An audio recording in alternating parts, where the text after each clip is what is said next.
Chapter 1. Chinese is the divine script. Within the confines of a cave, Lin Ming abruptly sat up, his forehead glistening with beads of sweat.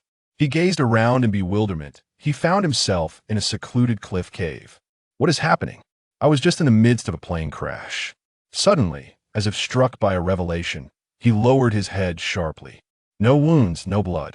My abdomen was obliterated in the explosion, yet I am alive and have even recovered. For a moment, Lin Ming was utterly bewildered when a surge of memories flooded his mind. In those memories, the original owner also bore the name Lin Ming. Before the age of 15, he was the most favored scion of the Lin family in Qingming Prefecture. However, after 3 years of the Xianwen Academy, he had yet to comprehend a single divine script. On this very night, the original owner had ventured out, fortuitously discovering a top-tier divine script tome from a hidden realm. This was his hope for embarking on a martial path. Yet, to possess such treasure was a crime. He had attracted the gaze of those who covet. On his way back to the Xianwen Academy, he was pursued and forced to take refuge in this cave, placing all his hopes upon the divine script tome. He yearned to cultivate, to become a true martial artist, and to seize a chance at survival. Little did the original owner know, the so-called top-tier divine script tome was, in fact, a trap. From the moment he began his cultivation, he unwittingly stepped into a dead end. The annihilation of the soul. The original owner perished, yet Lin Ming had arrived. As he unraveled his current predicament, he pondered the nature of the divine script tome and resumed his exploration of the memories. It turned out that this world was known as the Zhongshuan realm, a place rich with martial civilization. To reach the pinnacle of cultivation was to soar through the skies, traverse mountains and seas, and for some formidable beings to cross the stars and even attain immortality. However, to become a martial powerhouse, one must master the divine scripts. At that moment, a gentle breeze wafted through, causing the divine script tome on the ground to flutter open.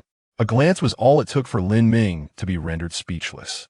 The entire book revolved around the explication of a single divine script, one that he was not merely familiar with, it was instinctual. This is Chinese. Lin Ming was a true descendant of the Yin and Huang lineage, and in the vast Zhongshuan realm, there was likely no one more knowledgeable about divine scripts than he. Overcome with excitement, he picked up the divine script tome to read. Suddenly, he tore the tome apart in fury. Nonsense. This thing speaks in half-truths, leading one to death. What vile intentions and methods lie behind this? At that moment, Lin Ming heard a commotion, a cacophony of footsteps, and a man's voice. Hurry, continue searching. We must find Lin Ming alive or dead. We must see him. A chill coursed through Lin Ming's body, and he trembled uncontrollably. To be destined for death, only to have the chance to live again, yet to face imminent death once more, it is simply too frustrating. He held his breath, hiding within the cave, which, nestled at the base of the cliff, was well concealed by a tangle of vines. After a considerable time, the footsteps receded, and Lin Ming mused to himself. It seems my current situation is rather precarious. I have traversed into the past and replaced the original owner to others. The original owner is still alive. A sense of urgency enveloped Lin Ming. He needed to devise a strategy. However, in a world where martial prowess prevails, any effective plan requires strength to execute. Thus, he began to delve into his memories, searching for the reason the original owner could not condense divine scripts and cultivate. Moments later, Lin Ming grasped the truth. The original owner was unable to comprehend divine scripts, even if someone elucidated them. He could not truly grasp or understand. But Lin Ming was different. As a descendant of the Yin and Huang lineage, a graduate of the Chinese department, and having even taken the Chinese Level 10 examination with a perfect score, he found condensing divine scripts to be no challenge at all. Rather, it was his greatest talent. Lin Ming exhaled, settling into a cross-legged position. At that moment, relevant memories surged forth. To embark upon the martial path, one must comprehend divine scripts, condense the first divine script, and then open a divine script space to sense the abundant spiritual energy that permeates the world. For others, The difficulty of condensing divine scripts lay in comprehension without understanding. One could not learn. For Lin Ming, however, the challenge lay in selection. There were too many options, and he could not choose. Just as he was gripped by anxiety, a flash of inspiration struck him, prompting Lin Ming to lightly pat his thigh. Of course, first I must calm my mind. As the saying goes, in times of great importance, tranquility is essential. Is that not applicable now? Thus, he focused on condensing the divine script for tranquility. As soon as the character emerged, the stars in the night sky shifted, and a primordial purple aura enveloped the Songming Prefecture. At that moment, a purple light blossomed within the cave, signifying that the divine script he had condensed transcended its original tier. With a mere thought, the tranquility divine script nestled into his brow. In the next instant, a soft sound resonated from his forehead. Pop! The divine script space opened up effortlessly. Thus, Lin Ming successfully condensed his first divine script. He officially embarked on the path of cultivation, attaining the realm of spirit perception. At this juncture, Lin Ming immersed himself in understanding the effects of the tranquility divine script. Firstly, it obscured heavenly secrets, making one difficult to track. Secondly, it clarified the mind, significantly enhancing comprehension and allowing for undistracted focus. Thirdly, it strengthened the foundation, increasing the Bodhi's affinity for spiritual energy. Is this the sensation of genius? Lin Ming inhaled deeply. Suddenly, he felt an inexplicable pain coursing through his body, discomforting yet inscrutable. Thus, he condensed another divine script. Observation. This too was a purple divine script, surpassing its tier. Once again, the night sky over Qingming Prefecture radiated with primordial purple energy. As the observation divine script settled into Lin Ming's brow, he immediately sensed a distinct difference. Ordinary people possess the eyes of perception, capable of seeing colors, observing objects in motion, and perceiving appearances.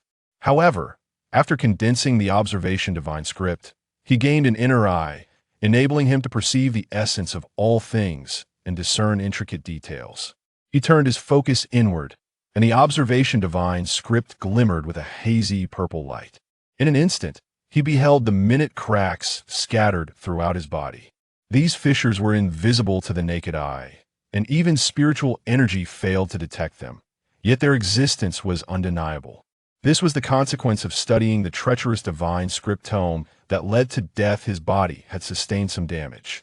Lin Ming needed to heal himself first. The emergence of the two purple lights had attracted attention. Upon sensing his aura, the pursuers paused. The leader, a silver-masked individual, discerned for a moment before pointing toward the cliff. Go! He was just over there. At this time, Lin Ming had already condensed healing as his third divine script. Though imperfectly condensed, it was merely a golden divine script of the heavenly tier. Not as potent as the purple scripts, but still highly effective for healing. His body began to recover swiftly. However, Lin Ming was not yet satisfied. He understood that his true challenge lay with his pursuers. He needed to condense a divine script with lethal potential. Without further deliberation, he opted for the sword divine script, complementing it with the 3-foot green blade at his waist. Additionally, he considered the strength and speed divine scripts, timeless truths in combat. Speed is the essence of martial arts. One strength conquers 10 skills. These two phrases were etched into his memory. As Lin Ming continued to refine the divine scripts, another thought crossed his mind. I am merely a modern individual. Even if I possess speed and strength, as well as the ability to wield a sword, can I truly survive against a group assault? The answer was no. His combat experience was insufficient. What to do then? His mind raced, and he arrived at a conclusion. When facing a group, the best strategy is assassination. Thus, Lin Ming condensed a concealment divine script. As he condensed this new fourth divine script, the sky above Qingming Prefecture again filled with primordial purple energy. 3 successive manifestations of primordial purple energy fell, each a radiant omen, capturing the attention of powerful beings across Qingming Prefecture and surrounding regions. Naturally, within the nearby Xianwen Academy, Strong practitioners raised their heads to observe the sky. A middle-aged man in flowing white robes and a rotund figure set out from the academy to seek the source of the disturbance. Meanwhile, within the cave, Lin Ming surveyed the four divine scripts he had condensed. Strength, speed, concealment, sword. The first three were golden, while the last was purple. Their corresponding effects: quadrupling strength, tripling speed, concealing aura and form, and transforming all things into swords with an affinity for swordsmanship. With this, the 7 scripts were complete, and the divine script space trembled slightly, instantly elevating his cultivation to the pinnacle of spirit perception. At this moment, a crisis loomed, descending upon Lin Ming from above. The cliff wall above the cave was teeming with figures, and a mocking voice echoed, "Young Master Lin, do we need to invite you out?" Lin Ming remained silent, exhaling softly, allowing the observation divine script to manifest in his brow under its gaze. Everything within a 10-jong radius came into sharp focus. His attention sharpened, revealing the crowd atop the cliff. Each person donned a mask, obscuring their faces, and cloaked in black robes, totaling 27 individuals. Lin Ming softly uttered, "Tranquility." His mind settled, and he slowly drew his 3-foot green blade. Next, the concealment divine script floated above his head. His body seemed to don a transparent garment, nearly invisible in the dim light. The air shimmered with translucent ripples as Lin Ming activated the speed enhancement from the speed divine script. Whoosh! Beneath the luminous moon, a barely perceptible shadow surged into the air, a sword drawn. A severed head fell to the ground. The cloaked figures were taken by surprise, only to hear a voice that resonated with the essence of divinity and demon alike. 27. The figure cloaked in black bore witness to the demise of a comrade, watching as the headless corpse crumpled to the ground, yet the surroundings remained eerily deserted. A flicker of dread ignited within their hearts, causing their movements to falter. At that moment, the lone figure adorned with a silver mask cried out, "Be cautious. It is an assassination." No sooner had the words left their lips than a chilling countdown echoed through the air. 26, 25, 24, 23. With each number, another life was extinguished, as if the specter of death had arrived, wielding an invisible scythe to harvest souls. They stood on high alert, 2 of them pressing their backs together, vigilance heightened against the encroaching peril. Yet, Lin Ming's carnage continued unabated, striking with a heart-piercing sword thrust one moment, and a slicing of throats the next, leaving behind severed limbs and shattered bodies. Before long, Lin Ming reached the count of 9. At this juncture, the black-cloaked figures felt a chill of terror seep into their bones. Who is it that slaughters us? Why does this esteemed individual protect Lin Ming? It must be the guardian of the Lin family. Yes, it is undoubtedly the guardian of the Lin family. I wondered how Lin Ming could be unprotected. No. This shouldn't be happening. The price of life is hard to earn, and this time we are doomed. Run. After all, our faces are concealed. We can flee and be free. With that, one among them took the lead, retreating toward the cliffside. The silver-masked figure shouted, "Stay put. Fleeing will only hasten your demise. The young master is nearly upon us." The remaining black-cloaked figures paid no heed, erupting into chaos and fleeing in haste. In the shadows, Lin Ming furrowed his brow. "Young master? Who is that?" As the thought crossed his mind, he suddenly noticed the character for concealment above him flickering, as if devoid of energy. Lin Ming's brows arched slightly as he plunged his sword into the ground. The sword energy surged forth, a release of power that enveloped the surroundings. In an instant, the grass, trees, and stones became weapons of the blade. Whoosh, whoosh, whoosh. The sound of countless sharp blades slicing through the air resonated.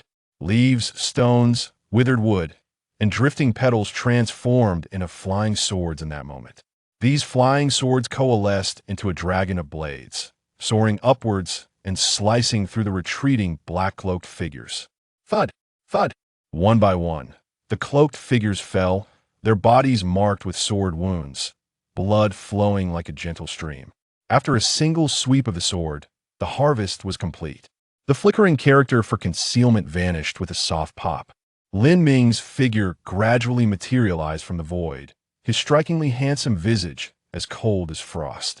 He withdrew the sword from the ground, tilting its blade toward the silver-masked figure. The 3-foot-long blade reflected the moon's brilliance, capturing the silver-masked figure's gaze. Lin Ming raised his brow slightly and smiled. "You are the last one remaining. Your voice sounds familiar. Remove your mask and let me see your face." Chapter 2. The Machinations of a Deeply Cunning Individual. The silver-masked figure swallowed hard, his hands trembling. Nay, it is not the Guardian, but Lin Ming himself. This was not what the intelligence had indicated, who claimed that the second son of the Lin family was a waste who had yet to enter the realm of sensing spirits. This was undeniably terrifying. At that moment, images of pursuing Lin Ming flashed through his mind. Lin Ming's strength was formidable. Why had he initially fled in such a panic? A glance at the surrounding corpses sent tremors through the silver-masked figure's heart. Indeed, it must be that Lin Ming, in an effort to conceal everything and avoid revealing his true power, had deliberately lured them here. This cliffside was the perfect location for murder and disposal.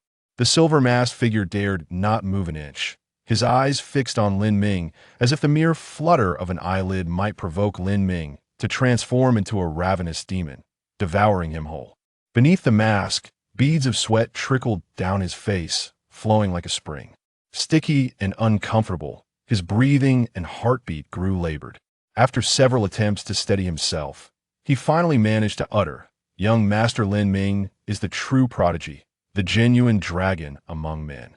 In the vast Qingming prefecture, you have deceived everyone, effortlessly manipulating them at will. Truly, your schemes run deep. Lin Ming, have I done something peculiar? I merely asked you to remove your mask. Could it be that this fool has concocted some elaborate fantasy?" Lin Ming forcibly maintained a stoic expression, upholding the persona of a cold, aloof swordsman. "Less chatter. Just take off your mask," he commanded. As he spoke, the character Guan manifested in his brow. His inner eye accurately discerned the true cultivation level of the silver-masked man, body refinement realm. Lin Ming furrowed his brow slightly, sifting through fragmented memories.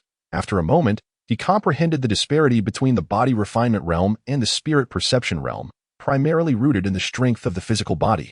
Speed, power, endurance, reaction, all aspects enhanced. No wonder this individual was unlike the other hooded figures. Mere wisps of sword energy would not suffice to defeat him at that moment. The silver-masked man slowly removed his mask. Lin Ming frowned, recognizing him. "You are Zhang Yu. For whom do you serve? And do you intend to kill me?" "It is I," Zhang Yu replied with a bitter smile, gazing at Lin Ming's unparalleled elegance. His mind replaying the scene of Lin Ming slaughtering 26 black-robed figures. At that moment, he fully realized that Lin Ming was merely feigning weakness to lure others into underestimating him. What was this about not being able to cultivate? Was he not exuding the aura of the spirit perception realm now? Yet, would the esteemed Lin Ming reveal his true strength? Unlikely. A schemer of such depth would not easily unveil his true capabilities. Cold sweat broke out on Zhang Yu's forehead as he questioned whether even his own master could slay 26 men in mere moments. Thus, he was certainly no match for Lin Ming. Resistance would only lead to certain death. He needed to buy time. Though it was humiliating, if he could just delay until his master arrived, he might have a chance at survival. While contemplating this, Zhang Yu forcefully tore his own clothes. His movements were remarkably swift. Lin Ming was taken aback, and in the next moment, he lunged forward, placing his sword at Zhang Yu's throat. "What nonsense is this? I told you to take off your mask, not your clothes. Now that you've undressed, what am I to do?" Zhang Yu glanced at the tattered remnants of his black attire. Lin Ming rubbed his forehead. "I see you're doing this on purpose, clearly attempting to stall for time. But you ought to weigh your own worth." Pausing, Lin Ming lowered his sword, pointing it at Zhang Yu's chest. "With that hairy chest of yours, do you think you can seduce me? Spare me." Speak. Mo Xuanji gritted his teeth, revealing a hint of ferocity on his face. He had always prided himself on his unparalleled wisdom and was unwilling to be mocked by Lin Ming in such a manner. However, at this moment, he had lost his left arm, while Lin Ming remained unscathed. The comparison was stark and self-evident. At that instant, a desire to retreat emerged within Mo Xuanji. But after unleashing the full power of the wind character divine script to save his life, he found himself unable to use it again in such a short time. This meant he could not muster the speed he required. Having estimated Lin Ming's speed, Emo Xuanji realized he could not escape. More terrifyingly, he still could not comprehend the nature of Lin Ming's sword strike. It eluded his understanding. This lack of comprehension meant he could very well be struck again. Where would the next strike land? His right arm? His left leg? His right leg? Or perhaps directly his head? Mo Xuanji swallowed hard, contemplating his last resort for survival. With a slight movement of his mind, he retrieved an object from his storage ring. Placing it in the palm of his hand at To by some time, Mo Xuanji exhaled a breath of foul air and declared, "I am nearing perfection in my body refinement realm. My flesh and bones are more than sufficient to rival ordinary bronze and iron. Your sword is merely mundane iron, not even reaching the rank of quality. It cannot sever my arms so easily." Lin Ming shook his head, disinterested in responding, as he stepped forward, his intent to kill laid bare. Mo Xuanji hurriedly shook his head, urging, "Do not be so hasty to strike. Are we not the best of friends?" Lin Ming's lips twitched in disdain. He had never encountered such brazen shamelessness, where one, after failing to kill another, shamelessly invoked the bonds of friendship. It was nauseating. Lin Ming paid no heed to his words, the character of observation manifesting on his forehead, his inner sight growing ever clearer. However, the anticipated flaw did not materialize. What he perceived instead was danger. Lin Ming halted, standing a yard before Mo Xuanji. Is it not too late to speak of friendship now? As he spoke, he scrutinized Mo Xuanji's body for the source of danger. "Since we are friends, why do you wish to kill me?" Mo Xuanji shook his head, replying, "Did you not inquire with Zhang Yu? My intention to kill you is not out of malice, but due to the influence of the Crescent Moon Tower." Lin Ming retorted, "You are the legitimate heir of the Mo family, one of the 10 great clans of Qingming Prefecture. What sort of organization could instill such fear in you?" Mo Xuanji sighed deeply, feigning a tone of helplessness. "The Crescent Moon Tower wields immense power, spreading throughout the entire Songshuan realm. No one truly understands their strength." Lin Ming scoffed. "Then that has nothing to do with me. If you wish to kill me, I shall kill you in return. It is a simple matter." At that moment, Lin Ming's inner sight detected that Mo Xuanji was gripping something in his palm. A sense of danger emanated from there. Lin Ming's focus sharpened. Mo Xuanji raised his right hand, revealing a talisman affixed to his palm. The talisman glimmered a brilliant gold, with the character for thunder inscribed in cursive at its center. "The young prideful often perish through their own verbosity. Granting me the opportunity to unleash this talisman is the reason for your downfall." "Ha!" Mo Xuanji laughed maniacally. Lin Ming merely smirked, his long black hair billowing in the night wind. His white attire flowing like that of an immortal. He shook the 3-foot-long sword in his hand, a violet glow flashing as the sword character divine script merged within. Buzz, the sound of the sword rang out, reminiscent of a clear stream flowing. Lin Ming smiled and queried, "Do you know why a mundane iron sword can sever your arm?" As the words fell, he vanished from sight. Lin Ming activated the hidden character and speed character divine scripts. Before Mo Xuanji could react, he appeared beside him, raising his sword for a diagonal slash at his side. Mo Xuanji felt the gust of wind and instinctively raised his right hand to protect his ribs. He threw his elbow out, palm forward. The talisman in his palm unleashed a torrent of thunderous light, engulfing the surroundings in an overwhelming brilliance. Within the sky filled with blinding thunder, Lin Ming's figure flickered in and out of visibility. He chuckled lightly. A sword's might is determined by its wielder. Observe closely. The iron sword altered its trajectory, no longer aimed at Mo Xuanji's ribs, but instead slicing horizontally. Swish! Mo Xuanji's hand was sent flying. Blood gushed forth. The pain was excruciating, yet there was no time to scream. Lin Ming wielded the iron sword as if he were a literary master wielding a brush, executing strokes, horizontal, vertical, slanted, and folded, with precision. With each swing, the iron sword shattered piece by piece. Thunder and lightning surged along the sword's edge toward Lin Ming's arm. However, under the augmentation of the sword character divine script, the iron sword seemed to gain a semblance of sentience. It refused to allow Lin Ming to be harmed, shattering itself instead. Boom! The 3-foot-long sword shattered. The vast thunder dissipated. Countless iron shards shot forth, hurtling towards Mo Xuanji. Swish, swish, swish. Mo Xuanji raised his remaining arm to shield his face. His dark robes were shredded, revealing the priceless silk armor underneath. The mundane iron shards could not penetrate. However, Mo Xuanji's knees were left mangled, iron shards embedded in his thighs and calves that he howled to the heavens. His voice filled with anguish and despair. Struggling to lift his legs, he stumbled and fell to the ground. Thud! His face struck the earth, and his severed hand plunged into the soil. Pain enveloped his entire being. A torment few could endure, yet the physical agony paled in comparison to the anguish within his heart. Lying on the ground, he turned his face to the side, his eyes brimming with hatred for Lin Ming. Lin Ming approached, placing a foot down. Crack! Imo Xuanji's right arm dislocated from the shoulder. He screamed hysterically, "Kill me! Just kill me!" Lin Ming nodded. That was precisely his intention. As the words left his lips, Lin Ming's foot pressed against Imo Xuanji's neck.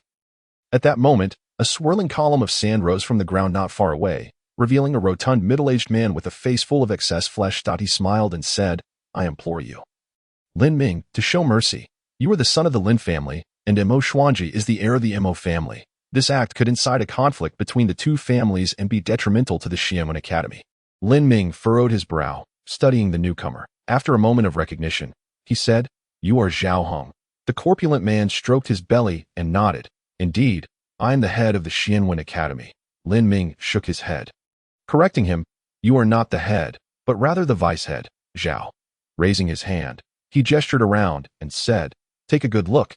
It should not be difficult to ascertain what has transpired." Zhao Hong nodded. "It is indeed not difficult. It merely involves someone attempting to assassinate Lin Ming, only to be countered." Lin Ming pressed his foot harder against Imo Xuanji's neck, adding, "Then let me ask you, if someone wishes to kill me, what should I do?" Zhao Hong stepped forward, advocating for peace. "There is no need for excessive conflict. Given the numerous deaths, your anger should be quelled. However, Imo Xuanji's status is different. I hope you will think carefully." Lin Ming slightly lifted his foot, as if to consider. Imo Xuanji, resembling a dying dog, sensed the pressure on his neck lifting. A flicker of hope ignited within him. Revenge must be exacted, 100-fold, 1,000-fold. A 10,000-fold retribution awaited him. At that moment, Lin Ming's foot came crashing down. Crack! Imo Xuanji's neck broke, his eyes remaining wide open in death. In his final gaze, he could only see a line drawn in the dirt. A line he had sketched with a folding fan. Now, his head barely crossed that line. Zhao Heng inhaled sharply, his voice tinged with anger. "Did you not say you would consider it? The slayer must be slain." "I have considered it quite thoroughly," Lin Ming replied with a light laugh. Zhao Heng's rage boiled over. "Do you even realize what you have done?" Lin Ming shrugged. "I not only know, but I am fully aware. I merely killed a foe intent on my life." Zhao Heng narrowed his eyes, coldly stating, "The Lin family cannot dominate Qingming Prefecture unchallenged, and you, the second son of the Lin family, are not the same as the Lin family's prodigy 3 years ago. Do you dare oppose me?" Lin Ming's expression turned icy. "What I have lost, I will reclaim bit by bit. There is no need for Vice-Head Zhao to concern himself with that." Zhao Heng seethed with resentment. Each time Lin Ming emphasized the title of Vice-Head, it felt like a dagger twisting in his heart, especially as Lin Ming placed undue emphasis on the word vice. Zhao Heng's face contorted in anger. "You disrespect your elders. You must be punished." Lin Ming's gaze hardened. "Are you truly so arrogant, Vice-Head of the Xianwen Academy?" Raising his hand, he flicked his fingers lightly. Clang! A clear sound of a sword echoed through the air. Zhao Heng frowned, impatiently saying, "What? You, a mere junior, wish to strike against me? Do you truly believe yourself invincible?" Lin Ming shook his head. "Look!" As his words fell, a vibrant sword character divine script floated from his fingertip, illuminating the surroundings with a radiant purple light. Ascending into the AI, an extraordinary spectacle of cosmic purple energy unfolded. Zhao Heng was momentarily taken aback. After a brief pause, he turned to Lin Ming and remarked with profound significance, "The one who has stirred the primordial purple aura is you?" Lin Ming nodded. "Indeed, I have comprehended the primordial purple aura, a rare talent that emerges once every 500 years, unparalleled in brilliance. And I have made no missteps." Pausing for a moment, a smirk graced Lin Ming's lips as he raised his index finger and playfully swayed it. "You cannot penalize me." Zhao Heng's gaze suddenly turned icy, seemingly laced with a hint of murderous intent. "Lin Ming, if your talent were mediocre, it might be acceptable, but alas, your aptitude is remarkably high, and you are a disciple summoned by Dean Li.At that moment. A magnetic voice resonated through the air. "Is it permissible to take the life of an academy student merely due to factional disputes?" Did you consult me? As the voice faded, a white cloud descended from the heavens, crashing down upon Zhao Heng's head. Chapter 4. What a monstrous talent. Boom. The descending cloud enveloped Zhao Heng, scattering around him. Fragments of the cloud radiated a pearlescent glow, as though concealing some form of supernatural power within. Zhao Heng looked skyward and inquired, "Who goes there?" At that instant, a man clad in white descended from above. His hair was styled in a topknot secured with azure-tasseled ribbons, and he wore a flowing white robe. Stepping gracefully in cloud-like footwear, hands clasped behind his back as he descended slowly. With each step, it seemed as though he treaded upon an invisible staircase. Lin Ming couldn't help but silently admire. A celestial demeanor. As the newcomer landed, Lin Ming recognized his visage. Mr. Bai. Lin Ming greeted with a smile. This Mr. Bai was a visiting mentor at the Xianwen Academy, rumored to have come from Tianyuan Prefecture.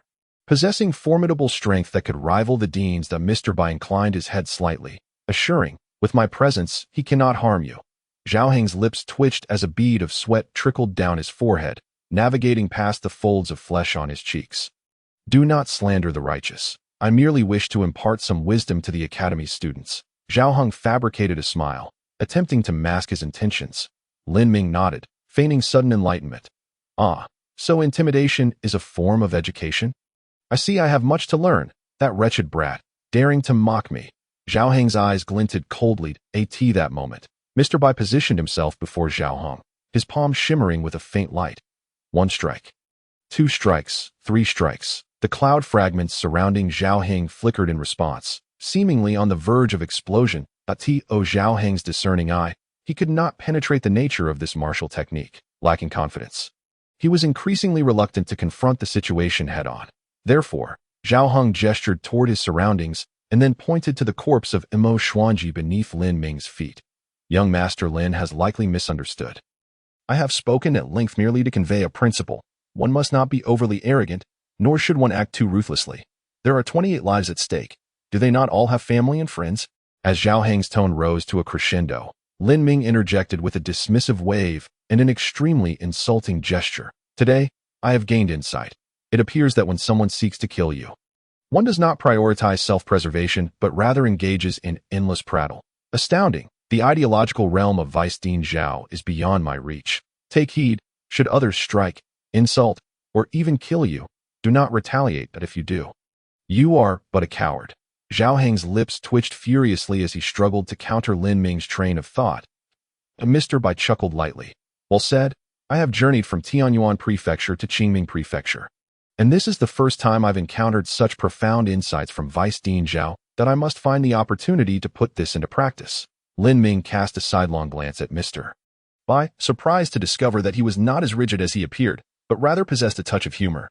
Caught in a verbal crossfire between the two, Zhao Heng's expression darkened, as though a mischievous child had vandalized him with a black crayon. Frustration. He had never anticipated feeling so humiliated. Just then, a mysterious light emerged from Mo Xuanji's corpse. The ethereal light coalesced into a figure, appearing to be a woman, though her features remained obscured. Only her haunting blue eyes glimmered with malevolence. Strikingly clear. How bold, regardless of your identity. Having slain the scion of the Mo family, there will be no place for you in the vast Qingming Prefecture. Her voice dripped with menace, and as her words lingered in the air, the apparition condensed into a beam of light. Whoosh! The light surged forth with remarkable speed, hurtling toward Lin Ming. Mr. Bai furrowed his brow slightly and raised his hand. Instantly, clouds materialized before Lin Ming, swiftly forming an elliptical shield. However, the beam of light abruptly transformed into an illusion, as if entering another dimension, directly targeting Lin Ming's brow. Lin Ming raised his hand to block it, but the light penetrated his palm. In the next heartbeat, a kaleidoscopic mark of blue and white appeared on the back of his hand. Lin Ming.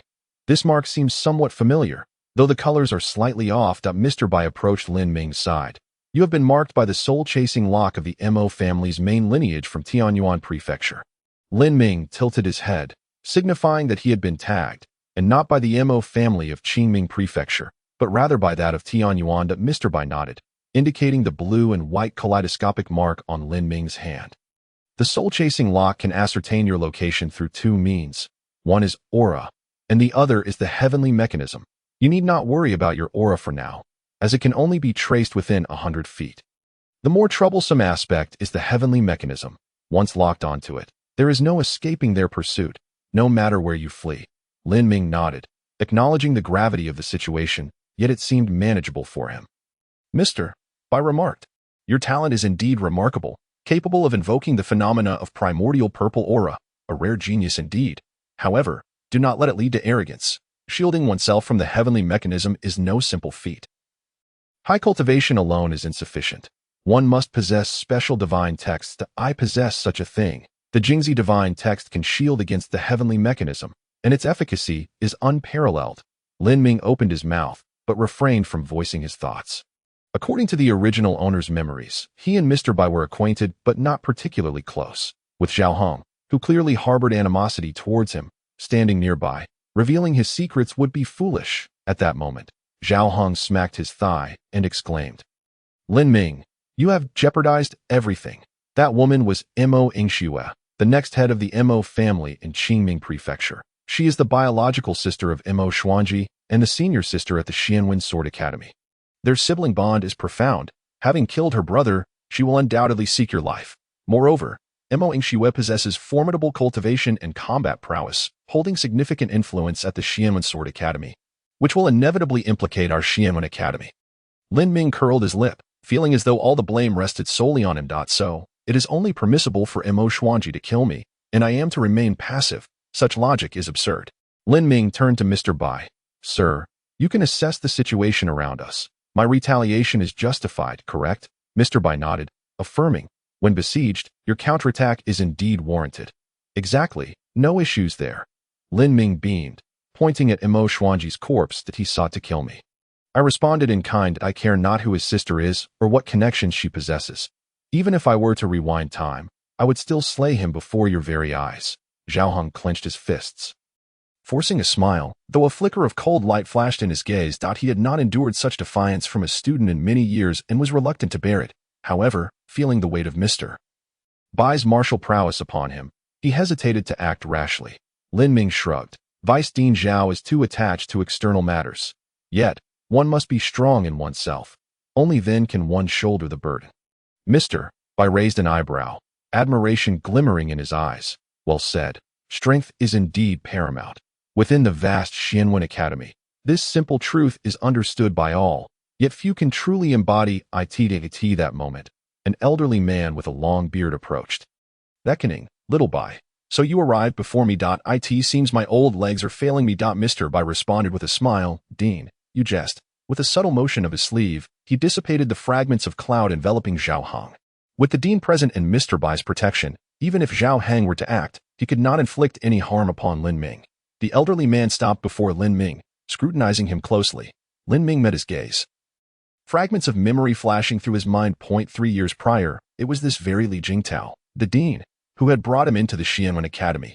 Throughout those 3 years of tribulations, the elderly figure in the gray robe had silently borne the weight of it all.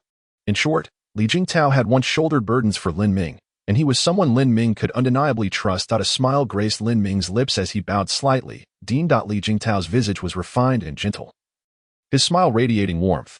After 3 years of seclusion, you have finally condensed your divine text. How does it feel? Lin Ming's smile was radiant, not too shabby. Li Jingtao nodded slightly, stroking his beard. The ability to evoke the ethereal purple aura must stem from a transcendent-grade divine script. Let us see it. All right. Lin Ming responded, raising his hand, pausing momentarily before grinning. How many do you wish to see? This young man has not merely comprehended one. Li Jingtao blinked, suppressing his astonishment and feigned nonchalance. Let us observe them sequentially. Very well, Lin Ming replied, and as he raised his hand, a divine script inscribed with the character for sword floated forth. A radiant purple light shone forth, illuminating the surroundings with resplendent glory. Li Jingtao nodded, a satisfied smile gracing his lips. With this divine script in your possession, your talent in the sword arts will surely be unparalleled. Mr. Bai chuckled softly. Your aptitude for swordsmanship is impressive. Yet we must also consider how your other divine scripts complement it. Lin Ming acknowledged with a sound, and 4 resplendent golden divine scripts emerged: concealment, speed, power, and healing. What an extraordinary talent, Mr. Bai coughed, nearly choking on his own surprise. Chapter 5. Breaking the Cocoon and Becoming a Butterfly, for 1000 large chapter. Mr. Bai cleared his throat and murmured, "All of them are at least high-grade divine scripts." Indeed, Lin Ming scratched his head, offering a humble smile. How disheartening. Mr. Bai and Li Jingtao were relatively unfazed. The former, being a prodigy himself, merely sighed and quickly regained composure. The latter, having witnessed innumerable tribulations over the years, was likewise astonished but swiftly returned to his senses. However, Zhao Heng could not bear the strain. After half a lifetime of cultivation, he had only refined 2 golden divine scripts. One was a high-grade, radiant script, while the other was dim and merely of low grade. Yet Lin Ming, he had just condensed divine scripts, and they were both golden and purple. Comparing oneself to others is enough to drive one to despair. Zhao Heng's heart shattered. He exclaimed in exasperation, "Impossible! Your divine scripts could not have been condensed overnight." Lin Ming simply replied, "Indeed, they were not condensed overnight." Zhao Heng felt somewhat relieved and touched his belly, preparing to speak. Lin Ming smirked, raising a finger. "I was being chased earlier, so there was hardly a night to condense them. It had to be done within a quarter of an hour." Zhao Heng nearly lost his composure, dumbfounded. A glimmer of brilliance flashed in Li Jingtao's eyes as he patted Lin Ming's shoulder with delight. 3 years of silence, and then a remarkable revelation. This is the true embodiment of a prodigy. Upon hearing these words, he cast a sidelong glance at Zhao Heng and remarked indifferently, "In contrast, your cultivation remains stagnant. Stop indulging in trivialities. If this continues, you shall never advance into the Tao realm." Faced with the principal's sharp rebuke, Zhao Heng had no words to retort, silently nursing his wounded pride. After all, the principal was the principal. With years of experience and an exalted status, in terms of seniority and strength, Zhao Heng had no grounds to compare himself with the principal that in this moment. He ought to follow his heart. Zhao Heng lowered his head, silent, casting a glance at Lin Ming from the corner of his eye, which seemed to harbor ill intentions at that moment. Li Jingtao smiled and patted Lin Ming's shoulder. In a brief span of time, Lin Ming had awakened the purple divine script and condensed 4 golden divine scripts, enough to showcase his exceptional talent. In my humble opinion, our Xianwen Academy has long been without a chief. Why not allow him to take on that role? Upon hearing this, Zhao Heng erupted in fury. No way, absolutely not. The position of chief entails significant implications, akin to an extraordinarily empowered version of the student council president. Within the Xianwen Academy, under certain circumstances, one might even engage in discussions with the principal. Zhao Heng had long since made his choice, and it was none other than Mo Xuanji. Once Mo Xuanji successfully secured the chief position, Zhao Heng could easily undermine Li Jingtao's authority by collaborating with Mo Xuanji in his role as vice-principal. At that time, he could justly compel Li Jingtao to relinquish the principal position. It is easy to imagine how infuriated Zhao Heng must have been when Lin Ming eliminated Mo Xuanji. Meanwhile, Lin Ming delved into the fragments of memory in his mind, grasping the rights and responsibilities associated with the chief position. The greatest advantage would undoubtedly be the unrestricted access to the Xianwen Library. The Xianwen Library houses an immense collection of texts, encompassing both divine scripts and martial arts manuals, all encompassing a wealth of knowledge. Moreover, it contains secrets pertaining to the legendary figures of the Zhangxian realm from years past. However, opportunities have always been accompanied by peril. The greatest downside of achieving the position of chief is the inevitable participation in the 5 Academy competition. Each session of the competition sees the fall of at least one chief. Swiftly, Lin Ming reached a conclusion. High risk, high reward, and worth the pursuit. He smirked slightly, raising his sword-like brows, and asked with a smile, "The position of chief should rightfully go to the capable. Why must Vice Principal Zhao speak so definitively?" Upon hearing Lin Ming's words, a glimmer of appreciation flickered in Li Jingtao's eyes. Only the inept would choose to conceal their capabilities when they possess the means to shine. Now that Lin Ming had condensed the purple divine script, he could be considered a once-in-500 years prodigious talent. If he does not strive for it, his character would falter. Even with exceptional talent, his future achievements would inevitably be limited. However, he acts with deliberation. Strive. Li Jingtao, observing Lin Ming's attitude, felt reassured that he had made the right choice. He smiled slightly and whispered, "Xiao Bai, let us refrain from speaking for now, and instead listen to the thoughts and attitudes of the youth." Mr. Bai subtly nodded, a smile playing at the corners of his mouth as he communicated back, "Very well, but I must assert that I have yet to surpass 60 years. I am still a youth." Li Jingtao shot him a glance, But Mr. Bai responded with a knowing look. Observing their subtle exchanges, Lin Ming felt a mix of incredulity. Outsiders would hardly believe that one of these two was the academy's principal, while the other was a guest tutor from Tianyuan continent. Tea that moment. Zhao Hong internally scoffed. Hee, the old man enjoys testing the young. Splendid. Then I shall serve as Lin Ming's whetstone, albeit a rather unkind one, that shall surely leave his blade chipped and broken. He chuckled coldly, approaching Lin Ming. After sizing him up for a moment, Zhao Hang furrowed his brow slightly, thinking to himself, this shouldn't be right. I cannot see through this young man's cultivation, with a not-so-pleasant expression. Zhao Hang forced a facade of indifference. What is your cultivation level? Lin Ming shrugged. The sensory realm. Zhao Hang slapped his belly and grinned. The sensory realm, as the second son of the Lin family. Do you not understand the concept of virtue not matching position? Without waiting for Lin Ming's response, he sneered. In the Xianwen 5 academies, whether in the sword, blade, spear, book, or pill divisions, the chief must at least be at the body refinement realm, or even at the peak of the body refinement realm. Your cultivation is insufficient to command respect. Lin Ming smiled. What does it mean to command respect? Surely mere cultivation alone is not enough. Mo Xuanji and Zhang Yu are both at the body refinement realm, yet what has that yielded them? Zhao Hang's eyes narrowed, a dangerous glint flickering within.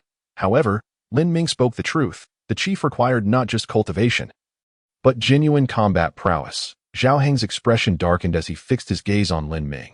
That may be so, but you have only won a few times by chance. You cannot be taken seriously.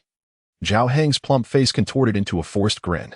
Moreover, should you assume the chief position in our Xianwen Academy, it is certain that Mo Yingshui from the Xianwen Sword Institute will target us with a vengeance. And what of it? Lin Ming shook his head.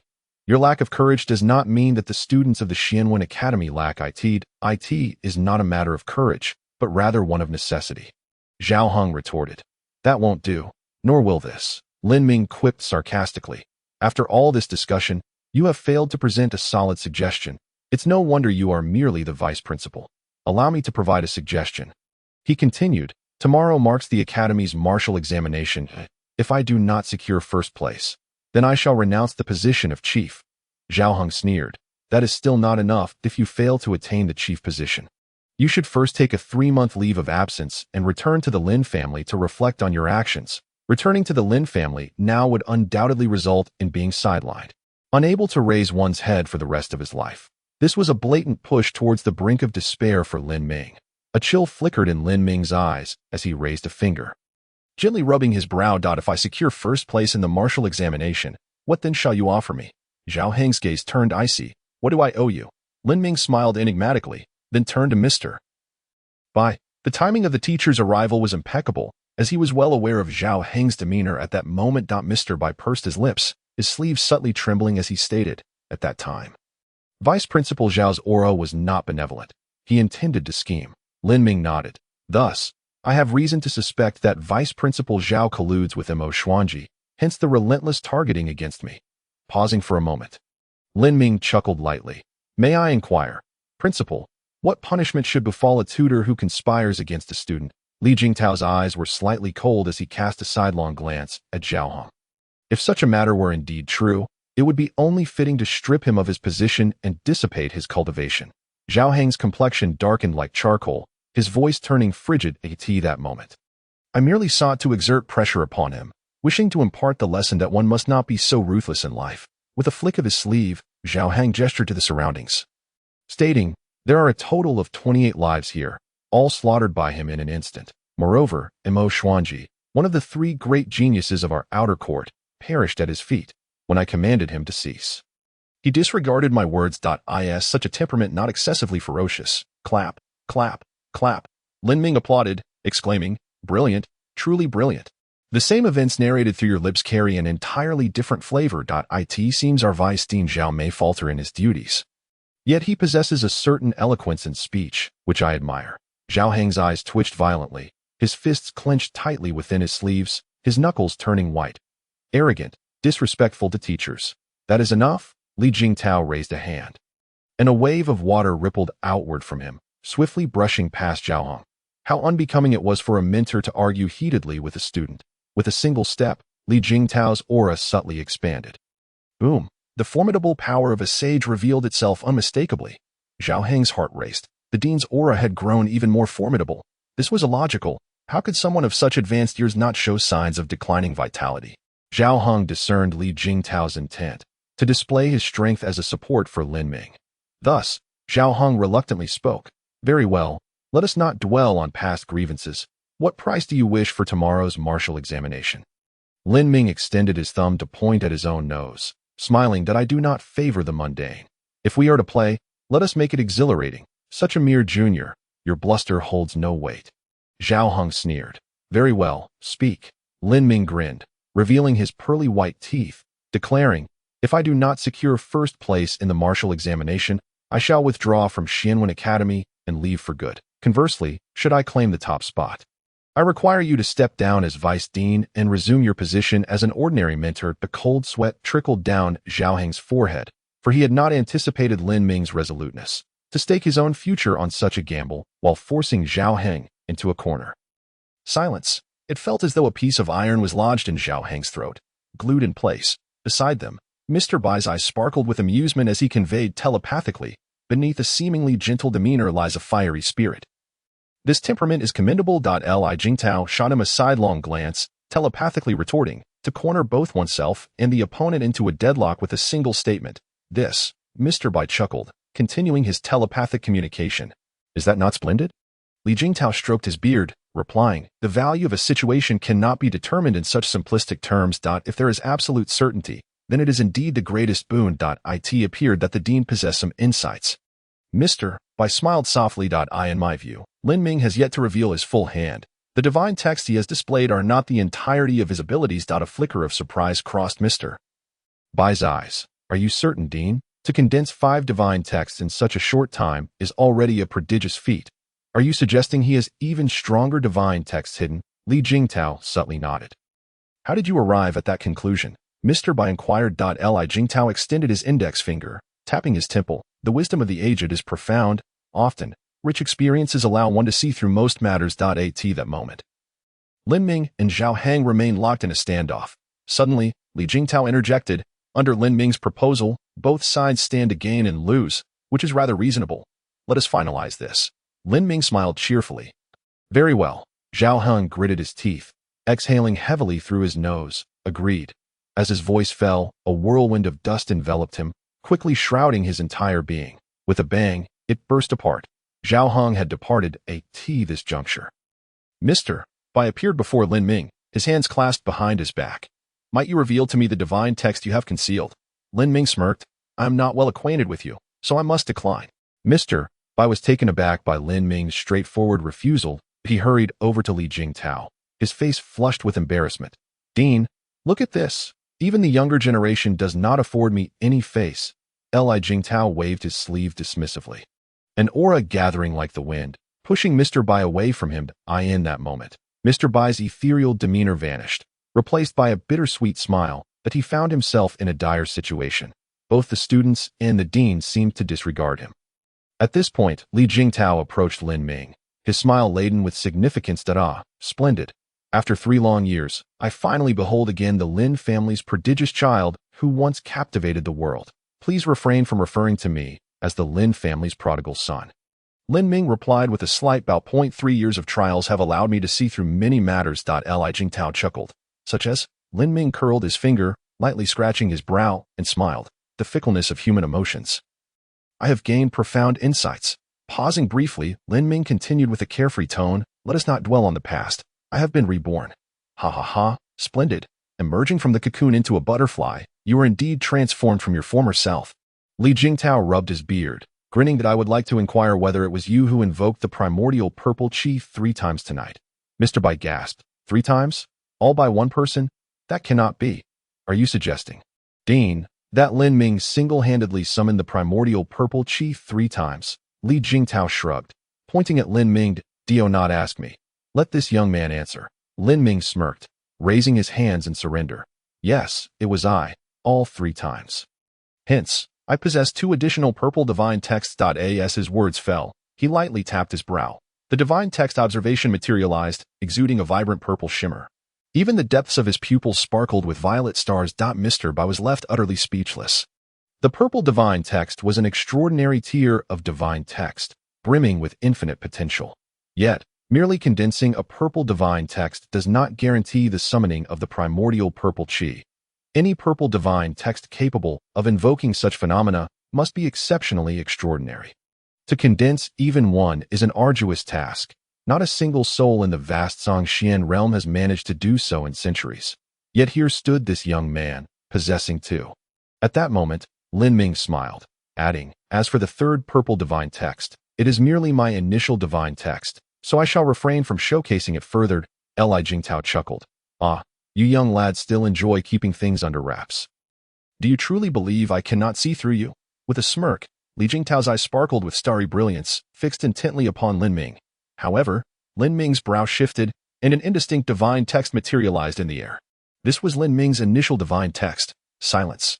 Yet, it was enveloped in a dense, mist-like purple chi, rendering it imperceptible to outsiders. Mr. Bai nearly choked, barely managing to suppress his cough through the spiritual energy within him. He truly summoned the primordial purple chi 3 times. Li Jingtao remarked with intrigue, "Your initial divine text is quite extraordinary. Placed before me, even I cannot discern its essence. Moreover, it can shield you from the secrets of heaven, preventing others from probing into your affairs." Lin Ming nodded. Thus, the Mo family's soul lock seems rather inconsequential. Both Li Jingtao and Mr. Bai fell into silence. After a moment, Mr. Bai stepped closer, placing a hand on Lin Ming's shoulder. "Your current prominence is overwhelming. Do not rush to seek fame." Lin Ming replied with a smile, "I understand the principle. A tree standing out in the forest will inevitably be toppled by the wind.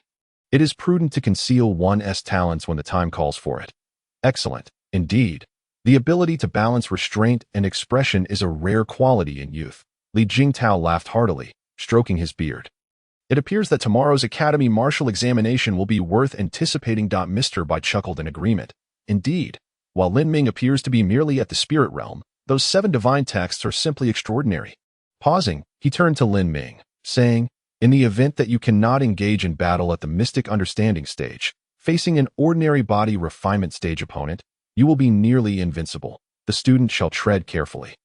Lin Ming replied with a modest smile, then proceeded to gather the fallen's belongings in front of both Men. In a short while, he collected over 20 storage bags, as well as Mo Xuanji's spatial ring and the jade silkworm soft armor. Jogging over to Li Jingtao, Lin Ming raised an eyebrow. "We are still quite a distance from the academy. Might the dean grant me a ride?" Li Jingtao chuckled, scolding playfully, "Ah, you young rascal. How could you think to take advantage of me?" Having spoken, he vanished without a trace. Lin Ming turned to Mr. Bai, revealing a smile. Mr. Bai, Chapter 6, The Power of Martial Arts Exceeds the Measurable Limits. The following morning, at Xianwen Academy, in the Trial Martial Arts Arena. Lin Ming, clad in immaculate white, strolled forward, exuding the aura of a true master. However, his mind was somewhat adrift, primarily due to the astonishing sight of his own reflection. He was extraordinarily handsome, a visage unparalleled in history. It was a lot for him to process. Before his transmigration, he had been unremarkable, at best possessing above-average looks. Now, with his sword-like brows and starry eyes, rosy lips, and pristine teeth, complemented by flowing long hair and elegant ancient attire, he resembled a transcendent beauty, simply breathtaking. At merely 18 years of age, he was in the prime of his youth. As he stood at the edge of the arena, Lin Ming immediately sensed the unspoken power of beauty. Subtle yet impactful, around him, the new female students gazed with looks of admiration and curiosity. This senior exuded such charisma. He must be incredibly strong, moving as if he were one with the heavens. Having been at Xianwen Academy for nearly 3 months, he had yet to encounter a man as graceful as this senior, who seemed almost otherworldly. "Wow, he is so handsome." A junior girl in a pale yellow dress covered her mouth with both hands. Blushing and silent, beside her, a companion teased, "Oh dear, you're smitten, aren't you? Hurry up and make your move before you lose your chance." The junior girls were deeply affected, while the junior boys occasionally cheered. Eager to become Lin Ming's entourage, before long, the crowd around Lin Ming grew larger. Lin Ming. So, this is the trouble that comes with being exceptionally handsome. Just then, a shy voice called out from the crowd. "May I ask what this senior's name is?" Lin Ming casually brushed aside his bangs with his left hand, maintaining the most charming smile from his memories. "My name is Lin Ming." As the words left his lips, a sudden gust of cool wind swept through. The crowd collectively stepped back, startled. Lin Ming. This reaction was entirely unexpected. It felt as though his name had invoked a plague. The surrounding juniors wore awkward smiles, retreating one by one until a sizable space formed around Lin Ming. Dumbfounded, utterly bewildered, Lin Ming struggled to comprehend the situation. However, the hushed murmurs around him did not shy away from addressing him. Echoing in his ears, "Do keep your distance. That is the infamous senior Lin Ming. Its him. He has skipped the martial assessment 7 times in 3 months, breaking the record at Xiamen Academy." "Wait a minute, brother, why are you laughing? Just last night, you bet he would skip for the 8th time. Now that senior Lin Ming is here, your wager is down the drain." Some junior girls were unable to accept the reality and even began to quietly weep. They were not mourning for Lin Ming, but lamenting their own unreciprocated affections. Meanwhile, several junior girls secretly regretted that Lin Ming was the second son of the Lin family, one of the 10 prestigious families in Qingming Prefecture. Possessing status, looks, charm, talent, and eloquence of the highest caliber, if he could condense a divine inscription, even a basic human level one, he would be deemed a worthy match. Regrettably, life does not operate on what-ifs. He was born with a flawed soul, incapable of condensing divine inscriptions, showing no progress over 3 years, and the Lin family had once sought heavenly materials and treasures for him. However, after futile attempts with dozens of such resources, Lin Ming was relegated to a lesser status within the Lin family. At that moment, Lin Ming understood from the whispers around him that his inability to condense divine inscriptions was the source of their disdain. That he rubbed his brow, the corners of his mouth lifting slightly. Realizing, "It seems I have underestimated the significance of divine inscriptions," surveying his surroundings, Lin Ming chose not to engage in verbal sparring with them. That a true strongman demonstrates himself through action. 15 minutes later, Vice President Zhao Heng and Mr. Bai appeared on the elevated platform of the trial martial arts arena. Zhao Heng, silent and grim-faced, plopped down heavily into an oversized wooden chair. Witnessing his demeanor, the students participating in the martial assessment felt a wave of dread. Why is the vice president here? He is notoriously strict and loves to nitpick. It's over. This martial assessment is bound to yield dismal results. Why worry? The vice president is silent, clearly indicating that Mr. Bai will preside over the assessment, and Mr. Bai is known for his leniency. At that moment, Mr. Bai raised both hands, gesturing for silence. An imperceptible aura emanated from his sleeves, swiftly enveloping the entire arena. The crowd fell silent. Mr. Bai smiled slightly. "Today, I will oversee the martial assessment. The tasks are simple. We will measure 3 aspects: strength, speed, and practical combat." Upon hearing this, Zhao Heng's eyes twitched violently, internally shouting, "How shameless!" The divine inscriptions Lin Ming possesses include strength and speed. Testing strength and speed is far too advantageous for him. In his view, the president was allowing Mr. Bai to openly grant Lin Ming an advantage. How could Zhao Heng tolerate this? He slammed the armrest of his chair, causing all eyes to focus on him as he stood, his body jiggling with indignation.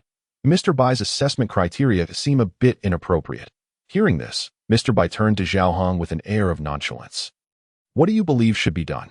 In my opinion, merely competing in strength is meaningless. We should assess the power of the martial techniques." Zhao Heng patted his belly. This statement was clearly aimed at Lin Ming, who had condensed divine inscriptions the previous night and had no time to learn martial techniques. This implied that if the power of martial techniques was tested, everyone else would possess martial techniques, while Lin Ming would only rely on pure spiritual energy, an undeniable disadvantage. Mr. Bai frowned, hesitating to acquiesce.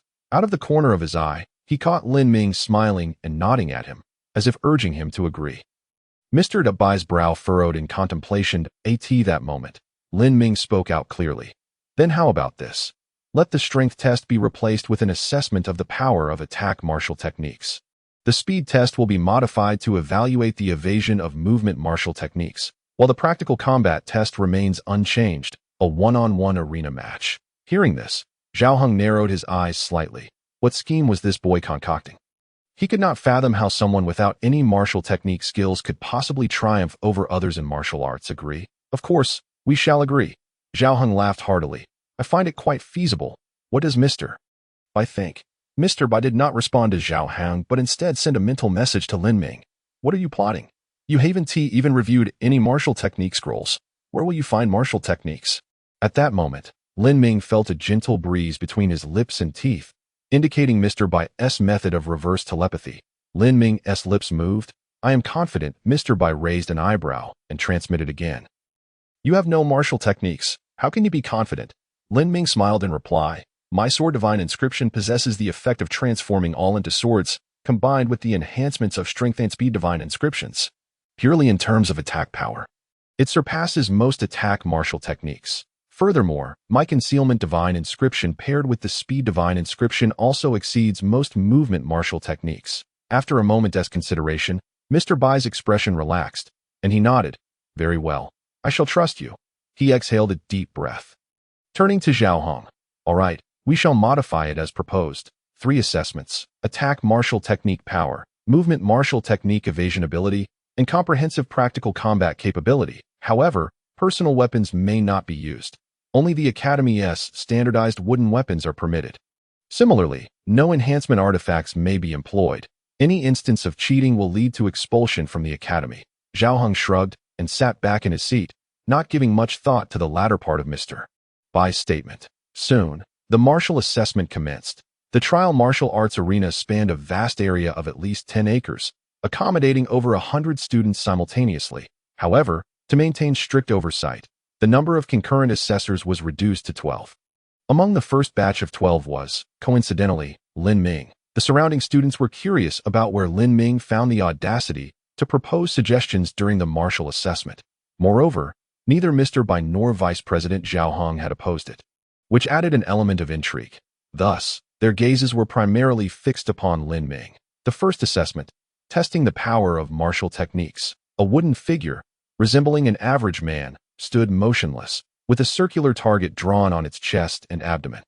At that moment, Lin Ming raised the Academy's standardized wooden sword, softly uttering, "Sword," arised as the words left his lips. The sword divine inscription surged into the wooden sword. Clang! The wooden sword unexpectedly emitted a piercing shriek akin to the clash of metal. In the next instant, Lin Ming unsheathed his sword with fierce determination. It was neither a slash nor a vertical cut, but rather a mastery of swordplay. The wooden sword transformed into a striking comet, piercing straight through the wooden figure's chest. Boom! The sword light flashed and vanished, having penetrated the wooden figure's torso, then circled back to return to Lin Ming's hand. At that moment, the wooden figure opened its mouth and proclaimed, "The power of martial arts exceeds the measurable range." Chapter 7. If Senior Lin Ming is a waste, then we are all mere detritus. In the vast martial arts testing arena, silence reigned as the onlookers struggled to comprehend the scene before them. The wooden figure's feedback echoed in their ears, morphing into a colossal hand that kneaded those who had doubted Lin Ming. Some were left dumbfounded, others blinked in disbelief, while others hid their faces in shame. At this juncture, Zhao Hong trembled as he stood up, moving to the edge of the chairman's platform, craning his neck to fixate on Lin Ming. So you're scheming against me, are you? Lin Ming replied with a shrug. Vice Dean Zhao, one may indulge in a chaotic meal, but one should be cautious with their words lest I accuse you of slander. I, Lin Ming, am upright and open. When and where have I plotted against you? Zhao Heng's lips twitched violently, memories of the previous night flashing through his mind. He had not witnessed how Lin Ming had vanquished those individuals. He only recalled Mo Xuanji, crippled and sprawled on the ground, with Lin Ming standing triumphantly above him. At that time, he had thought little of it, assuming that without entering the realm of enlightenment, one could wield countless external forces that could influence combat power. However, during the martial examination, fairness was paramount. He had initially believed Lin Ming would reveal his true strength during the assessment. Yet, the reality was that Lin Ming had indeed unveiled his true capabilities, only they far surpassed Zhao Heng's expectations. I shall examine your wooden sword, Zhao Hong declared solemnly. Lin Ming shrugged and smiled. Very well. If you wish to see, then by all means. With that, he tossed the wooden sword, which pointed slightly as he commanded, sword control. The wooden sword sliced through the air, flying into Zhao Heng's hands, followed by a divine character of sword detaching from it, drifting slowly towards Lin Ming. In an instant, a purple aura enveloped the surroundings, and the students could no longer conceal their astonishment. This was the purple divine character, an extraordinary grade divine character, widely recognized as the deadly combat character sword. A prodigy, indeed. An unparalleled prodigy, How terrifying was Lin Ming's innate talent? How could anyone still label him a waste? Surely, there must be slander involved. After all, this was an extraordinary grade purple divine character, and it had been centuries since anyone in the vast Qingming prefecture had successfully condensed it. The students who had previously interacted with Lin Ming were now filled with regret that as they gazed at him. Their expressions were a blend of envy, shock, and shame. On the chairman's platform, Zhao Heng received the wooden sword. Watching Lin Ming leisurely reclaim the purple divine character that it dawned on him. Lin Ming was creating momentum for himself. Zhao Heng's countenance darkened as he crushed the wooden sword in his palm. Confirming it was indeed an ordinary wooden sword, with no issues. His eyelids twitched in irritation. Zhao Heng felt displeased, yet in front of the multitude, he had to suppress his anger, exhaling a breath of frustration. He feigned a smile. Very well. I did not expect our Xianwen Academy to gain another prodigy. The divine character of sword from young master Lin Ming is remarkable, possessing the extraordinary effect of transforming all into swords. With that, he retreated to his seat. As Zhao Heng passed by, Mr. Bai smirked, teasing. Vice Dean Zhao placed an incorrect bet. It's too late to change now. Zhao Heng paused and turned to glance at Mr. Bai. Mr. Bai, an outsider, should not meddle too deeply in the affairs of the academy. Mr. Bai's expression was one of amusement as he advised, you truly do not comprehend what you are facing. It would be wise to retreat sooner rather than later. Zhao Heng scoffed. What is there to misunderstand?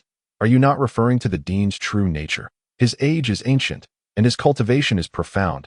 I am well aware of that. However, times have changed, and the old ways may no longer suffice. Mr. Bai replied with a playful smile, I am not referring to that matter. What he implied was that Lin Ming's talent was extraordinarily formidable, and he should refrain from recklessly targeting him. However, Zhao Heng misconstrued Mr.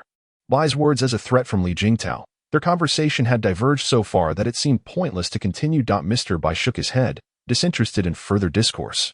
Before long, Lin Ming commenced the second round of martial testing for body techniques. He stood within a circle of 3 zhang in diameter, surrounded by a dense swarm of flying knives. Hundreds, if not thousands, as long as he could avoid being struck by the flying knives for a quarter of an hour. It would be deemed a success. The fewer knives that struck him, the higher his score. Zhao Heng chuckled coldly, reveling in his thoughts. What does it matter if you possess the talent to transform all into swords? What of your affinity for the sword divine character? I shall replace them with flying knives and witness how you fare. Lin Ming waved his hand in a gesture that signaled Mr. Bai to begin. Mr. Bai nodded and lightly snapped his fingers. Snap! Hundreds of flying knives trembled in anticipation, poised for action. At that moment, a smirk appeared on Lin Ming's lips as he pointed to his brow. Summoning the hidden divine character. Pop! Lin Ming's figure flickered and vanished, leaving no trace for anyone to follow. Mr. Bai chuckled, realizing the situation. The flying knives had lost their target, and there was no need for evasion. It was akin to cheating. Suddenly, he found himself admiring Lin Ming. Many possessed talent, and many worked hard, but few were genuinely intriguing. Meanwhile, Zhao Heng's expression contorted with rage as he gripped the armrest of his chair, ready to explode. Mr. Bai swiftly turned to glance at Zhao Heng. In an instant, he appeared beside Zhao Heng, placing a hand on his shoulder. Vice Dean Zhao, surely you do not lack the decorum to handle this? Zhao Heng's face contorted with fury, radiating a fearsome aura. Isn't this cheating? Whether it is cheating or not is for me to decide. It is none of your concern, Mr. Bai replied with a congenial smile. Zhao Heng opened his mouth, his tongue licking his lips. You truly have some audacity. With that, he summoned his spiritual energy, revealing his cultivation in the Taiho realm. But I ask this all you have. You dare to act tough with me? Mr. Bai shook his head slightly, his hand descending lightly. Boom! The wrought tan chair beneath Zhao Heng disintegrated into dust. Zhao Heng himself appeared stunned, as if struck by lightning, remaining oblivious to the humiliation of crashing down onto the stage. Mr. Bai's strength exceeded his expectations. He had assumed that their levels in the Taiho realm would render them comparable, but he was gravely mistaken. Mr. Bai, while appearing to be in the Taiho realm, was nearly on the verge of transcending. At this moment, Mr. Bai's tone turned cold. I care not for your schemes, but do not let your plots bring my ire upon you. Cold sweat trickled down Zhao Heng's forehead, traversing every fold of his flesh. He dared not wipe it away, nodding vigorously in understanding. Around the testing arena, the onlookers exchanged bewildered glances. What is happening? Why are Vice Dean Zhao and Mr. Bai at odds? It seems to stem from a dispute over Lin Ming. Did you all notice how Vice Dean Zhao has been particularly targeting Lin Ming today? Indeed. Where has Mo Xuanji gone? He usually accompanies Lin Ming. Did he not participate in the martial examination? Upon witnessing Lin Ming's performance today, who still cared for that pretender? No. No. You are all missing the point. The focal issue is how formidable Mr. Bai is. What is so surprising? We all know Mr. Bai is powerful. Even if he surpasses Vice Dean Zhao, what of it? Today, the most astonishing is still Senior Lin Ming. Exactly. The Academy has been buzzing with rumors that he is a waste. Who knows what misguided souls are spreading such slander? Senior Lin Ming's displayed strength could easily obliterate us. Indeed, if Senior Lin Ming is a waste, then we are all mere refuse. Before long, Lin Ming's second martial examination concluded as expected. He emerged unscathed, achieving a perfect score. Given his displayed prowess, few of the students present desired to challenge him in a one-on-one scenario. Facing an elusive opponent with terrifying attack power was not a true test of combat. It was a harrowing struggle for survival. Those who wished to engage could do so. They certainly had no desire to participate. Thus, Lin Ming's practical examination concluded with full marks. He wore a smile, waving at Zhao Hong, ready to fulfill the promise made by his mentor. Chapter 8. I shall lead. The Academy must acknowledge my supremacy. The crowd exchanged glances, uncertain of the underlying discord between Lin Ming and Zhao Hong. Yet the spectacle captivated their attention. The martial examination of the others faded into obscurity. Leaving the students to weep in silence that moment, Zhao Hong rose, adjusting his appearance, while Mr. Bai stood beside him, a knowing smile playing at the corners of his mouth. That I cautioned you not to underestimate Lin Ming. Not to divert your focus towards the dean. Zhao Hong's lips twitched, as if he wished to speak, but ultimately fell silent. Approaching the edge of the platform, he flicked his sleeves. Bang! Bang! Zhao Hong declared, Lin Ming. Do you believe you have already secured the top position in the martial examination? 3 perfect scores. Does that not equate to first place, or at the very least a tie for it? Is there a problem? Lin Ming extended his index finger, gently tracing his brow. Let me pose a question. Do your words, Zhao Hong, hold any weight? Zhao Hong's expression darkened as he rubbed his stomach. The martial examination has yet to conclude. Some students are still on their way back to the academy. Do not revel in your perceived victory. Moreover, last night, you killed Mo Xuanji. Do you comprehend the magnitude of the repercussions this has incited? Within the span of an hour, the Mo family has already pressured my Xianwen Academy, and Mo Yingxue has also declared that she demands an explanation from us if we fail to comply. She will annihilate our students during the 5 academies competition. All of this stems from your cruel whim, Lin Ming. How do you intend to account for this? Having vented his frustration, Zhao Hong narrowed his eyes, surveying the surroundings. Soon, the atmosphere in the testing arena became rife with fervent discussion. What? Lin Ming killed Mo Xuanji. Why? Weren't they good friends? How could this happen? No, wait. Mo Xuanji is one of the 3 prodigies from the Outer Academy. He's nearly perfected his body refinement stage, yet Lin Ming managed to slay him. Unbelievable. Just earlier, Senior Lin Ming exhibited only the spiritual fluctuations of the spirit realm, which means he crossed realms to defeat Mo Xuanji. This is astonishing. Defeating an opponent from a higher realm is an entirely different concept. Typically, someone of a higher realm has enhanced overall strength and can flee if outmatched. It appears Senior Lin Ming's talents exceed our comprehension. Upon hearing their discourse, Lin Ming could not suppress a chuckle. Indeed, the dead genius pales in comparison to the living chick. Lin Ming remarked with a shrug that he had anticipated reproach, yet the sentiments expressed were merely awe at his prowess. Such is the world. Human hearts have grown callous. On the platform, Mr. Bai rested his palm against his forehead, laughing heartily without a semblance of decorum. Puffed. Ha! Zhao Hong's face darkened like coal, fluctuating between shades of blue and white. Appearing particularly unhinged, within his robe, his fists were clenched tightly, an invisible energy pulsating in turmoil. Lin Ming tilted his neck, maintaining a distance of over 10 feet, and called out mockingly, apologies, but Mo Xuanji had his entourage ambush me. And in the heat of the moment, I inadvertently comprehended the purple divine script and, quite accidentally, killed him, inadvertently encountering you, Vice Dean Zhao. I also Zhao Hong let out a cold laugh, amplifying his voice with spiritual energy, ensuring that every soul within the trial arena could hear him clearly. Allow me to remind you all that Mo Yingxue has attained remarkable prowess at the perfected body refinement stage. She is ruthless and decisive, ranked 9th on the Qilin list. Furthermore, she is the chief senior sister of the Xianwen Sword Academy and the future leader of the Mo family in Qingming Prefecture. Lin Ming harbors a vendetta against her, and he will undoubtedly be targeted relentlessly by these two formidable forces.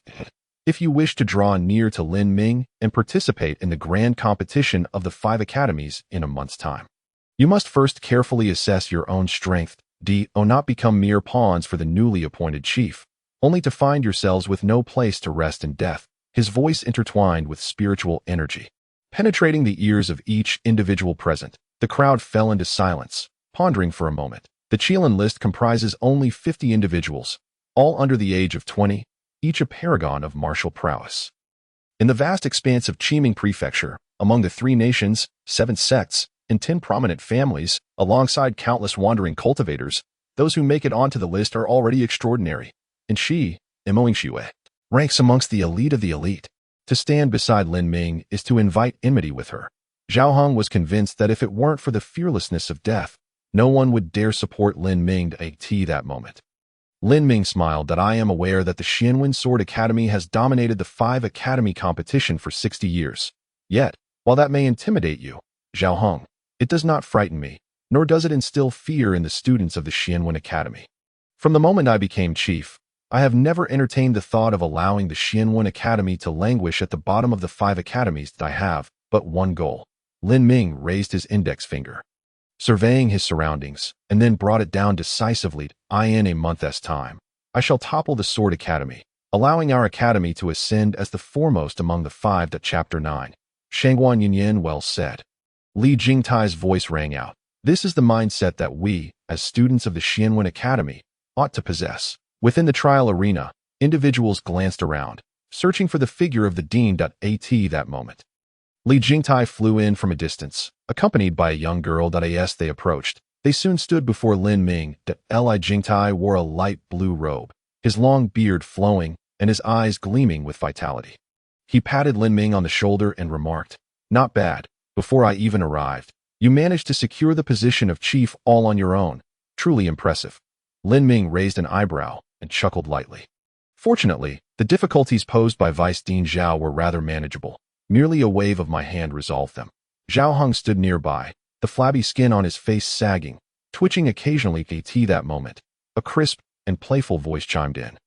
"Hey, you are the chief of the Xianwen Academy, aren't you? Do you dare to fight me?" Lin Ming turned to locate the source of the voice, his gaze landing on the young girl who had accompanied the dean. She sported twin ponytails and wore a vibrant red floral dress, her bright eyes sparkling with energy, and her delicate oval face seemed to radiate a mischievous charm. "I am indeed the chief." "Named Lin Ming, but who might you be?" Lin Ming replied with a smile. The girl, with her ponytails bouncing, beamed and declared, "I am Shangguan Yunyan, and I will not change my name or surname. One would think you are here to rob me." Lin Ming quipped, a smirk tugging at the corner of his mouth. "Shangguan, is that so?" Shangguan Yunyan shook her head. "Nothing special. I just thought you looked good and wanted to see if you could fight." "Ah, is there a connection between those two?" Lin Ming's eyelid twitched slightly. At this moment, Li Jingtai stroked his beard and gestured toward Shangguan Yunyan. "From today onward, she will enroll in our Xianwen Academy." Shangguan Yunyan nodded eagerly. "I am very strong, so don't disappoint me." Lin Ming retorted, "When did I agree to fight you?"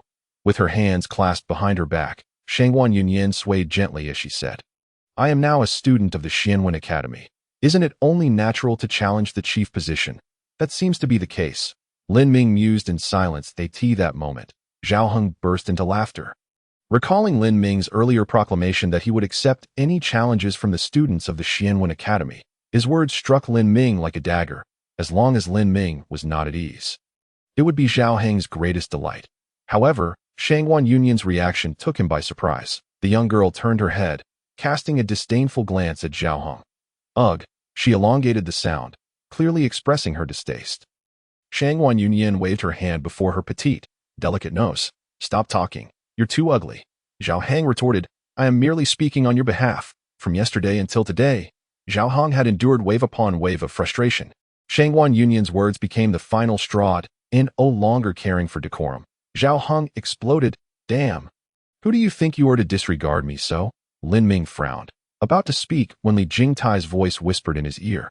Do not intervene. This girl has a notable background. Let Zhao Heng dig his own grave. Shangwan Yunyan pouted. Grandpa Hua, help me hold him down. I want to hit him. Behind her, a faint ethereal shadow emerged, resembling a spectral old man in black robes. As you command. With that, the old man's words fell, and a wave of spiritual pressure suddenly enveloped Zhao Heng. With a loud crash, Zhao Heng's complexion changed drastically. His heart sinking. Oh no, I've kicked a hornet's nest. Today truly was a day of misfortune. He needed to find a way to remedy this. However, the black-robed old man didn't even grant him the chance to speak. Grasping Zhao Heng's plump face, a surge of scorching spiritual energy burst forth, sealing his mouth.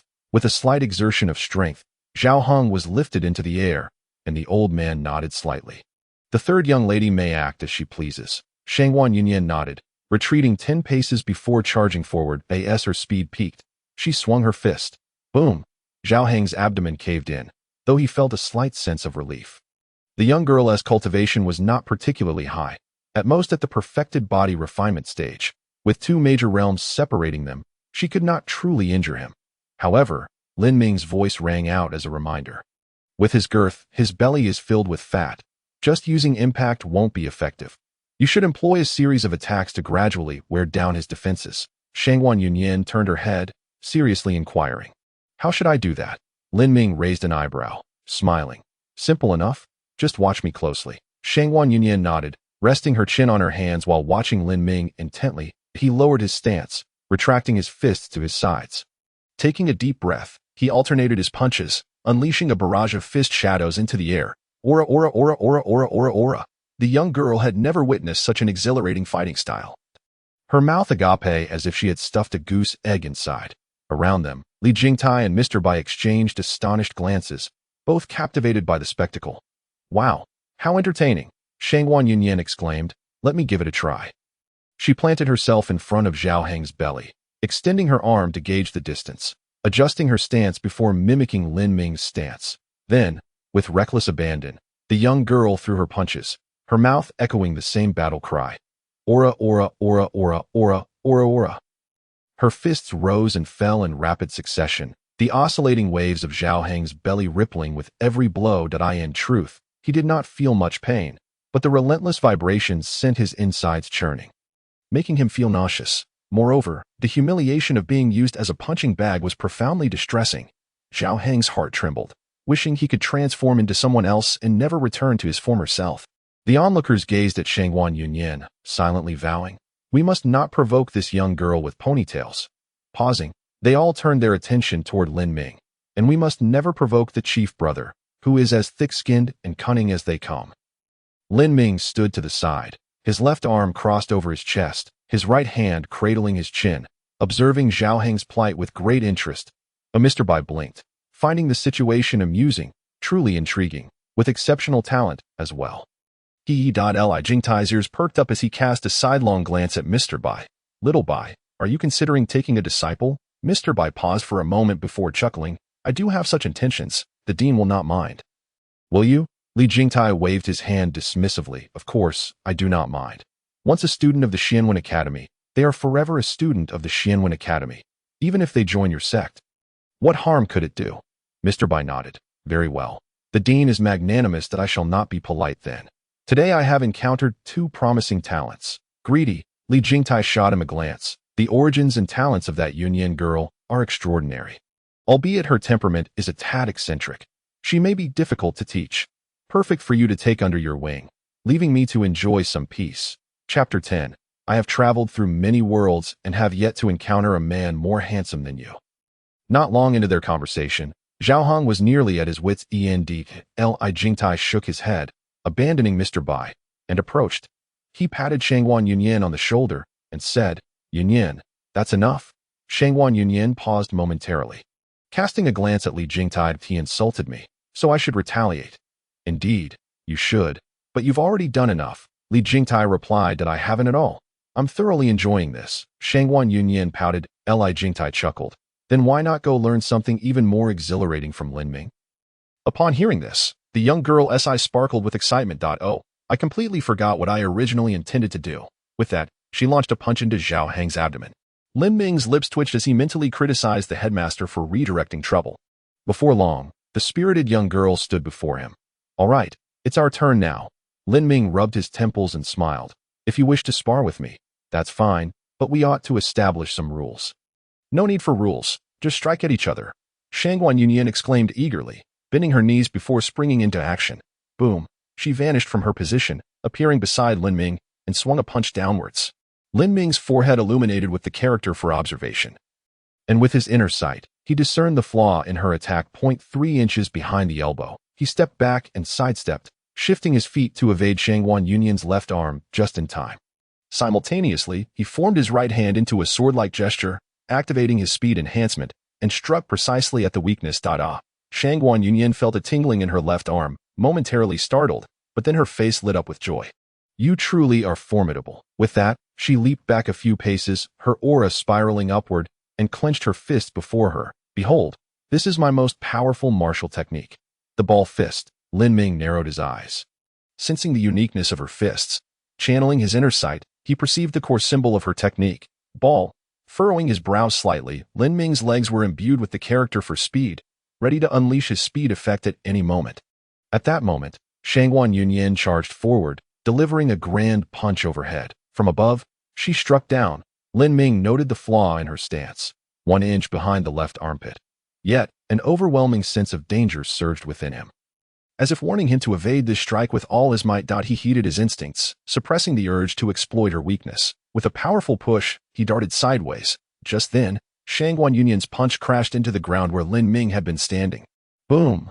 A forceful impact carved a circular pit with a diameter of 10 feet into the earth, leaving behind a web of cracks. The power was evident as dust billowed around. The young girl looked up, revealing her tiger-like teeth, but that's not the end. She raised her fists, and 2 transparent spheres spun outward. The debris around her swirled inward, being absorbed by the 2 orbs. In the next moment, the basketball-sized transparent spheres turned a dusty yellow, spinning rapidly while tracing arcs towards Lin Ming. Out of the corner of his eye, Lin Ming caught sight of the standard wooden swords on the weapon rack. He flicked his fingers, sending forth the sword character. Then, with a wave of his hand, he chuckled, "Sword, come." In an instant, the sound of swords ringing echoed. Clang, clang, clang. Lin Ming pointed his finger, and the wooden swords soared towards him, coalescing into a dragon of swords that spanned before him. The sword dragon collided with the yellow spheres. Boom! The air shook violently, sending shockwaves in all directions. Separated by the explosion, Lin Ming and Shangguan Yunyan stood facing each other, neither continuing their assault. Lin Ming's forehead glowed with the character for observation, revealing the intricacies of Shangguan Yunyan's fists. The energy she manipulated was not vast, however. The rapid rotation of the spheres imparted an extraordinary power. This was indeed a martial technique of the highest caliber. Lin Ming smiled as the dust settled between them. Shangguan Yunyan approached him with a skip in her step. You figured it out, huh? Not bad. Not bad. The young girl, with her luscious red lips and bright eyes, was undoubtedly a stunning beauty.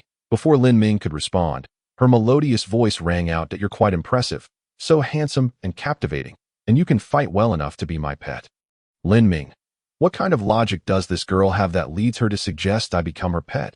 Gently stroking his chin, Lin Ming patiently replied, Are you certain your choice of words is accurate?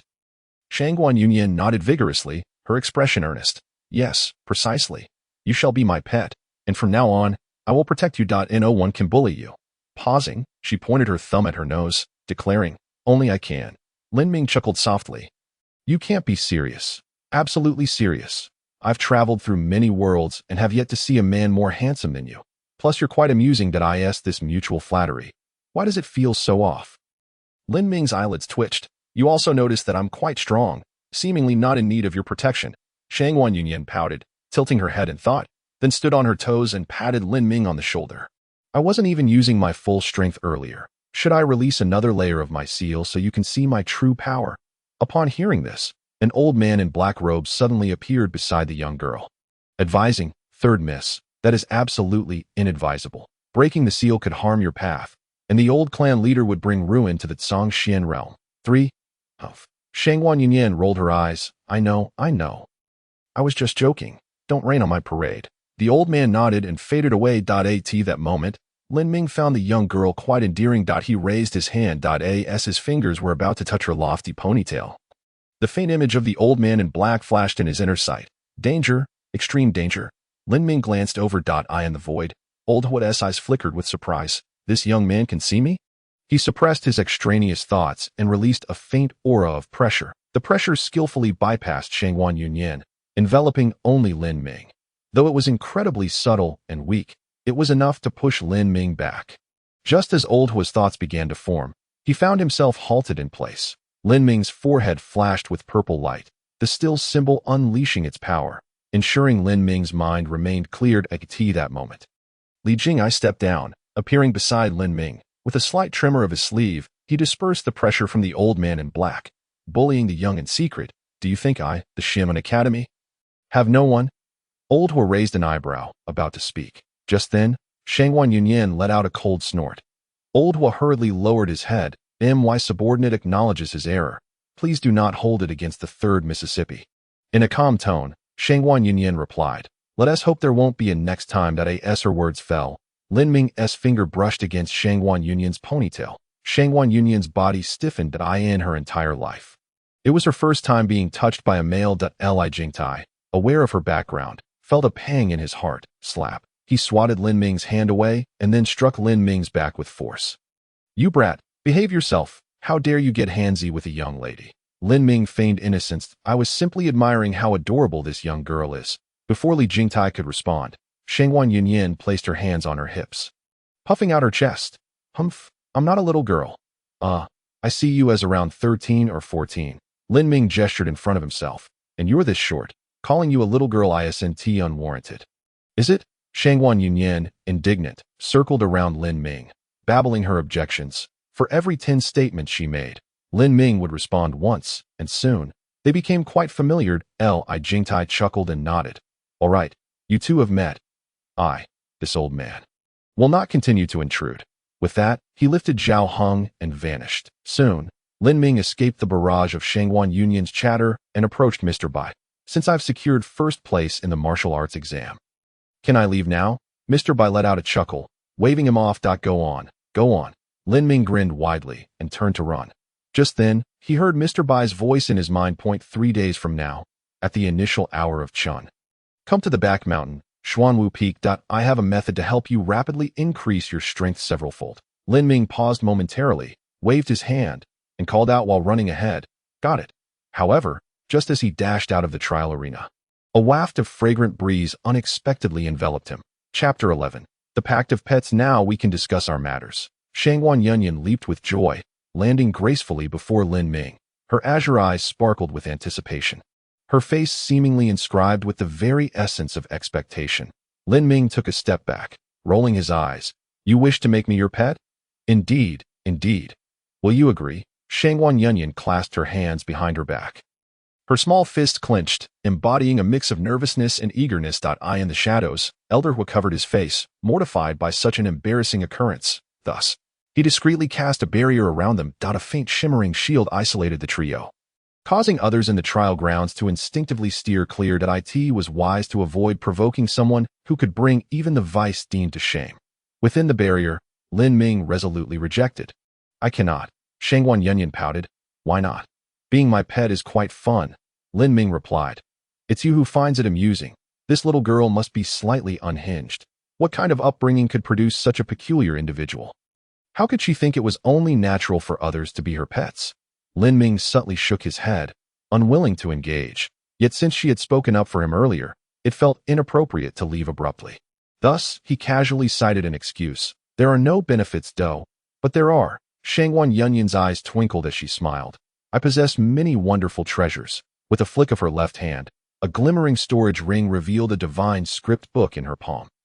Here, take it. The blue-bound book bore the title Comprehensive Analysis of the Character Seal in Divine Script, and it radiated an ethereal glow, clearly not an ordinary item. Elder Hua's eyes widened as he plucked a few hairs from his beard, hastily interjecting, Miss, this book thoroughly analyzes the Divine Script Character Seal, an exceptional tome of heavenly grade. How can you simply give it away? Shangwan Yunyan shook her head, her twin high ponytails swaying. This is my book. I can give it to whomever I wish. Saying so, She forcibly thrust the divine script book into Lin Ming's embrace. Lin Ming raised a hand to touch his brow. I will never agree to being a pet. Such a decisive refusal. A flicker of surprise crossed Shangwan Yunyan's eyes as she pouted and spread her hands. All right then, you can return the book to me. She couldn't fathom that someone would reject the allure of a heavenly grade divine script book. Yet, without hesitation or trickery, Lin Ming handed it back to her, not even glancing at its contents. Elder Huo was taken aback. As long as one reaches the spirit perception realm, one can sense spiritual energy. If one can sense spiritual energy, they must know that this divine script book is indeed a genuine heavenly grade tome. In the vast Songshuan realm, to find someone who could resist the temptation of a divine script book, while not impossible, would be exceedingly rare. And here stood such a person. Elder Huo reassessed Lin Ming, pondering. With his background, he must understand that a heavenly grade divine script book signifies a pathway to transcendent realms, greatly enhancing the likelihood of advancing to the saint realm. All he needed to do was verbally agree to be a pet to obtain everything. Tio refused this. He must either possess an extraordinary character or be utterly foolish. That moment, Shangwan Yunyan, feeling quite unwilling, twisted her little hands together, her fingers interlocking. Isn't this book good enough? I have others. Would you like to see more? Perhaps there is something that piques your interest. Lin Ming smiled and shook his head. No need. Divine script books hold no allure for me. Impossible, Shangwan Yunyan blurted, then feeling slightly embarrassed, weakly added, my father always says, no one can resist the charm of a heavenly grade divine script book. If they can, it's simply because they haven't seen enough. With that, she took out 20 more books, arranging them in a fan-like display. Lin Ming's brow twitched slightly. A super rich little heiress. One heavenly grade divine script book is worth far more than Mo Xuanji's jade silkworm armor. The disparity in value is beyond calculation.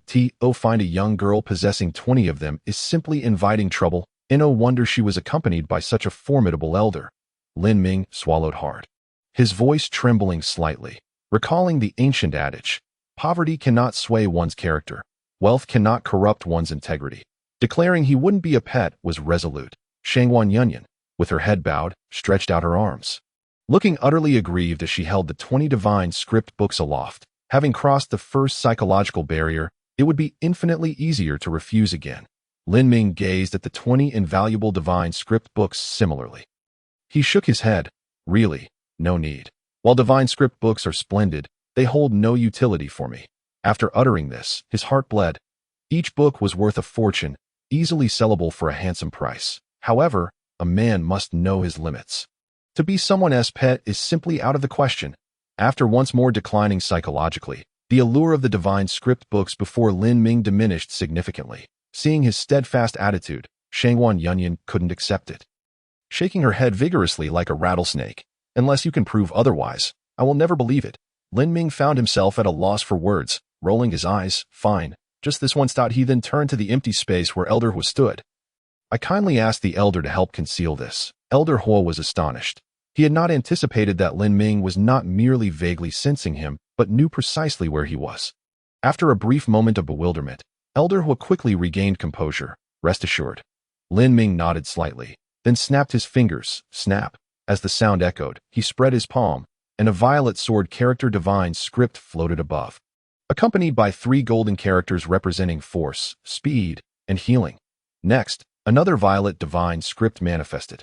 Thus, Lin Ming showcased his 5 divine scripts. He deliberately concealed the characters for stealth and concealment, with the former being his foundational script and the latter an invaluable tool for covert operations. Naturally not to be revealed. To be honest, my talent isn't too shabby. I had an unexpected insight last night. Without fully grasping my own comprehension, why would I seek out others? After saying this, Lin Ming retracted his 5 divine scripts. Shangwan Yunyan gasped, then put away the divine script book, clapping her hands in delight. Wow, your divine scripts are impressive, all at least golden in quality, and they radiate a rich golden light. They might very well evolve into violet divine scripts.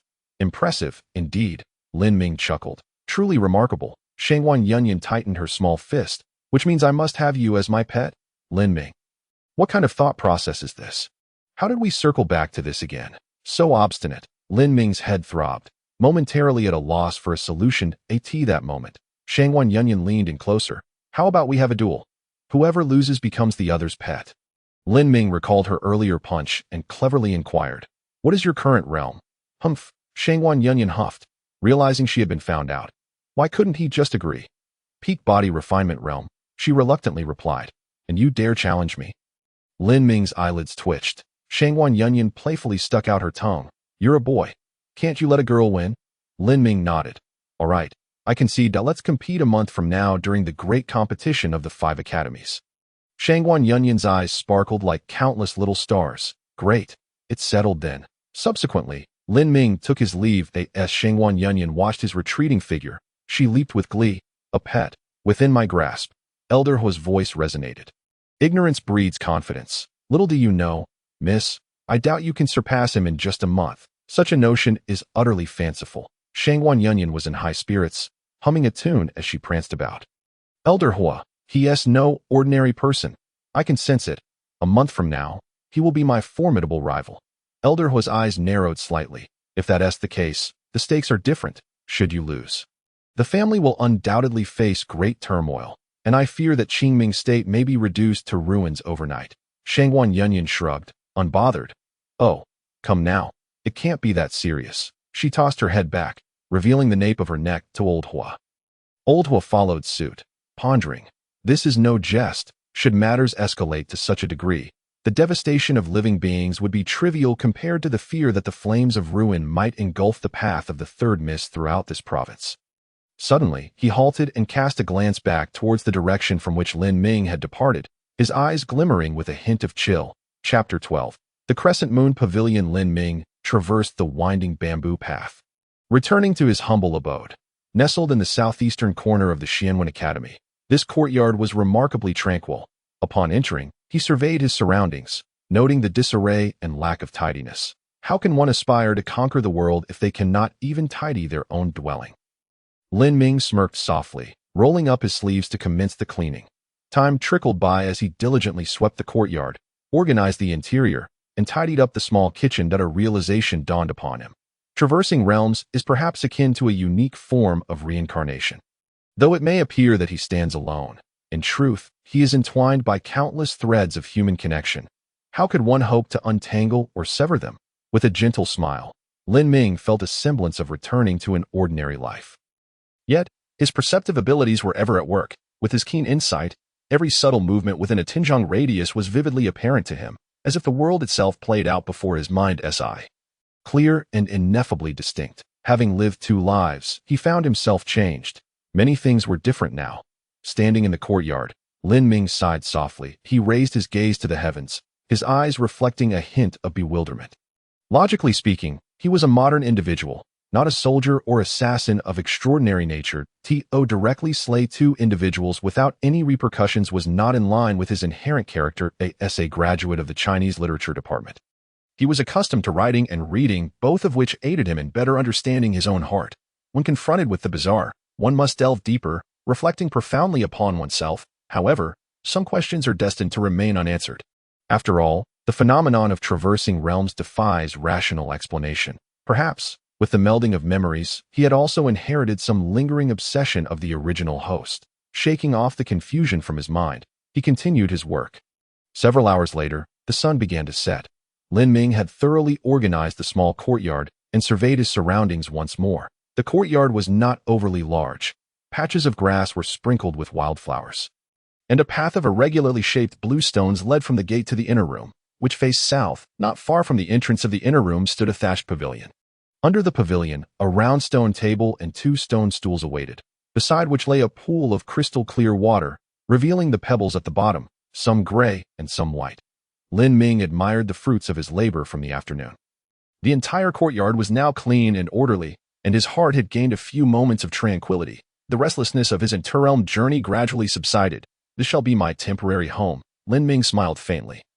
A blend of melancholy and relief washing over him, he then proceeded to the small kitchen against the west wall of the courtyard, casually stir-frying a couple of simple dishes and warming a pot of clear wine. Alone beneath the pavilion, beside the stone table, Lin Ming dined quietly, occasionally picking at the dishes with his chopsticks, nonchalantly savoring each bite. As he chewed, he inspected Mo Xuanji's storage ring. There were over 100 gold coins. 3 types of poison, 7 books, and a few sets of clothing, none of which seemed particularly valuable. However, there was a dark-colored pouch containing a special token and a small handwritten notebook.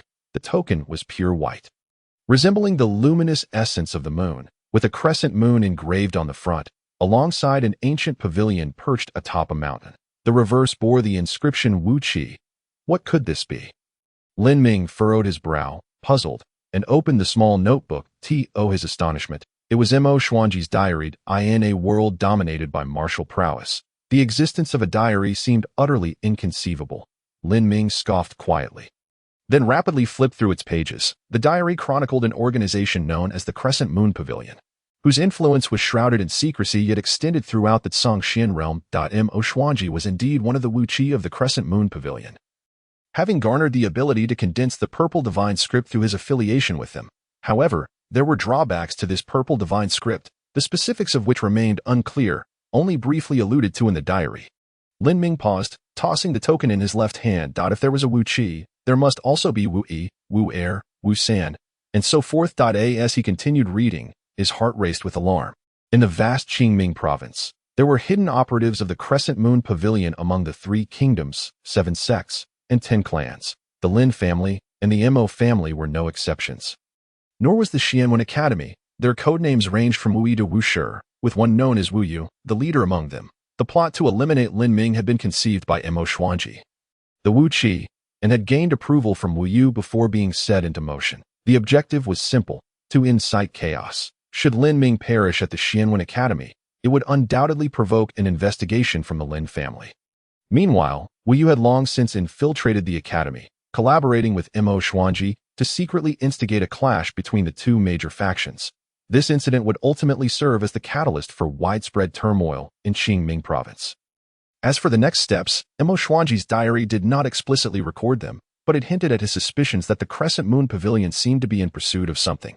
The entry abruptly ceased, with today's date noted at the end, indicating that Mo Xuanji would no longer have the opportunity to pen another entry.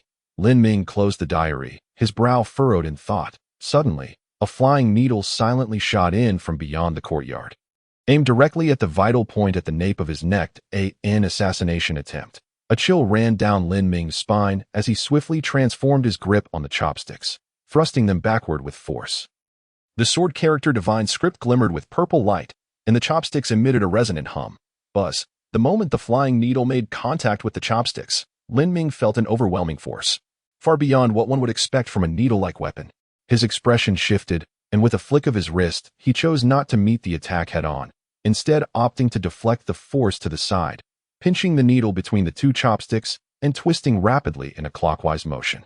Crack, crack, the chopsticks splintered, but the flying needle reversed its course, hurtling back toward its sender. Lin Ming focused his mind, the character for observation manifesting on his brow, expanding his perceptive range to its maximum.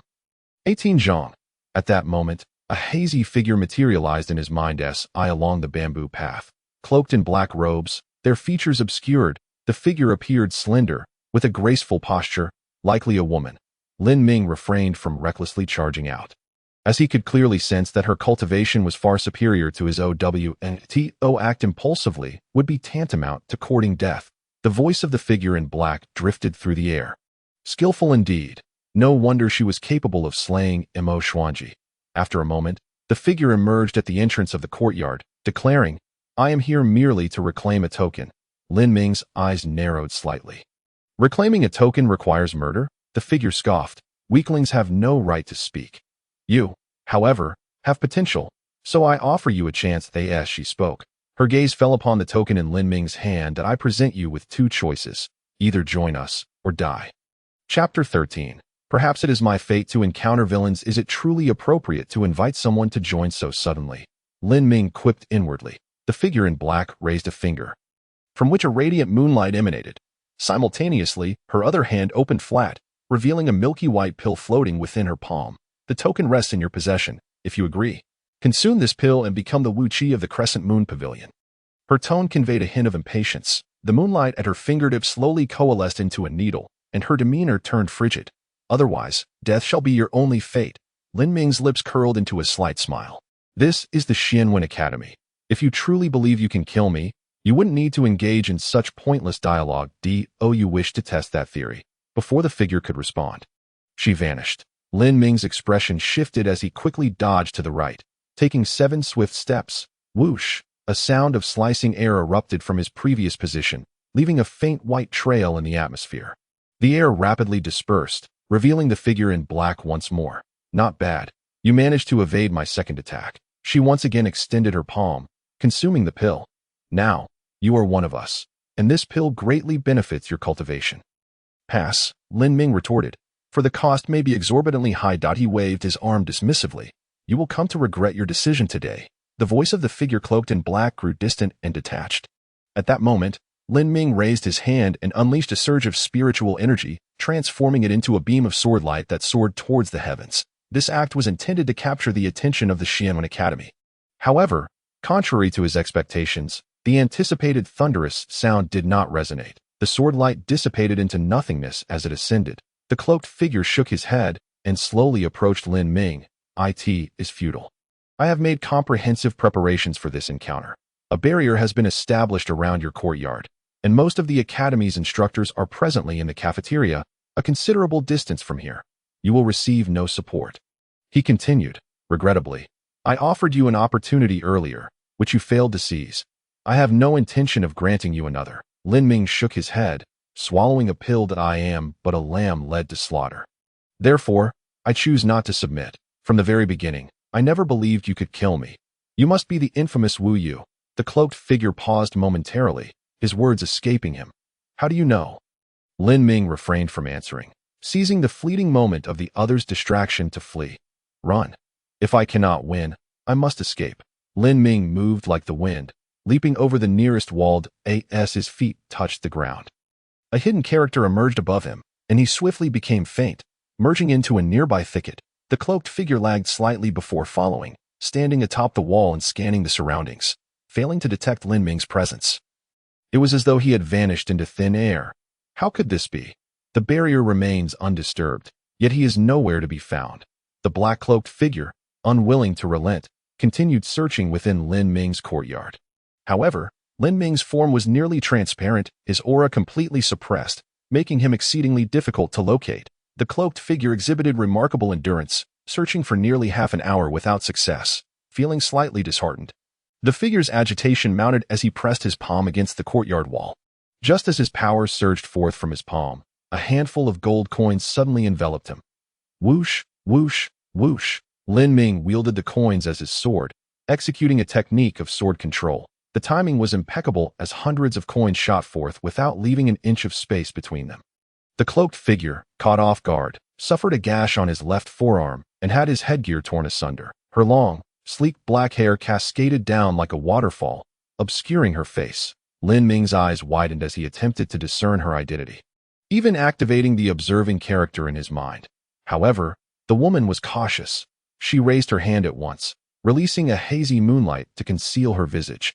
Without hesitation, she turned and fled. At that moment, Lin Ming slowly revealed himself, forming his fingers into a sword and striking several swift blows. After shattering the barrier she left behind, Lin Ming took a few steps forward, waved his hand, and called out, "You may leave, no need for farewells." In the distance, the cloaked woman faltered, stumbled slightly, and then quickened her pace. She muttered with determination, "I shall spare you today. Our paths will cross again in the future. Survive the night, and we shall see." Lin Ming chuckled and continued to strike at the sky. Bang, bang, bang. The deafening sounds quickly drew the attention of formidable individuals within the Xianwen Academy. The first to arrive was none other than Mr. Bai. What transpired? Lin Ming produced the token of the Crescent Moon Tower and succinctly recounted the events that Mr. Bai raised an eyebrow. "It is them. Keep this token hidden. Do not let the other instructors in the academy become aware of it." "Why not?"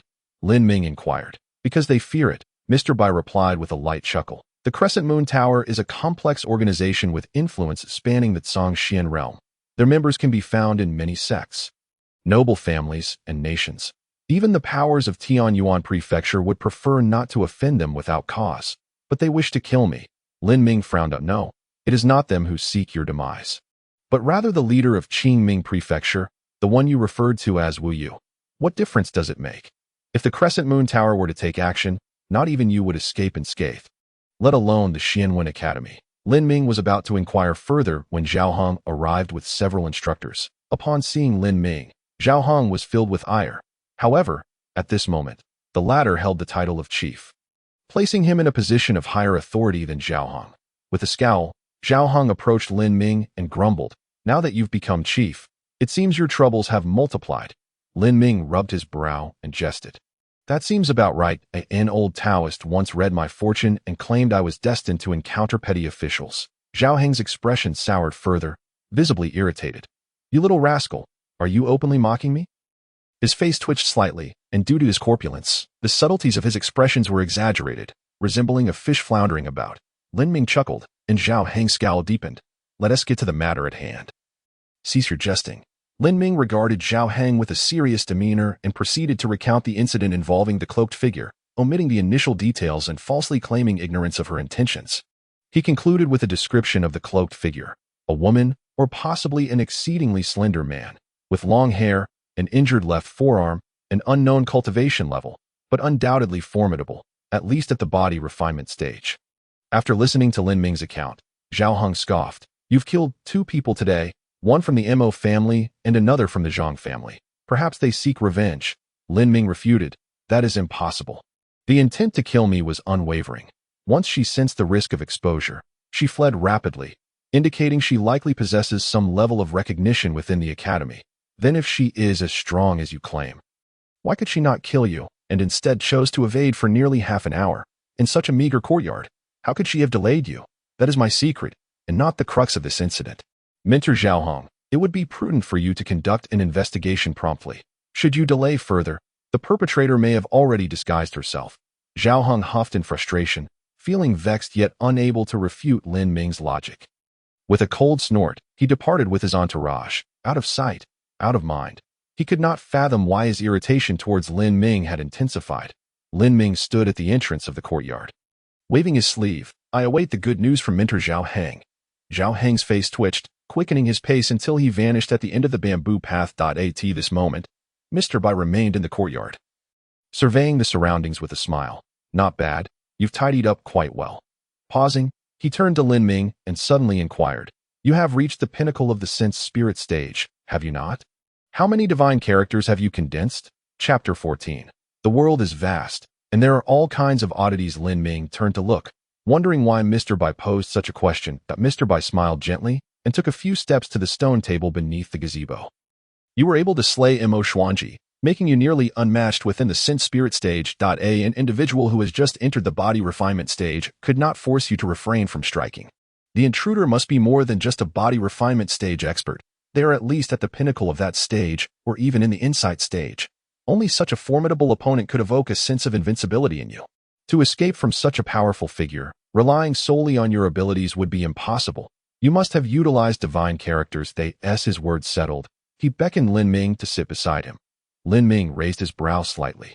Approaching and taking a seat on the stone bench, he contemplated that Mr. Bai harbored no ill intentions towards him and replied, "What Mr. Bai says is quite reasonable." Before he could finish speaking, Lin Ming raised his palm, and a series of divine characters emerged: strength, speed, concealment, healing, sword, and observation. 6 divine characters, 2 purple and 4 gold. Mr. Bai's pupils widened and contracted in astonishment, his lips parting slightly, as if unable to close. "This is extraordinary. 10-fold, 100-fold more astonishing than I had imagined." At that moment, Lin Ming offered a courteous nod. "One more is my initial divine character. I shall not reveal it to you." Mr. Bai smiled and waved his hand. "No worries. It is wise to maintain some caution. The initial divine character is of great significance. The fewer who know, the better." He was genuinely taken aback, momentarily at a loss for words, when his peripheral vision caught sight of the dishes and wine on the stone table. With a flick of his hand, Mr. Bai summoned a glowing cup. Pouring himself a drink, he raised it and downed it in one go. The fiery sensation of the liquor in his throat helped him regain his composure. After a pause, he remarked, "Your initial divine character is also purple, is it not?" Mr. Bai's warm smile carried the tone of a question, yet his demeanor conveyed no sense of inquiry. Lin Ming gave a slight nod. "Indeed. By heavens." Mr. Bai filled his cup again and drank heartily. So, the three instances of primordial purple energy falling last night were all related to you. What is the Hongming purple chi that has descended? It was mentioned by Mo Xuanji before his passing. Lin Ming tilted his head, his expression filled with confusion. Oh, you truly not know? Mr. Bai furrowed his brow, refilling his glass with fine wine and downing it in one gulp. Lin Ming remarked, Mr. Bai, you are indeed quite unreserved. Your luminous cup is twice the size of an ordinary one that after 3 of these, I dare say a jug of fine wine will be nearly emptied. Lin Ming discreetly picked up the jug of wine, giving it a gentle shake. Indeed, there was little left. The corner of Lin Ming's mouth twitched as he poured wine into his cup and drank. I spent last night condensing divine texts and had no time to observe the celestial phenomena, so I truly am unaware of what you speak. That leaves you as the only one. Apart from you, there can be no other. 3 purple divine texts and 3 instances of Hongming purple chi descending. How reasonable. Mr. Bai smiled, gazing intently at Lin Ming. Lin Ming rubbed his brow. Perhaps he was right. Mr. Bai conjured a pair of white jade chopsticks, picking up a piece of meat and placing it in his mouth. That I must say, your culinary skills are impressive, seemingly not inferior to your talent in divine texts. Pausing for a moment, Mr. Bai chuckled. While others busily seek to claim such celestial phenomena for themselves to garner attention and reap benefits, you seem rather indifferent to such matters. Lin Ming had grown accustomed to Mr. Bai's familiarity and paid little heed to his casual dining habits, though he was somewhat surprised by his affability. Shaking his head slightly, Lin Ming sipped his wine and replied, a tree that stands out will inevitably be battered by the wind. Though my excellence leaves others in the dust, a necessary humility and modesty should still be maintained. Mr. Bai raised an eyebrow, his chopsticks momentarily halting, a piece of meat falling onto the stone table, splattering a few drops of oil. That I never would have imagined you to be so brazen. Do you not feel the slightest embarrassment in saying such things? Lin Ming shrugged nonchalantly. Why should I be embarrassed for speaking the truth? Mr. Bai was rendered speechless, even feeling a twinge of irritation. However, even with his discerning eye, he had to acknowledge that Lin Ming was exceptionally gifted, ranking among the top 3 of the talented youths he had encountered. With this thought, the flicker of irritation in his heart naturally extinguished. That a young person without a proud heart would indeed be a cause for concern. Enthusiasm and a fighting spirit are the greatest assets of youth. Moreover, Lin Ming's mind was remarkably clear. His saying, a tree that stands out will inevitably be battered by the wind, was astutely put, reflecting a precise grasp of his own position. Such temperament ensures one does not perish prematurely. It is the hallmark of true talent. Mr. Bai set down his chopsticks and burst into hearty laughter. Excellent. You, Lin Ming, are truly remarkable. Both your talent and disposition are commendable, though your personality leans a bit toward the cunning and brazen. Not quite befitting your noble appearance. Lin Ming was left speechless, wondering whether this was praise or mockery. Remember, with your talents, you could break through to the perception realm at any moment and advance to the body refinement realm.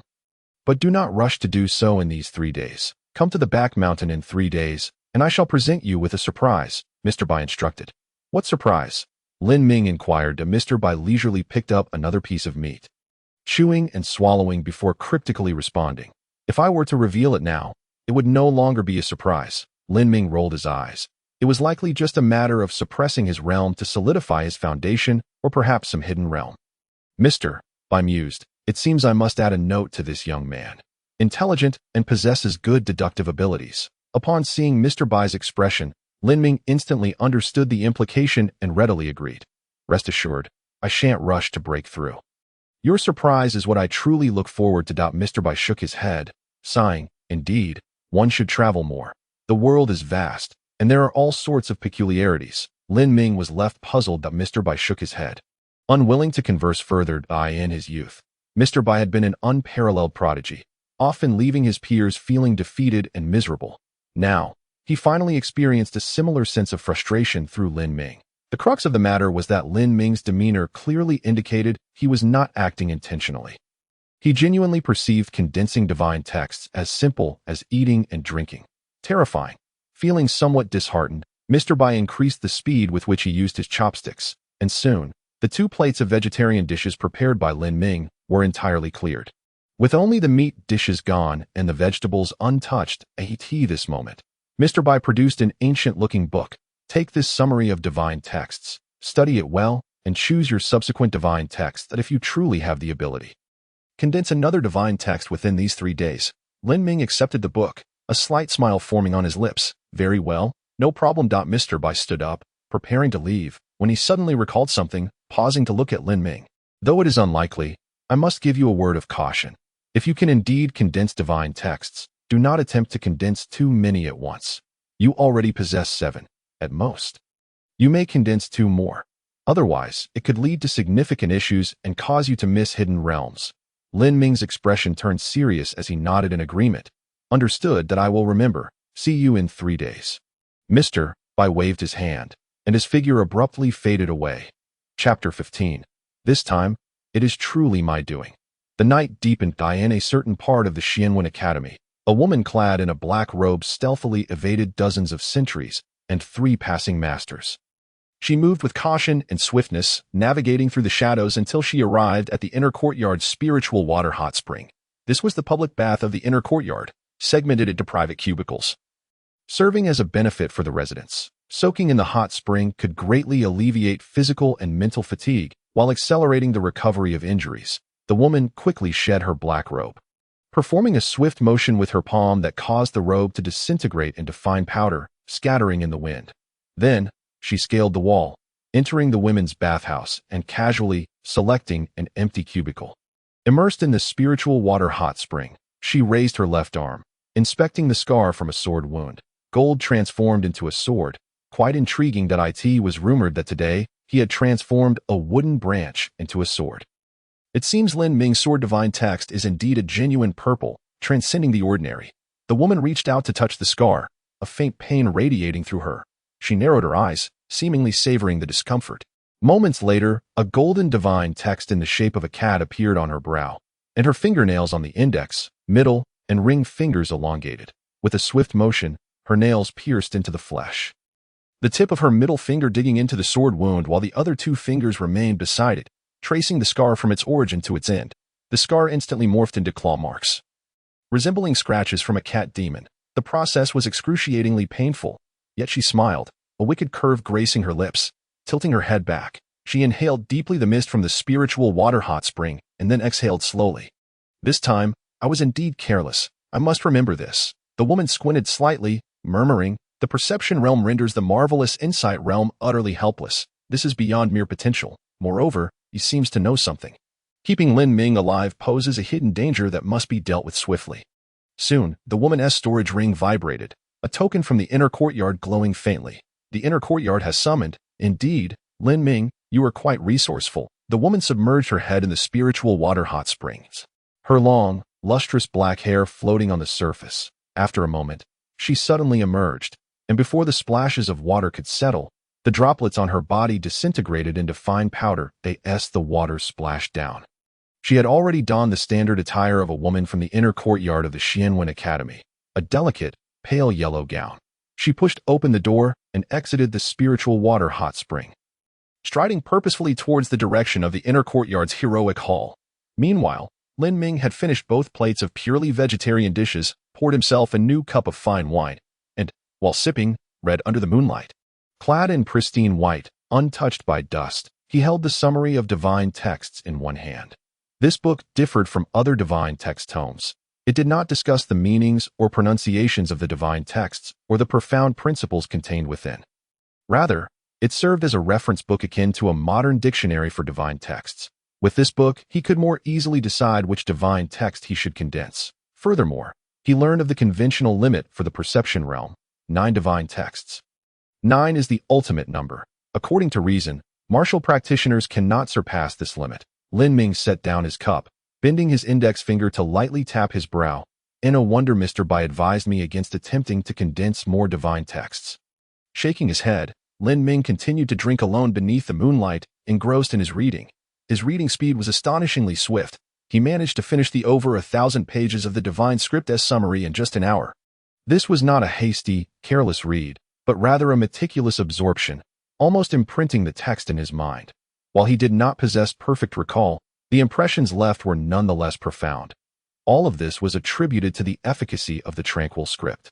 This script possessed 3 remarkable effects. It shielded one from celestial machinations, clarified the mind, and fortified one's essence. The second effect enabled him to focus intensely, allowing his reading speed to far surpass his previous capabilities. It is noteworthy that he was already a luminary in the Chinese literature department, having read extensively and possessing a profound love for books. Thus, his reading speed had always been commendable, with the enhancement of the script's effects. It reached an extraordinary pace. Closing the book, Lin Ming exhaled deeply, yet remained oblivious to the peculiarity of his reading speed. 2 characters remained for selection, and these choices required immense caution. While he had mastery over the divine script, at this moment he could only solidify 2 in gaming terms. It was akin to having only 9 slots for skills, each necessitating careful consideration. Selecting a frivolous skill could lead to considerable trouble. Hence, Lin Ming began to ponder deeply, grappling with his indecision. After 2 hours of contemplation, he finally arrived at his answer: the character's soul and spirit, drawing from the peculiar knowledge he had acquired before his transmigration.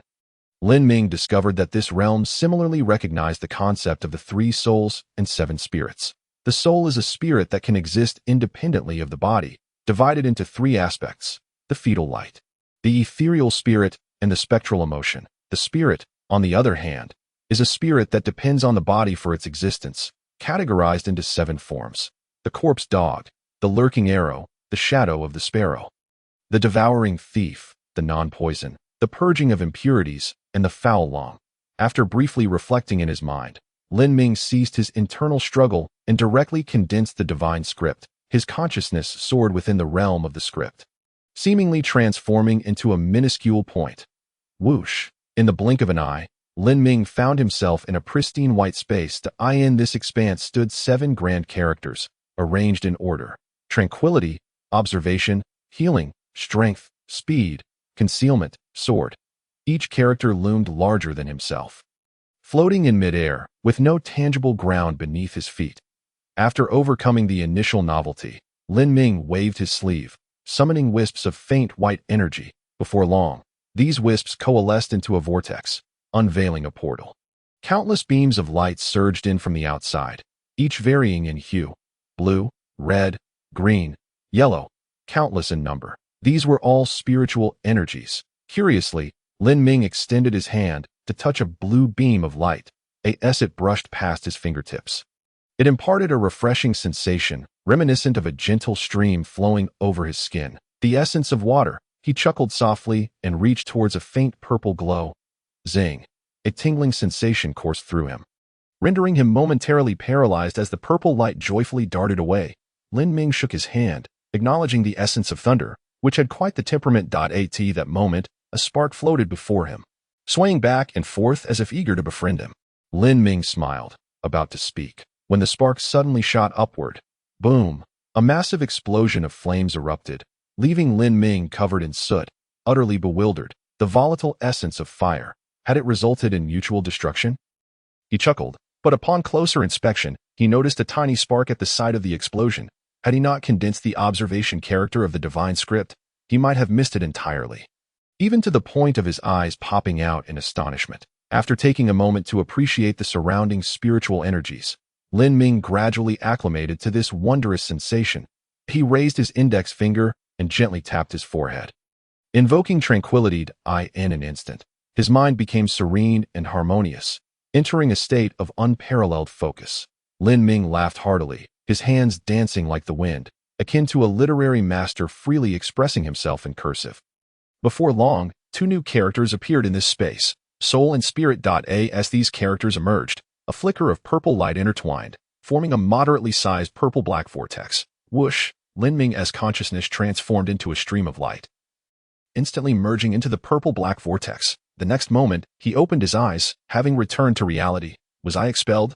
Lin Ming mused with a smirk, only to suddenly notice the emergence of primordial purple light on the horizon. This radiance illuminated the night sky, swirling into 2 intertwining beams of purple light, coalescing into a purple-black vortex. Lin Ming. This time, I truly caused it. Chapter 16. Purple void devouring the profound. Lin Ming stood in stunned silence, gazing at the purple-black vortex in the sky, which bore an uncanny resemblance to the one in his divine script space. The purple-black vortex lingered, as if it had opened a deeper chasm in the dark, swan-like night sky. This cavern was immensely alluring. At this moment, the inhabitants of Qingming Prefecture all looked skyward. For 2 consecutive nights, extraordinary phenomena had manifested. Lin Ming was unaware of others' perceptions, but in his eyes, the purple-black vortex occasionally revealed glimpses of divine weapons, sometimes showcasing celestial beings strolling among the clouds, and at other times, fierce beasts and strange creatures clashing in combat. At that moment, his 3 souls and 7 spirits were profoundly impacted, as if millions of rays of light had thunderously descended upon his consciousness. Boom, boom, boom. At the Xianwen Academy, numerous students looked up at the sky. Wow, what is this phenomenon? I've never seen anything like it. I don't understand. Does anyone here have the knowledge to explain? It seems incredibly impressive. Look at that aura. It's distinctly different. Could it be even more formidable than last night's primordial purple aura? Meanwhile, outside the Xianwen Academy, 2 young men were engaged in a fierce duel. Upon witnessing the celestial anomaly, they paused mid-fight. One of the young men was tall and robust, sporting a shaved head. His name was Xiao Chuyang, one of the 3 prodigies from outside the academy. Pawnee, do you know what this heavenly phenomenon is? The boy referred to as Pawnee cast a sidelong glance at Xiao Chuyang. What? Are you about to flaunt your eclectic knowledge again? He stepped forward, brimming with combat spirit, declaring, "Our fight isn't finished yet. Let us settle this before discussing anything else." With that, the slender youth shattered the ground beneath him, propelling himself like a cannonball straight at Xiao Chuyang. Xiao Chuyang laughed heartily, crossing his arms defensively across his chest, bracing himself to withstand Pawnee's flying kick. Boom!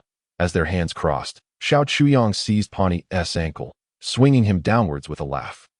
I've seen similar records in the heavenly phenomena of the Xianwen Hall. Such a spectacle is called purple void devouring the profound. The exact cause remains unknown, but it is surely triggered by someone condensing 2 matching rare divine scripts. As his words fell, so did he. Boom! Amidst the thunderous sound, Pawnee crashed to the ground, yet he seemed impervious, not feeling even a hint of pain. Pawnee's upper body performed a sit-up, rising powerfully, his arms clamping down on Xiao Chuyang's armpits and ribs. Simultaneously, Xiao Chuyang's blade-like hand was poised at Pawnee's abdomen. The 2 shared a tacit understanding and halted their movements. Pawnee, with an indifferent expression, remarked, "You should let someone else speak for what you have seen." "I have seen as well.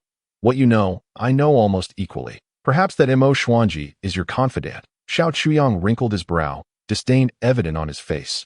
"Bah, don't mention that pretentious fool. He may possess divine scripts and cultivation, but he has no understanding of what true combat is. We are hardly from the same mold."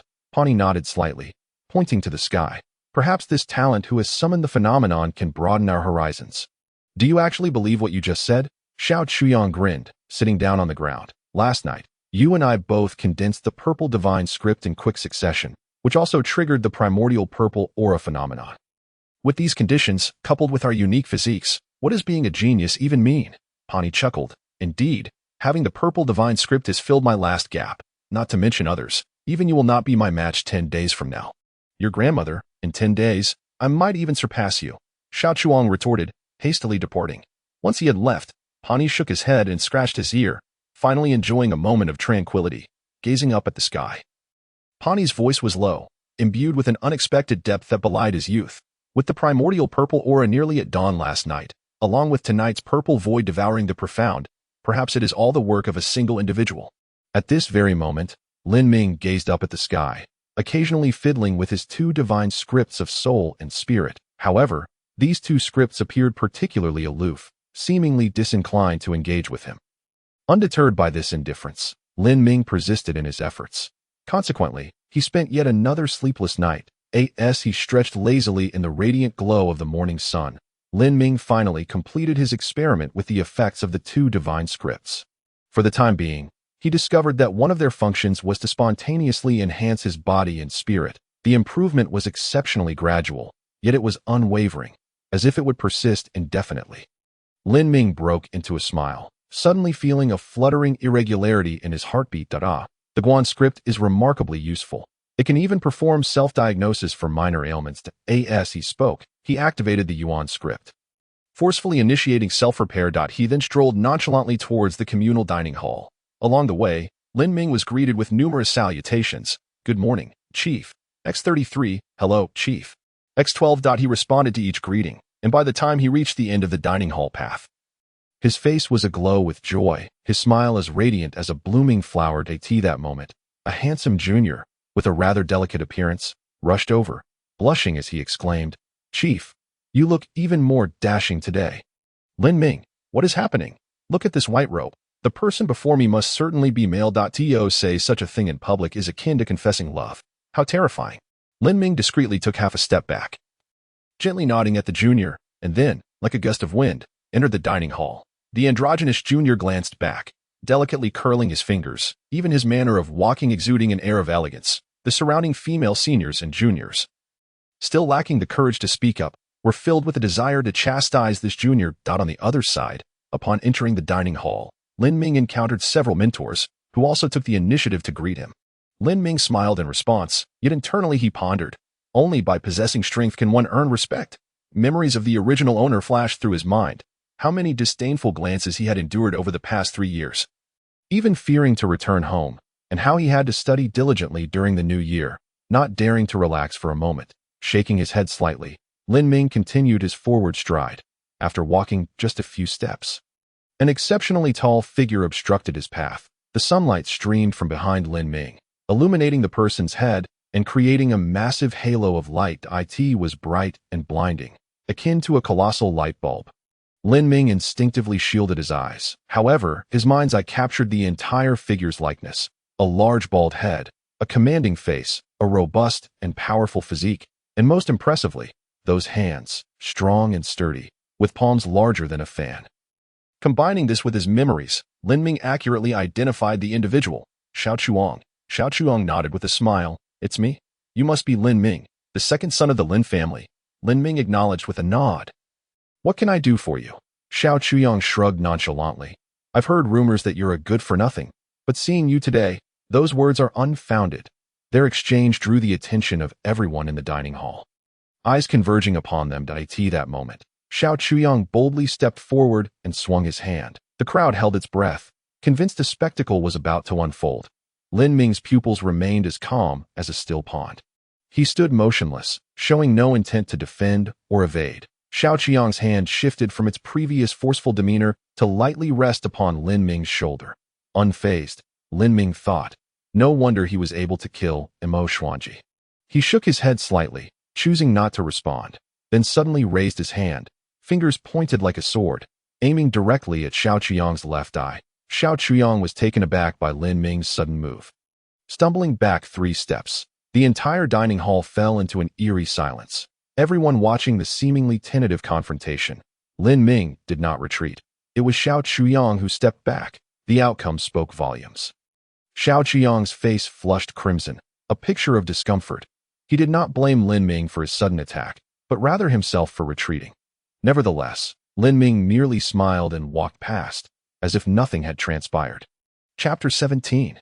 Lu Yufei. Xiao Chuang could distinctly sense Lin Ming's indifference. This was more hurtful than any insult. He clenched and unclenched his fist repeatedly, ultimately refraining from uttering any harsh words or resorting to violence. A loss is a loss. Only a coward cannot bear it. Xiao Chuang turned away, offering a slight bow to Lin Ming's back before hastily departing. The onlookers were left bewildered, taking a moment to regain their senses. What had just transpired? Why had there been no confrontation, and instead, Xiao Chuang had bowed? You don't understand, do you? This is the essence of a genius, came the reply. Well then, enlighten us, someone challenged. Genius is elusive. Thus no further explanation will be provided. The crowd muttered in frustration, what a pretentious fool, trying to act knowledgeable. In one corner of the dining hall, several mentors sat at a table, watching the brief exchange between Lin Ming and Xiao Chuang with great interest. Lin Ming, that prodigious child of the Lin family, seemed truly transformed, as stunning as when they first laid eyes on him 3 years prior. He possessed unparalleled grace, unflinching in the face of adversity. His appearance alone warranted the position of chief. Indeed, our Xianwen Academy has always produced handsome men and beautiful women, yet in the presence of Lin Ming, they pale in comparison. Among the crowd, he shone like the bright moon surrounded by stars. His strength was formidable as well. The purple sword script held immense promise, as long as he safely navigated the upcoming competition among the 5 academies. The position of chief would be unquestionable. At that moment, a female mentor clad in a pale yellow dress, adorned with delicate blue leaf-shaped ornaments in her hair, smiled that I beg to differ. The students of Xianwen Academy are not to be underestimated. From the brief exchange we just witnessed, I believe Xiao Chuyang has greater potential. Before the eyes of all, though he found himself at a disadvantage, he willingly acknowledged his defeat and bowed to his opponent. Such humility is not commonplace. A male mentor chimed in. Ha ha ha. Mentor Lu Yufei makes a valid point. A good character and open-mindedness are what lead to great achievements. Lu Yufei smiled modestly. In truth, Lin Ming is also quite commendable. With the purple script within him, his talent is undeniable. However, everyone is aware of the recent news. Another middle-aged male mentor nodded. Indeed, it's nothing short of a miracle. Our Xianwen Academy has gained 2 more prodigies capable of comprehending the purple script out of thin air. P.N.E. Xiao Chuang, Lin Ming, 3 geniuses mastering the purple script, coinciding perfectly with the 3 instances of primordial purple aura descending that night. It cannot be mere coincidence. Yet, who is behind the phenomenon of the purple mist devouring the abyss? It could either be one of the 3 or someone from the inner academy. This is a sign of great prosperity for our Xianwen Academy, but it would be best if the competition among the 5 academies could be postponed a bit longer. If only we had another year, we wouldn't be in such a predicament. The mentors engaged in lively conversation, and Lu Yufei, smiling, rose to her feet. She walked gracefully towards Lin Ming. The male mentors, enamored by her beauty, dared not speak out. After all, mentor Lu Yufei hailed from another province, rumored to have been specifically recruited by the dean, and she possessed remarkable teaching abilities. Furthermore, she was incredibly popular among students, excelling in appearance, practical skills, theoretical knowledge, teaching, and character. She was universally acknowledged as the first goddess of Xianwen Academy. Consequently, Lu Yufei's actions captured the attention of everyone present. Wow! Which student is the goddess mentor seeking? It was said that anyone fortunate enough to be favored by her and study under her for a time would experience a meteoric rise in both cultivation and practical skills. Secret training is quite renowned. I have a friend and a junior who, by sheer luck, were taken by mentor Lu Yufei for half a month of training. Upon returning, they were utterly transformed, their combat awareness significantly improved. And they even broke through a small realm. As Lu Yufei walked in Lin Ming's direction, it appeared she was indeed seeking him to, in a way. It's Lin Ming again. It seems like he is about to take off on a lucky streak. Good fortune seldom comes alone. When it rains, it pours. First, he awakened the purple script, then secured the position of chief, and now he has caught the attention of the goddess mentor. Oh dear, my teeth ache with envy. Today's meal must have had an excessive amount of vinegar. At that moment, Lin Ming had just finished his breakfast and turned to approach an empty table. Lu Yufei's path crossed with his. From across the long table, they exchanged glances. Lin Ming smiled warmly. Do you have something to discuss with me, mentor? The surrounding crowd fell silent.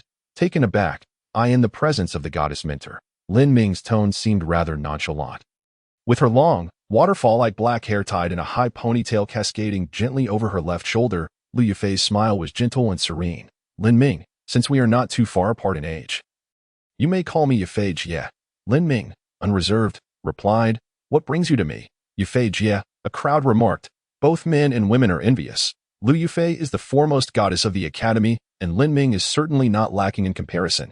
He is now the chief senior, and once he attains that status, he is above the academic hierarchy. Logically speaking, throughout the entire academy, aside from the mentors and a handful of students from the inner court, everyone else should refer to him as the chief senior. When the two stood together, they transcended the mere description of handsome men and beautiful women, with both natural beauty and elevated status within the academy. Coupled with their ethereal elegance, it felt as though a heavy hammer struck the hearts of those present. I can't just seek you out for no reason. It seems the chief senior is indeed quite busy. Lu Yufei said with a charming smile. Lu Yufei addressed Lin Ming as the chief senior. Around them, a group of young men seemed to hear the sound of their own hearts shattering, crackling, falling to the ground. Lin Ming responded indifferently with a casual "oh," but at that moment, he suddenly noticed a detail. Lu Yufei's sleeves were deliberately tied up with lighter-colored tassels. This was unreasonable. She wore the academy's standard attire of a pale yellow dress with long sleeves, which were already sufficiently fitted, rendering the need for any additional tying unnecessary, unless she was concealing something, such as an injury. Could the person in the black robe who attacked me last night be her? Lin Ming did not raise his gaze, but instead took a mental note of her subtle movements. A martial artist is still human, and being human, one instinctively avoids touching wounds. Lin Ming smiled slightly, saying, "It is indeed a great honor for Sister Yufei to seek me out." Lu Yufei sat down unceremoniously, resting her elbows on the table, cradling her chin in her hands, and said playfully, "Is there perhaps a but to follow?" Lin Ming also took a seat, gazing directly into Lu Yufei's bright eyes. "Sister Yufei, you jest. The looks around us speak volumes. The men must be reluctant to voice any buts against you." Upon hearing Lin Ming's praise, Lu Yufei let out a laugh like the gentle chime of wind bells. The surrounding young women felt as though 100,000 sour grapes had burst in their hearts, raining down upon them. Sadness engulfed them. It felt as if love had ended before it even began. At that moment, Lin Ming added, "Sister Yufei's attire is quite unique. The light blue leaf-shaped hairpin and the delicate yellow tassels at her wrists together create an exquisite beauty within the confines of the Academy's standard female attire." Before he finished his words, he reached out, his palm moving toward Lu Yufei's left forearm. The crowd gasped. Is Lin Ming actually being forward with the goddess Yufei? Chapter 18, The Lifelong Adversary of the Singleton. In the dining hall, the sound of a pin dropping could be heard as everyone's attention focused on Lin Ming and Lu Yufei. How dare he disrespect Lu Yufei? This was tantamount to violating a taboo of the Xianwen Academy. Lu Yufei had not been at the academy for long, just over a year, but she had already earned a place in the hearts of many, gentle and kind, always adorned with a bright smile. Yet never too distant, she would even occasionally engage in playful banter. She was not only the goddess of countless young men, but also an idol for many young women. In short, Lu Yufei was immensely popular. At this moment, the men widened their eyes, as if trying to pin their gaze onto Lin Ming's hand, their looks transforming into blades aimed to sever Lin Ming's flesh, urging him to retreat. Lin Ming remained unfazed, his hand moving neither too fast nor too slow. Lu Yufei appeared oblivious to the tension, her gaze still fixed on Lin Ming, her eyes sparkling with mirth. "Does the chief care so much for the tassels on my wrist?" Before she finished speaking, she flipped her palm, revealing a golden script of healing. The divine light flickered and vanished, leaving Lin Ming's hand suspended in midair. He felt the sensation in his palm, yet it was frozen. Beyond his control, time seemed to stand still for a brief moment. In that instant, Lu Yufei nonchalantly withdrew her left hand, gently shaking her wrist. The delicate yellow tassels trembled, and the knot untied. She pinched the tassel between her fingers and extended it toward Lin Ming. "Here, for you. Since you seem to care so much, you must cherish it. Consider it a small gift," the crowd murmured. They all yearned to ascend to the rooftop. How could Lin Ming be so forward and yet receive a small gift from the goddess mentor? In that instant, the notion of Lin Ming as a senior was forgotten. The young men nearly united in their disdain. They looked at Lin Ming as if he were the most detestable rival. "Thank you for the gift, Sister Yufei." Lin Ming graciously accepted the tassel with a smile and added, "I have nothing of worth to reciprocate, so allow me to assist you in examining your injury." Upon hearing this, Lu Yufei paused for a moment. Then, without hesitation, she rolled up her left sleeve, revealing her left forearm. Her skin shone as white and smooth as fine jade. Yet 3 ghastly claw marks marred this beauty.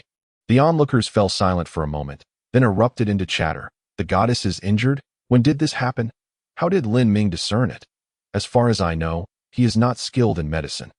So, was he not being forward with the goddess, but rather probing for injuries? Even so, is it not too abrupt to approach a lady in such a manner? And even if he discovered the injury, what good would it do? He is not a healer and cannot treat her. Any woman would be reluctant to be touched by a man without consent. The surrounding men clearly were not willing to let Lin Ming off easily. For he had, after all, received a small gift from Lu Yufei. However, women tend to have a high tolerance for handsome men. A timid junior girl piped up, "I told you, Lin Ming is not a lecher. He is gentle and considerate, albeit a tad domineering." A senior chimed in. A little bit of dominance is delightful. Men who are simply gentle and considerate are unreliable. That it's the combination of gentleness and a touch of dominance that is most captivating." The women gazed at Lin Ming, their pupils seemingly filled with hearts. Meanwhile, the men scowled. Damn Lin Ming, how infuriating. They glared at Lin Ming, feeling as though as long as he lived, he would be a hindrance to their paths.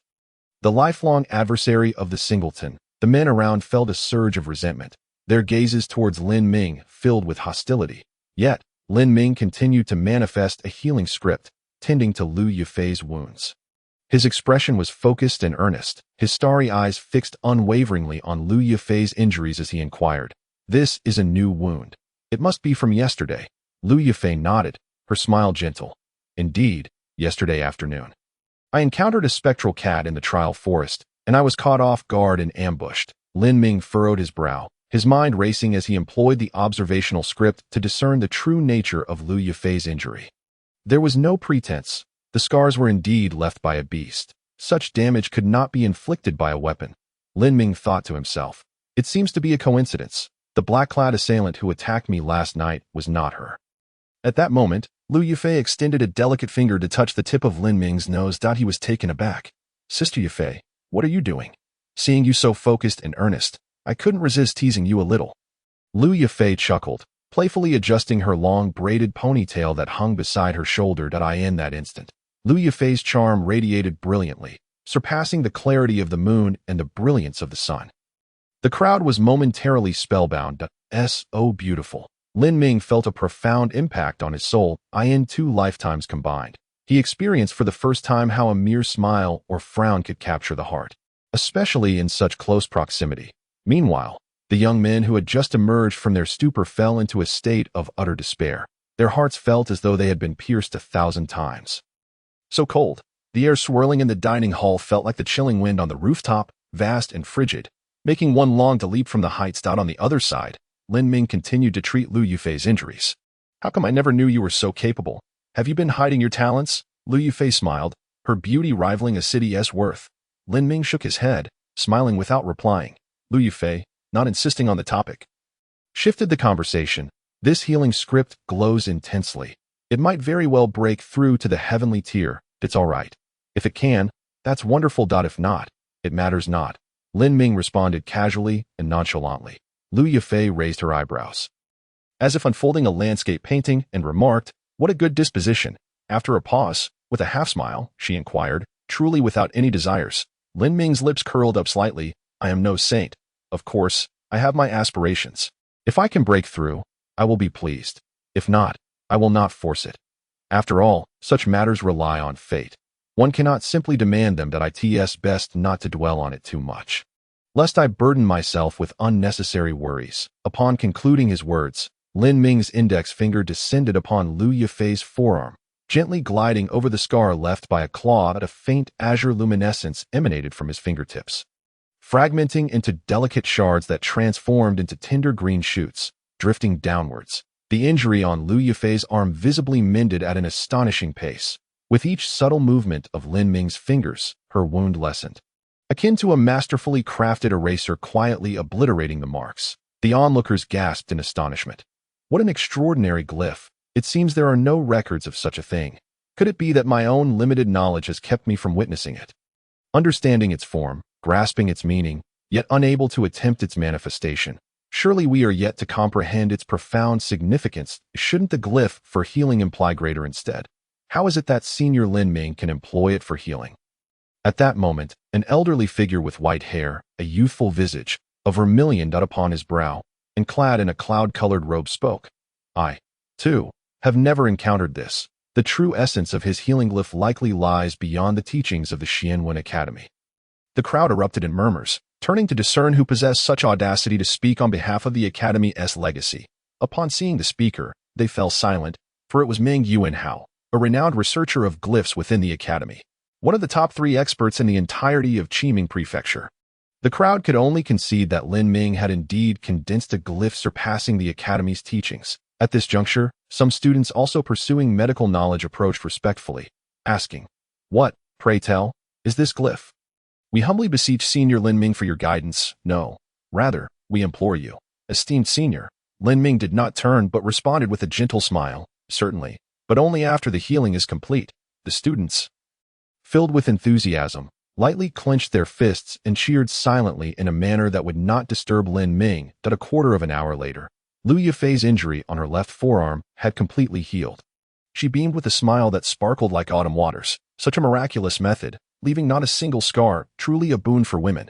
Lin Ming nodded, acknowledging that while I had not focused on the absence of scars, my own healing was swifter, capable of remedying far graver injuries than for aiding Sister Yufei. I could only tend to non-fatal wounds, Lu Yufei teased. Not just I, but others could too. Indeed, as long as my stamina holds.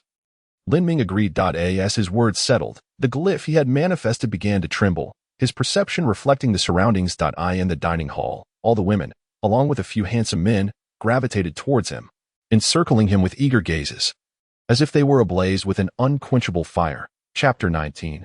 Zhao Wuxing. Without hesitation, they showered him with praise and greetings. The esteemed Senior Lin Ming.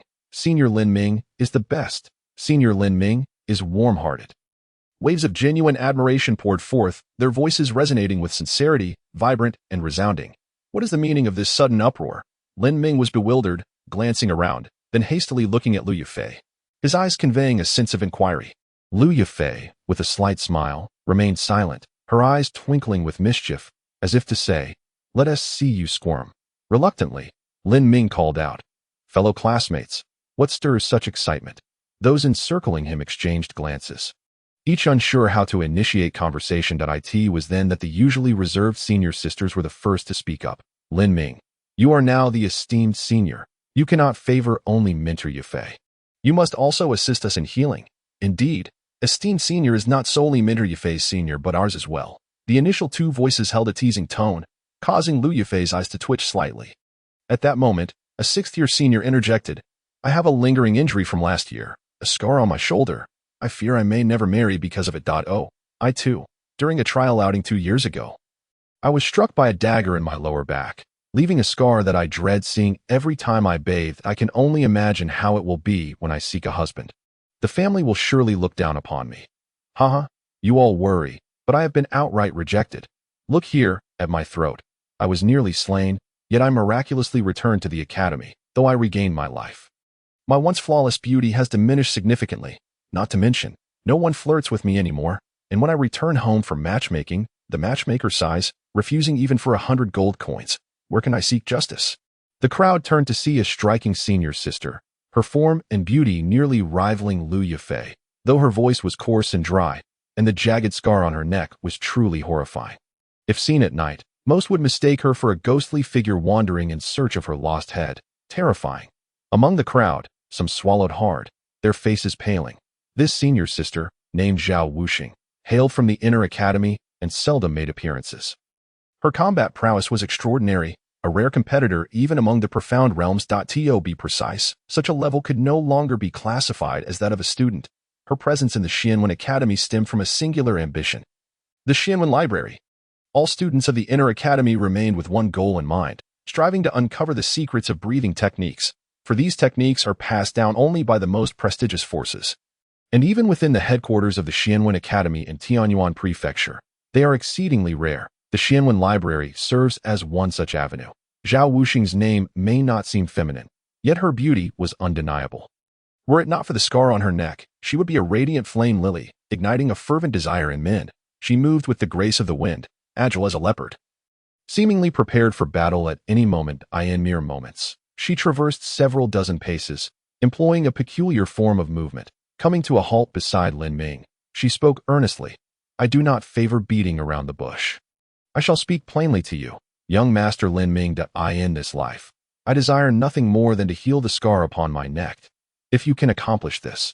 Zhao Wuxing paused, seemingly searching through her storage ring. After a brief moment, her expression shifted, perhaps due to the inadequate quality of what she sought. That moment, she resolutely drew a black dagger from her waist, with a flourish of the blade. Zhao Wuxing presented the dagger to Lin Ming with both hands. "Heal me, and the dagger is yours." Lu Yufei was taken aback by Zhao Wuxing being the first to step forward with such solemnity. "This blade is no ordinary item. It is a rare and evolving soul weapon. Are you truly willing to part with it? It is notoriously difficult to bear the favors of a beautiful woman." A thought inexplicably surfaced in Lin Ming's mind that he then pointed to another dagger at Zhao Wuxing's waist. The black and white daggers must be a match set. A gentleman does not take away another's affection. "There is no need for the blade. I only seek a favor from you." "Very well, it is settled then. I shall sell you this favor. When the time comes, simply crush the jade slip," Zhao Wuxing replied in a gravelly voice. handing over a jade slip. Lin Ming's lips curled into a slight smile. It felt rather premature to receive the jade slip before even performing the healing.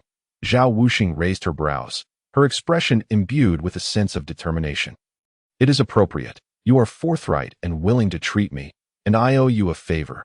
Should you succeed in healing me, it will be akin to a rebirth. With that, she tossed the jade slip towards him. Lin Ming caught it and turned to Lu Yifei, offering an apologetic smile. Lu Yifei returned the gesture with a gentle smile, subtly shaking her head, conveying through her thoughts, "Do not concern yourself. There is ample time ahead." She rose, vacating her seat for Zhao Wuxing. Understanding and considerate, Lin Ming's impression of Lu Yifei deepened once more. Indeed, he should never doubt Sister Yifei. Lin Ming silently cursed himself, then gestured for Zhao Wuxing to take a seat. Zhao Wuxing nodded, stowing away her dagger, her demeanor exuding a heroic spirit. Another memorable woman, Lin Ming observed as a faint smile graced his lips. The glyph of healing in his hand began to ascend, golden characters shimmering while tender green sprouts fell like ethereal blossoms. Lin Ming extended his hand, forming a finger like a sword, and said, "Forgive me." Zhao Wuxing acknowledged with a slight sound, tilting her neck to reveal the entirety of her ghastly scar. As Lin Ming's fingertip made contact with her skin, an intense surge of spiritual energy flowed through him. Such formidable energy! Lin Ming furrowed his brow, channeling the glyph's energy to counteract the invasive force. Only then did the burning sensation at his fingertip begin to fade. "How long has your injury persisted?" Zhao Wuxing swallowed, somewhat unaccustomed to Lin Ming's fingertip resting at her throat. Her voice remained hoarse as she replied, 2 years and 4 months. Enduring the searing remnants of spiritual energy, Lin Ming was taken aback. Zhao Wuxing smiled, a mixture of relief and resignation on her face. That person has already perished at my hands, yet I remain unable to dispel the final technique he executed before his death. This is the true reason why your scar can never be erased. Indeed, it is quite a dilemma that I have scoured Qingming Prefecture, only to receive a single response. No remedy exists, unless a sage-level expert intervenes or a person with a unique ability to comprehend healing divine script steps forth. Zhao Wuxing's expression remained unchanged, yet a flicker of hope ignited in her eyes. Lin Ming regarded Zhao Wuxing with newfound respect. 2 years and 4 months of a searing pain in my throat. Yet I see no trace of anguish upon your countenance. How many men fall short of your resolve? Truly, a woman whose prowess rivals that of any man. Upon hearing the phrase, "a woman whose prowess rivals that of any man," Zhao Wuxing's eyes sparkled with a newfound warmth, her gaze towards Lin Ming imbued with a sense of closeness. Lin Ming closed his eyes, the character for observation manifesting upon his brow, his mind's eye focusing intently on the area around Zhao Wuxing's neck. Healing, commence. A sudden silence enveloped the dining hall, as all awaited the outcome of this treatment. Perhaps the first time was mere coincidence, but twice could hardly be considered random, especially with Zhao Wuxing's throat injury, which was a technique of divine swordsmanship, an esoteric skill only masters of the realm could grasp. Should Lin Ming succeed in healing her, the implications would be profound. Which formidable faction does not engage in conflict? Countless wounded souls emerge from such strife, forever hindered by old injuries. If someone could remedy this, the enhancement to that faction's strength would be immense. Chapter 20. Dining Hall, Medical Pavilion, Academy. Half an hour later. Lin Ming's lips curled slightly as he withdrew his hand. "Miss Zhao, you may take a glance in the mirror." Zhao Wuxing parted her crimson lips. "All right." Her voice, like the melodious call of a phoenix, was infused with both valor and allure. What a beautiful sound! She could scarcely believe it was her own. Attempting to produce a few sounds, she found no trace of her previous hoarseness. Her bright eyes sparkled with vibrant clarity. She placed her hands on Lin Ming's shoulders, forcefully pulling him closer across the table. Their proximity diminished, their noses nearly touching, allowing them to distinctly sense each other's breath. Lin Ming inquired, "Miss Zhao, what is this?" With utmost seriousness, Zhao Wuxing replied, "Did you not say I required a mirror? Since my injury, I have not carried one, so I borrowed your eyes as a mirror." After speaking, she tilted her head slightly, swaying it side to side, utilizing Lin Ming's gaze to examine the skin on her neck. Zhao Wuxing's breath was steady and elongated, carrying a fragrance akin to orchids. With their proximity, Lin Ming was enveloped in her scent. Lin Ming's mood suddenly brightened, for he beheld beauty emerging from ruin, blossoming into the splendor that was rightfully hers. "Miss Zhao." Zhao Wuxing extended a finger, pressing it against Lin Ming's lips. From now on, call me Wuxing Jia. Lin Ming nodded with a smile. Very well, Wuxing Jia. Zhao Wuxing gently pressed down on Lin Ming's shoulders, urging him to return to his seat, then raised her hand to wipe the fine beads of sweat from his forehead. Thank you for your hard work, Ming Di. From now on, you are family. Feel free to call on me whenever needed. Lin Ming chuckled. All right, if there are foes I cannot overcome, I shall trouble Wuxing Jia to lend a hand. Ha! No problem. I may not excel at other matters, but fighting and killing is my forte. Zhao Wuxing's smile was bold, imbued with an unparalleled grace. In that moment, she rivaled even Lu Yufei. The onlookers gasped, lamenting the missed opportunity of yet another extraordinary beauty slipping away, as Lin Ming had already become her Ming Di. Such was the mindset of the men. The women, some clutching their garments, others tightening their fists, watched Zhao Wuxing and Lin Ming. Among them, 1/3 admired Lin Ming's striking elegance, another third was captivated by Zhao Wuxing's commanding demeanor, while the final third wore enigmatic expressions, their faces alight with secretive smiles, as if replaying unspeakable scenes in their minds. That moment, Zhao Wuxing abruptly stood and performed a solemn bow to Lin Ming. This grace is tantamount to a rebirth. Thank you. Lin Ming extended his hand to support Zhao Wuxing. Wuxing Jia, you are being too courteous. Zhao Wuxing looked up, making a playful face, then rolled up her sleeves, revealing arms marred by numerous sword wounds, both fresh and old. Since I have been reborn, let us be thorough in the process. Not long after, Zhao Wuxing's sword wounds had completely healed. Most were old scars that had already scabbed over. As the scars fell away, new, tender skin emerged, swiftly blending with the surrounding flesh. The entire process unfolded before the eyes of the crowd, once again exemplifying the miraculous nature of Lin Ming's healing divine script. By this time, the students proficient in medical arts were practically on the edge of their seats. Might I ask Lin Ming Shuigu to elucidate why your healing divine script possesses such restorative powers? This divine script should signify enhancement, capable of amplifying the effects of other divine scripts or martial techniques. Why is it that in your hands, it can heal injuries? We beseech the esteemed one for clarification. We beseech the esteemed one for clarification. Lin Ming smiled lightly, gesturing for silence with his hands, and the surroundings grew quiet. Healing also carries the connotation of recovery, restoration, and self-healing. Thus it is indeed applicable for treating injuries. Upon hearing Lin Ming's explanation, the crowd fell silent. Every word was comprehensible, and they could even form them into phrases, yet they struggled to grasp the deeper meaning. Several junior students who also understood the healing divine script were utterly confounded. Unable to replicate the effects Lin Ming described, the crowd was as restless as ants on a hot pan. In desperation, someone inquired, is there a specific method to follow for better understanding this profound truth? Lin Ming shook his head. The more specific it is, the less I understand how to teach it. Among the crowd, a man spoke sarcastically. We asked Lin Ming Shuigu not to keep secrets. How could a gifted genius possibly be unable to teach us? Zhao Wuxing coldly snorted, drawing her blade. With a sharp clang, a black knife sliced through the air, accurately targeting the sarcastic fellow within the crowd. In swift succession, 3 strikes ensued, one to his bald head, one to his tattered clothes, and one to his torn trousers. In an instant, the man was left in nothing but his undergarments, his face flushed crimson. Yet he dared not move. The black blade rested perilously against his throat, its sharp edge radiating a chilling intent. Zhao Wuxing stated ominously, there are words that may be spoken and others that must not. Ming Di is innocent and kind-hearted, and I shall not hold it against you, but my eyes will not tolerate any deceit. The crowd fell into a hushed silence, for few could contend with her. However, the reservoir of knowledge is entirely on a different level. Meng Yuanhao has devoted his entire life to the study of divine scripts. His extraordinary talent comes as no surprise to anyone.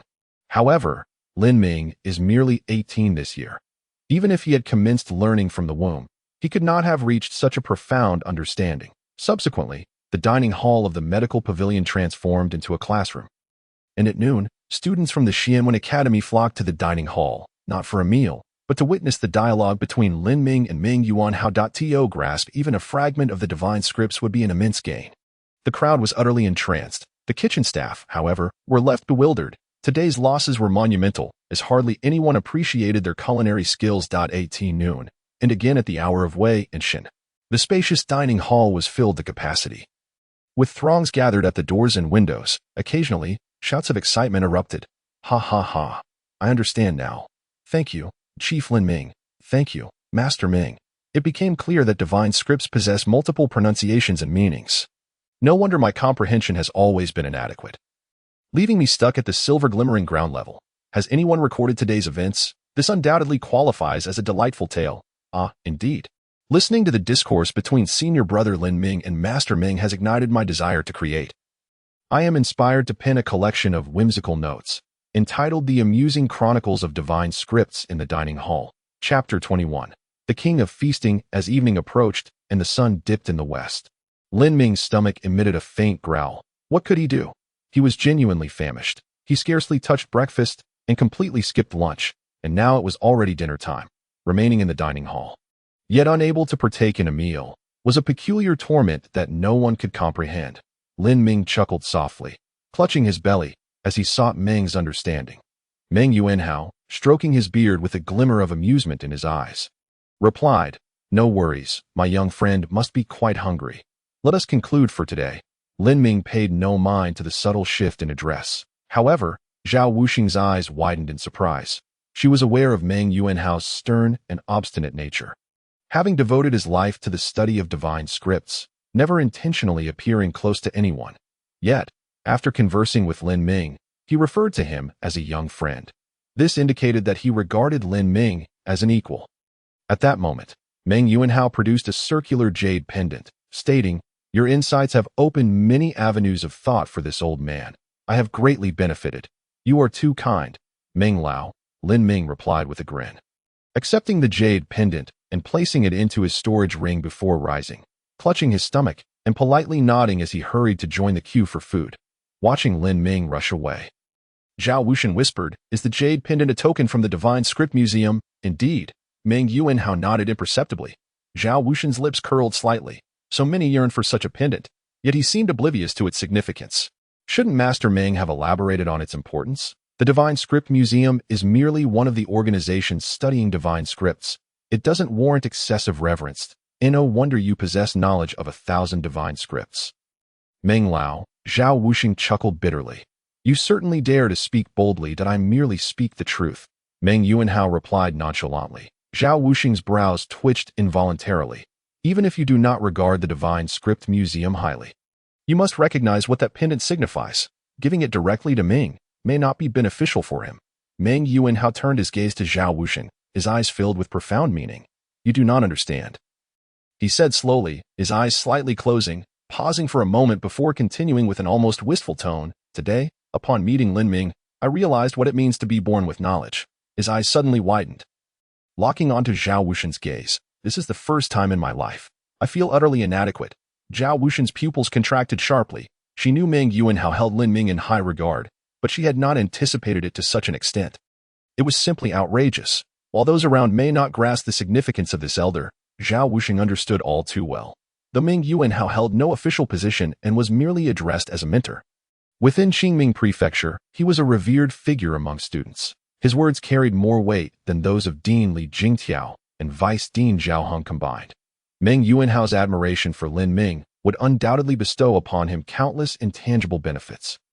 Zhao Wuxing parted her lips, intending to say more, but in the blink of an eye, Meng Yuanhao's figure had vanished without a trace. The prowess of this master was imperceptible, and one could hardly speculate on his cultivation level.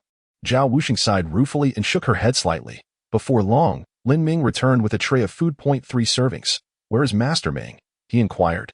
Zhao Wuxing waved her hand. "He has left. Not eating is not good for his health." Lin Ming remarked, shaking his head. "Master's cultivation is likely above the saintly level. Eating is not a necessity," Zhao Wuxing said, her lips twitching, her words not aligning with her thoughts.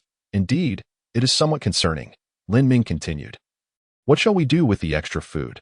Zhao Wuxing replied. "What time is it? Why are you still fretting over the food?" He surely is yet to realize the significance of the jade pendant. With a raised eyebrow, Zhao Wuxing shot Lin Ming a glare, declaring, "I shall eat. At that moment, the sky darkened, and in the twilight glow at the entrance of the dining hall, Shangguan Yunyan burst in like a whirlwind, heading straight for Lin Ming. With a thud, she slammed her palm on the table, confronting Zhao Wuxing. "I heard you intend to be Lin Ming's sister." Zhao Wuxing raised an eyebrow, wondering where this little girl had come from. Shangguan Yunyan snorted, I will not allow it. Ming, who is she?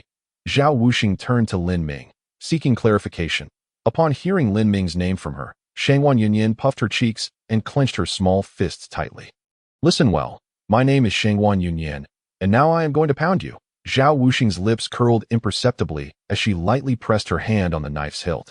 Boom! A surge of energy erupted from the knife. Shangguan Yunyan's eyes widened, and she clasped her hands together in surprise. Hey, a master, a rare master, Grandfather Hua. You are not allowed to intervene, she shouted, then suddenly vanished into thin air the next moment. She reappeared on the long table between Zhao Wuxing and Lin Ming. Executing a sweeping kick, Zhao Wuxing countered with a palm strike. Her wrist turned sharply, her hand resembling a blade, heavy yet not sharp. Bang! With a muffled thud, Shangguan Yunyan was sent flying back, but she used the momentum to push against the air, her feet propelling her with a flash of divine script. Boom! A deafening explosion resounded as her figure accelerated dramatically, darting around Zhao Wuxing, launching punches and kicks intermittently. Zhao Wuxing remained seated, her form steady like a clock or a Buddha. Steady, her hands transformed into blades, sometimes agile, at times unpredictable, and occasionally fierce. There were no flaws. The duel between the two reached an impasse, neither side gaining the upper hand. Lin Ming smiled calmly, continuing to eat as he enjoyed the duel unfolding before him. Take it easy, fighting is fine, but do not waste food. Understood, Zhao Wuxing replied. Shangguan Yunyan, more talkative, added, no problem. I was merely testing her comprehension to ensure I don't accidentally harm her. The fierce combat contrasted sharply with Lin Ming's tranquil dining. In the shadows, Grandfather was seethed in frustration, only able to communicate with Lin Ming telepathically. Brad, hurry up and say something to mediate. Lin Ming, deeply engrossed in devouring 2 pieces of meat and rice, nodded slightly while chewing. Grandfather Hua, at the critical moment of mediation, you still focus on eating. What a peculiar fellow. In the next second, Lin Ming spread his palm, and a pair of chopsticks transformed into flying swords, precisely slicing through the center of the duel. Shangguan Yunyan, a streak of light, retreated to Lin Ming's side. Pouting, what are you doing? Zhao Wuxing cast a glance at Lin Ming before reaching for the remaining 2 servings of food on the table. Shangguan Yunyan did not turn her head, yet her movements were swift, quickly grabbing the serving nearest to her. It is time to eat together. Of course, Lin Ming smiled gently, such a delightful smile. Shangguan Yunyan's eyelashes fluttered, and she blinked, asking, what does eating mean? Lin Ming chuckled, retracting the chopsticks that had transformed into flying swords, and began to explain as he ate. Soon after, Lin Ming succinctly clarified the meaning of dining. Shangguan Yunyan giggled uncontrollably, while Zhao Wuxing's demeanor softened considerably. However, women always manage to find their own battleground. Shangguan Yunyan raised her chopsticks, exclaiming, let's eat. The battlefield between her and Zhao Wuxing swiftly shifted to the dining table. In the shadows, old Hua could only helplessly cover his face. A quarter of an hour later, Lin Ming witnessed what it truly meant to be a king of veracity during his modest meal. Shangguan Yunyan foolishly stuffed herself with 5 portions, while Zhao Wuxing consumed 10. Moreover, judging by her delicate licking of her crimson lips, it was evident that she had barely reached her limits. Zhao Wuxing's appetite was undeniably formidable. As the onlookers gazed at Zhao Wuxing, they secretly scoffed. What does beauty matter when her appetite and demeanor surpass even that of a man? It seems that bringing her home would not yield a wife, but rather a lord. In that moment, Lin Ming recalled Zhao Wuxing's initial words about offering 100 gold coins, which even the matchmaker was reluctant to accept. It was likely not solely due to her scars, but there were other underlying reasons as well. The vanquished Shangguan Yunyan, on the verge of tears, looked at Lin Ming with a pitiful expression. Lin Ming raised his hand to invoke the healing script. Yet it was clear that Shangguan Yunyan was not ill, but merely overindulged. No remedy could be found. With a wail, Shangguan Yunyan was on the brink of tears. Zhao Wuxing, lacking compassion, burst into laughter. Little girl, when it comes to fighting and eating, you're simply outclassed. Shangguan Yunyan stubbornly propped herself up, her belly swollen, seemingly ready for another round. That moment, old Hua's voice resonated. Third miss, I sincerely apologize. As his words landed, Shangguan Yunyan vanished without a trace. Was she a suspected saint? Zhao Wuxing's eyes sparkled, a hint of battle intent coalescing within.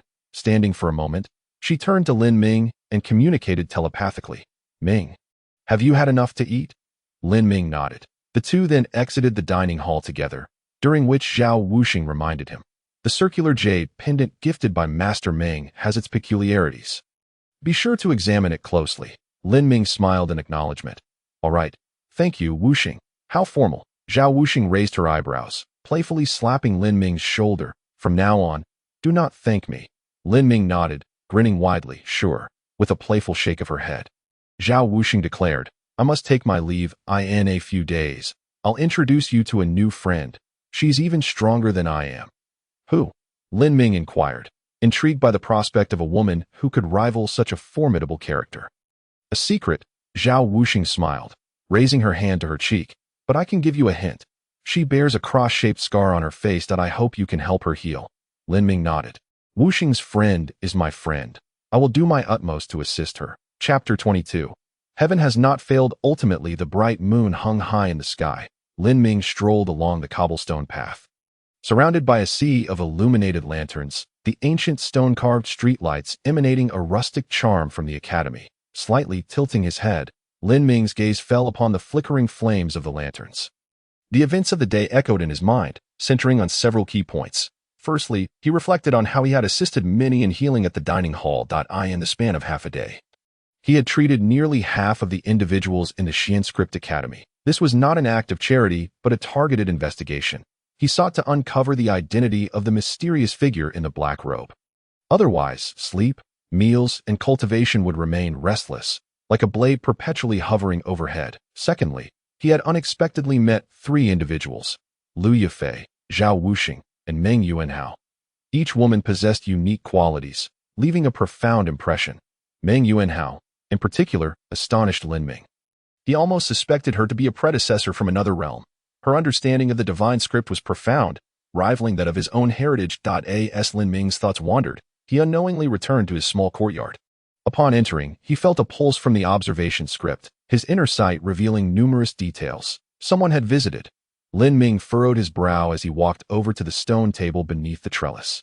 On the table lay a letter. He refrained from approaching hastily, instead retrieving several gold coins to employ the sword script's transformative power. Swish, swish, swish.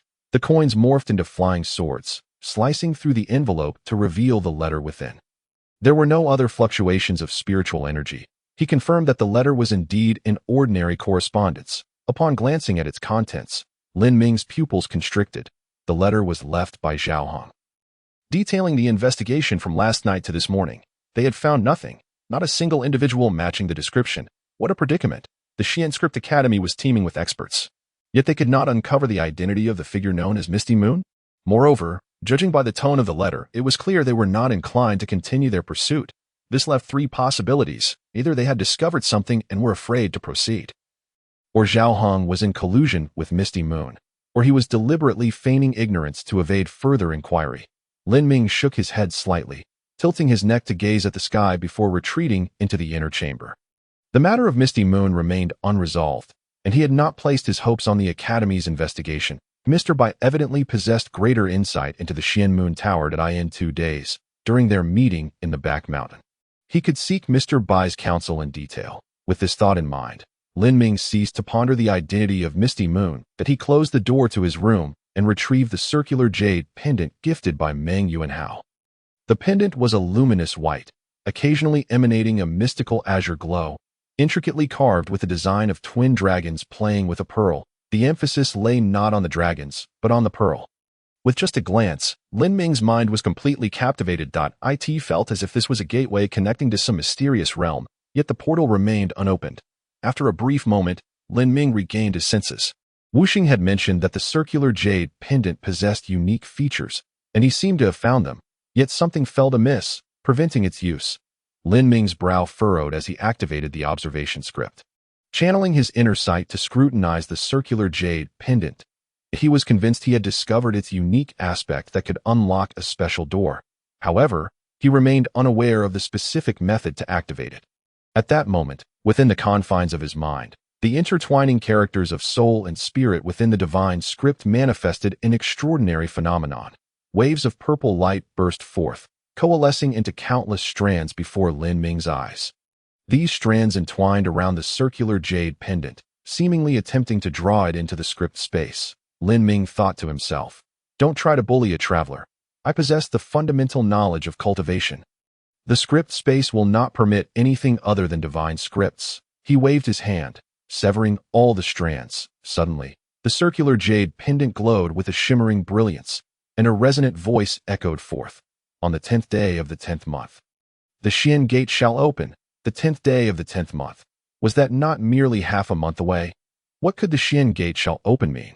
Could it be that the portal he had just glimpsed was indeed the Xian Gate? Lin Ming furrowed his brow.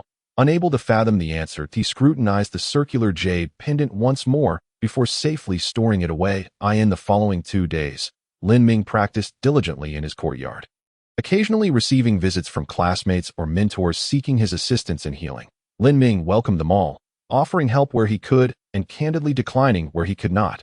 Gradually, his healing script reached new heights. As purple light blossomed forth, a figure approached quietly from outside the courtyard. Pan Yi. Having learned of the brief encounter between Xiao Chuyang and Lin Ming, he was skeptical that Xiao Chuyang would easily be defeated by Lin Ming. His purpose was to witness Lin Ming's prowess firsthand.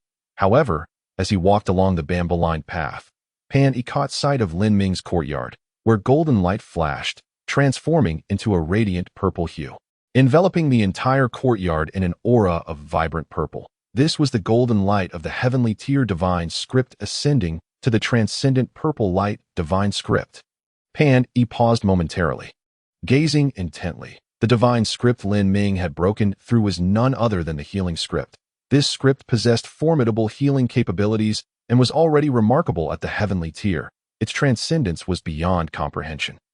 Moreover, Lin Ming had previously claimed that his healing script was more effective on himself than on others. Without hesitation, Pan Yi turned and departed. He had resolved to advance to the body refinement realm and, after completing the initial stages of refining skin, flesh, and bones, he would seek Lin Ming for a spar. For within the perception realm, Lin Ming was virtually invincible. He wielded both the sword and the healing divine scripts in violet. The former was for offense, while the latter was for protection.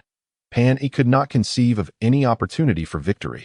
With a swift departure, Lin Ming had already sensed the approach of the individual on the bamboo path. Though he was uncertain of Pan Yi's exact intentions, he could tell from Pan Yi's steady gait and imposing demeanor that the visitor bore no injuries and most likely harbored ill intentions. However, before either could speak, Lin Ming had already triumphed without a fight. He could not help but feel a hint of joy in his heart. At that moment, the red-haired elder across from Lin Ming smiled and said, "Why is the young friend so cheerful?" Lin Ming turned his head slightly, casting a glance toward the courtyard entrance. Relieved to avoid unnecessary trouble, certainly a reason to smile. The elder grinned, rising to his feet and clasping his fists. "It seems there is more to it than this." He pointed towards the ethereal runes of healing floating between Lin Ming and himself, gazing at the envious purple radiance. "Young friend, with such a broad heart, selflessly healing others, heaven has certainly not let you down." Though Lin Ming felt a slight embarrassment at the implication of his actions being entirely altruistic, he found it inappropriate to voice that sentiment. With a smile, he replied, "Old Su, you exaggerate. I merely do what is within my capabilities, offering a helping hand. What a modest claim. How many in this world can even achieve that?" The elder's laughter rang out, vibrant and full of life. His mirth echoed, reminiscent of a lone wolf howling at the moon. Suddenly, he ceased laughing and gazed intently at Lin Ming. "Though your intentions are commendable, they may inadvertently lead to misfortune. If others become accustomed to your kindness, one day, should you cease to extend it, you may be perceived as a villain in their eyes." The chill ran through Lin Ming's heart, realizing the elder was imparting a profound warning. After contemplating for a moment, Lin Ming responded with a carefree smile, "That I understand your reasoning, but I act solely according to my conscience. As long as I remain true to myself, others' perceptions are of no concern to me." Su Ao Dong chuckled softly. "Ah, youth, your blood still runs warm. I, Su Ao Dong, have wandered the realms for decades, once akin to you. Alas, you have seen the unfortunate outcome of such a path." With that, Su Ao Dong limped away. Lin Ming paused, then called out, "And what of it? Do you regret it, senior?" Su Ao Dong did not turn back. Reaching the threshold of the courtyard, he patted the hilt of his long knife at his waist. "Of course not." A smile flickered in Lin Ming's eyes. Perhaps if old Su visited more often, his leg injury would heal, and Su Ao Dong would once again be the three-knives Su who roamed the world 30 years ago. Championing the cause of justice, Su Ao Dong's steps faltered for a moment. Then he continued onward, but this time his posture was more upright, like an unparalleled blade eager to be unsheathed as he vanished at the end of the bamboo path. His voice drifted back. Next time I come, I shall bring a few old friends from the Weiyun Hall. Chapter 23. Gu Qinhuang the following morning, at the Xianwen Academy, on the Rear Mountain. Although referred to as the Rear Mountain, it is actually a continuous range of peaks, with the Trial Forest to the east. Among these mountains, none are particularly lofty, yet one peak is perpetually shrouded in mist, exuding an air of mystery.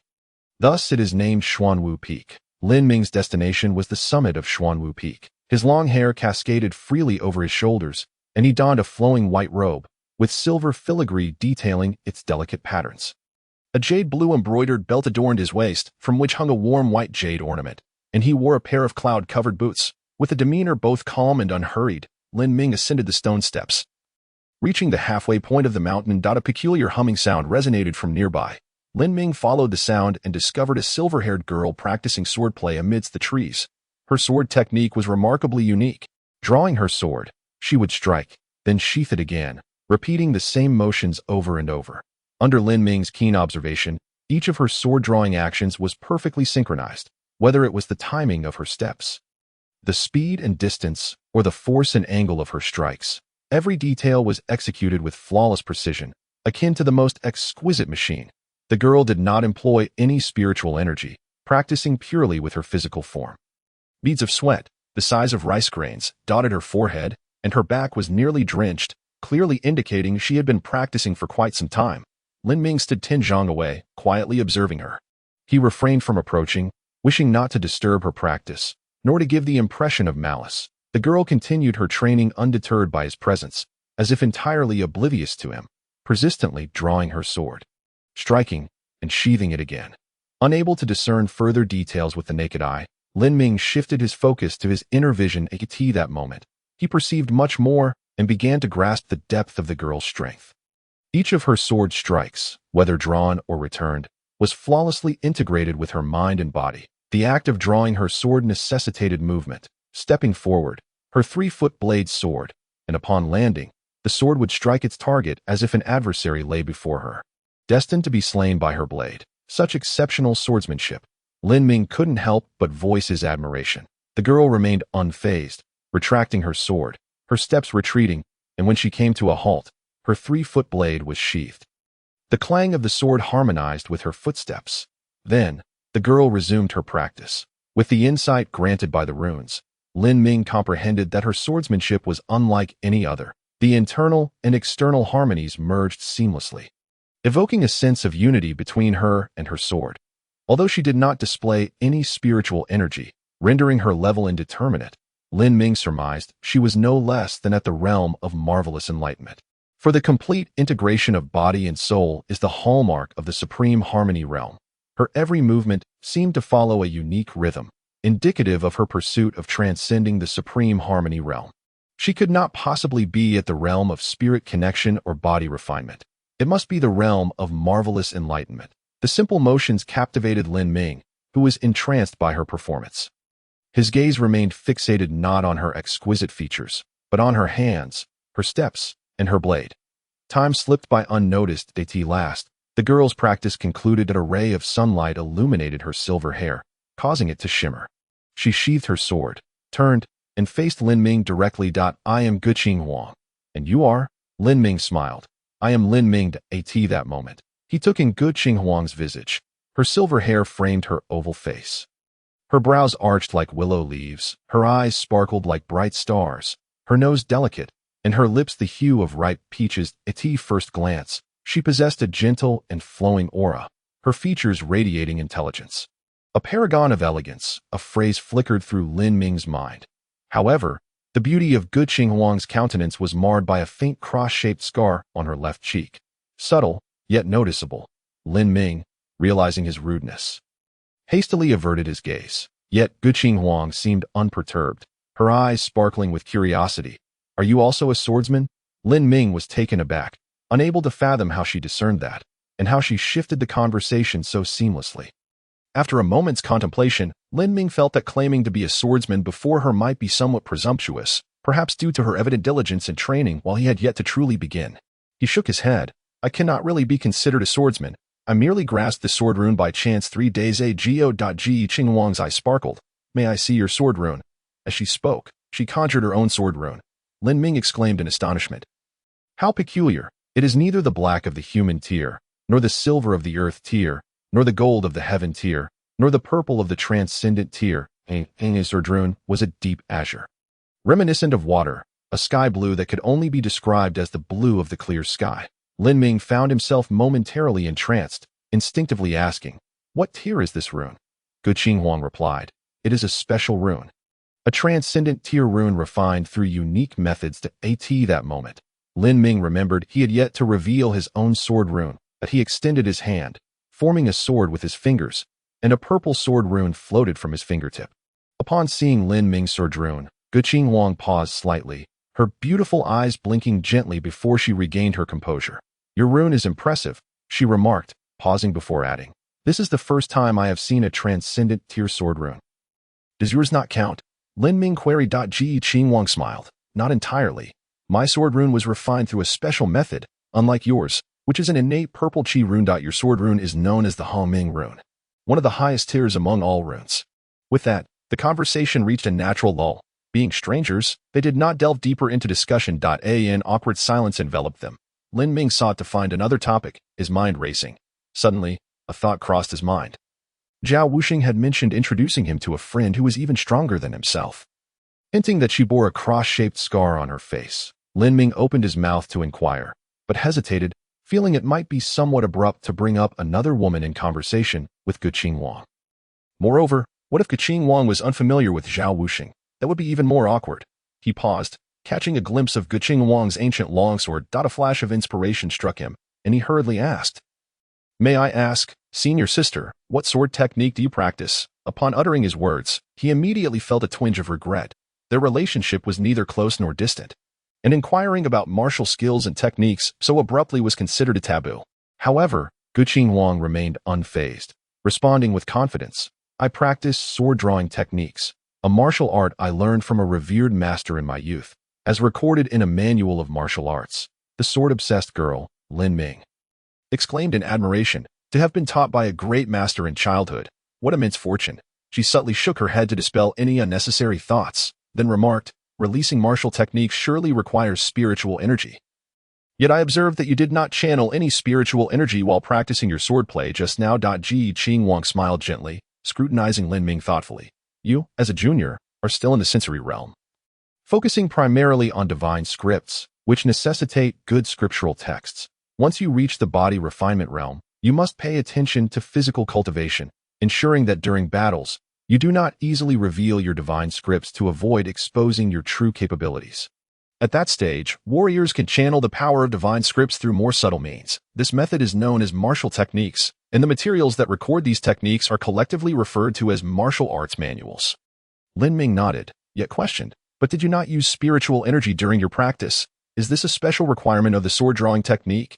Gu Qingwang shook her head slightly. No, this is a training method I discovered, applicable to any martial art. However, it will be quite challenging at first, and you might find it difficult to execute the techniques.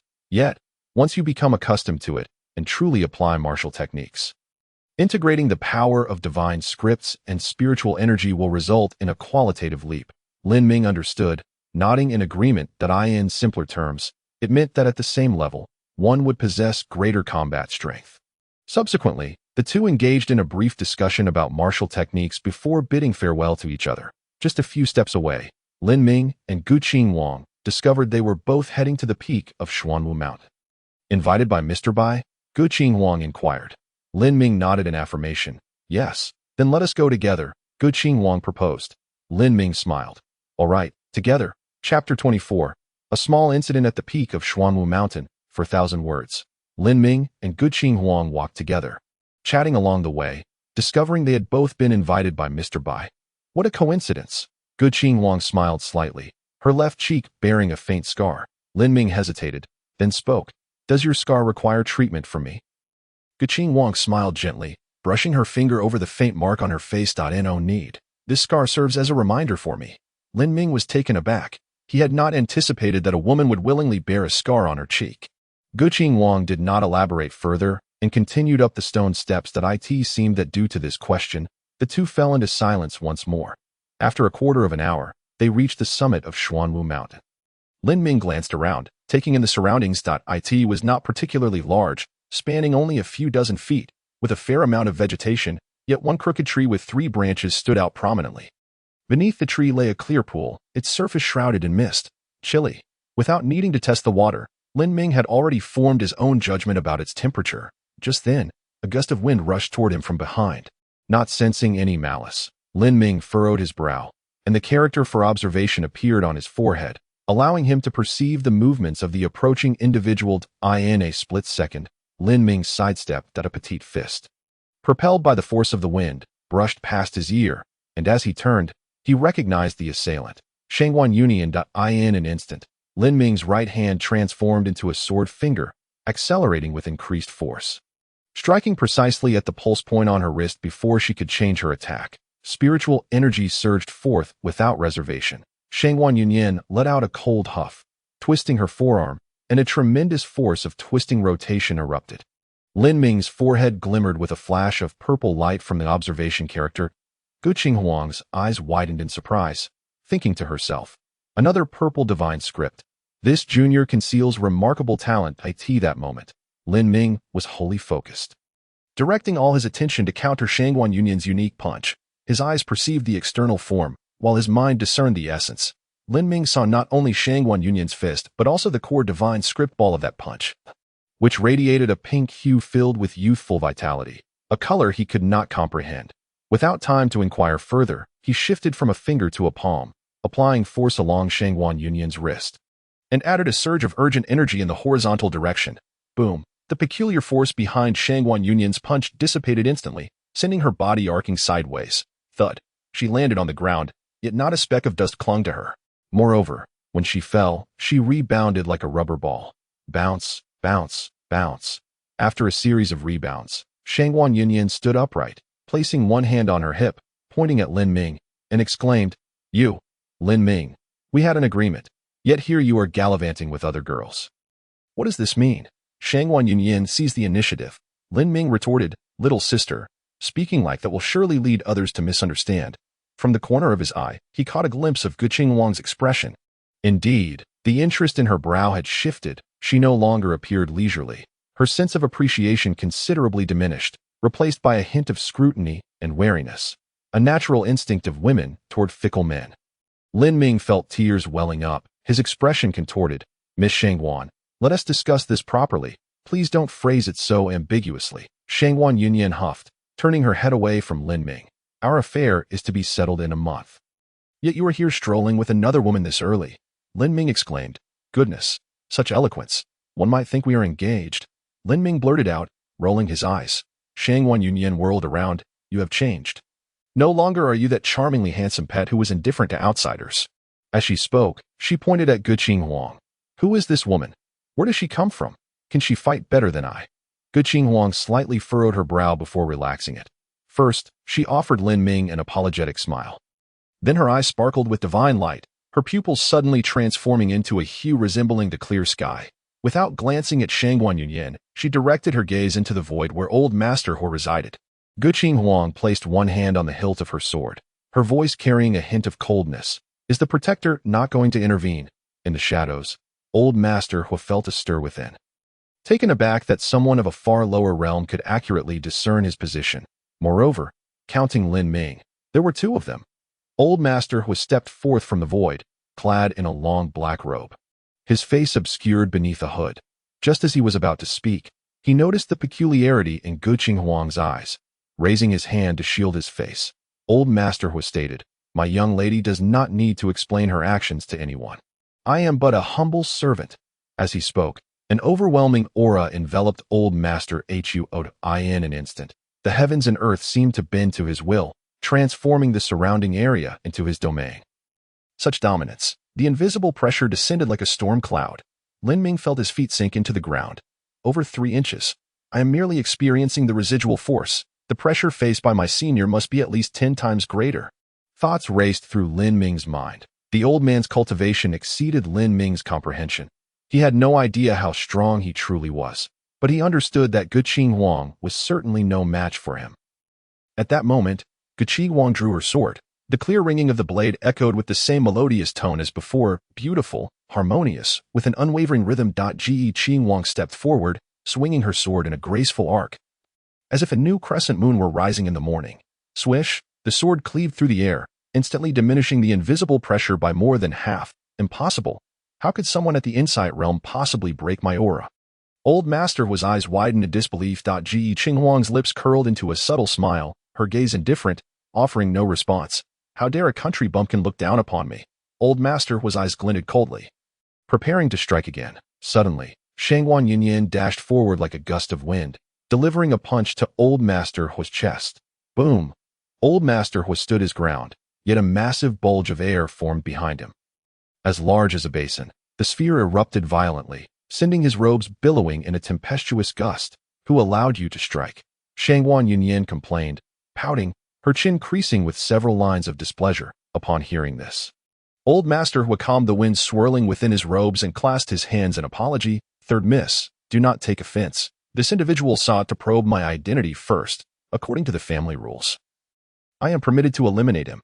Shangguan Yunyan landed another punch on Old Master Hua's chest. Don't use family rules to pressure me.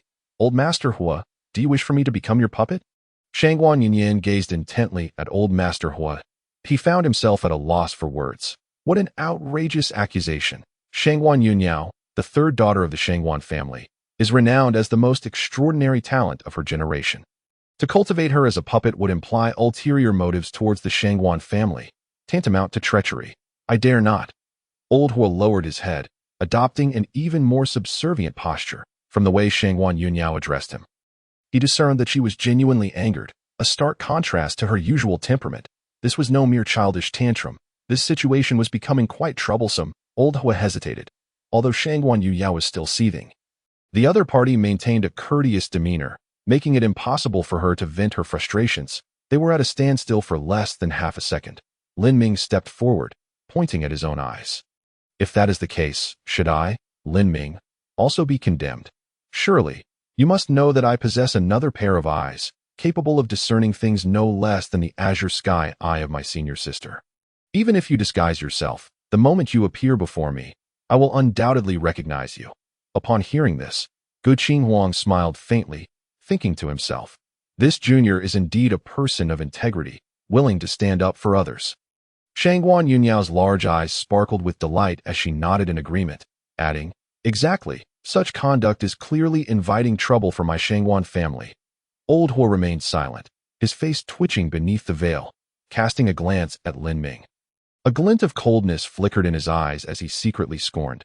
Good lad. Stepping out will surely lead to a dire fate. T.O. think he could win the favor of the third miss with mere words. What a joke. She is known for her capricious nature and is notoriously difficult to please. I shall not stoop to your level. Let us see how the third miss toys with you until your demise. Old Hua understood his position well in the vast Shangguan family. He had no chance of evading punishment. Thus, regardless of how Shangguan Yunyao treated him, he would harbor no resentment, and he absolutely could not afford to overstep boundaries again. To be forcibly recalled by the family would equate to being cast into the cold palace, with resources dwindling by 90%. Should such dire consequences arise, any aspirations he held of advancing further, of truly breaking through to the Saint Realm, would be nothing but a pipe dream. Old Hua maintained a humble demeanor, ensuring Shangguan Yunyao found no fault.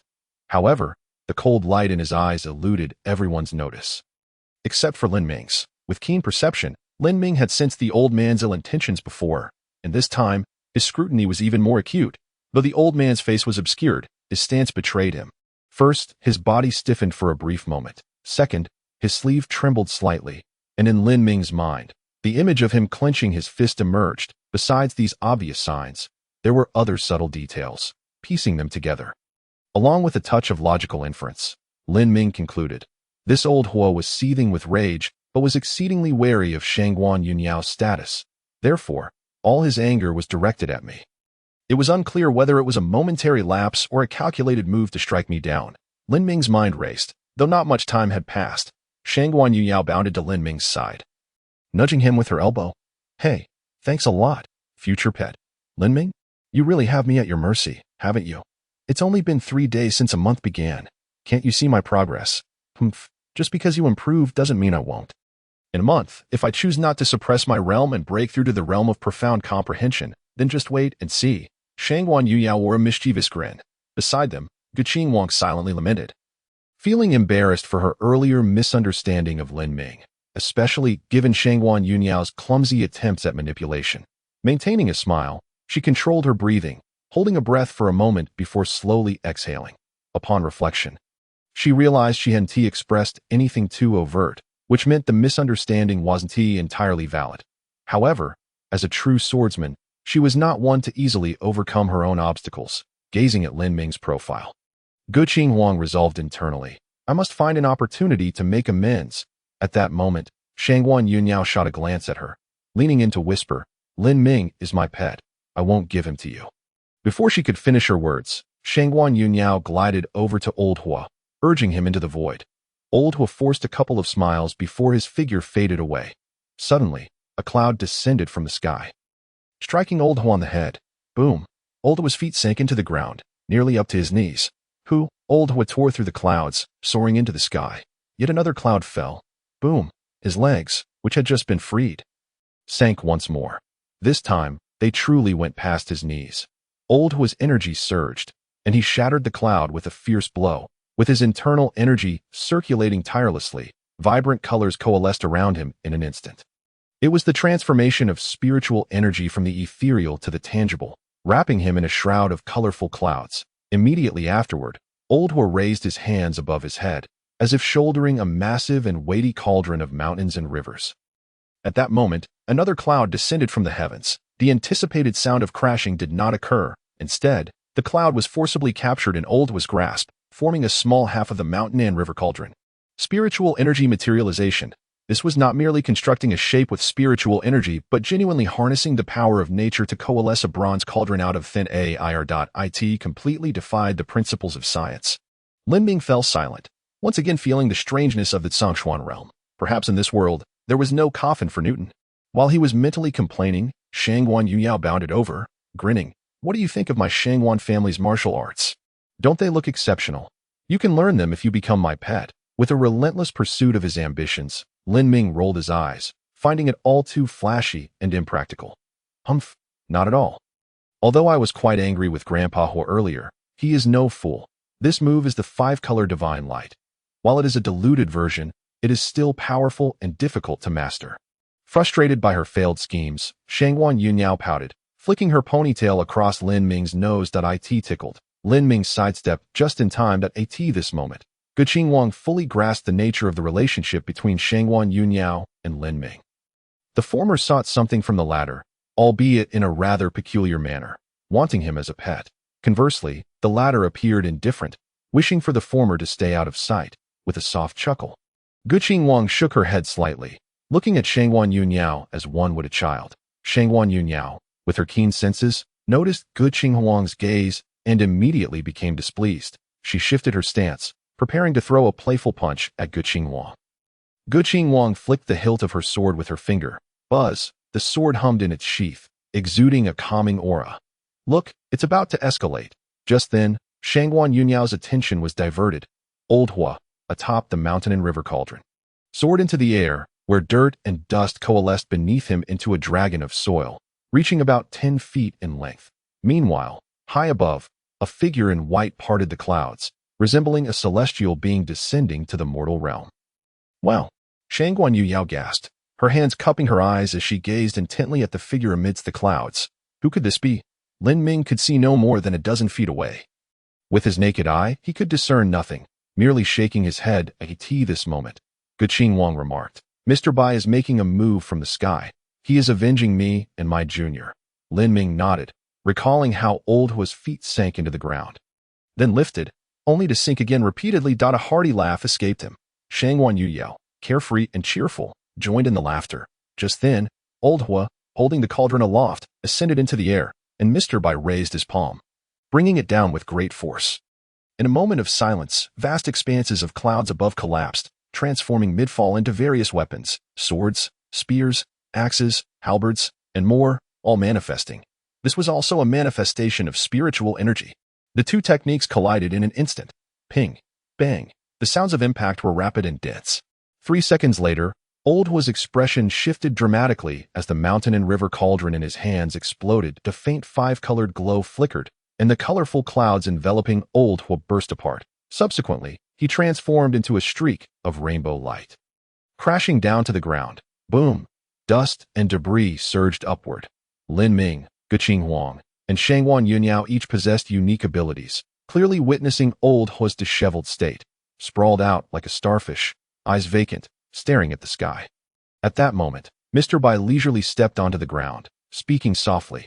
Today, I shall teach my students, and there is no need for others to observe. Chapter 25. The White Little Fellow, for 1,000 words. This scene is simply overwhelming. Lin Ming felt a surge of envy. His admiration was not directed towards Mr. Bai, but rather towards a life such as this. One that soared like a deity, reveling in the thrill of justice and vengeance. A perfect amalgamation of the spirit of the rivers and lakes with the essence of a scholar. In this moment, Lin Ming's anticipation for martial cultivation grew even more fervent. The strong live freely, drawing their blades against injustice. No, they need not even draw their swords. They wield the very heavens and earth as their weapons, conjuring blades from clouds, a spectacle that is profoundly awe-inspiring. Cultivation is paramount. Mere talent is insufficient. One must become strong to seize control of one's own destiny. Lin Ming clenched his fists tightly. Guqing Huang's beautiful eyes sparkled with laughter, her ancient sword at her waist chiming softly. Revealing her inner turmoil, she yearned to engage Mr. Bai in battle, for her opponent was not merely someone of high realm, but a true powerhouse. To possess the strength to shatter a half-step saint with the might of the Taihe realm is an extraordinary feat. At that moment, Shanghuan Yunyan tilted her head, bumping into Lin Ming's arm. Wow, this time she truly hit the jackpot. Mr. Bai's prowess is astounding. Grandpa Hua was pressed down and rubbed into the ground for no reason. Lying there yet inexplicably being targeted. What a plight of human suffering. Lin Ming felt a pang of sympathy for Grandpa Hua for a brief moment, before he heartlessly burst into laughter. Grandpa Hua, bewildered. His forehead was lined with black marks, and his dazed eyes regained focus. Struggling to prop himself up, Grandpa Hua stared at Mr. Bai, asking, "What realm are you? You're not my student. Why ask so many questions?" Mr. Bai replied nonchalantly, waving his hand. An unseen tempest surged forth, uprooting several inches of earth beneath Grandpa Hua and carrying him away. Whoosh! With a soft sound of air slicing, Grandpa Hua was already far away. The harm was minimal, yet the insult was profound. Grandpa Hua glanced back at Mr. Bai, murmuring softly, "Not of the saint realm, nor even having entered the path, yet able to defy and strike me. What a monster!" "Mr. Bai of Xianwen Academy, you are certainly not of Qingming Prefecture." Though his voice was low, it resonated across the peak of Xuanwu Mountain. Lin Ming was momentarily stunned. Did Mr. Bai defeat that individual by crossing 2 major realms? Mr. Bai nodded, then flicked his fingers lightly, causing a semi-transparent teaching rod to materialize in the air. Smack! Lin Ming felt a light tap on his forehead, neither painful nor itchy. However, beside him, Shanghuan Yunyan suddenly erupted into peals of laughter. Lin Ming turned to look. Shanghuan Yunyan was laughing uncontrollably, gasping for breath, resembling a mischievous little girl. Guqing Huang's lips curved into a deeper smile, albeit slightly restrained, yet the twinkle in her eyes betrayed her amusement. Lin Ming remained silent, hastily manifesting the character Guan on his forehead, revealing a pair of discerning eyes to scrutinize himself. He then noticed a red mark on his forehead, 2 fingers wide, extending from the center of his hairline to the left brow. It bore no side effects, but it was rather unsightly, resembling someone's hasty doodles on his forehead. Lin Ming touched the red mark, bewildered. "Mr. Bai, why did you hit me?" Mr. Bai did not respond, instead flicking his fingers again. The semi-transparent teaching rod reappeared in midair. Lin Ming shielded his head and face, yet the rod did not target him. Smack! The laughing Shanghuan Yunyan immediately fell silent, covering her forehead with one hand to conceal the mark left by the rod. Lin Ming, feeling a sense of camaraderie for Shanghuan Yunyan's loyalty, released his grip on his forehead, Shangguan Yunyan, not one to submit easily, bared her teeth at Mr. Bai and exclaimed, "You scoundrel," as her words landed. The teaching rod floated up once more. Smack. Another tap landed on Shangguan Yunyan's forehead. She raised her other hand to shield the other half of her forehead.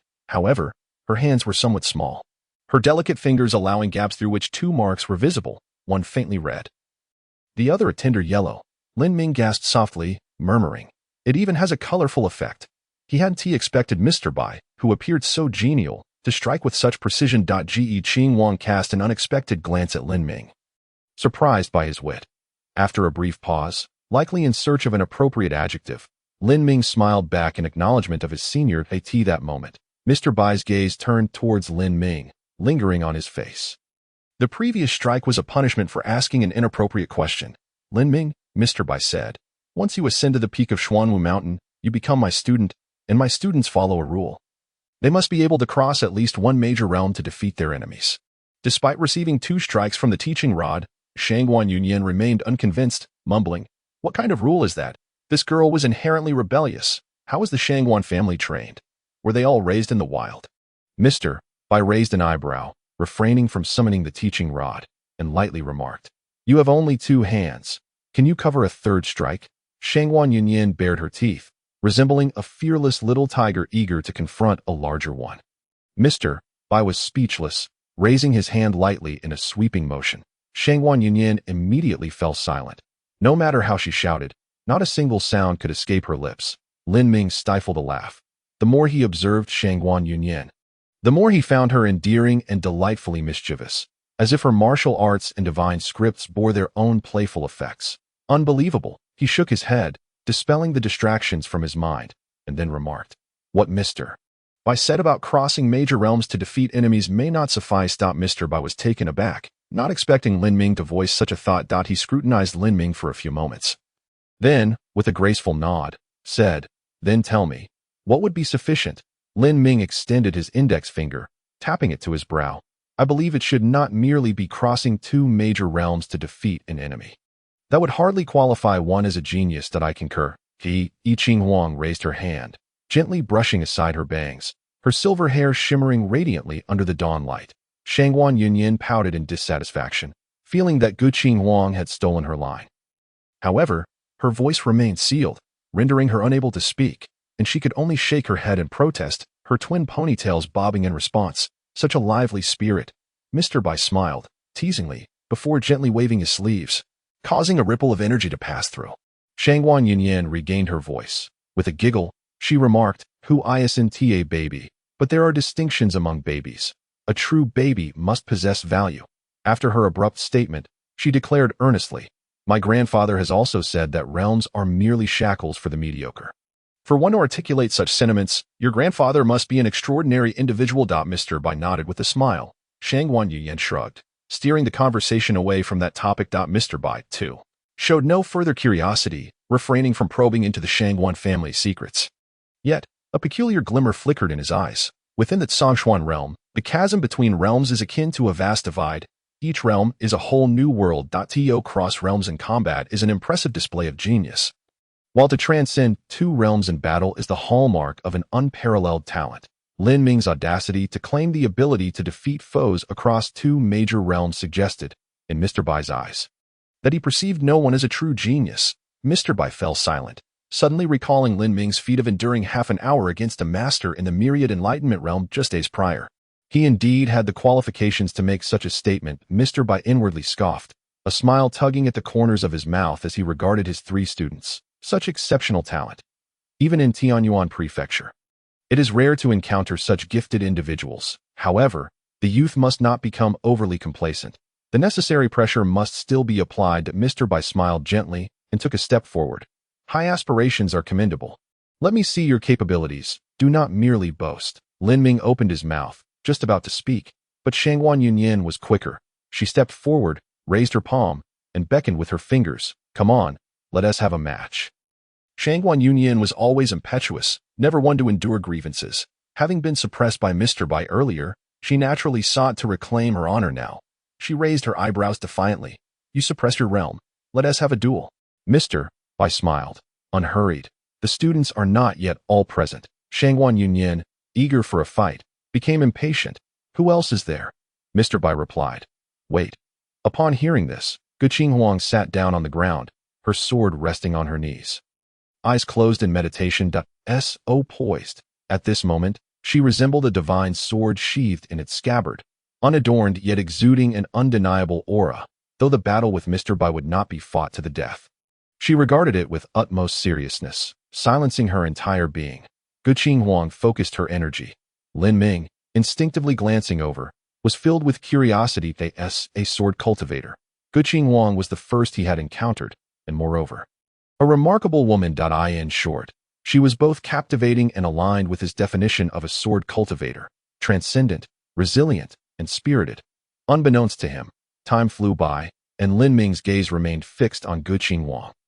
Shangguan Yunyan, feeling bored, casually glanced around and happened to catch sight of Lin Ming's stare. A pet that misbehaves deserves to be disciplined. Embodying the spirited determination of a young girl who refuses to let delightful distractions slip away.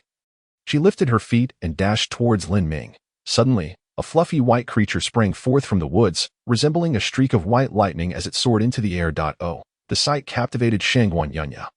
Her playful instincts ignited. She brought her raised foot down with a resounding thud. Boom! The ground bore a deep imprint of her foot as she propelled herself into the air, her form trailing an afterimage as she chased after the white creature. Their paths converged, and Shangguan Yunyan stretched out her hand with all her might. The delicate creature, as soft as a feather, twisted gracefully in midair, evading her grasp. Shangguan Yunyan's eyes sparkled with excitement, glimmering like stars.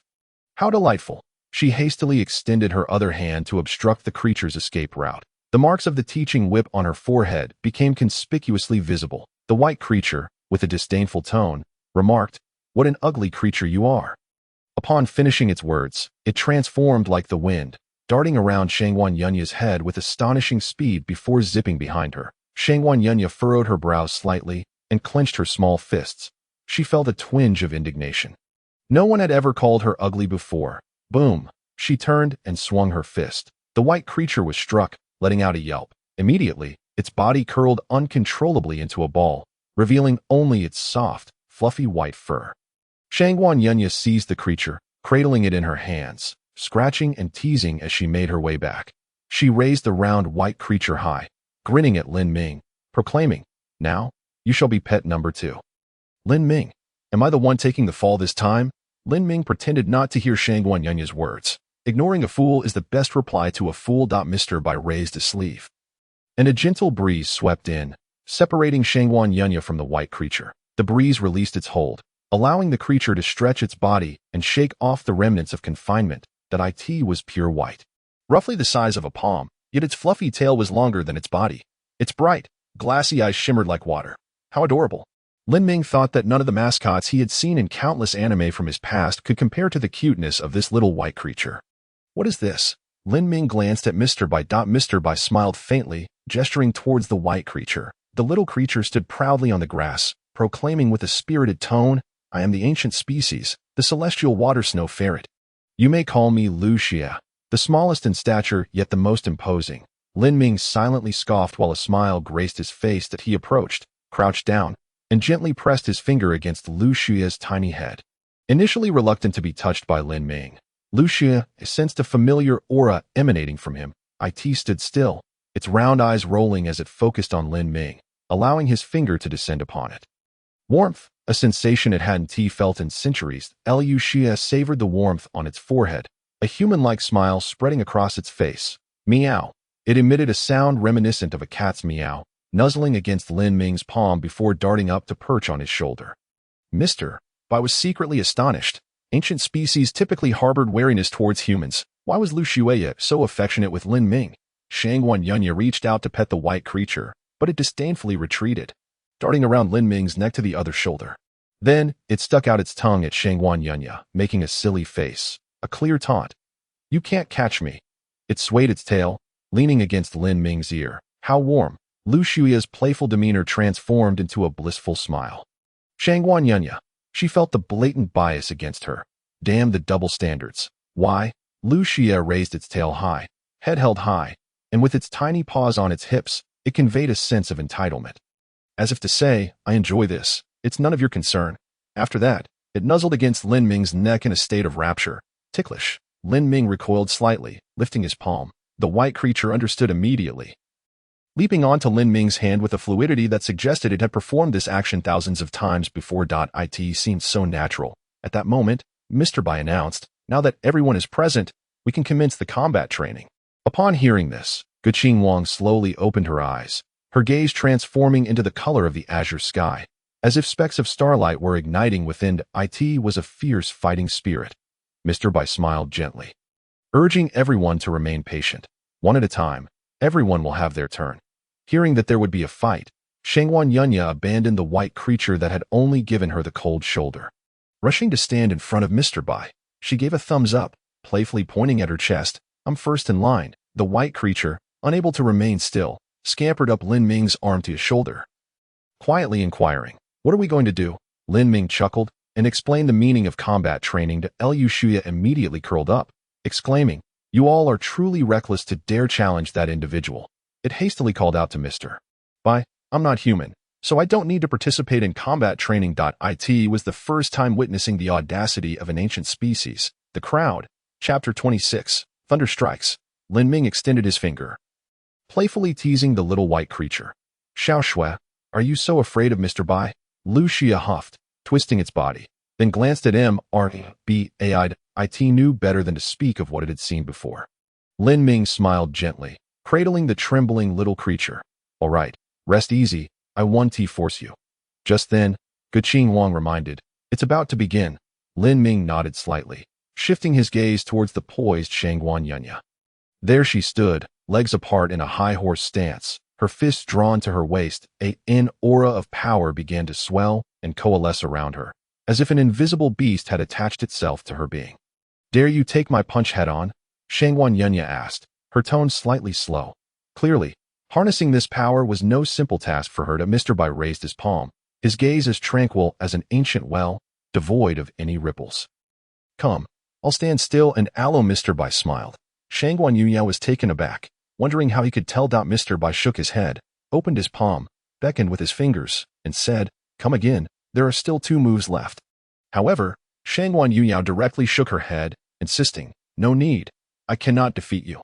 Even with innate divine strength, it is impossible for me to move you even an inch. Remarkable.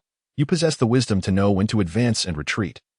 Indeed, the teachings of the Shangguan family are not to be underestimated. Mr. Bai nodded and waved his sleeve. A gentle breeze swept by, erasing the 2 marks of the teaching whip from Shangguan Yunya's forehead.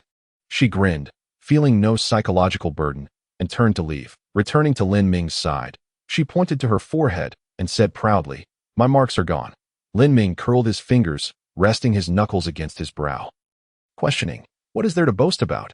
"I'm happy, he. Shangguan Yunya pouted. Lin Ming shook his head, regarding her with a look of disbelief. At that moment, Liu Shuya jumped onto Lin Ming's shoulder, nudging his earlobe. It's your turn, it's your turn." Lin Ming blinked lightly, turning to Guqing Wang. "Ladies first." "All right." Guqing Wang replied with a slight nod, approaching Mr. Bai while holding an ancient sword in one hand.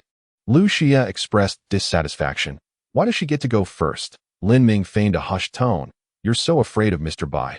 I must be even more cautious and observe closely." Shangguan Yunya clicked her tongue, saying, "It's useless. The Bai family is indeed formidable. She would fare no better." Lin Ming, utterly lacking self-awareness, seeing him silent and sporting a peculiar expression, Shangguan Yunya felt an inexplicable surge of irritation. She leaned closer, her fragrant aura enveloping Lin Ming's face. "Tell me, between her and me, who do you think is stronger?" Lin Ming blurted out, "Of course, the senior sister is stronger." A black line appeared on Shangguan Yunya's forehead. She did not expect Lin Ming to give her no face and respond so quickly. You better watch out, or I'll hit you." "Now, have you forgotten about the pet agreement a month from now?" Lin Ming waved his hand nonchalantly. "If you act now, the agreement will be void." Thick-skinned scoundrel, Shangguan Yunya huffed, turning away. Out of sight, out of mind. Liu Xia, not on good terms with Shangguan Yunya, took the opportunity to add, "He is not wrong. That sister is indeed much stronger than you. One sword could easily cut down 8 of you." Shangguan Yunya spun around, baring her teeth in anger. "Both pet number 1 and pet number 2 are being unruly." At that moment, Mr. Bai said, "Silence. Pay close attention." I shall test you shortly. Failing to answer will result in 10 lashes on your foreheads. Shangguan Yunyao's mouth twitched, and she whispered, I'll let you off today. You two have moments of concession, Lin Ming thought to himself, raising an eyebrow and smiling in anticipation. Shangguan Yunyao. Mr. Bai shook his head, feeling somewhat helpless. Suddenly, Guqing Wang drew her sword from its sheath. The sound of the blade rang out like a phoenix's cry, bringing with it a calming effect on the sidelines. Lin Ming, Lu Shuya, and Shangguan Yunyao instinctively ceased all movements, focusing their complete attention on the 3-foot azure blade in Guqing Wang's hand. The ancient sword hovered in midair. After a brief silence, Guqing Wang and her ancient sword surged forward simultaneously, as if they were a perfect duo in combat. One person, one sword, launched a rapid assault on Mr. Bai. The speed was astonishing. Lin Ming's eyes could barely keep up. Only his inner sight could perceive the movements at that moment. Mr. Bai's arm flew back and forth to block, but he was beginning to struggle to keep pace.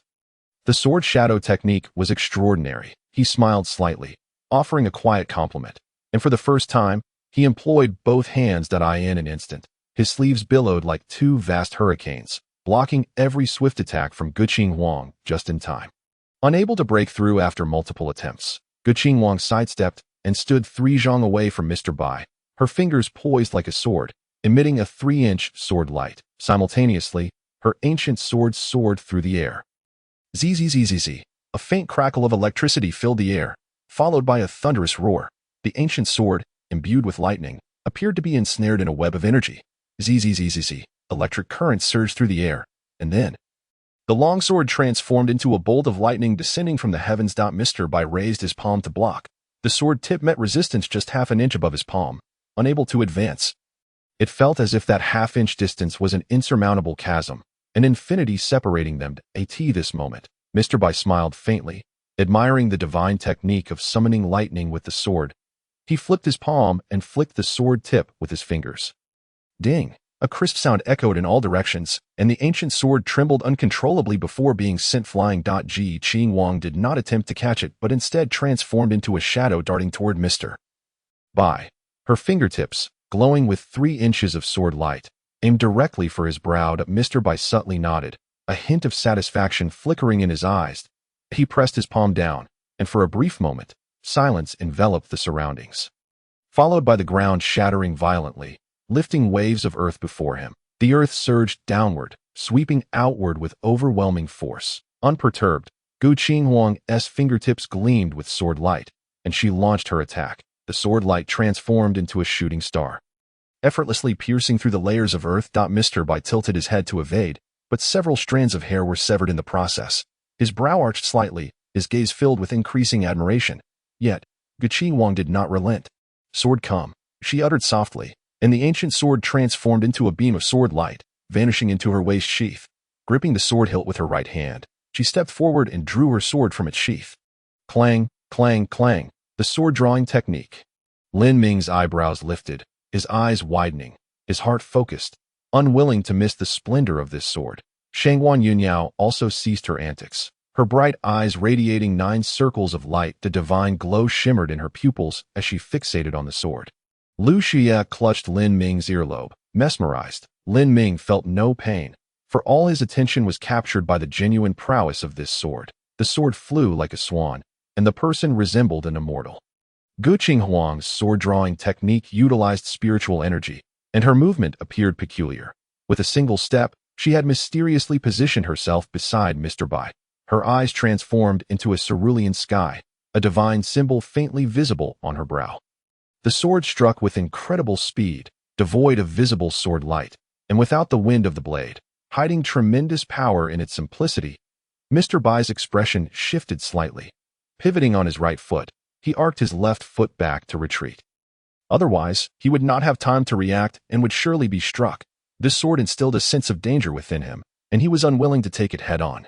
After all, in front of several students, if he were to be injured, it would be a significant embarrassment. Mr. Bai's sleeves stirred with a gentle breeze, gathering clouds to form a series of illusory chains entwining the ancient sword.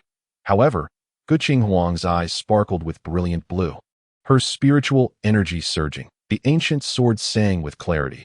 Buzz! The chains exploded, And although Gu Qinghuang's spiritual energy momentarily waned, her movements remained steady, like the most precise of machines. Meticulously, she continued her strikes, faced with a blow lacking spiritual energy. Mr. Bai's sense of crisis heightened tenfold. His calm demeanor faded. He quickly took a step back to create distance, then clasped both hands together to seize the ancient sword. Boom! At the point where sword and palm met. Ripples surged through the space, as if it might shatter at any moment. Lin Ming stood frozen, dazed and immobile. Ji Qinghuang's poised sword slash was etched in his mind. In that singular moment, he seemed to glimpse the essence of the sword path. Experiencing an epiphany within. A sword character appeared above his head, radiating violet light in all directions. As for what transpired next, Lin Ming was unaware, having fallen into a state of enlightenment. His mind replaying Gu Qinghuang's sword-drawing strike over and over. 1 sword, 2 swords, 3 swords. Meanwhile, Mr. Bai glanced at Gu Qinghuang, smiling. Shall we conclude the combat training for now? Indeed, Gu Qinghuang replied succinctly. Mr. Bai subtly shook his head, releasing the ancient sword and stepping toward Lin Ming first. He sighed inwardly. Gu Qinghuang was impeccable in every aspect, yet her temperament was too aloof. Moments later, everyone gathered around Lin Ming. That Mr. Bai casually set up a barrier to obscure the summit of Xuanwu Peak. Lu Xia perched on Lin Ming's shoulder, feeling somewhat at a loss. That it was a moment where it was neither appropriate to move nor to remain still, its fluffy little face full of trepidation. Lin Ming radiated an aura that was familiar and comforting, and the white little creature was reluctant to disrupt Lin Ming's state of enlightenment. That moment, Shangguan Yunyao extended her finger, seemingly about to poke Lin Ming's cheek. Lu Xia shot her a glare, its voice a high-pitched squeak. Do not touch. Do not disrupt my brother's enlightenment. Shangguan Yunya timidly retracted her finger, not intending to cause any disruption, merely driven by curiosity regarding how he had entered a state of enlightenment. Mr. Bai remarked, he cannot fathom why Lu Xueye refers to Lin Ming as brother, a familiarity that transcends the ordinary. Some matters are destined to remain unanswered. Mr. Bai's eyes half closed, he beckoned, and a gentle breeze arose. This zephyr lifted Lu Xueye, liberating her from her anxious state of fearing she might disturb Lin Ming's breakthrough. Another gust of wind pushed Shangguan Yunya away, preventing the fidgety girl from succumbing to her curiosity and inadvertently disrupting Lin Ming's progress. After all, the path of a villain is fraught with life and death enmities. He did not wish for these future junior brothers and sisters to create significant conflicts. However, Shangguan Yunya's restlessness and insatiable curiosity were deeply ingrained in her nature. The more she was obstructed, the more fervent she became. She was aware of her own temperament and gazed up at Mr. Bai with glistening eyes, pleading for him to impose a restriction upon her. This proactive request for confinement stemmed from her desire not to disturb Lin Ming, yet a fear of her own inability to restrain herself lingered. Though her demeanor appeared willful, her essence was fundamentally kind-hearted. A teachable child indeed.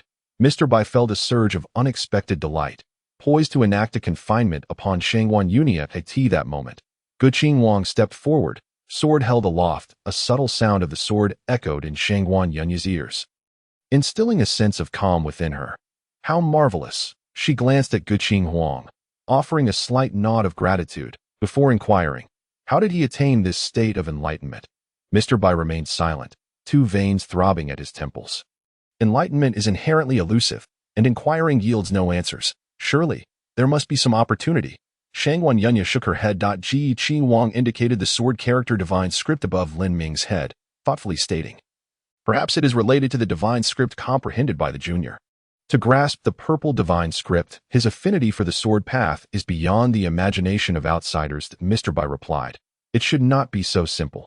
The purple divine script confers corresponding affinity to the great path. Yet enlightenment is a serendipitous occurrence. If we speak of opportunities, perhaps it lies in the final sword draw. The sword-drawing technique, Gu Qinghuang murmured softly, then continued as if in soliloquy, there is indeed a possibility. Earlier, I encountered the junior at the hillside. I was practicing the sword-drawing technique, and he appeared utterly engrossed. Observing his undivided focus, I recognized him as a kindred spirit. After completing my sword practice, I conversed with him briefly, only to discover he had indeed condensed the sword character divine script, and it was of the transcendent grade, purple. After a brief pause, Gu Qinghuang added, the combination of both may have aligned the junior's affinity for the sword path with the sword-drawing technique. Lu Xia leaped onto Gu Qinghuang's shoulder, her snow-white tail wrapped around herself, cutely asking, So can you teach my brother? Chapter 28. In terms of talent, I have never seen anyone stronger than him. Guqing Wang pondered for 3 seconds before nodding, but Lu Xueya sprang onto Guqing Wang's hand, standing upright, and bowed. Sister Ji Qing Wang was momentarily taken aback, a faint smile gracing his lips, witnessing this scene. Shangguan Yunya felt a pang of bittersweet emotion as she glanced at Lu Xueya. Reminiscing about the delightful sensation of squeezing her fluffy hands, a glimmer of astonishment flashed in Mr. Bai's eyes. He had heard tales of Guqing Wang's exploits and had conducted some investigations.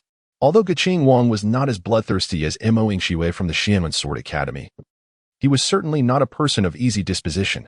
Yet, Guqing Wang, having met Lin Ming for less than half an hour, had astonishingly agreed to impart the sword technique he had just demonstrated to Lin Ming. A true sword cultivator would never stoop to falsehood. How formidable is the sword-drawing technique? Mr. Bai had experienced it firsthand, thus understanding its true weight. This was the moment that truly astonished him about Guqing Wang. At that juncture, Shangguan Yunya suddenly inquired, "Little Bai, why do you call Lin Ming brother?" Mr. Bai was perplexed. Who was this little Bai? The oblivious little white creature, Lu Xueya, continued to act adorably towards Guqing Wang. Guqing Wang gently patted its little head, saying, "I am referring to you." Lu Xueya blinked, covering its ears with its tiny paws, declaring, I can't hear. TT, don't leave after school."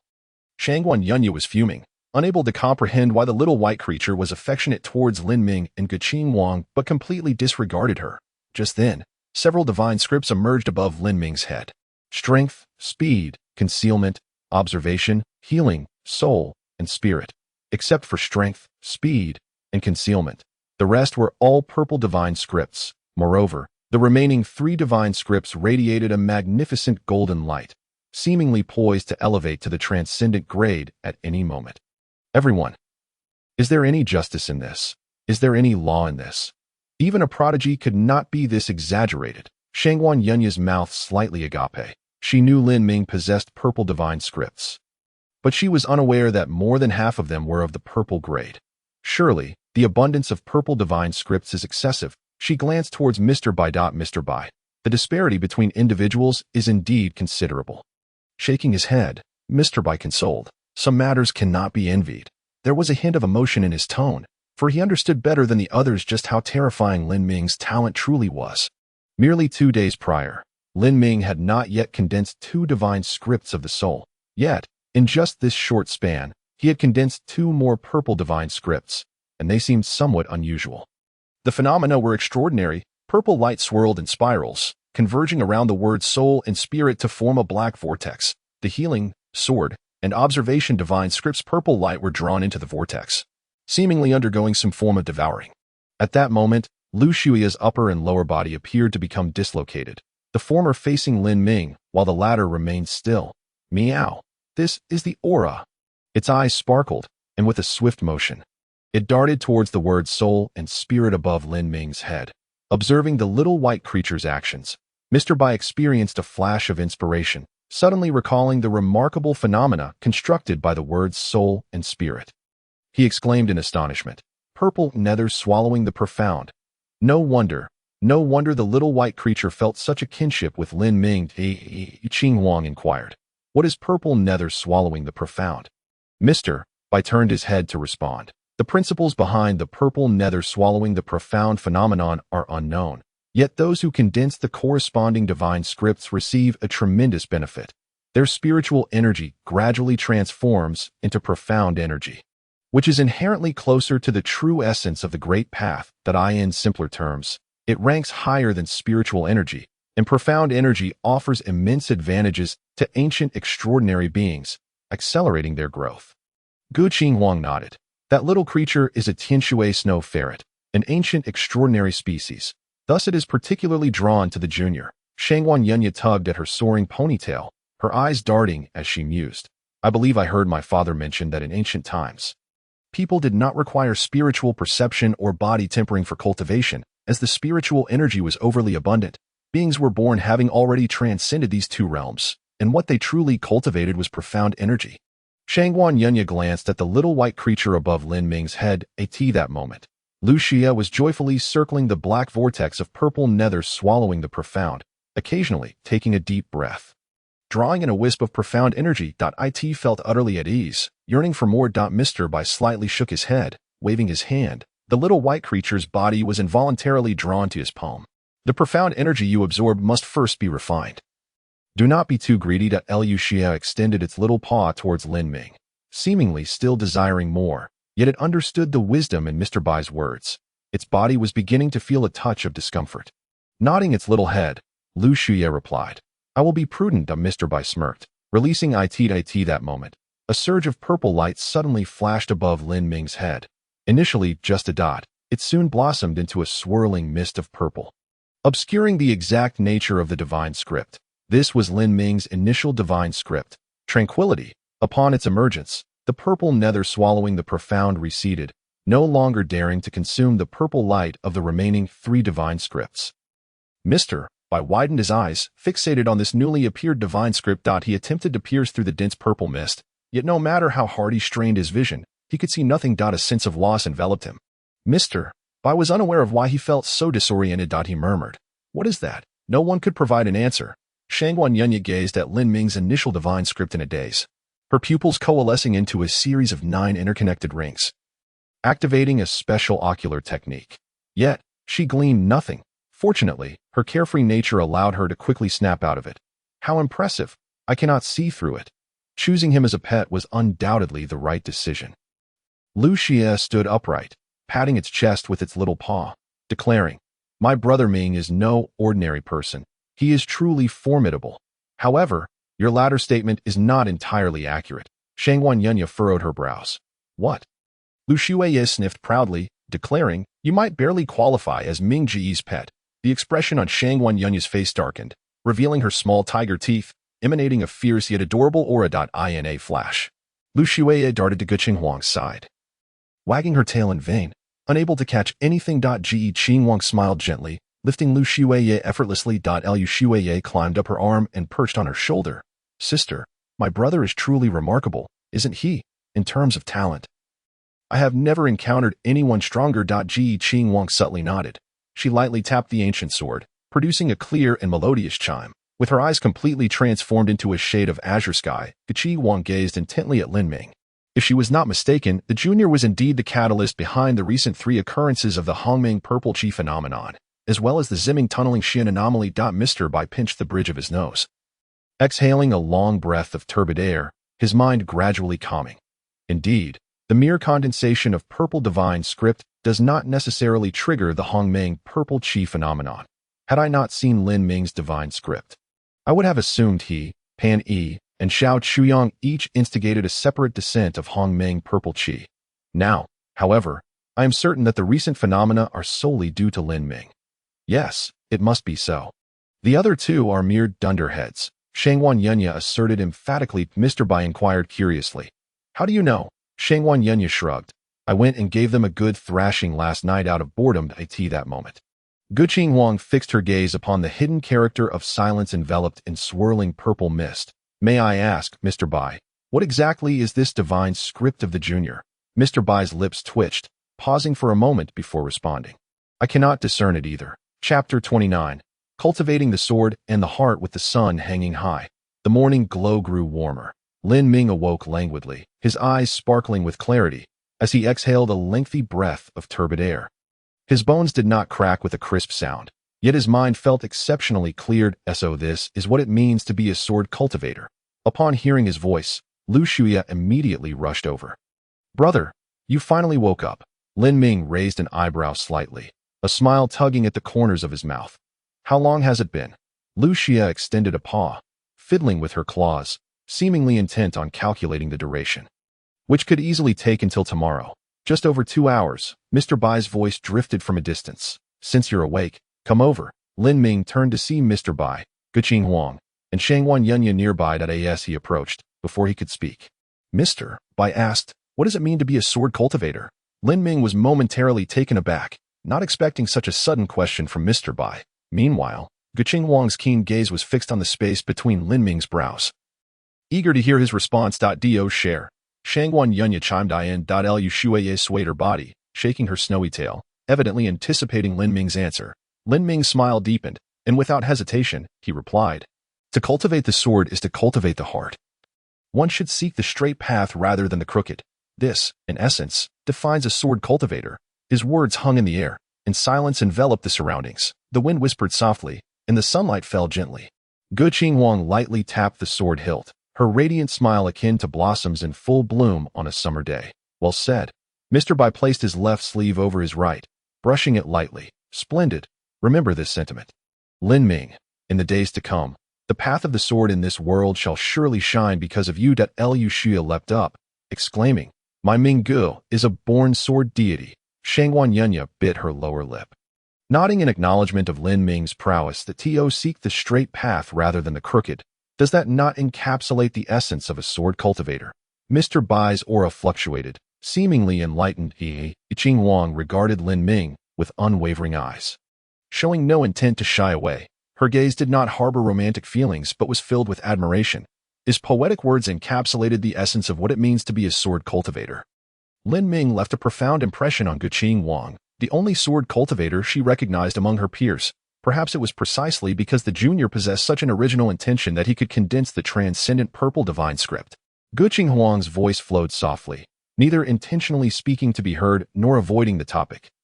Mr. Bai observed Gu Qinghuang's gaze fixed on Lin Ming, recognizing it as the look of a young person seeing a kindred spirit. He reminisced about his own youthful days, a hint of nostalgia arising in his heart. After a moment, Mr. Bai regained his composure, a cultured smile gracing his face. Come, let us all take a seat. Lin Ming casually settled down, while Lu Shuya brought a small cushion befitting her size to place beside him. She lowered her voice. Brother, from now on, I will stick with you. Lin Ming was slightly taken aback, then smiled and nodded. At that moment, Mr. Bai snapped his fingers, summoning a semi-transparent pointer that pointed toward Lin Ming. Now, Lin Ming, please share your observations on the combat styles of Gu Qinghuang and Shanghuan Yunya, highlighting their strengths and weaknesses. It would be best to incorporate your recent insights. With a smile lingering on his lips, Lin Ming raised a finger. From my observations of my senior sister's sword-drawing technique, I discerned a glimmer of brilliance. At the final moment, she expended all her spiritual energy to trigger the explosion of the cloud chains, then continued to strike purely with her physical strength. Logically speaking, this strike should have diminished in power. Yet in reality, it increased exponentially. Mr. Bai nodded with a light chuckle. To notice this is not particularly challenging. The crux lies in understanding the reason. Lin Ming continued. Had I not witnessed my senior sister's state during her sword practice, I would not know the reason, but I have. The reason is simple. It stems from countless repetitions of practice. My senior sister's sword-drawing technique has become instinctual. Shanghuan Yunya clenched her fists, stating, But no matter how instinctual it is, without spiritual energy, relying solely on physical strength cannot possibly become stronger. Lin Ming shook his head. Who says it must rely solely on physical strength? Shanghuan Yunya furrowed her brow. The spiritual energy of the sword's edge and the cloud chains cancel each other out, leaving only physical strength to wield in that brief moment. It is not merely physical strength. Lin Ming brought his palms together and then separated them. In that fleeting moment, my senior sister's sword-drawing technique exhausted her spiritual energy, plunging her into a brief state of spiritual depletion. However, the lingering spiritual energy outside remained in an extremely active, explosive state. While an ordinary person would be unable to continue wielding the sword or would struggle to do so effectively under such conditions, my senior sister's sword-drawing technique, having been honed through rigorous training, is accustomed to being utilized even in a state devoid of spiritual energy. The combination of the two results in the exquisite moment where her sword-drawing technique harnesses the power of the explosion rather than being diminished by it. Mr. Bai praised, excellent, a keen eye indeed. Shanghuan Yunya felt a pang of discomfort. Lin Ming's praise almost elevated Gu Qinghuang to the heavens. Subsequently, Mr. Bai also lauded Lin Ming. This was quite the bitter pill to swallow. She pouted and asked, What about me? What are my strengths? Lin Ming rested his chin on his hand, pondering for a couple of seconds. You possess many strengths, a solid foundation, diligent cultivation, great strength, swift speed, and an understanding of when to advance and retreat. Shanghuan Yunya rolled her eyes. Hurry up. If there's a but coming, don't keep it hidden. Just say it. Lin Ming chuckled. There is indeed a but. Given your innate strength, you should have unleashed it from the very beginning. Shanghuan Yunya pouted, unconvinced. That guy is exceptionally strong. Shouldn't I hold back a bit? Lin Ming gently shook his finger. Holding back means keeping a trump card, but the last thing you should do is treat your innate strength as a trump card.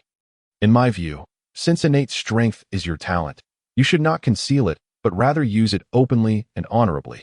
Pausing for a moment, Lin Ming continued, in truth, martial cultivation is akin to military strategy. Both are about conquering cities and capturing fortresses. You can perceive each of your opponent's weaknesses as a fortress, and the greater the number of weaknesses you can exploit, the greater your chances of victory. Furthermore, the essence of military strategy emphasizes the interplay between the orthodox and the unorthodox. What constitutes the orthodox? What constitutes the unorthodox? Shangguan Yunya. As she listened, she found it increasingly difficult to comprehend. She pressed her forehead. What are you talking about? Lin Ming cleared his throat lightly. What I just said might be a bit too profound for you. Shangguan Yunya replied. Lin Ming smiled, his eyes twinkling as he stated directly.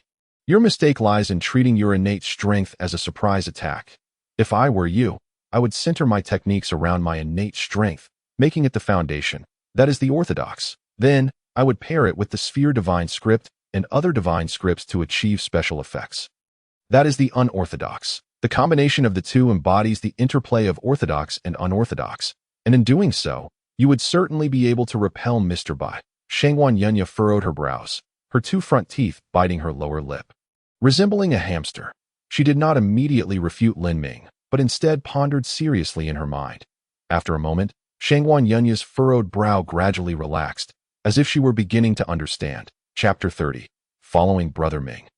One shall surely enjoy abundance in life. Shangguan Yunyao appeared to grasp the concept, yet her heart felt as if a long fishbone was lodged within, causing her discomfort. She cast a longing glance at Lin Ming. Hoping for further elucidation, Lin Ming replied, Understanding is simple, but execution is difficult. You ought to seek opportunities for practice, for that is the sole means of testing the truth. Shangguan Yunyao, her face contorted in confusion, clenched her left hand into a fist while twisting her right thumb, feeling even more distressed. Then I'll just punch you now, she declared, her body already in motion. However, she did not advance towards Lin Ming, but instead darted behind Mr. Bai. At that moment, Mr. Bai raised his hand in a dismissive gesture, and a cloud-like hand materialized from thin air, enveloping Shangguan Yunyao's head.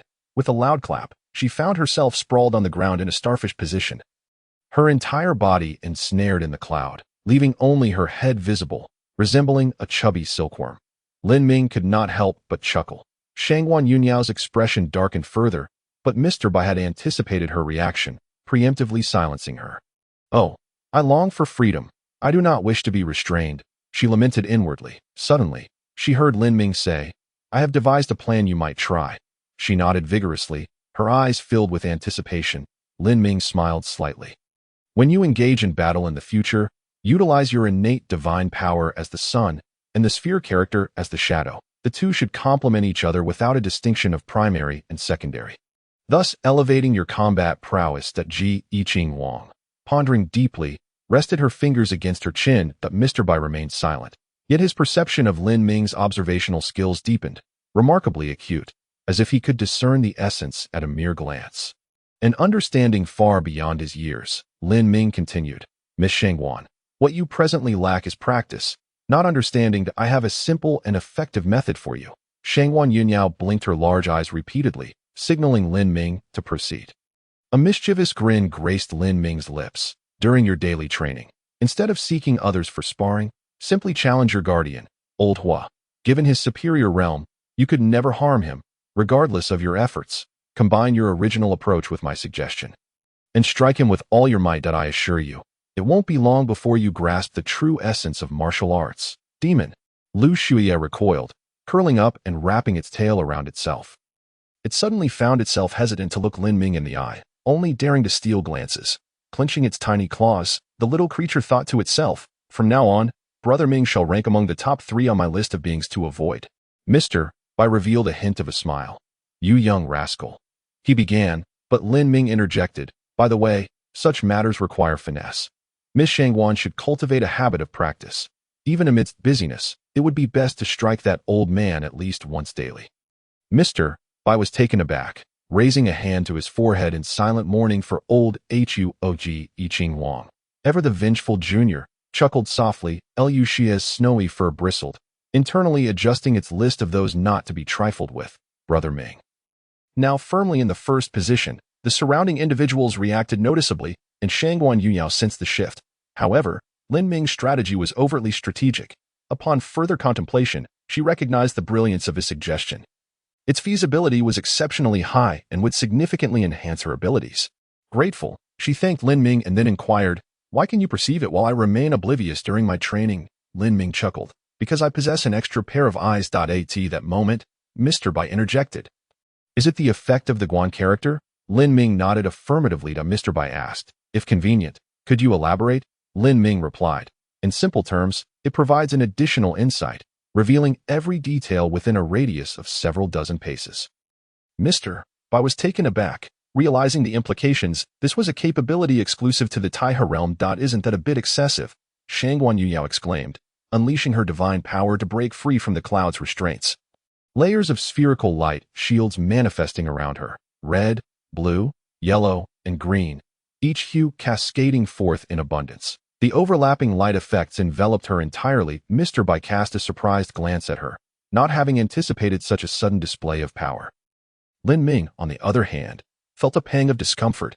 He could clearly sense that Shangguan Yunyao's remark about him being excessive was not a compliment, but rather an assertion that such insight was a peculiar ability. Lin Ming thought to himself, "I simply cannot see those suggestive things." At that moment, Gu Qingwang suddenly spoke up. "Miss Shangguan, have you not noticed something?" "Notice what?" Shangguan Yunyao replied, puzzled as soon as the words left her mouth. She froze. After a brief silence, she suddenly exerted her strength, soaring into the air with joy, exclaiming, "I have directly broken the white surname's restraints." Mr. Bai's brow twitched, a vein seemingly appearing on his forehead. As Shangguan Yunyao's feet touched the ground, she wasted no time, springing to Lin Ming's side. "Thank you. I understand now. I have found the feeling you described." Lin Ming smiled gently, "Then do remember to practice diligently." Shangguan Yunyao nodded fervently. Lu Shueya propped its claws under its chin, wearing an expression of admiration. What a dark heart. Truly impressive. Following Brother Ming, one shall surely enjoy abundance in life, it thought to itself with a secret grin. In the ensuing moments, Mr. Bai took turns guiding the four of them. Before long, the sun reached its zenith in the sky. Under the most intense sunlight of the day, Gu Qingwang produced an ancient hide scroll, offering it to Lin Ming. "This is the technique diagram for the sword drawing technique." Lin Ming was momentarily taken aback, unaware of Gu Qinghuang's promise to Lu Xue. Just then, Lu Xue leaped onto Lin Ming's shoulder, raising its tiny paw and weakly recounting the backstory. Upon hearing it, Lin Ming smiled slightly, expressing gratitude for the senior's kindness, but declined the gift. Qinghuang remained silent, her autumn-like eyes reflecting tranquility. This was her unspoken inquiry. Lin Ming returned the ancient hide scroll, stating, "One should not accept without earning." Gu Qinghuang shook her head, refusing to take it back. "Your cultivation and disposition are of the highest caliber. You undoubtedly deserve this technique diagram." Lin Ming hesitated. "It's not about deserving." Qinghuang gripped the sword sheath with one hand, exerting force, causing the sword blade to emerge slightly, a strand of sword light encircling the ancient hide scroll. The junior's keen observation allows her to perceive what others cannot. The sword drawing technique in your hands will not be dishonored. If you refuse it, I shall not reclaim it. It will simply dissipate into the ether." Lin Ming mused. This forceful gifting is rather enticing. Observing Gu Qinghuang's resolute attitude, he found himself unable to refuse again and decided to shift his perspective. "Since my senior wishes for me to accept it, I shall gladly do so, but I also request that my senior accept my token of gratitude." Chapter 31. Concealed Realms. Gu Qinghuang nodded slightly. "Very well." Lin Ming flipped his palm, producing a book titled Overview of Divine Script, which Mr. Bai had lent him. "Since my senior gifts me with a technique diagram, I shall return the favor with a divine script." Lin Ming casually opened the book. "Please select any divine script you wish. As long as it exists within this tome, I shall ensure you master it." Lu Shueya exclaimed. "Is that for real?" Brother Ming possesses such skills. The little creature waved its tiny paw, its mouth opening to speak, but it hesitated, licking its snowy fur nearby, forcing itself to suppress its impulses. No one had ever dared to proclaim they would certainly teach another divine script. Mr. Bai furrowed his brow, Yet there was a glimmer of anticipation in his eyes. He had not interacted with Lin Ming extensively, but he recognized Lin Ming's reliability and that he would not make grand claims lightly. Shangguan Yunyao bit her lip, remaining silent.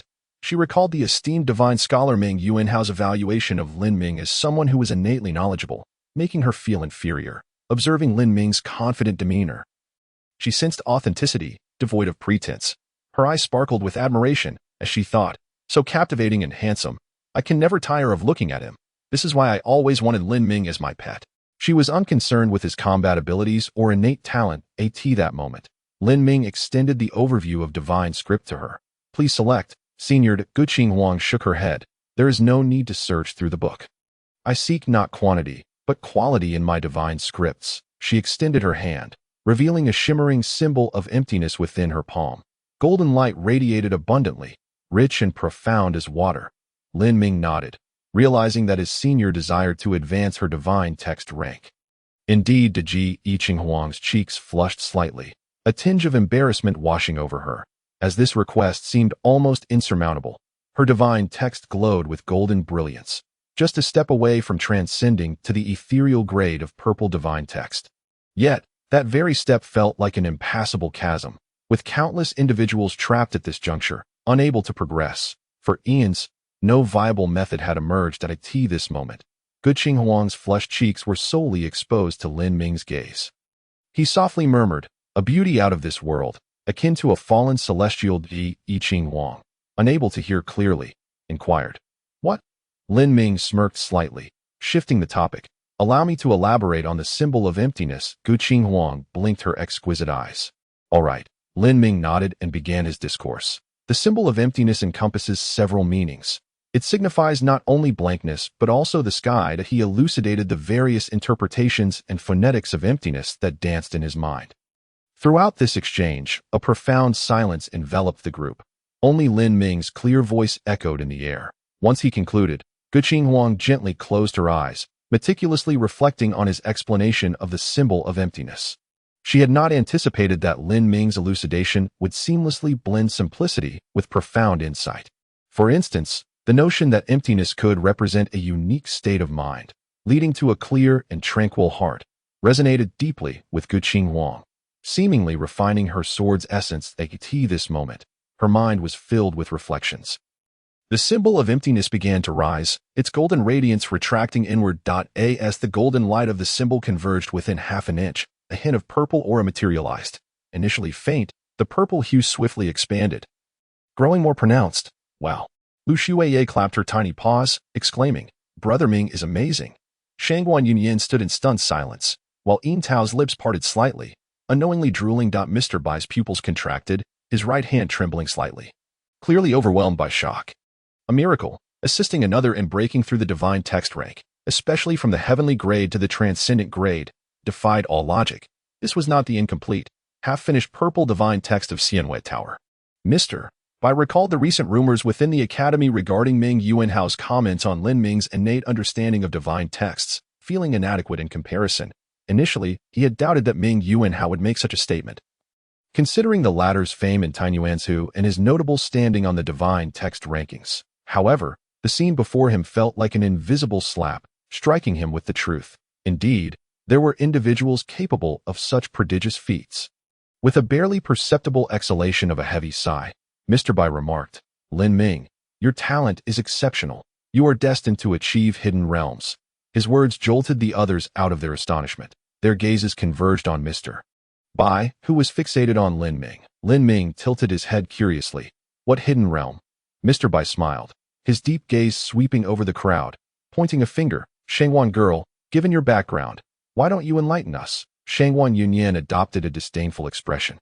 Isn't it just extreme star? Nothing extraordinary. You, my dear, hail from an exceptional lineage, taking the hidden realm for granted. But for others, it is not so simple. Mr. Bai shook his head, straightening his posture. Before I explain what an extreme star is, allow me to introduce myself. You may already know that I am not a mentor at the Xianwen Academy, but an outsider who arrived over 2 years ago. However, you may not be aware of my specific origins. Lin Ming recalled the memories in his mind. Confirming the truth of this matter, Mr. Bai was unexpectedly brought back by the principal, Li Jingtao. Little else was known about him. only that he held a relatively exalted status, possessed considerable strength, and was shrouded in mystery. "What is your name?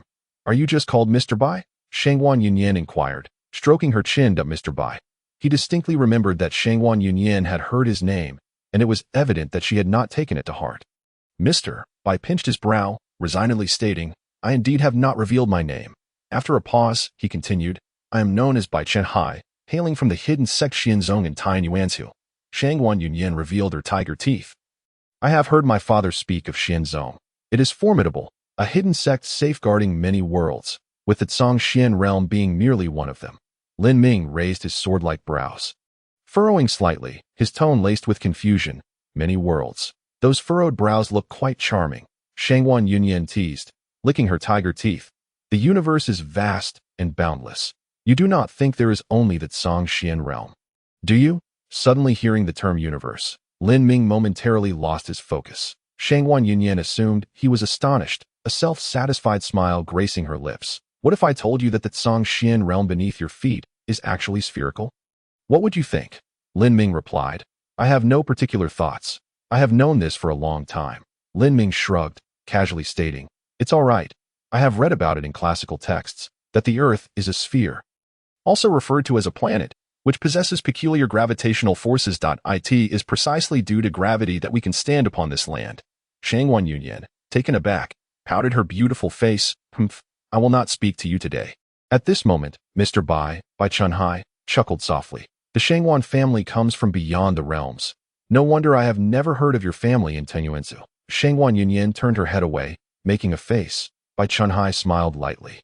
Returning to the topic at hand, he raised his palm, and a small humanoid figure, representing spiritual energy, appeared within his palm. The so-called extreme star refers to an individual whose cultivation in a specific realm surpasses its limits.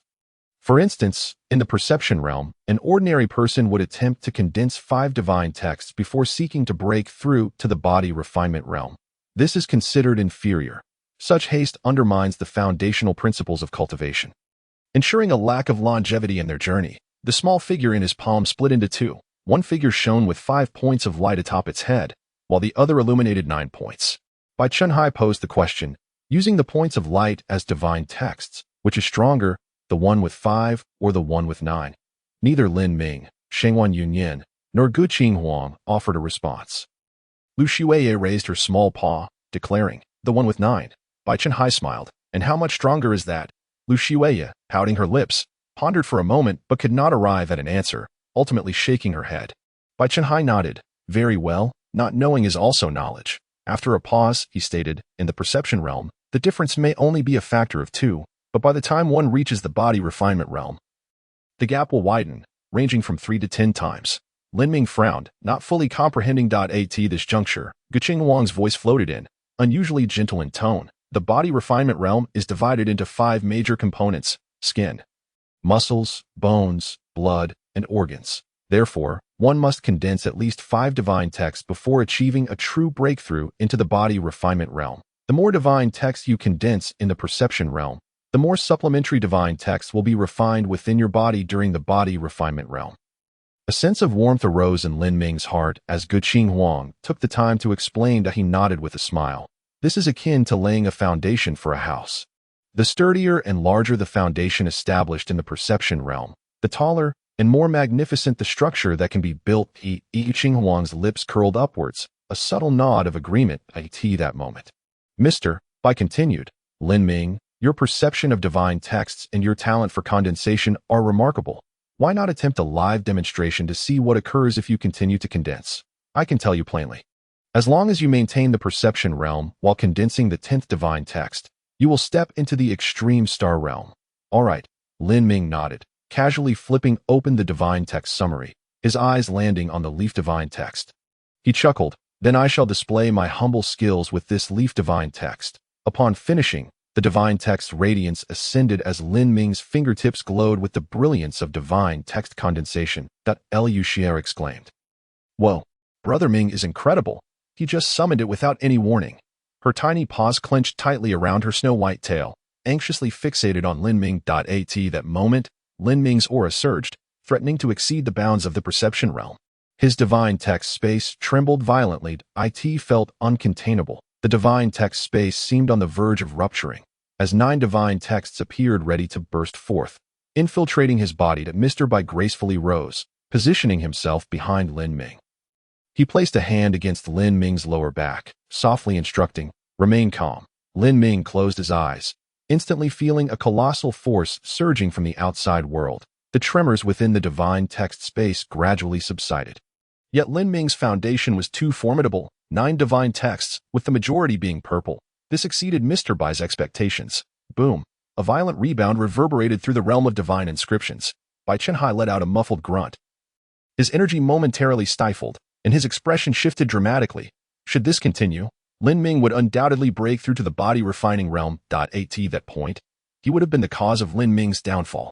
Lin Ming, with his extraordinary talent, achieving the status of a celestial body without fully realizing the potential of the body-refining realm would indeed be a tremendous waste. Mr. Bai furrowed his brow, disregarding all else as he summoned the primordial energy within his body. At that moment, Lin Ming opened his eyes, a tranquil character illuminating his brow.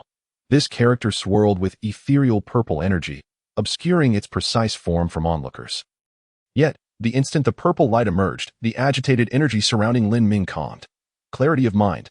Lin Ming managed to stabilize his aura, halting just at the precipice of a breakthrough. He exhaled a long, deep breath. I understand now.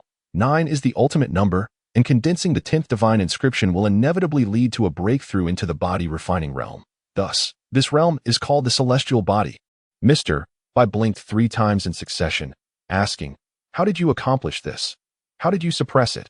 Lin Ming touched his brow, explaining, "Sir assisted me in suppressing it." Then, the space of divine inscriptions trembled and shrank.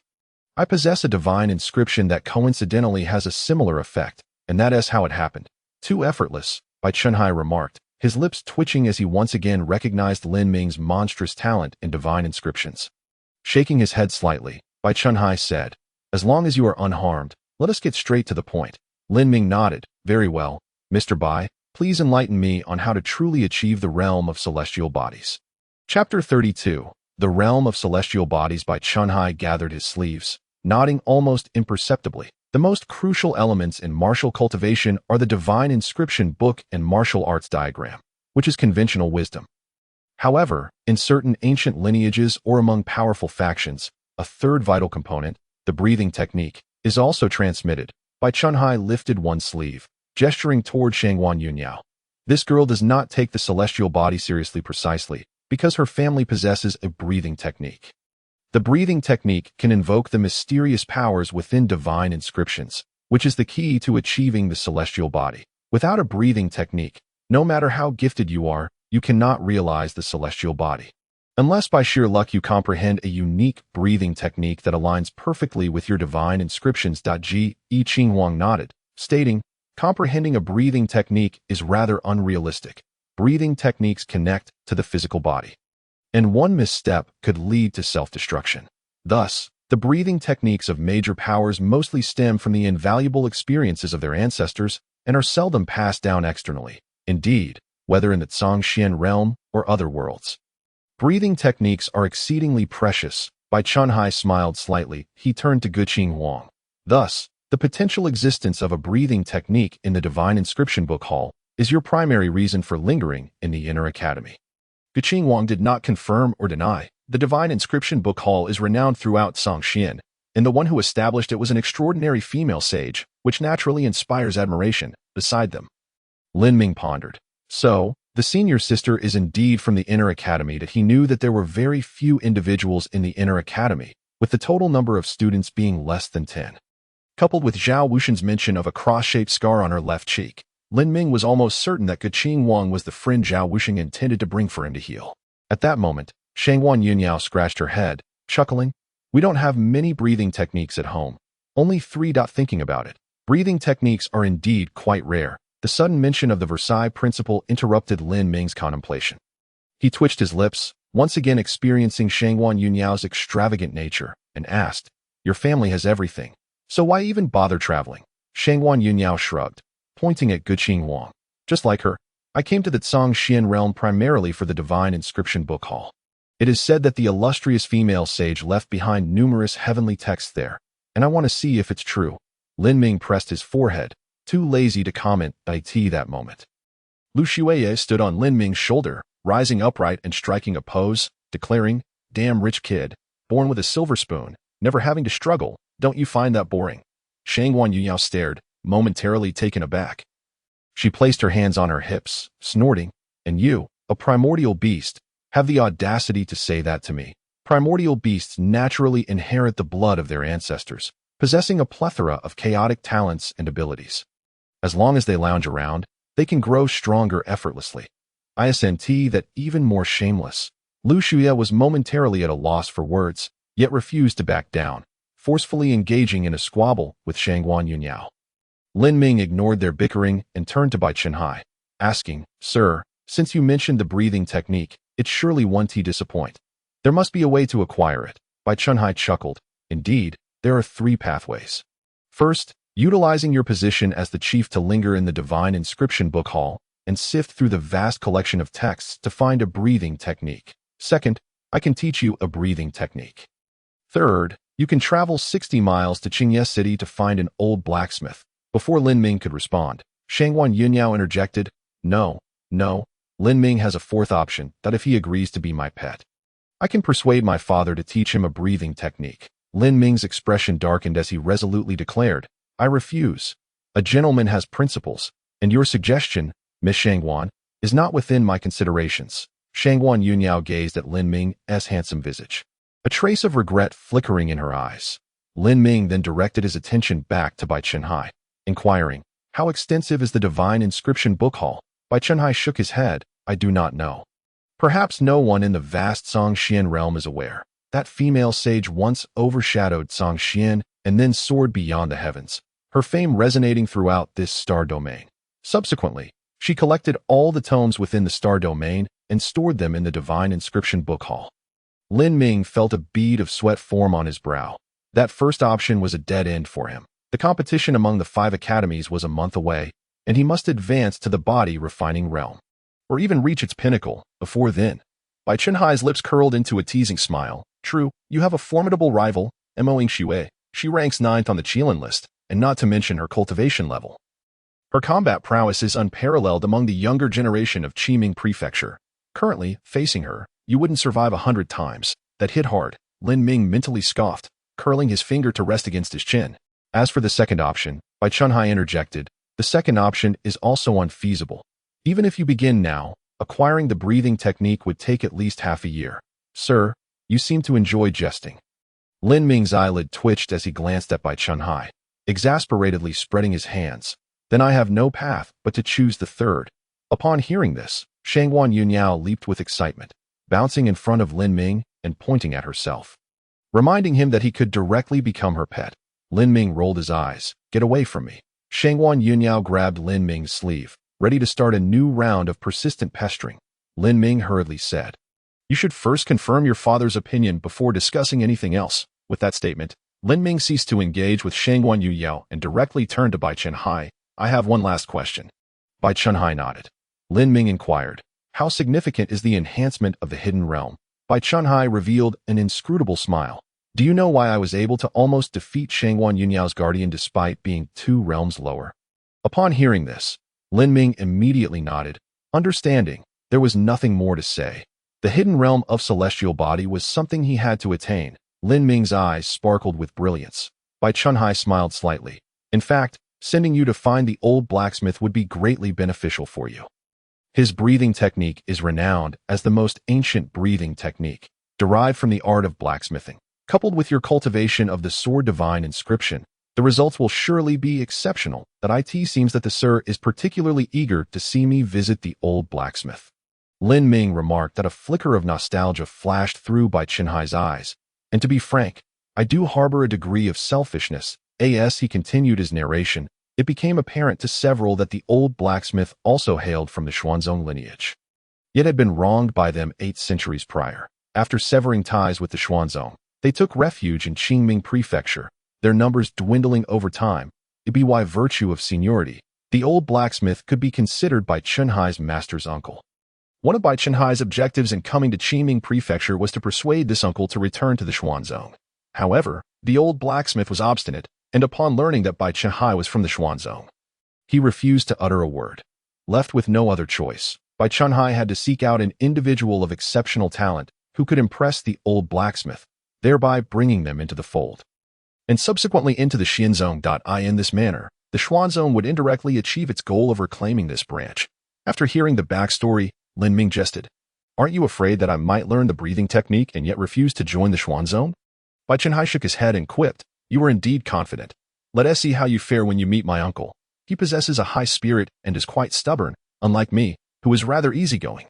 Chapter 33. Is it truly so difficult to recruit 4 individuals? Bai Chenhai succinctly outlined the old blacksmith's location and some details, then left Lin Ming behind to stride to the edge of Su and W Peak. Twirling the mist into flowers and casting them forth, 4 blossoms of condensed mist ascended, each soaring towards Lu Shuya, Shengwan Yunya, Guqing Huang, and Lin Ming. "This is the mark of the Xuanzong, and also an invitation I extend," Bai Chenhai declared. Lin Ming reached out, his finger brushing against the hovering mist flower. With a pop, the white mist flower burst open, sending a wisp of cloud directly towards Lin Ming's face. "Congratulations, from this moment forth. You are a preparatory disciple of the Xuanzong. The information has been relayed back to the Xuanzong's main gate," Bai Chenhai announced. Upon hearing this, Lu Shuya retracted her tiny claws and inquired, "Does touching it mean I am committed to joining? I cannot back out, can I?" Bai Chenhai smiled slightly. "I am indifferent, but my uncles and elders in the Xuanzong have rather fiery tempers. If you cannot provide a reason for your refusal, you might well find yourselves in peril." Lin Ming thought to himself, "What a trap. This is my first encounter with such a cunning recruitment tactic." A bead of cold sweat trickled down his forehead. No, this method was akin to a pyramid scheme that he had heard of in his former life. Lu Xia glanced at Bai Chenhai, then at Lin Ming, momentarily unable to decide. At that moment, Shengwan Yunya clapped her hands while shaking her head. "Oh, this is quite interesting. I am rather curious to see whether the Xuanzong is stronger or if my Shengwan family is more formidable. Let them clash." Just as she was about to reach out and pop the mist flower, Bai Chenhai's face twitched as he realized that he had forgotten this girl was one who thrived on chaos and mischief. He quickly intervened, adding, "You may take a few days to consider this.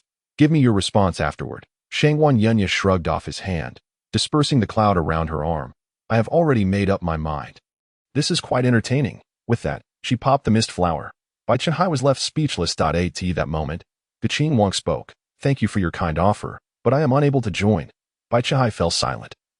In truth, he valued Guqing Huang even more than Lin Ming, for Guqing Huang was a genuine powerhouse, having reached the 3rd stage of the wonderful comprehension realm, a remarkable achievement among the younger generation. Furthermore, he estimated Guqing Huang's bone age to be around 18 or 19 years. If he truly sought fame, he could at least rank among the top 3 on the Qilin list. It was truly a pity to lose Guqing Huang. Bai Chenhai's smile waned slightly. "May I inquire about your reasons?" Guqing Huang nodded. "In my youth, a diviner prophesied that I would encounter countless opportunities and fortuitous events throughout my life, but I must never join any major faction." "What about the Xianwen Academy?" Bai Chenhai furrowed his brow. "That is different. The Xianwen Academy is merely my place of study. But have you ever heard of me fighting for the Xianwen Academy? If I do not fight, do not seek fame, and do not vie for profit." Bai Chenhai's voice grew somber. After a brief pause, he continued, "Might I know the name of this diviner?" Guqing Huang's eyes flickered, and after a moment's consideration, he nodded. "He is my 6th master, Bu Xuanzi." Lin Ming was taken aback. He had heard of this name before. In fact, everyone present had. The heavenly mechanic diviner, Bu Xuanzi, who could divine the heavens, the earth, and the affairs of mankind. Bai Chenhai's movements stilled, and he could only shake his head. "Very well, since it was the prophecy of Bu Xuanzi, there must be a reason behind it. It seems the Xuanzong does not have the fortune to receive you." With that, he dispersed the mist flower before Guqing Huang. Disappointment hung in the AIRG. Guqing Huang offered an apologetic bow. Bai Chenhai shook his head, his smile regaining its warmth. "No worries. Now, let us see what choice our little white companion will make." Lu Xia leaped onto Lin Ming's shoulder, the mist flower trailing closely behind, hovering just a few inches before him. She tilted her head. "I can join, but I have a request." Bai Chenhai felt an unsettling sensation. For the Xuanzong was immensely powerful, and every decade, During the recruitment of disciples, countless individuals from various worlds would flock here, with no fewer than 100,000 young talents in attendance. Why was it proving so difficult to recruit just 4 individuals? Lin Ming was half dragged in. Shangguan Yunya simply wanted to incite a battle between the Shangguan family and the Xuanzong. Guqing Huang had outright declined, and Lu Shuye still had conditions to propose. Bai Chunhai forced a smile, appearing refined and approachable. Very well, speak your mind. As an ancient variant of the heavenly water snow ferret, Lu Shuye possessed a keen sense of danger. Her white fur bristled, sending a chill down her spine. She eagerly extended her tiny paw, scratching the mist flower, then scurried behind Lin Ming's ear, peeking out. I want to stick with Ming Guo. Bai Chunhai was taken aback. Is that all? The little white creature nodded fervently. That is manageable. I agree. Bai Chunhai sighed subtly. You may remain here at the Xianwen Academy without an identity for now. Just pretend to be Lin Ming's spirit pet. Lu Shuye, unperturbed, nodded in delight, then whispered into Lin Ming's ear. Ming Guo, you'll have to protect me from now on. You didn't even ask for my opinion, Lin Ming replied, flicking the little creature's forehead with his finger. If you want to absorb my Xuanqi, just say so. Lu Shuye rubbed her tiny paws together, her expression turning adorably bashful. Hee, it's just a smidgen. That's not the main reason. The primary reason is that Ming Ge's imposing aura is too strong. Lin Ming flicked her forehead again, flattered. Lu Shuye chuckled, sniffing the air, as a barely perceptible wisp of Xuanqi entered her body. That moment, Shangguan Yunya's stomach let out a loud growl. Everyone turned to look at her in unison. Shangguan Yunya's charming, round face flushed bright red. What's wrong? I'm at the body refinement stage. I get hungry easily. With that, she transformed into a wisp of green smoke and bolted away. Bai Chunhai chuckled and shook his head. It's getting late. You should head down the mountain now, just in time to catch dinner at the cafeteria. Lin Ming approached Bai Chunhai, returning the scroll of divine texts. Bai Chunhai smiled. There's no need to return it. This book is quite suitable for you. Lin Ming, not wishing to be overly formal, nodded, stowed the book away, and then opened his palm. Bai Chunhai raised an eyebrow. Aren't you going to ask for a token of acknowledgement? Lin Ming smiled. I've already got one foot in the door. Surely, I should receive a welcoming gift. Lu Shuye followed suit. Extending her tiny paw, Bai Chunhai pinched the bridge of his nose, then produced a seed of amber and a sheathed longsword. He handed the seed to the little white creature and the longsword to Lin Ming. This seed is a rare treasure known as the worry-free tree. When planted in the soil and watered, it will grow and mature in an instant, yielding a fruit that contains the most desired food of the planter's heart along with new tree seeds. Upon hearing this, Lu Shuye's mouth watered in anticipation. Bai Chunhai then turned to Lin Ming. This sword is nameless, a serendipitous find of mine. It is the last masterpiece of a renowned weaponsmith from several centuries ago. However, it remains a work in progress.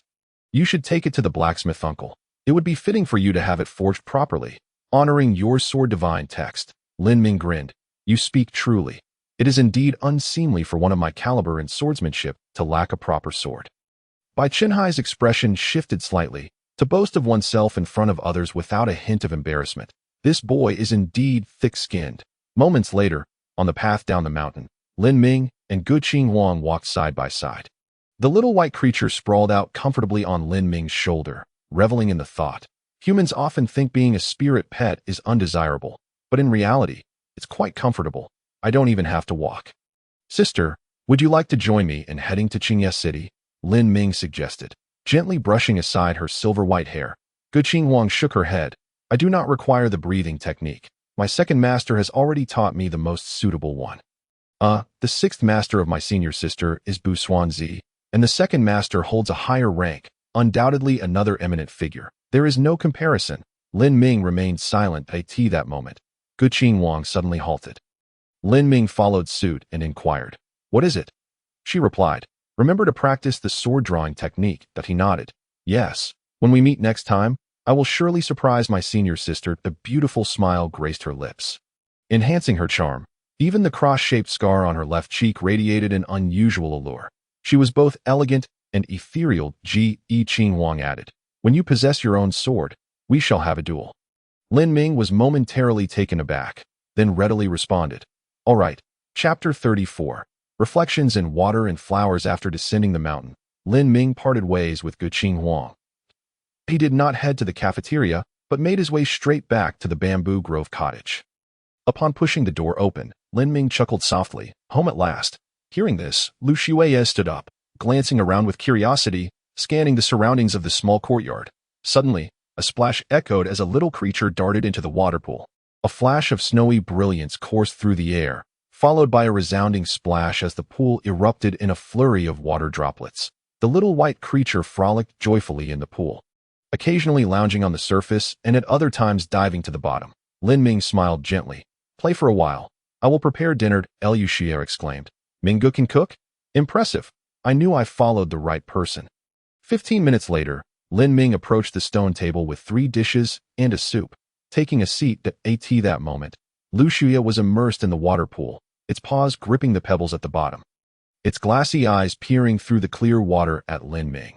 Minggu, the voice from the water was slightly muffled, rendering the little creature's words peculiar. Lin Ming chuckled. Time to eat. The little white creature's eyes sparkled, and a strange ripple of water danced in the pool then leaped out of the water, shaking off droplets mid-air before landing gracefully on the stone table. Completely DRY.IT was quite remarkable. The two then devoured the meal together, and Lin Ming soon realized the extent of Lu Xue's appetite. He himself was only half full, while most of the food had vanished into the little creature's belly. Lin Ming teased, "You're consuming food larger than yourself. How do you manage that?" Lu Xue pondered seriously for half a second before grinning. Perhaps it's the innate talent of ancient species. As night fell, Lu Xue grew considerably quieter, not disturbing Lin Ming. He held an ancient beastskin scroll, engrossed in its contents. The essence of the sword drawing technique was revealed within, consisting merely of 3 illustrations. However, these static images conjured dynamic visions within Lin Ming's mind. The movements bore a striking resemblance to those of Guqing Wang while practicing her swordsmanship, yet possessed an ineffable charm. The illustrations depicted a disheveled man with a scruffy beard, dressed rather sloppily. Yet his sword drawing was distinctly different. Neither hurried nor slow, it exuded an aura that suggested no one in the world could evade that strike. Lin Ming's epiphany resonated with both Guqing Huang's sword elegance and the imagery before him. Seated still, clutching the ancient scroll, Lin Ming remained undisturbed until the moon hung high, casting its silvery light through the window. As he regained his senses, his left hand rested on his waist, fingers poised as if grasping a sword, while his right hand formed a blade-like shape, inserted into the imaginary scabbard of his left. The two hands seemed to meld into a sword and sheathed. In the next instant, Lin Ming moved slightly. A gentle breeze sweeping past the windowsill, he stepped into the courtyard, his finger pointing forth like a sword. Swoosh! A white light sliced through the air, lingering in the atmosphere. It was then that a falling leaf descended. Midway, the leaf split apart, cleaving along its central vein. Lu Xie flailed its little paws, exclaiming, "Minggu is amazing." Lin Ming rolled his eyes. What is so amazing about it? The little creature fell silent, retreating beneath the windowsill. Lin Ming chuckled. This sword strike is indeed remarkable. It embodies the heart of the sword, resonating with the surroundings. There's no motion without stillness, and no stillness without motion. Most importantly, I have grasped the essence of this strike.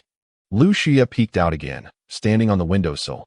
What is the essence? Lin Ming smiled gently. The essence is the principle contained within your martial techniques. Meow. Lu Xue's long white tail swayed back and forth.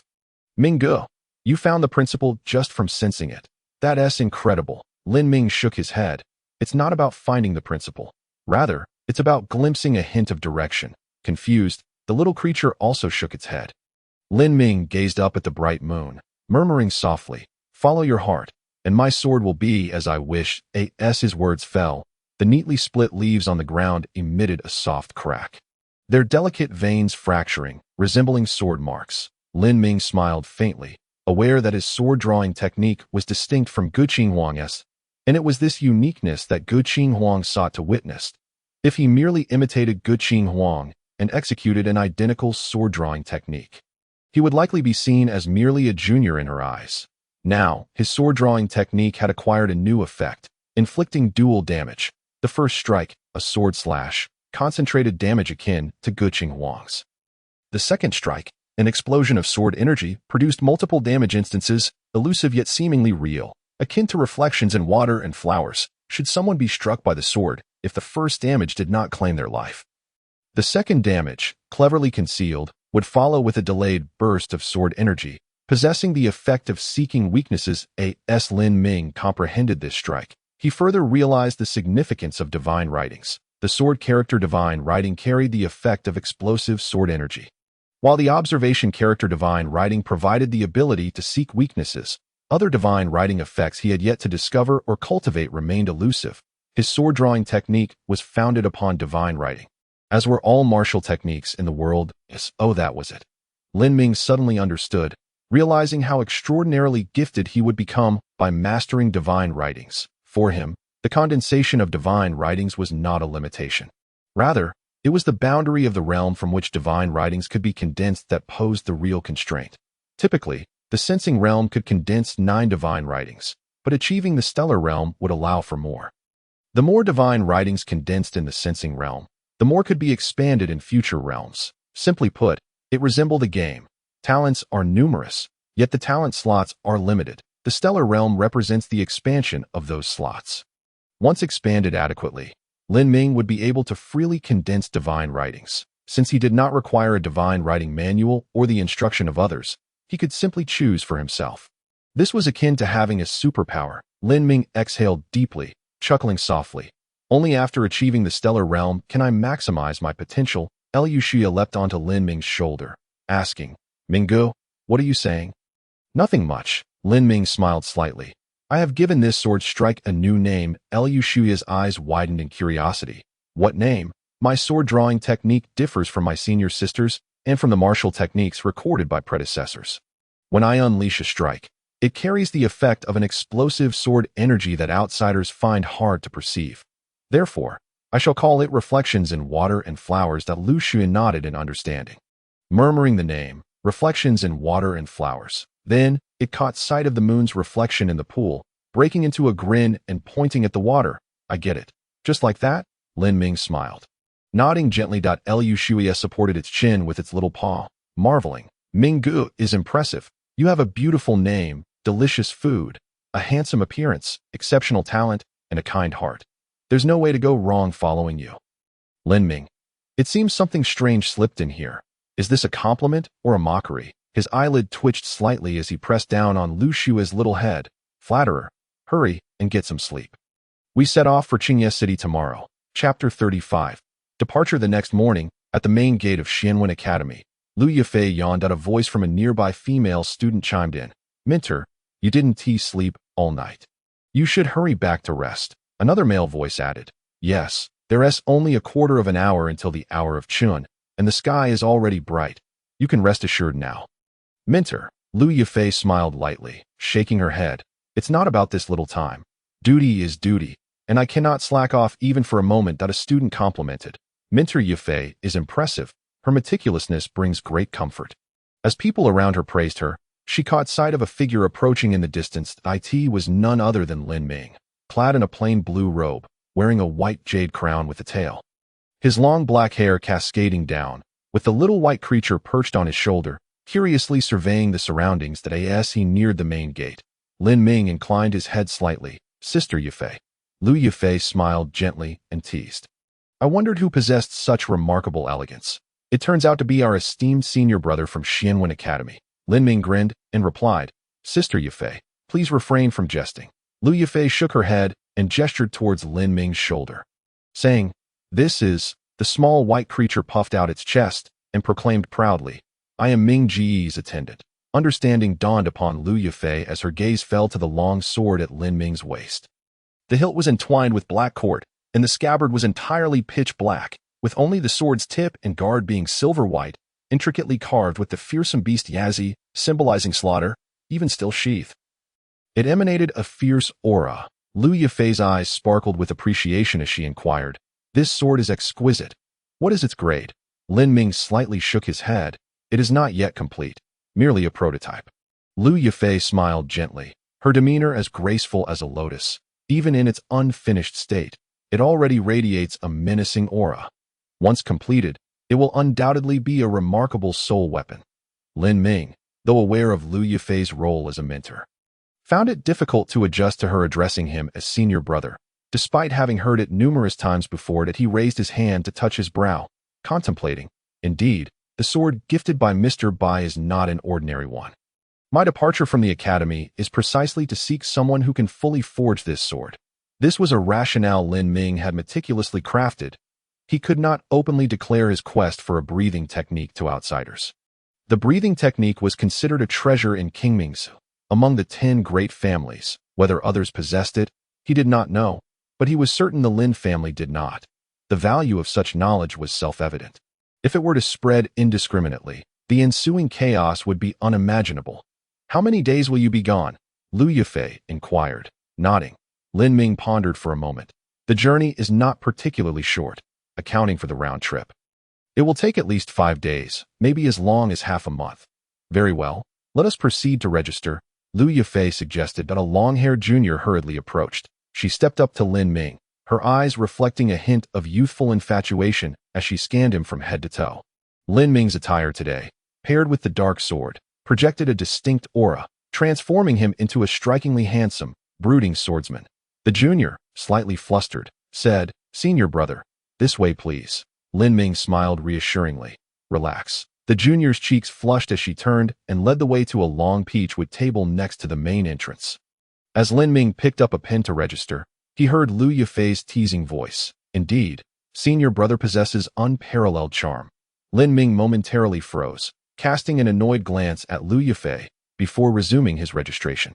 Nearby, 4 young men appeared despondent. They exchanged glances, each reflecting the sourness they felt. By all accounts, they were handsome in their own right, capable of standing out in any crowd. Yet, in the presence of Lin Ming, they felt utterly overshadowed. Lin Ming's striking features, especially his enigmatic dark eyes that seemed to harbor the vastness of the universe, drew others in, leaving them entranced. What was more disheartening was the attention he garnered from the women. Without needing to elaborate, the goddess-like mentor Lu Yufei addressing him as senior brother shattered the spirits of the young men. They had fortuitously encountered Lu Yufei, yet dared only to call her mentor, never daring to hope for anything more. But Lin Ming, they exchanged familiar titles. One called her Sister Yufei, while the other titles included Senior Brother, Minggu. The jealousy was palpable. They felt as if they might burst with frustration. Wishing for Lin Ming to depart swiftly, half a month felt insufficient. 3 years seemed more appropriate, or perhaps he should simply graduate and never return. Though they harbored such thoughts, Lin Ming's status as senior brother was undeniable. As he completed his registration and made his way out, they all respectfully called out, "Safe travels, senior brother." Just beyond the gates of Xianwen Academy lay an inn. The academy was situated on the territory of Ningguo, which comprised 1/3 of Qingming's, along with Jinghua and Bianghua. Although Ningguo was not the most powerful, it was renowned for its valiant soldiers. In essence, Ningguo prioritized military strength and troop presence. Consequently, the nation placed great emphasis on road construction and inns. Upon entering the inn, before Lin Ming could utter a word, an attentive attendant approached him. "Which destination does this young master intend to travel to?"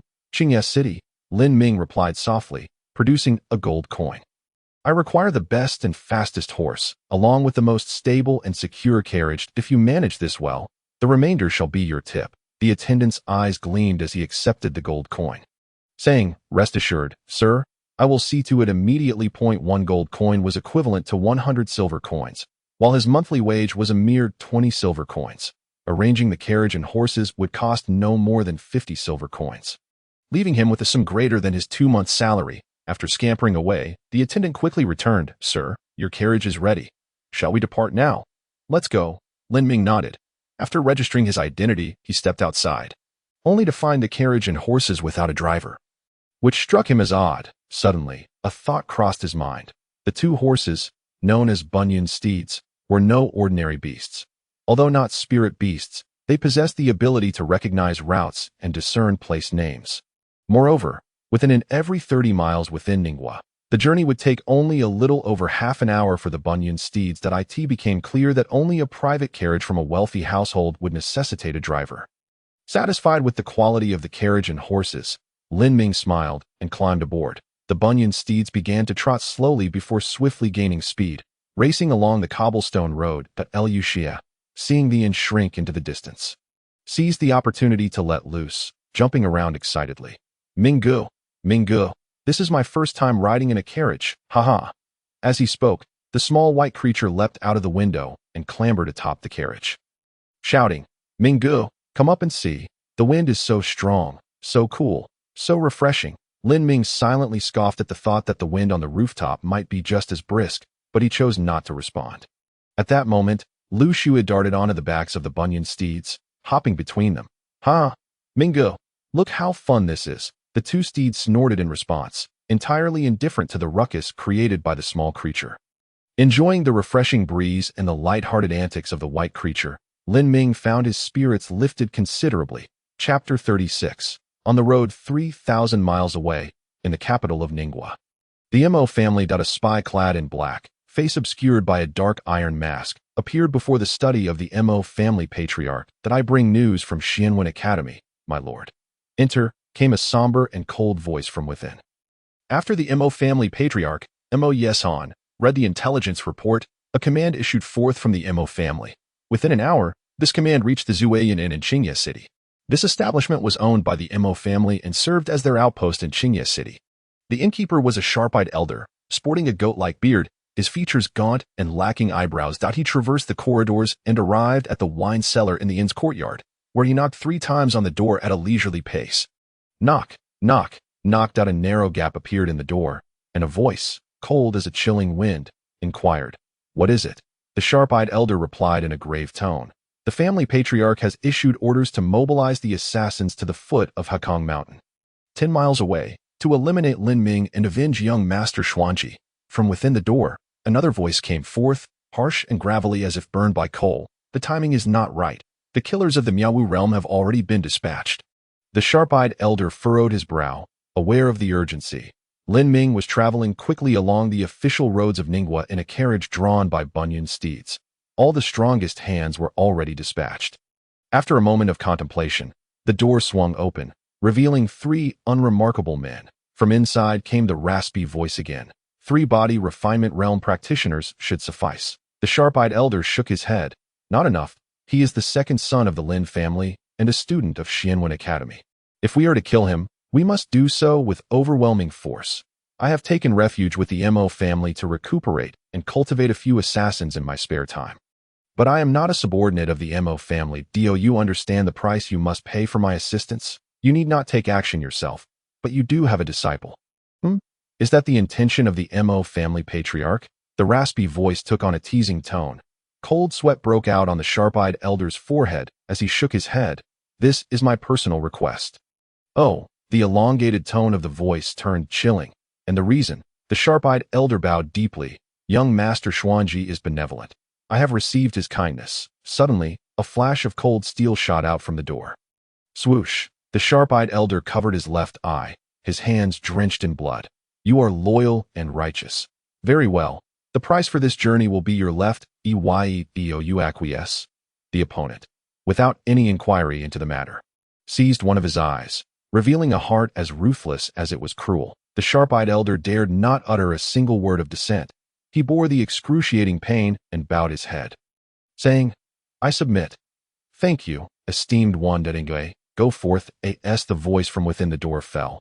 A shadowy figure emerged, enveloped in a hazy darkness that even the morning sun could not penetrate, as if the individual existed perpetually within a realm of gloom.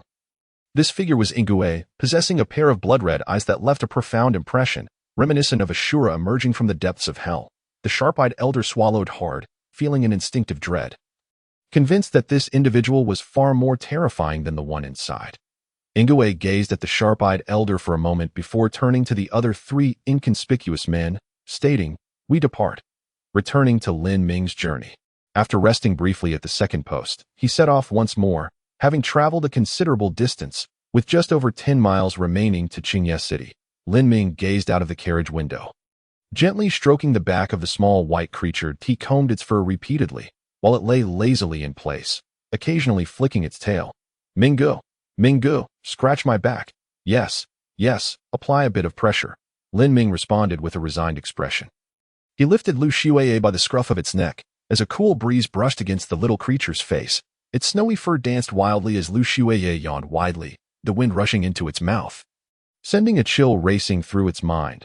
awakening it considerably that it showed no concern for Lin Ming's grip, instead stretching its limbs, swaying and babbling joyfully. Lin Ming found himself speechless. This ancient beast resembled a foolish fawn. Always so merry, how is it that you seem to be smiling nonstop? A deeper smile than usual graced Lin Ming's lips. Liu Xie continued its half-crazed dance in the wind, for following Ming Gu meant a daily existence filled with mysterious energy, and a future of indulgence and delight, free from suffering. Lin Ming was taken aback, not expecting the little white creature to express such profound thoughts. He extended a finger and poked Liu Xie's armpit, noting its small stature, yet surprisingly lofty reasoning. Having said that, Lin Ming withdrew his arm, setting the little one down. Liu Xie steadied itself on its hind legs, leaning against Lin Ming's thigh, and suddenly spoke in a contemplative tone. Ming Gu, as a human, you may not fully grasp our plight. We beasts often live in uncertainty, especially those like me, an ancient species yet to mature, lacking the protection of elders, viewed merely as a superfood by other beasts. The little creature scratched its head and continued. I can comprehend the mutual predation among beasts. After all, they must consume to survive. However, some are exceedingly wicked, unable to endure the solitude of cultivation, resorting to devouring blood to enhance their power, particularly targeting young beasts with high bloodline potential. Lin Ming raised an eyebrow. And what about your parents? The little white creature's expression dimmed, its head drooping. They perished long ago, hundreds of years back. Lin Ming furrowed his brow, gently ruffling its small head. Did I apologize? That was an inappropriate question. Liu Xie shook its head, forcing a smile. It's fine. After so many years, I've come to terms with it. A terrifying calamity once swept across the world. A horde of three-eyed demons emerged, hunting all living beings indiscriminately. The little creature seemed to recall that horrifying time, shrinking its neck in fear, quickly climbing onto Lin Ming's thigh. How did you survive? Lin Ming inquired. Liu Xie blinked, a glimmer of tears in its eyes. My father used a special ability to condense profound ice and seal me away, casting me into a spatial tunnel. Lin Ming listened quietly, not interrupting, merely caressing its fur gently. The little creature's eyes reflected the depth of that painful memory that I longed for my father and mother, wanting to return, but I could not move, only gazing in the direction I had departed. Gradually, I felt so sleepy, so very much so, and then my eyelids drooped. Afterward, I lost all recollection of where I had come from. At this point, it wiped its eyes and continued. I slept for an extraordinarily long time. Until one day, the profound ice melted, and I found myself in an unfamiliar place. That moment, a great beast chased me, and I ran, endlessly fleeing. Yet soon a larger beast pursued me. They were truly terrifying. I hid for over a year, and they continued to seek me out. One day, I was discovered and thought it was the end, when suddenly, Mr. Bai descended from the sky and swiftly dispatched the beast. As Liu Xie recounted its tale, its voice gradually grew subdued, its eyes misty. Lin Ming felt a pang of compassion for it, placing his palm on the little creature's back. Rest assured, everything will be all right from now on. The warmth of his palm brought a sudden sense of comfort to Liu Xie. It replied with a soft hum, remaining silent for a long while, then broke into a wide smile. So, being with Ming Gu makes me very happy. I won't be bullied anymore, and I can grow quickly. Once I grow strong, I will search for my original world and confront those three-eyed demons. Lin Ming nodded. Very well. Since you have motivation, you must grow swiftly and become stronger. Liu Xie nodded vigorously, grinning. Hee. Following Ming Gu, I will certainly grow rapidly, and the human world doesn't seem so perilous after all. Lin Ming shook his head, extending his hand to gently pat its little head.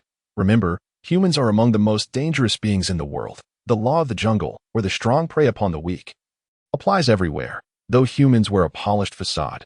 Pausing, Lin Ming raised his left arm, flexing his muscles with a grin. But that's all right. I am strong, and I will only grow stronger. Liu Xie nodded enthusiastically, breaking into a broad smile, returning to its cheerful demeanor, raising both arms. Hooray! Following Ming Gu means a life of luxury. As they continued on their journey, Liu Xie curled into a ball, wrapping its snowy tail around itself.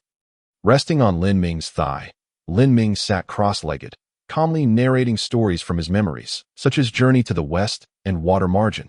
Before long, they reached the foot of Heikong Mountain. Chapter 37.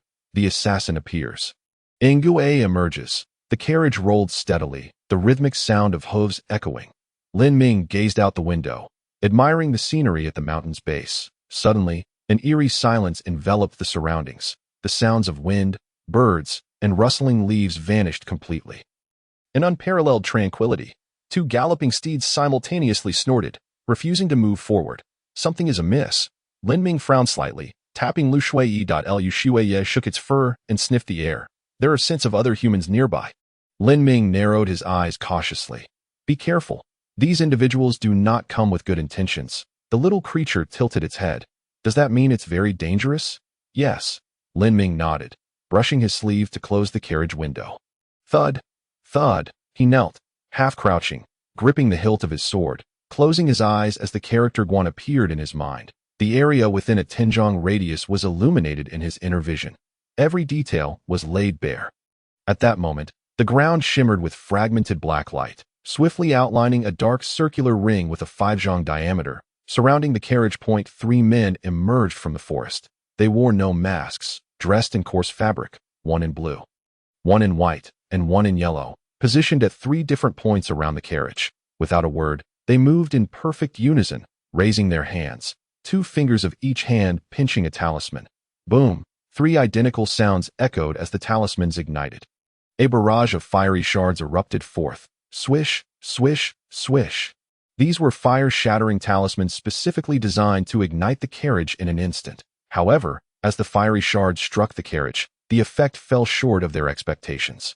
This seemingly ordinary carriage was, in fact, imbued with hidden defenses. Its exterior was coated with a layer of fireproof paint commonly used in military camps, not particularly precious, yet remarkably effective against fire attacks. Lin Ming's inner vision revealed all of this. He felt a slight astonishment, suddenly recalling the gold coin he had spent at the post. Quite a worthy investment. In the humble station, a small act of generosity brought forth unexpected joy. Had it not been for this, he would have had to burst from the carriage, falling into the rhythm of the assassins, at which point the current calmness and initiative would be but a memory. Lin Ming's lips curled slightly, a glimmer of violet flashing between his brows, as the range of his perception expanded outward. 11 zhang, 12 zhang, 13 zhang. His senses sharpened further, his right hand steady as it grasped the hilt of his sword. The little white creature perched on Lin Ming's shoulder twitched its nose and suddenly exclaimed, "Brother Ming, there are still humans lurking in the shadows." Lin Ming nodded slightly, aware that the little one needed to be cautious for its own safety. "They are not particularly strong. I can handle them," the creature declared with a grin. Lin Ming replied, "All right, you take care of one." Lu Shuiyi nodded, her azure eyes shimmering with glistening points of light, her tiny claws appearing as if dipped in pale blue watercolor. Around the carriage, the 3 assassins had burnt through their talismans, the flames extinguishing into fragments, leaving the carriage only slightly charred, its surface unscathed. They exchanged a covert signal, drawing their narrow blades, advancing towards the carriage. Upon stepping over the dark circular sigil on the ground, the trio suddenly accelerated, their bodies leaving afterimages in their wake. 3 beams of blade light rose like new moons from the ground. Converging at the carriage, bang, bang, bang, the blade lights, accompanied by shadowy figures, struck the carriage, instantly shattering its wooden structure, splinters flying in all directions. That moment, the sound of a sword being drawn echoed. Clang, the obsidian long sword was unsheathed. Lin Ming spun into action, wielding the sword with his mind. In an instant, a sword radiance resembling a full moon emerged. He moved in harmony with the sword, avoiding direct clashes with the assassin's blades. Letting his sword glide alongside them, striking first from the rear, the 3 assassins were instantly pierced by the sword. 1 in blue, 1 in white, and 1 in yellow. The 3 figures were sent reeling backward, retreating several zhang to the edge of the dark circle. Their injuries varied, 1 in the chest, 1 at the waist, and 1 on the arm. They spat out blood, seemingly unfazed by their wounds. Taking a step forward, their long knives aimed at Lin Ming, their eyes alight with murderous intent. Lin Ming smiled faintly, speaking softly, miraged as his words landed. The faces of the blue and white assassins changed drastically. Feeling the sword energy erupting from their wounds, strands of it infiltrated their veins, slicing along some unseen pattern. They hastily channeled their spiritual energy, but it was too late. unable to contain it. Death was their only fate. Swoosh, swoosh, the sword energy erupted entirely, and the two were instantly transformed into bloodied corpses, collapsing to the ground. This moment, the yellow-clad assassin gritted his teeth, switching weapons, then, in a desperate maneuver, severed his own right arm. Just as the arm left his body, the sword scars erupted with force, a myriad of sword energies flashing before his eyes. Bang! His arm exploded, turning into a mist of blood. He staggered back 2 steps, only to see a small white figure darting upwards, swiftly circling around the yellow assassin's neck before returning to Lin Ming's shoulder. The little white creature had made its move. The yellow assassin clutched his neck, his throat convulsing, unable to utter a single word as blood poured forth, drowning out his voice. His eyes gradually dimmed. Thud! He collapsed to his knees, weakly succumbing to the ground, blood flowing freely. The little creature flicked its right paw, the water-like color mingling with the blood dissipating. Then, it blinked, saying, "Brother Ming, this human is so weak." Lin Ming responded with a flat stare. Is this a sneak attack? And especially while he's gravely injured. Lu Xie covered her ears, pretending not to hear Lin Ming's complaint. However, this was a deliberate display of relaxation. They had long anticipated the presence of another lurking figure. At that moment, a shadowy figure rose from beneath the carriage. It was the specter that had been hiding for quite some time.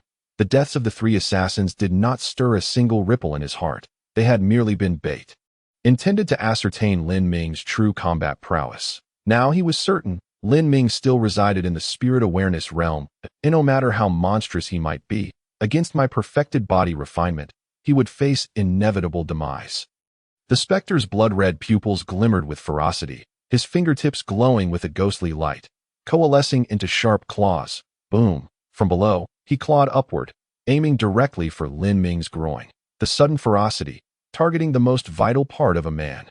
In an instant, Lin Ming felt a tightening in his core, a chill spreading from his tailbone up through his spine to the crown of his head. Lin Ming thought, cunning. He pushed off the ground with force. Leaping upwards, the powers of strength and speed coursed through him, his skin shimmering with a faint golden glow. Divine power, divine speed. With the dual enhancement and the instinctive reaction of a human, Lin Ming reached his utmost velocity. However, the specter relentlessly pursued, unleashing a second wave of attacks. The dark circle on the ground glowed ominously, and a cylindrical dark energy shield materialized in midair, measuring 5 zhang in diameter and 3 zhang in height.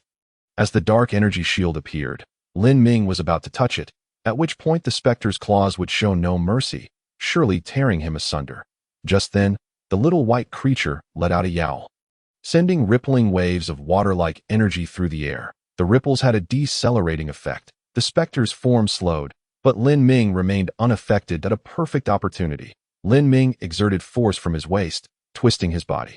He stood on top of the dark energy shield, right hand lightly grasping the sword hilt.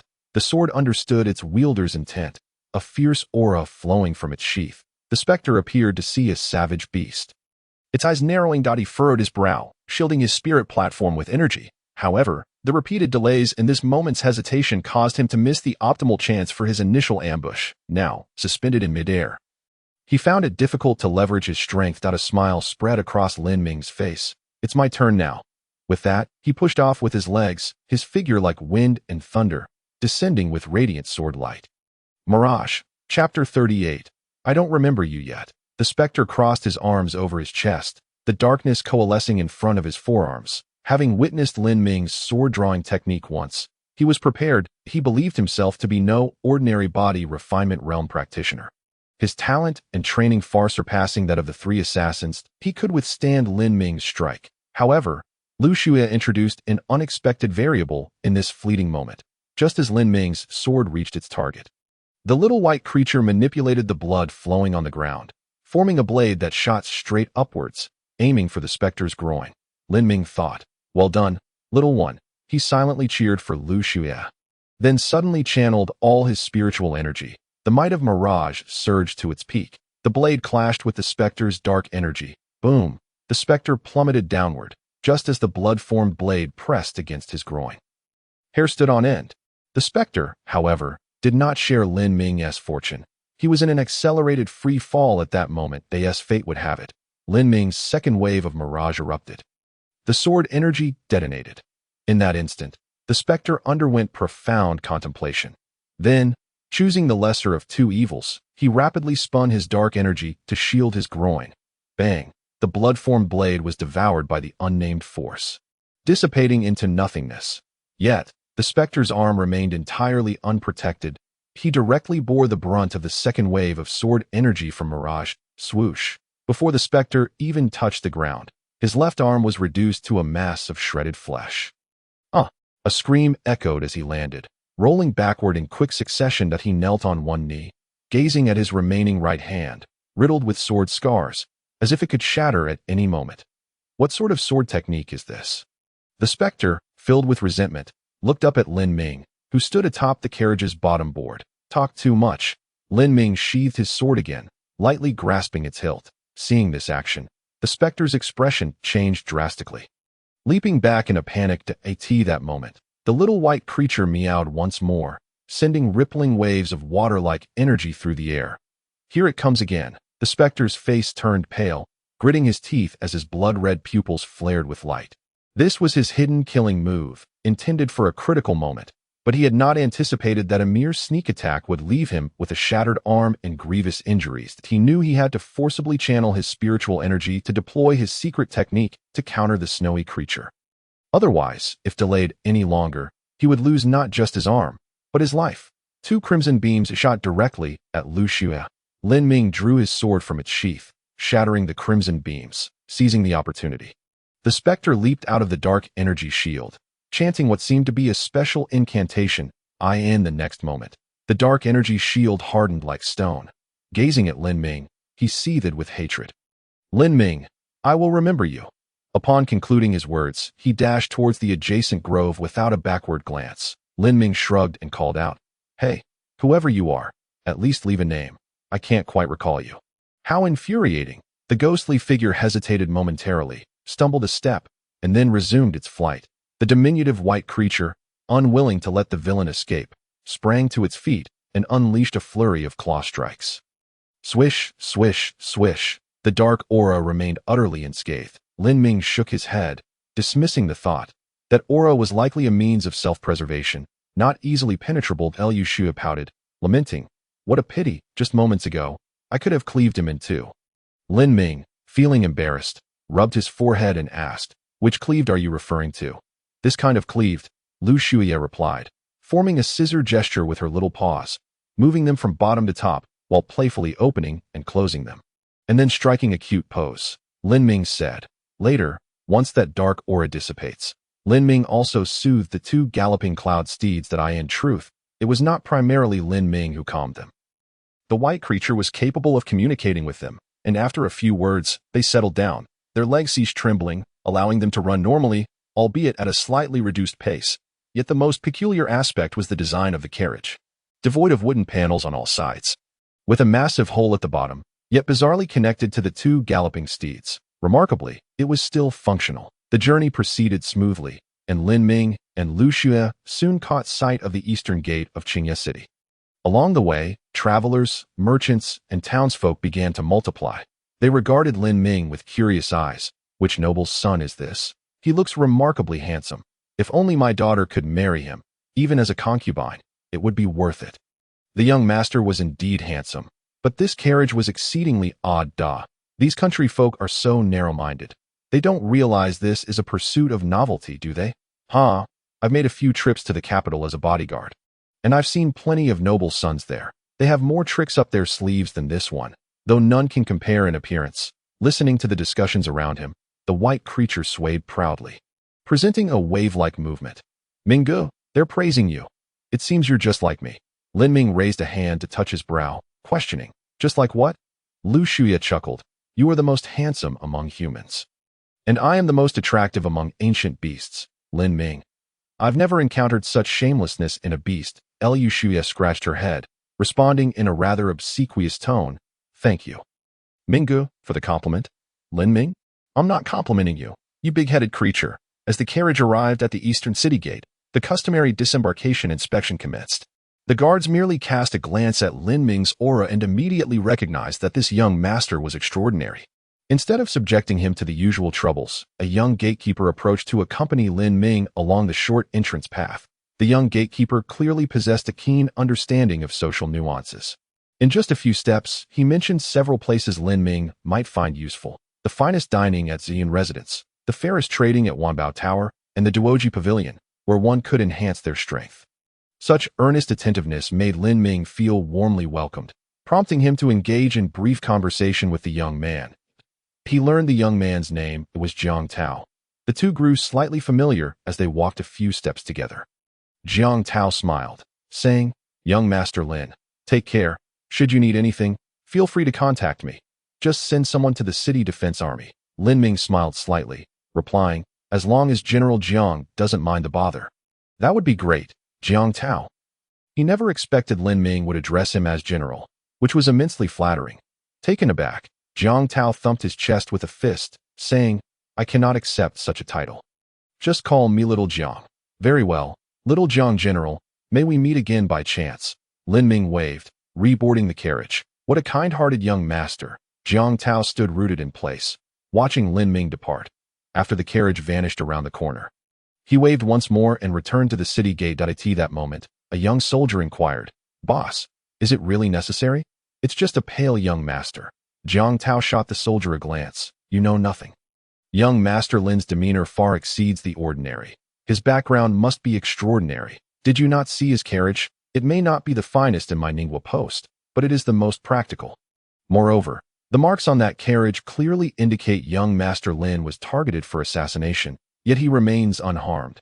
This speaks volumes of his capabilities. The young soldier straightened, feigning sudden realization, then immediately switched to flattery. "Boss is indeed perceptive. Quickly, hurry off to your post, and don't slack off." Jiang Tao waved his hand, smacking the young soldier on the back. The soldier grinned sheepishly and hurried away. Chapter 39. I Seek Your Forgiveness. Young Master in Qingye City, at Ziyun Residence. Within the wine cellar, 2 or 3 flickering candles barely illuminated the surroundings that a white-haired man with the visage of a youth stood motionless. The ghost knelt on the ground, head bowed, recounting the details of his encounter with Lin Ming. Suddenly, the white-haired man extended a hand, withered as bone, and lightly pressed down. An ethereal claw materialized from thin air, hovering above the ghost's head. A hoarse and unpleasant voice echoed, "He is merely in the spirit realm, yet you, having perfected your body, could not withstand a single strike from him." The ghost opened his mouth, wanting to retort. However, recalling his master's terror and the tragic fates of his 17 senior brothers and sisters, he immediately silenced himself. His throat quivered as he forced himself to calm, then said, "The intelligence was erroneous. He has a beast capable of controlling water by his side. Are you attempting to exonerate yourself?" The white-haired man responded coldly. The ghost stiffened, hastily shaking his head in denial. "I dare not. Master sees through everything." "Shoo." The white-haired man extended his other hand, as white as jade, placing a finger on the ghost's right shoulder. The ghost fell silent, awaiting the impending judgment. However, the sword wounds on his right arm swiftly healed, returning to perfect condition within mere seconds. "Master is healing my injuries." A glimmer of surprise flickered in the ghost's eyes. The white-haired man withdrew his jade-like hand, then waved his withered palm in front of the ghost. "No worries. With my cultivation method, one day your left arm will transform in a similar manner. You merely expedited the process of your own demise." Having said that, the white-haired man produced an unusual limb, entirely gray-black, resembling gold or stone, yet its surface occasionally writhed, exuding an aura of malevolence. The ghost, rather than feeling fear, was elated. "Master, is this the dark ghost limb? Are you preparing to bestow it upon me?" The white-haired man regarded him with indifference. "Yes, but there is a price." The ghost nodded. "A price. Understood. I am aware of the rules. To learn Master S abilities, an equal exchange is required." The corners of the white-haired man's mouth curled slightly. Suddenly, a flash of light cut through the air. Before the ghost could react, it struck towards his lower body. The ghost howled in agony. That moment, a blade was thrust into his mouth, and the white-haired man's gaze turned frigid. "Faced with the potential for injury to your lower body, I can retaliate. Yet you cannot. Thus, this is your weakness. Now, consider it resolved. I shall help you eradicate this vulnerability." With that, the white-haired man withdrew the blade, and pressed his jade-like hand onto the ghost's shoulder. The blood pooling beneath him gradually receded, and the wound in that hidden area vanished instantly. The white-haired man spoke languidly. Now, you are worthy of exchanging for the dark ghost limb. The ghost lowered his head, his crimson pupils filled with fury and hatred. Does it hurt? Do you resent it? The white-haired man grinned. That's right. Your powerlessness is your greatest fault. Now that you cannot kill me, you have but one choice. Eliminate Lin Ming. The ghost nodded, his voice sharp. Disciple understands that at the Qingye City Post Station, the street outside bustled with pedestrians, creating a scene of tranquility. Suddenly, a loud shout erupted from within the post station. What? Attacked by assassins, my carriage is damaged. And now I must compensate. Furthermore, 50 gold coins? This is outright robbery. Passers-by paused to peer inside, witnessing the handsome young master engaged in a debate with the station master. The young master was none other than Lin Ming. He remarked, "Can't we negotiate?" The old station master, with a beard reaching his chest, took a nonchalant sip from his smoking pipe and shrugged. The rules of the post are inscribed in the laws of Ningguo. If you take issue, you may go to the capital to meet the emperor in person. Perhaps then we can negotiate. Lin Ming, I've encountered a master of debate, speaking without resorting to foul language, yet inflicting unbearable annoyance. He raised his eyebrows slightly, preparing to extract a gold coin at that moment. A towering figure positioned himself behind Lin Ming. Uncle Lin, my classmate shares your surname. Let us spare the formalities. Shall we? The voice was quite familiar. Lin Ming turned to see a large bald head. Blinking in surprise, he widened his eyes to identify the person. Xiao Chuyang, what brings you here? Xiao Chuyang, stroking his bald head, grinned. Hee, why shouldn't I be here? My father is the lord of Qingye City. Lin Ming replied, but shouldn't you be at the academy? Xiao Chuyang pointed to the ground. Aren't you here as well? At this moment, the old shopkeeper threw a glance and inquired, Xiao Yang, is this your friend? Lin Ming felt a flush of embarrassment, internally chiding himself. Friend? That's a stretch. I publicly embarrassed Xiao Chuyang. With a carefree smile, Xiao Chuyang remarked, indeed, friends made through conflict. The old shopkeeper grunted, lifted his smoking pipe, and tapped it. Given his demeanor, it seemed he tacitly approved of Lin Ming's gesture of thanks. However, he abruptly declared, that's out of the question. Xiao Chuyang's carefree smile instantly froze on his face. Lin Ming felt a surge of unbridled anger as he heard Lu Shui's whispered inquiry. Brother Ming, may I strike this old fellow? Under his keen gaze, Lin Ming clearly observed the small white creature clenching and unclenching its tiny paws. He subtly shook his head, signaling the little creature to behave. The situation was indeed unjust, but the compensation was excessive. He could hardly bear it. Having come out with only 100 gold coins, suddenly being asked for 50 felt like a gross injustice. Without further conversation, he placed the gold coins down, nodded his gratitude to Xiao Chuyang, and exited the inn. Xiao Chuyang opened his mouth, intending to retain him, but momentarily found himself at a loss for words. The old shopkeeper cast a sidelong glance at Lin Ming's retreating figure, muttering to himself about the absurdity of expecting to take advantage of the post station in Ningguo. He then turned to Xiao Chuyang, earnestly advising, Xiao Yang, rules are rules, regardless of whether it's your friend or even your father. There's no room for negotiation. Xiao Chuyang forced a bitter smile and fell silent. He understood Uncle Lin's stubborn nature, but hadn't anticipated it to be so unyielding to this juncture. The old shopkeeper inquired, Xiao Yang, when can you bring that classmate of yours to help treat our old friends? Xiao Chuyang was taken aback for a moment before scratching his head, saying, it's him. He can help all you uncles with your injuries. Help with injuries? Just him? The old shopkeeper scoffed. The handsome ones are usually useless, but he asked the Lin Ming I mentioned, the one who used the healing lift to treat the entire academy. Remember how you praised him? Damn. The old shopkeeper slammed his hand on the table, exclaiming, why didn't you say so earlier? With that, the old shopkeeper hastily rushed out, followed closely by Xiao Chuyang. Meanwhile, Lin Ming strolled along the long street, the blazing sun overhead becoming painfully bright, reminiscent of the 50 gold coins that seemed to have vanished into thin air. Lu Xun nudged his earlobe, reassuring him, Brother Ming, instead of dining at Ziyun Pavilion for delicacies, let us just grab some pastries from the roadside. They smell delightful too. Lin Ming shook his head, scratching the little creature's chin. Silly, we can certainly afford a good meal. Let us go to Ziyun Pavilion for a feast to lift our spirits. The white little creature, Tickled by the gesture, dodged Lin Ming's fingers while giggling. It leaped onto Lin Ming's head, raising its hands and cheerfully shouting, "Hooray!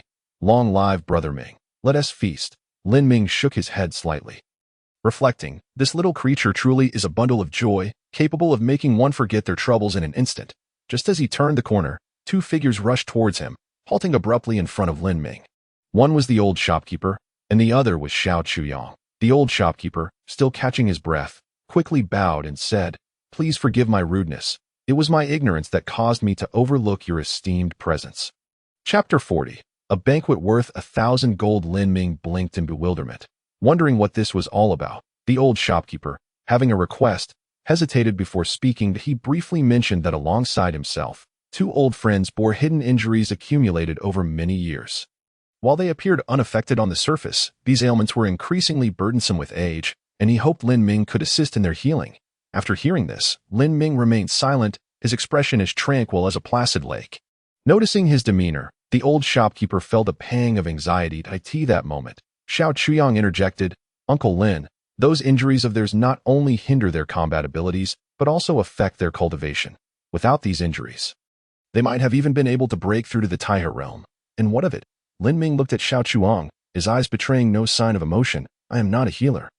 I merely fortuitously grasped the purple healing glyph. How could I possibly treat ailments?" Xiao Chuyang understood Lin Ming's sentiments, realizing that he had just been rebuffed, and that anyone in his position would feel similarly. At this point, further discussion could capsize their budding friendship. Lin Ming smiled slightly, nodded at Xiao Chuyang, and then waved his hand, stating, "If there is nothing else, I shall take my leave." With that, he resumed his previous path.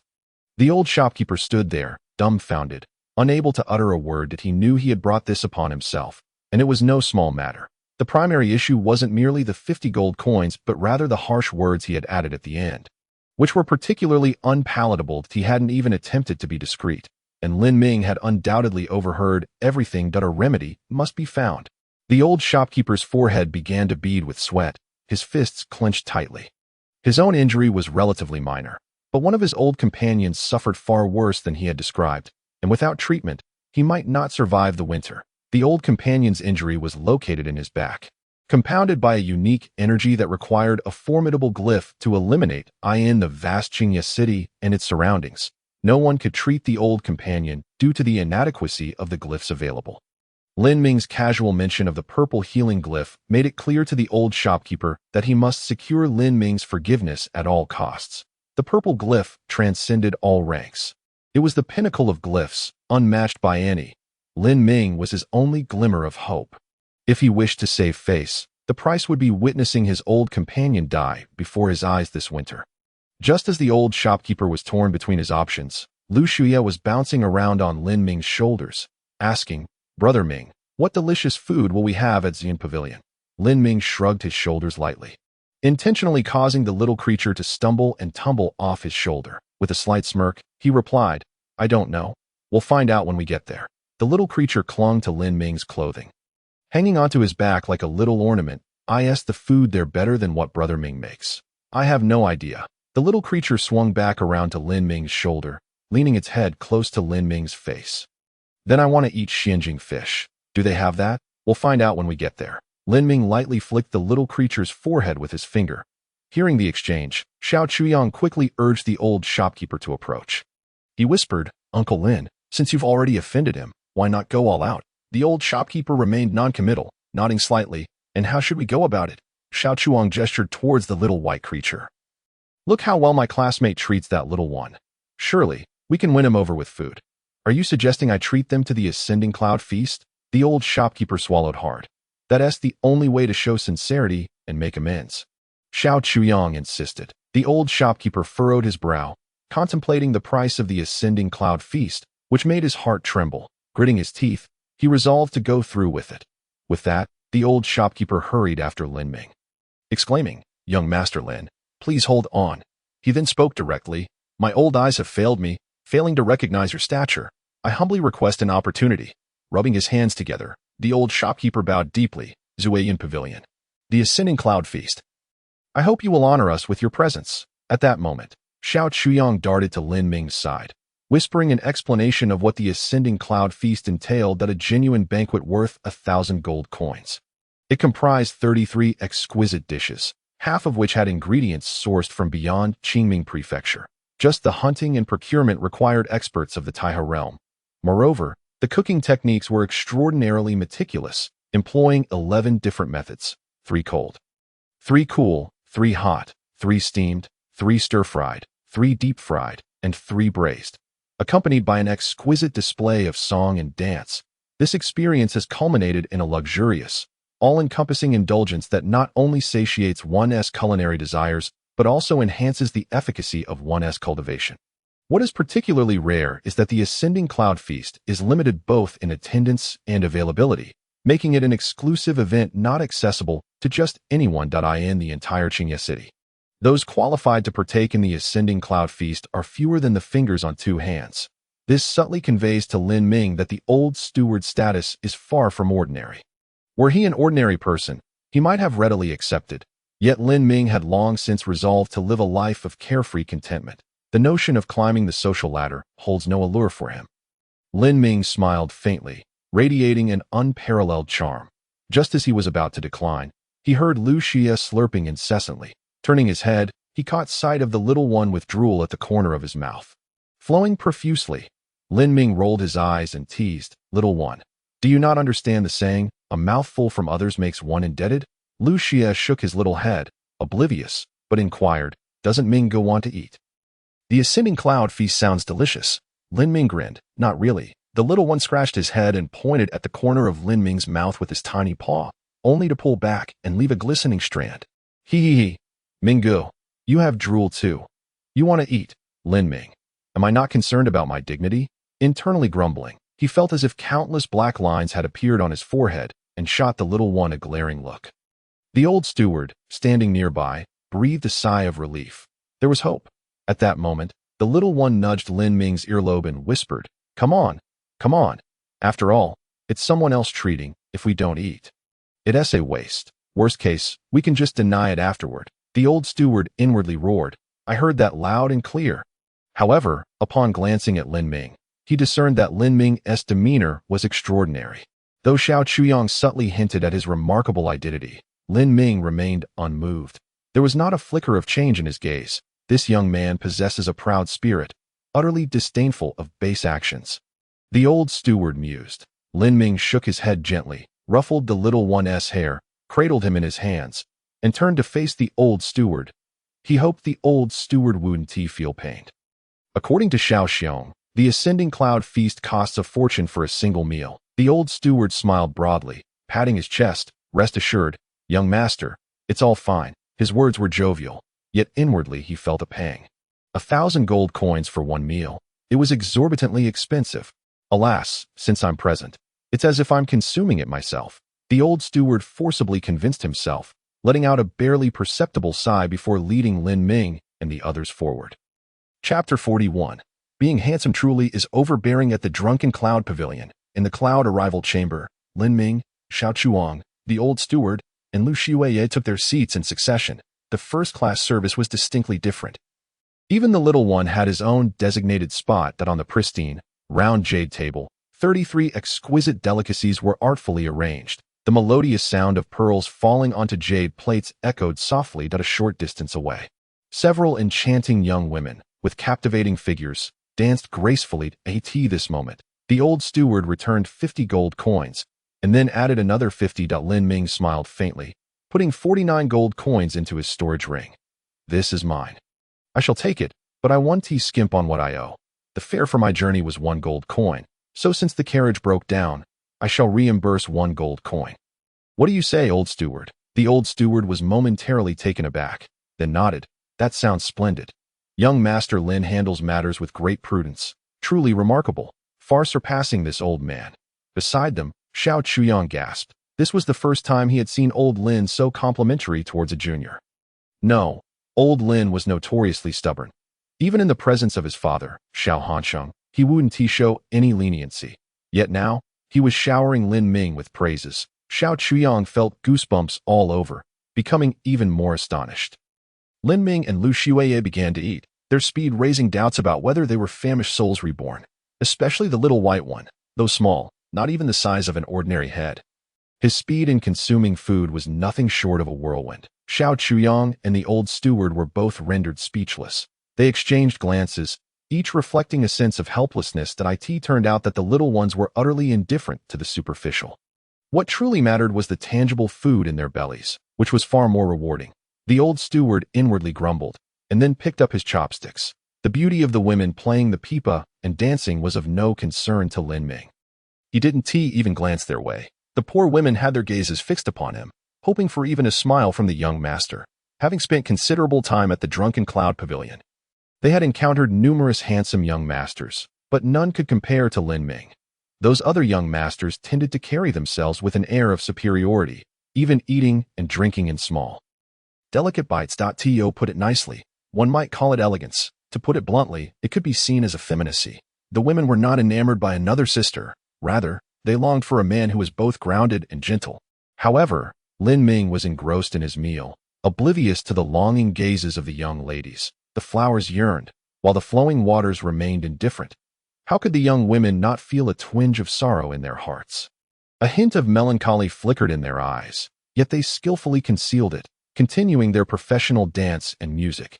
Not long after, Lin Ming set down his chopsticks, raised his cup filled with a fine concoction of fruits, and stood to applaud them. Clap, clap, clap, he exclaimed loudly, like a gentle breeze that soothes the soul. Well done, splendid performance. Thank you, ladies, for your company today. It has been truly worthwhile. With that, Lin Ming beamed brightly. That smile was akin to the sun's rays piercing through the hearts of the maidens. The shadows of doubt that had just risen within them vanished without a trace, their sweet smiles becoming even more genuine. In an instant, the hall was filled with blossoms, vibrant and resplendent. Xiao Chuang was left in awe, and the old steward was equally captivated. Beauty, the exquisite charm of the women was laid bare in their every smile and gesture. That moment, they blossomed because of Lin Ming. It is worth noting that the women of the Drunken Cloud Pavilion were not ordinary. Each had been meticulously selected, possessing extraordinary grace, and were well versed in various artistic talents such as song, dance, poetry, and painting. They were a perfect blend of grace and beauty. Xiao Chuyang, who was nearly a martial arts fanatic, never favored beauty and was usually immersed in training. Yet, in this moment, it felt as if a lightning bolt had struck his heart. Boom! It turns out that a woman's radiant smile is indeed breathtaking. Rivaling the world's most beautiful sights, he admired and marveled, yet felt a hint of regret in his heart, for the maidens only smiled for one person. Their eyes reflected only Lin Ming's figure. Lin Ming returned their smiles, enchanting the world. The maidens were even more delighted, eager to present their finest selves before Lin Ming. Even if it was only for this one banquet, it would be enough. Time flies when one is enjoying themselves. Throughout the meal, Lin Ming frequently urged Xiao Chuyang to eat more dishes. Those unaware might easily assume that he was the one treating. Just like those young women, they gazed at Lin Ming, captivated. Handsome, youthful, wealthy, gentle. Could there be a better man in the world? However, the old steward beside them felt an immense headache. The old steward thought, "It's clearly me treating." He took small bites of food, internally critiquing Lin Ming's lack of decorum, yet outwardly praising Lin Ming's generosity. On top of that, he was preoccupied with the thought of asking Lin Ming to help treat an old colleague, making this extravagant ascending cloud feast seem rather tasteless. After perhaps eating to the point of moderate fullness, he grew disinterested in the meal. This moment, Xiao Chuyang suddenly burst into laughter, his entire being radiating with energy as he revealed the aura of the body refinement realm. His skin glistened with a faint glow, gradually filling with brilliance. Pop! A sound, almost imperceptible, echoed as the glow dissipated like vapor bubbles, merging into Xiao Chuyang's being. This was a manifestation of having reached the flesh level after completing the skin level in the body refinement realm. Lin Ming set down his chopsticks, cupped his fists, and congratulated Xiao Xiong on his breakthrough. Liu Xia turned away, retracting his tiny paw that was about to grab some food, and mimicked Lin Ming in cupping his fists to congratulate the breakthrough. The old steward nodded with a light chuckle. Indeed, Xiao Yang, your progress in the skin stage is rapid, and your foundation is solid. With the aid of the ascending cloud feast, it is indeed time for a breakthrough. The old steward implied that it was fortunate he had treated to this meal. leading to the breakthrough. However, Xiao Chuyang grinned and turned to Lin Ming. Thank you, Lin brother. Without you, there would be no ascending cloud feast today. Nor my breakthrough. The old steward's mindset crumbled. He felt an overwhelming urge to punch Xiao Chuyang. Xiaoyang, you truly are ungrateful. Have you forgotten to say something to me? Xiao Chuyang scratched his bald head. Old Lin, if it weren't for my Lin brother's presence, would you have been able to treat? He paused briefly, raised an eyebrow, and chuckled. No way. That's just how it is. I'm quite clear about my share. Damn. Do you really think I wouldn't dare to hit you? The old shopkeeper slapped Xiao Chuyang's bald head. Slap. A red handprint appeared on Xiao Chuyang's forehead. Liu Shuya immediately burst into laughter. Haha. Minggu. Look. The big bald head has a mark on his forehead just like you did yesterday, Lin Ming. He gazed at the little fellow speechlessly, pressing a finger against its head. And teasingly scolded. Who reveals someone's dark past in public like that? Seeing the playful interaction between Lin Ming and the little one, the dancing and playing ladies could hardly contain their laughter. Their laughter chimed like wind chimes, crisp and melodious, in this back and forth. Everyone couldn't help but smile. Their spirits lifted. The old shopkeeper sensed that the atmosphere was just right. He rose and raised his wine cup. Inviting young Master Lin to set aside past grievances and help heal my old friend. Very well. Lin Ming stood up and lifted his cup. The two clinked their glasses and drank to the last drop. The old shopkeeper smiled, feeling a weight lifted off his shoulders, knowing that the purple healing script would surely cure his old friend at that moment. Lu Shuya tilted her head and asked, Minggu, didn't we agree earlier that if we eat, we want to acknowledge it and just leave? The old shopkeeper gazed at the little one with eyes full of lament. Lin Ming flicked his finger against the little one's forehead, saying, that was your idea, not mine. The little one covered its forehead, frowning in pain. Lin Ming smiled. That's right. Remember, you can't take advantage without helping in return. Liu Shuya nodded vigorously, then raised her tiny paws and declared, what Minggu says is absolutely correct. The little one was simply too adorable. Each of its actions struck the hearts of the young ladies like a series of delightful blows. They chimed in. Teasing, what a cute little fellow, just like a pistachio. Seeing it brightens my day. Indeed, but I still prefer young Master Lin. Puffed, who doesn't? The sisters rarely encountered a guest as amusing as young Master Lin. Hey, is young Master Lin just amusing? Has this little girl developed a crush? Lin Ming. Being handsome truly has its privileges. I never had this treatment in my past life. He smiled gently, eliciting another round of laughter from the young ladies. Not long after, the Yundinga banquet came to an end, and the ladies reluctantly took their leave. Soon, Lin Ming and the others arrived at the main hall of Xianzhu. A sharp-eyed, one-eyed elder hurriedly approached, slightly bowing to the old shopkeeper. Senior Lin Ming, I trust you found this Yundinga banquet satisfactory. The old shopkeeper replied nonchalantly, not bad. It certainly justifies the price of 1,000 gold coins. After a brief pause, he inquired, what happened to your eye? Nothing, just a minor injury. The one-eyed elder shook his head slightly, as if hiding something unspeakable. The old shopkeeper chose not to probe further. The one-eyed elder then turned to Lin Ming. By the way, you seem unfamiliar. Have you just arrived in Qingye City? Would you like me to arrange accommodations for you? The old shopkeeper remained noncommittal, looking at Lin Ming. What do you think, young Master Lin? The task of having Lin Ming stay at Xianzhu was the one-eyed elder's responsibility. As long as Lin Ming agreed, the lord in the wine cellar of Xianzhu would have 1,000 ways to deal with him. As the task was about to be accomplished, the one-eyed elder's heart skipped a beat, and he swallowed nervously, forcing a smile. Please allow me to host young Master Lin at Xianzhu. Chapter 42. A Thief's Guilt. In the eyes of the old shopkeeper, Xiao Chuyang, and Lu Shuya, the one-eyed shopkeeper Zhao's behavior seemed perfectly normal. However, through Lin Ming's discerning gaze, he perceived details they had overlooked: a pause in heartbeat, a subtle movement of the throat. This was a sign of extreme tension in a person.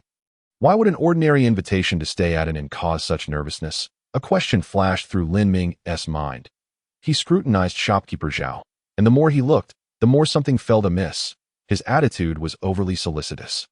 At that moment, the character for observation appeared on Lin Ming's forehead, revealing the truth behind shopkeeper Zhao's left eye. Beneath the gray-black cloth, there was no eyeball, just emptiness. He was completely blind.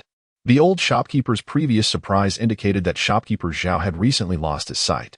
Lin Ming hadn't forgotten the assassination attempt he faced before entering the city. With one clue, 2, 3, it couldn't be mere coincidence. It was inevitable. He immediately became more cautious, declining. Let us skip it. Although Ziyunju is nice, I have pressing matters, and one need accommodations for now. Shopkeeper Zhao. Just a moment ago, everything was fine. Why the sudden refusal? He felt a surge of panic, muttering in his heart, and looked up at Lin Ming. Lin Ming's expression remained calm, a slight smile gracing his lips, showing no sign of abnormality. Shopkeeper Zhao felt it was merely a habitual rejection. Thus, he hurriedly began to explain the merits of his establishment. Lin Ming smiled faintly, remaining silent. Shopkeeper Zhao expended much effort in persuasion, but then Xiao Chuyang impatiently interjected, "Enough. If Lin Gu doesn't want to stay. He doesn't want to stay." There's no need for the shopkeeper to insist. The old shopkeeper, Lin Jing, who had navigated through life's ups and downs, could see the problem clearly. He fixed his gaze on shopkeeper Zhao and raised his smoking pipe to press against Zhao's throat. Zhao, what is going on?" Shopkeeper Zhao shook his head in a panic. However, the old shopkeeper swiftly pulled aside the gray cloth that concealed Zhao's left eye. The surrounding patrons gasped in shock. What is happening? Did someone gouge out the shopkeeper's eye? Is it because of high-interest loans he hasn't repaid? Impossible. Shopkeeper Zhao has no vices, and he is childless and unmarried, so he wouldn't borrow any high-interest loans. He also couldn't have been robbed. No one would dare to rob in Qingye City. Lu Xue nestled closer to Lin Ming's neck, tugging at his hair and glancing at him from time to time. Wow, Minggu, that person's eye has been gouged out. It looks so terrifying. At that moment, Lin Jing's aura surged, revealing the might of the Taihe realm. The air around him crackled with sparks. The tip of his smoking pipe ignited, and a faint aroma of tobacco wafted through the air, with wisps of smoke curling upwards that in an instant. The smoke transformed into ropes that ensnared shopkeeper Zhao. Lin Jing's gaze turned icy as he spoke coldly. Speak. Is someone coercing you to harm young Master Lin? Shopkeeper Zhao's forehead broke out in cold sweat, trickling down his brow. No, it's not like that. It's just, Lin Ming interrupted. You wouldn't want to claim you tripped and accidentally blinded yourself. Would you? That eye clearly looks like it was gouged out with a knife. Shopkeeper Zhao bit his lip, falling silent. Lin Ming smiled. It's you, isn't it? The ones who attempted to assassinate me outside the city are all your people. Shopkeeper Zhao was taken aback. He couldn't fathom why Lin Ming would say such a thing. No one in all of Qingye City knew that Ziyunju was a stronghold of the Mo family. They merely knew it had a powerful backer. He quickly shook his head, refusing to admit it. Lin Jing's eyes narrowed, a fierce killing intent emanating from the cracks. Speak. Is it you? His voice was low, yet it stirred mysterious forces that impacted Shopkeeper Zhao's psyche. Shopkeeper Zhao realized the gravity of the situation and suddenly bit his tongue, forcing himself to stay alert. With a quivering voice, he said, I'm truly innocent. Senior Lin Jing, you've always been fair in your dealings. Why are you so angry today without asking for the truth? Lin Jing tapped his smoking pipe, about to respond. At that moment, Lin Ming lightly tapped the hilt of his sword, and in an instant, the sound of the sword rang out. Lin Ming's voice turned cold. Then let me ask you, why were you so anxious and solicitous when you invited me to stay just now? I just thought the young master had an extraordinary demeanor and wanted to establish a good relationship, Shopkeeper Zhao stammered.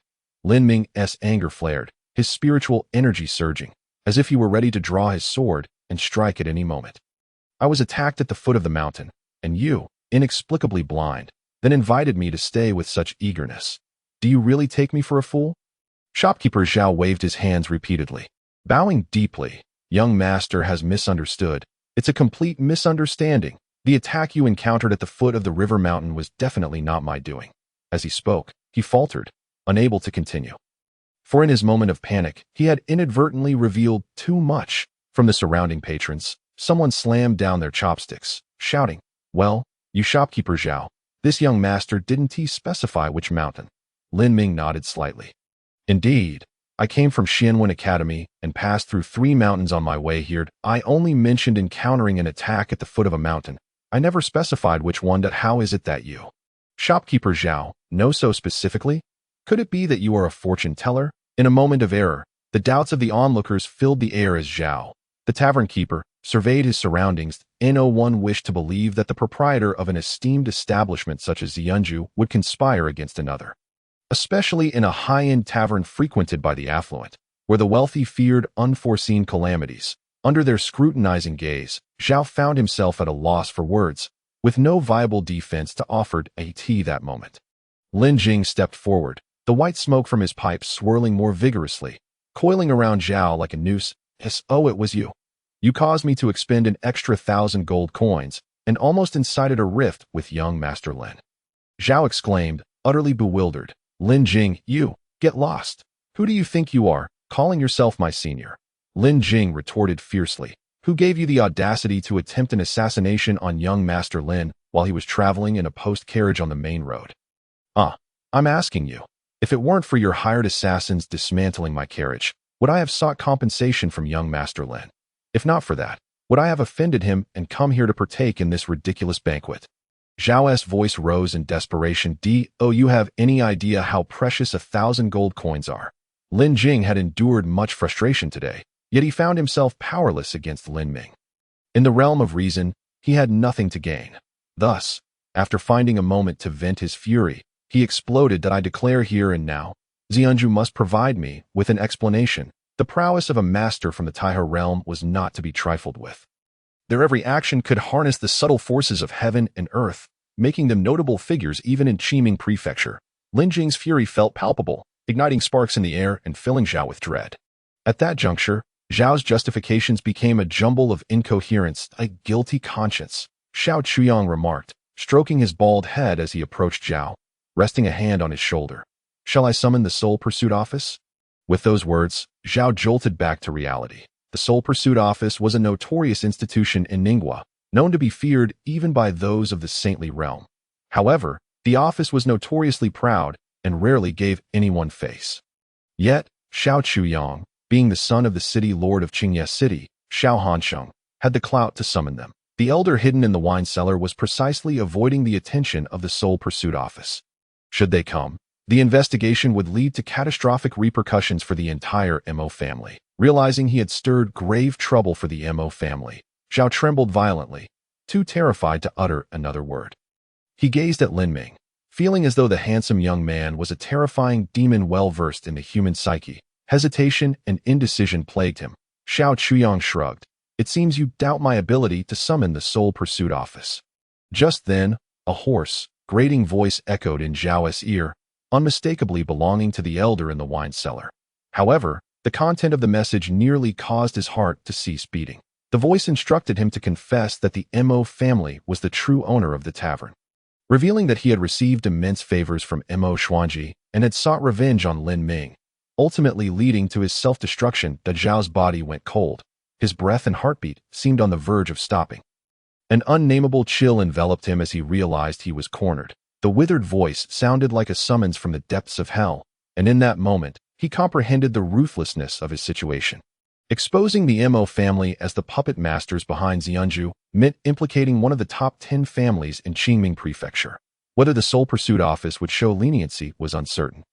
But the city lord of Qingye City would certainly take notice, thus sparing the elder in the wine cellar from exposure. Zhao's gaze dimmed as fiery resolve slowly extinguished. He contemplated the dire consequences of survival. If the Mo family pursued him, he would meet a most tragic end, potentially endangering his wife and children hidden far away in the capital. Therefore, he resolved to take full responsibility, using gratitude as his guise, and ultimately sacrificing his life to clear the debts owed. In a short span, Zhao's mind raced chaotically, and after much deliberation, he concluded that the elder's suggestion was indeed the best course of action. Thus, he rose, laughing maniacally. The Soul Pursuit Office? No need for that. Young Master Xiao, you need not trouble yourself. Indeed, it was I who sought to kill Lin Ming. It was I who hired the assassin, enveloped in white smoke. Zhao advanced a few steps, his eyes ablaze with hatred. I suppose you all are unaware of who truly owns Ziyunju. Am I right? Today, I shall enlighten you. The true master behind Ziyunju is none other than the Mo family. Mo Xuanji, he paused, surveying the crowd. In matters of life and death, justice prevails. I have done nothing wrong. Young Master Xuanji is benevolent, having bestowed great kindness upon me. Yet Lin Ming, you, a supposed close friend, sought to take his life during the martial examination at Xianwen Academy. Is that not true? Upon hearing these words, the crowd began to realize that there was more to the story than they had initially believed. Perhaps it was not as simple as it seemed. Their gazes shifted to Lin Ming, now tinged with suspicion that if Zhao's motives were indeed rooted in gratitude, it could be understood, to some extent. What nonsense, they thought. Today, he may have harmed one, but tomorrow he could harm us all. The reason is irrelevant. What matters is that he has acted. Regardless, we cannot ascertain the truth of his claims. What if he is merely slandering young Master Lin? They pondered. The Imo family, Imo Xuanji. They are one of the top 10 families in Qiming Prefecture. Whispers surged through the assembly, not only among the patrons within the hall but also from passers-by outside who had gathered to witness the unfolding drama. Lin Ming, with his strikingly handsome visage, evoked a sense of familiarity and warmth among the onlookers. Thus, public opinion began to sway in his favor. Zhao exhaled tremulously. The hoarse voice echoed once more in his ears. Hurry, dash into the pillar, and end it. To regard the lives of others as insignificant, Zhao swallowed hard, then declared loudly, I have committed wrongs. Saying more will serve no purpose, but I have no regrets. Lin Ming, you are a hypocrite. Even if given 1,000 chances, I would still send someone to kill you. With that declaration, he hesitated no more and charged forward. Bang! His head collided with a pillar, and he fell lifeless to the ground. The crowd erupted in astonishment. Is he truly dead? This tavern keeper is excessively loyal, willing to pay the ultimate price. No one had anticipated that Zhao would possess such conviction. Perhaps there was a kernel of truth in his words. Could it be that young Master Lin has indeed harmed a friend, thus inciting this retaliation? They mused that it seems that this dashing young master is not as virtuous as he appears. Good looks do not equate to a good heart. As the voices ebbed and flowed, a figure darted to Lin Ming's side, standing atop his crown, baring its teeth at the crowd. You speak nonsense. My Minggu is a good person. The surrounding audience met the assertion with derision or indifference. For amidst the chaos of death, many truths remained unspoken. This was Zhao's final act of defiance. He sought to drag Lin Ming down with him. Unable to kill, he resorted to tarnishing Lin Ming's reputation.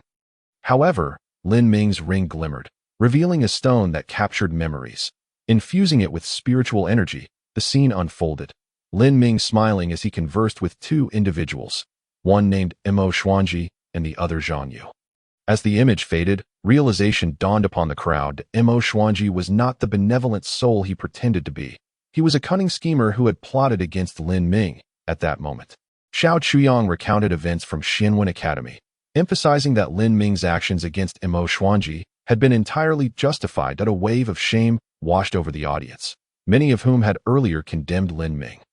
Some, feeling guilty, hastily paid their bills and departed, while others, recognizing their error, rose to toast Lin Ming in apology. In the wake of these revelations, Zhao's intended outcome unraveled. The crowd began to denounce the Imo family instead.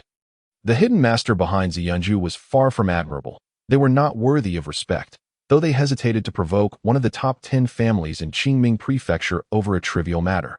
They certainly had no qualms about distancing themselves from by word of mouth. They could easily dissuade family and friends from ever patronizing the establishment again. In the wine cellar, the elder's expression darkened, his eyes gleaming with malice. Good old Lin Ming. I never expected that the rumored incompetent second son of the Lin family would harbor such depth, methods, temperament, and strength. Each is a paragon in its own right. It seems that the 3 years of seclusion were merely a means to obscure one's brilliance. I said. How could the illustrious second son of the Lin family fail to refine a divine script? It turns out it was all a guise. Excellent, truly excellent. I nearly suffered a loss at your hands. The white-haired man exerted a slight force with his right foot, causing the dust on the ground to silently disperse around him. Regrettably, my injuries will take 3 months to heal. I must not attract the attention of the Soul Chaser Bureau before then. Once I reveal my whereabouts, invoking the wrath of the Soul Chaser Bureau would be a grave miscalculation. Considering this, he stepped forward to the side of the specter undergoing transformation, a cold smile gracing his lips. Amir Jr., though a genius, requires not my intervention. Once your transformation is complete, you may take his life yourself. The specter was submerged in a vat of unknown liquid, unable to move, with only its head exposed. Yes, I shall comply with the master's orders. Incorrect. The white-haired man grinned, and a flash of cold light from his sleeve appeared suddenly. Instantly, a crimson arc appeared on the specter's face, slicing from the right temple across the bridge of the nose to the lower edge of the left cheek. The white-haired man remarked, "You should harbor hatred. Hatred for heaven, for earth, for the world. Hatred for me, for him, for yourself. Hatred for everything. This hatred is the essence of your actions. By discovering the roots of your hatred, you will truly merge with the dark phantom limbs. And then, killing Lin Ming will be as easy as a mere flick of your wrist." The specter nodded, its blood-red pupils glowing fiercely.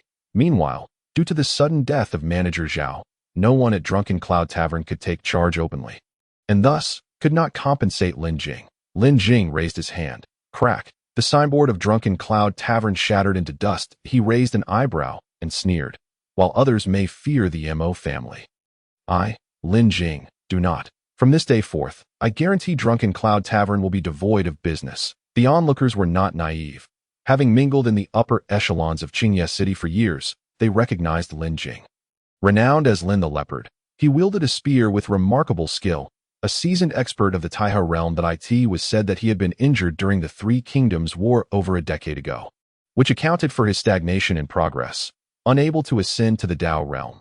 Upon hearing his declaration, the surrounding diners instantly understood that Drunken Cloud Tavern was doomed. Just then, a plump, fair-skinned middle-aged man entered from outside.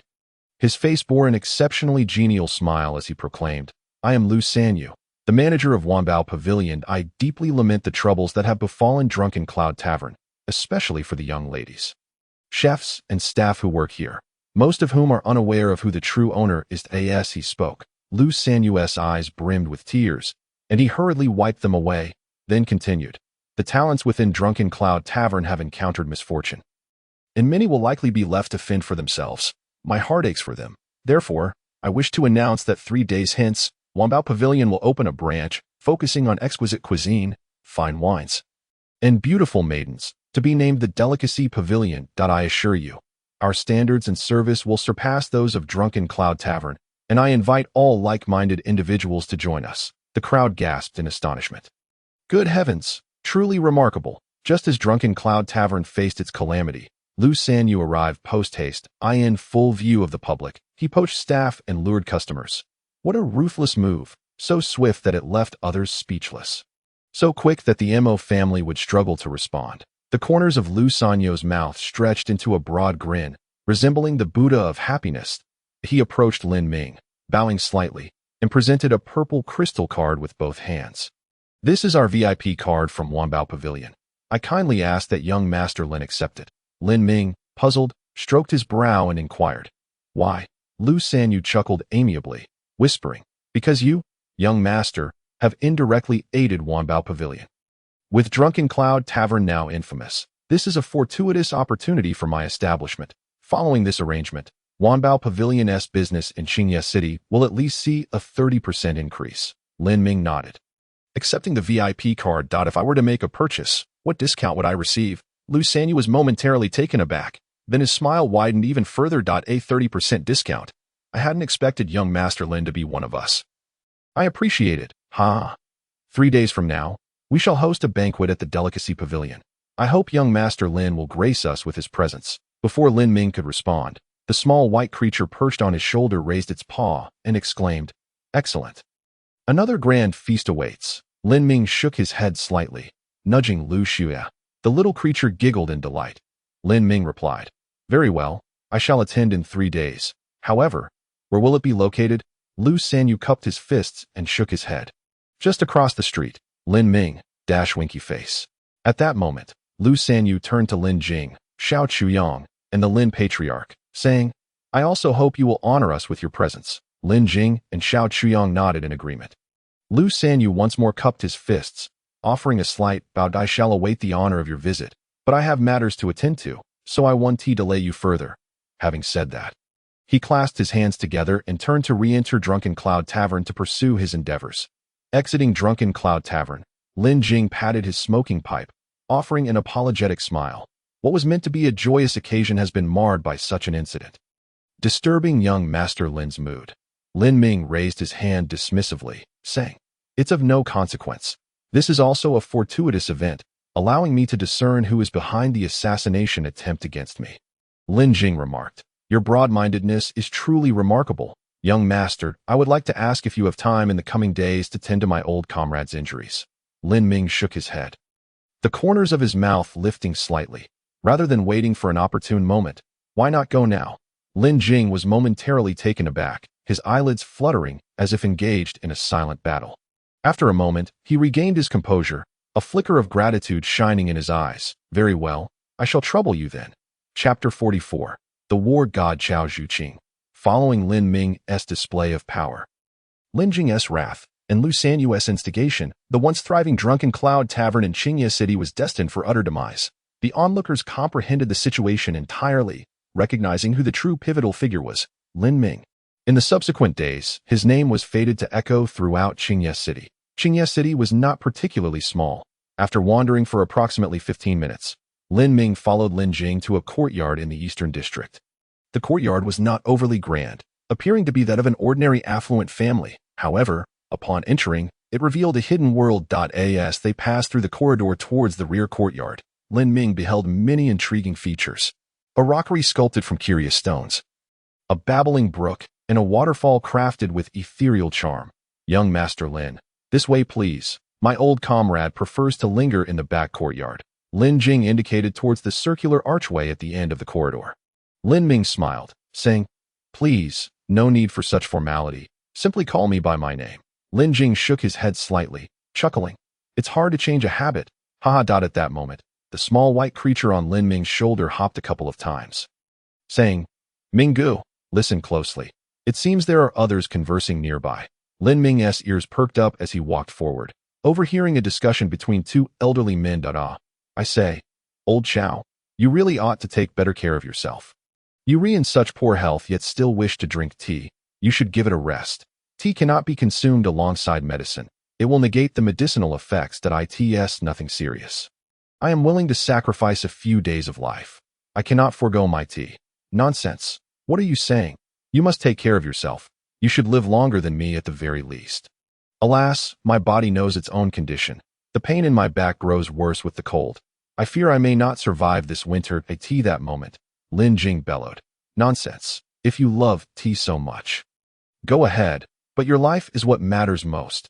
If you dare to die before me, I swear I'll dig up your grave." As his words echoed, he dashed inside. Lin Ming glanced at Xiao Chuyang, who happened to be looking over as well. The two exchanged a smile and followed suit. The back courtyard appeared somewhat ordinary, resembling a rustic farmhouse, with even the small house constructed from thatch. Lin Ming's gaze fell upon an elderly man reclining in a bamboo chair. The old man looked haggard, appearing quite unwell, with dark energy swirling around his brow and bluish lips. "A tea that moment." Lin Jing raised his smoking pipe, gesturing towards another elderly man, mocking, "Lame old fool, do you still have the audacity to show your face? Where are the people you promised to invite?" The old man, referred to as the lame old fool, frowned and suddenly stood up, pressing his hand against the long knife at his waist. "Tuberculosis specter. I told you I would bring them, and I certainly did." After a pause, he pointed at Lin Ming. "Look, did I not bring him?" "Lin Jing, you can go to hell. Young Master Lin was invited by me, and has nothing to do with you." Young Master Lin sought a purple healing divine script, and I expended considerable resources to invite him here. Are you aware of the value of this meal? It is worth a fortune. Can you, a penniless lame man, afford it?" The hobbled elder, feigning ignorance, swiftly approached Lin Ming. "Young friend Ming," he began, "I sought you out yesterday, but alas, you were absent." After a brief pause, he turned to glare at Lin Jing. This merely afforded some wretched specter of consumption the chance to stumble upon a dead rat. Lin Jing, taken aback, glanced between the hobbled elder and Lin Ming. "You truly know each other." Lin Ming gently raised a hand to his brow, smiling as he replied, "Indeed, it is Elder Su Ao Dong. 2 days prior, I assisted him with his leg injury." Lin Jing's lips twitched, his heart raging. What a coincidence. Does this mean my gold coins were wasted? How infuriating. That accursed Zui Yunju better provide some explanation, or I shall confront them tomorrow. Maintaining a calm faade, he cast a sidelong glance at Su Ao Dong, thinking to himself that a hobbled man is still a hobbled man, lacking any efficiency. To add insult to injury, He had the audacity to make excuses, claiming he was unable to find someone. How pathetic! Su Ao Dong clenched his fists, his gaze fixated on Lin Jing. Simmering with displeasure, his eyes seemingly ablaze. You think you're so clever, sneaking around while I had arranged to meet young friend Ming. What kind of cowardice is that? Sneaking around. Lin Ming thought, a dark cloud hanging over him, wishing to admonish the elder for his choice of words. However, as Lin Jing and Su Ao Dong began bickering, it was clear that no one else could intervene. Their voices escalated, causing Xiao Qiang's head to throb. He knew both men well and recognized they were not to be trifled with. Both were seasoned masters of Taihe realm, who could possibly not be calmed. The small white creature tugged at Lin Ming's hair. Brother Ming, they're arguing fiercely. Lin Ming shook his head, raising his brows. Enough. The patient is right here, and you two are also patients that is this behavior fitting. Lu Shuya raised her tiny paw in agreement. Not fitting at all. Lin Jing and Su Ao Dong exchanged glances, suddenly realizing their impropriety. Both offered an apologetic smile in unison. My apologies, young Master Lin. It was indeed my folly to engage with this wretched hobbler. Nay, young friend Ming. The blame lies with me for not being able to endure this lunatic's sharp tongue, Su Ao Dong added. Lin Ming abruptly raised his hand. There is no need to address me. Your apologies should be directed towards this elder. Both nodded vigorously. Observing this exchange, Xiao Chuyang felt a lump in his throat. He swallowed hard, utterly astonished to witness two seasoned masters of Taihe realm showing such deference to a junior. At that moment, Lin Jing and Su Ao Dong turned their gaze towards the elder reclining in the chair. The elder smiled serenely, sipping his tea. In my view, with both of you in such good spirits, I can rest easy. How is that even humanly possible? Lin Jing exclaimed. Su Ao Dong followed suit, exclaiming, Old Chow, you must not leave us just yet. I saved your life when I hobbled with this leg, and I won't allow you to depart without my consent. The demeanor of the elder, Chao Zhuqing, shifted dramatically, his previous amiability replaced by an air of authority. Then ceased this bickering. Is it truly entertaining to expose each other's weaknesses? Upon witnessing the elder's demeanor, Lin Jing's eyes reddened. His head bowed in silence. That it had been many years since he had seen the old comrade display such gravitas. He was none other than Chao Zhuqing, the legendary military god of Ningguo, who had once dominated Qingming Prefecture 30 years prior, unbeaten in his lifetime. Su Ao Dong closed his eyes, slightly tilting his head. That I was indeed in the wrong. Marshal. Chao Zhuqing nodded and turned to Lin Ming. Young friend, I am Chao Zhuqing. Due to my physical condition, I shall remain seated, but I welcome you. Lin Ming inclined his head and stepped forward. It is of no consequence. I am Lin Ming. If it is convenient for you, we may commence with your treatment immediately. Chao Zhuqing set down his tea, smiling in acknowledgement. You may proceed, young friend. I am well aware of my own injuries. Should you fail to heal me, I shall not hold it against you. Let me give it my best shot, Lin Ming replied, nodding without boasting, preferring to let his actions speak for him, gently lifting his arm. Lin Ming positioned his palm over the elder's chest. As the healing glyph materialized, in an instant, the courtyard was filled with a dazzling violet light. Lin Jing's heart soared with hope at the sight of his old comrade's potential recovery. His eyes sparkled with determination as he quickly sealed the surrounding energy. Su Ao Dong was taken aback. The violet light emanating from the glyph appeared even more intense than before, with a shift in thought. He hastily released his energy, suppressing the violet glow of the healing glyph.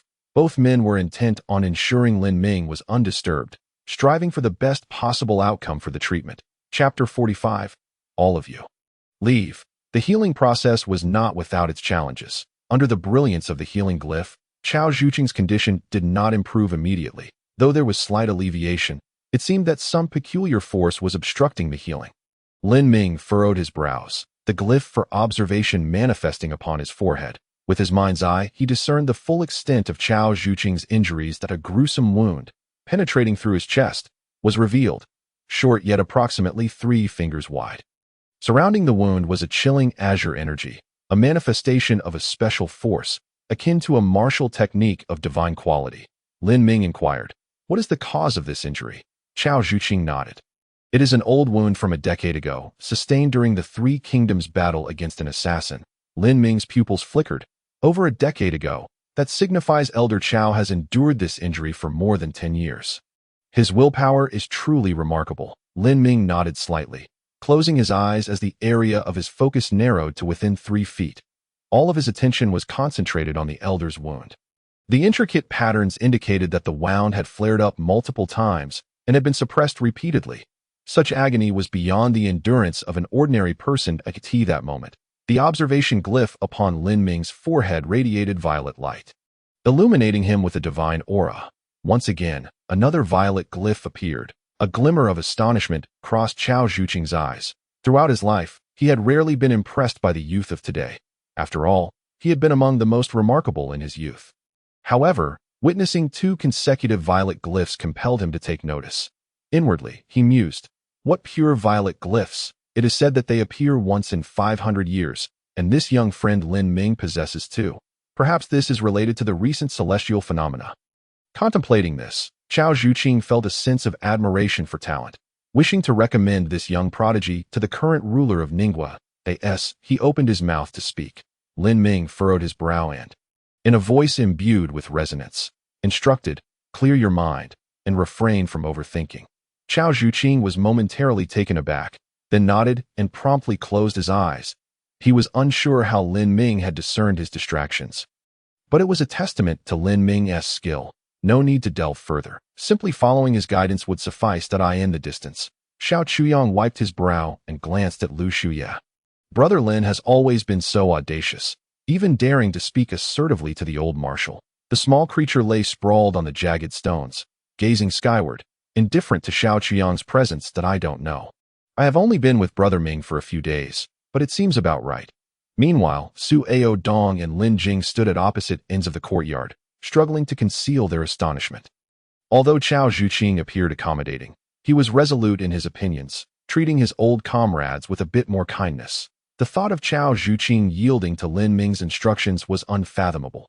Even the imperial physician summoned from the royal capital would not dare to show any signs of negligence in front of him, let alone speaking in an authoritative tone during treatment. They exchanged glances, both harboring the rare thought, "Young friend Lin Ming is truly extraordinary."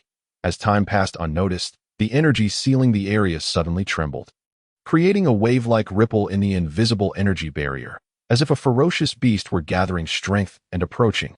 Thud, thud, thud. Following 3 muffled sounds, a hulking elder appeared in the courtyard, towering and muscular. He stood a head taller than Xiao Chuyang. His physique sculpted as if crafted from the finest stone. With bushy brows and piercing eyes, he fixated on Lin Ming. "It's the blacksmith," Su Ao Dong warned in a low voice. Lin Jing, holding a smoking pipe, assumed a defensive stance. "Young Master Lin is currently treating old Chao. Do not disturb him." The burly elder, undeterred, continued to stare at Lin Ming. Lu Xia sprang into action, transforming into a streak of white light. Dashing in front of the muscular elder, he crouched low, tail erect, his snowy fur bristling, ready to pounce. "What do you intend to do to Brother Ming?" The burly elder paid no heed to the diminutive white creature, remaining motionless for quite some time before turning to face Lin Jing and Su Ao Dong. "Oh, you have enlisted a mere youth to assist old Chao with his ailment." His voice brimmed with ire, not allowing the two to respond. Suddenly, the elder's figure vanished, and in the blink of an eye, he split into 2, appearing before Lin Jing and Su Ao Dong, with a punch to the chest. Boom, boom. The 2 sounds struck almost simultaneously. Su Ao Dong staggered back 3 steps, while Lin Jing also retreated 3 steps. After executing this display, the burly elder resumed his original position. Su Ao Dong brushed off his chest, gripping the hilt of his sword, drawing it half an inch from its sheath. "What do you mean by this, blacksmith?" Lin Jing narrowed his eyes, wielding a smoking rod from which puffs of white smoke coalesced into a unique long spear. "Is a high realm truly so impressive? If you wish to fight, let us change the venue. I shall accompany you to the end." The elder smirked. "You 2 think you are enough?"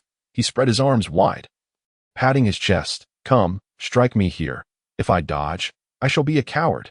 As his words settled, the burly elder inhaled deeply, then exhaled slowly. His breath resembled a bellows, causing his muscles to ripple, generating invisible waves that layered upon one another.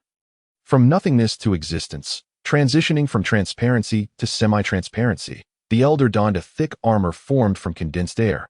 Lin Jing remarked with resignation, "What nonsense is this? How can one even fight?" This is utterly devoid of martial ethics. You are two major realms above us and still resort to breathing techniques, choking yourself with your own high realm. How amusing. Su Ao Dong's mouth twitched in annoyance, such methods befitting of a sage. Combined with breathing techniques, crafting your unique martial skill, the Xian armor. The elder grinned widely. Coward. He pointed a finger, and upon finishing that one word, he had also jabbed at Lin Jing and Su Ao Dong. An unnamed rage surged from the depths of their hearts, prompting Su Ao Dong and Lin Jing to draw closer, maintaining a distance within a yard for mutual support. Come, today I shall strike you down. Regardless of my injuries, Lin Jing huffed through his nostrils. Su Ao Dong nodded. Is a high realm so formidable? I have slain sages in my day, just as the three were on the verge of chaos. Lin Ming suddenly opened his eyes. What are you all bickering about? Can't you see this is a moment for healing? The trio's momentum momentarily stilled. Lin Ming raised his hand, pointing toward the archway. At this critical juncture, you dare interrupt? All of you leave. The elder's eyes widened, resembling an enraged lion. How dare you reprimand me? Lin Ming shot back with a glare. I care not for your background. I shall not indulge you. Leave. Lu Shuiyi leapt into the air, chiming in. Immediately, right now, the elder's fury surged, and his semi-transparent air armor morphed, with spines sprouting forth to AT that moment. Su Ao Dong and Lin Jing exchanged glances, then advanced. Raising their weapons before the burly elder, Su Ao Dong stated, If you wish to fight, it cannot be now. Lord Lin is aiding old Chow with his recovery. If you act now, you would be endangering the marshal's life. Lin Jing, with eyes like sharp blades, coldly declared, As the vice-general, should anyone conspire against the marshal, I shall fight with my life.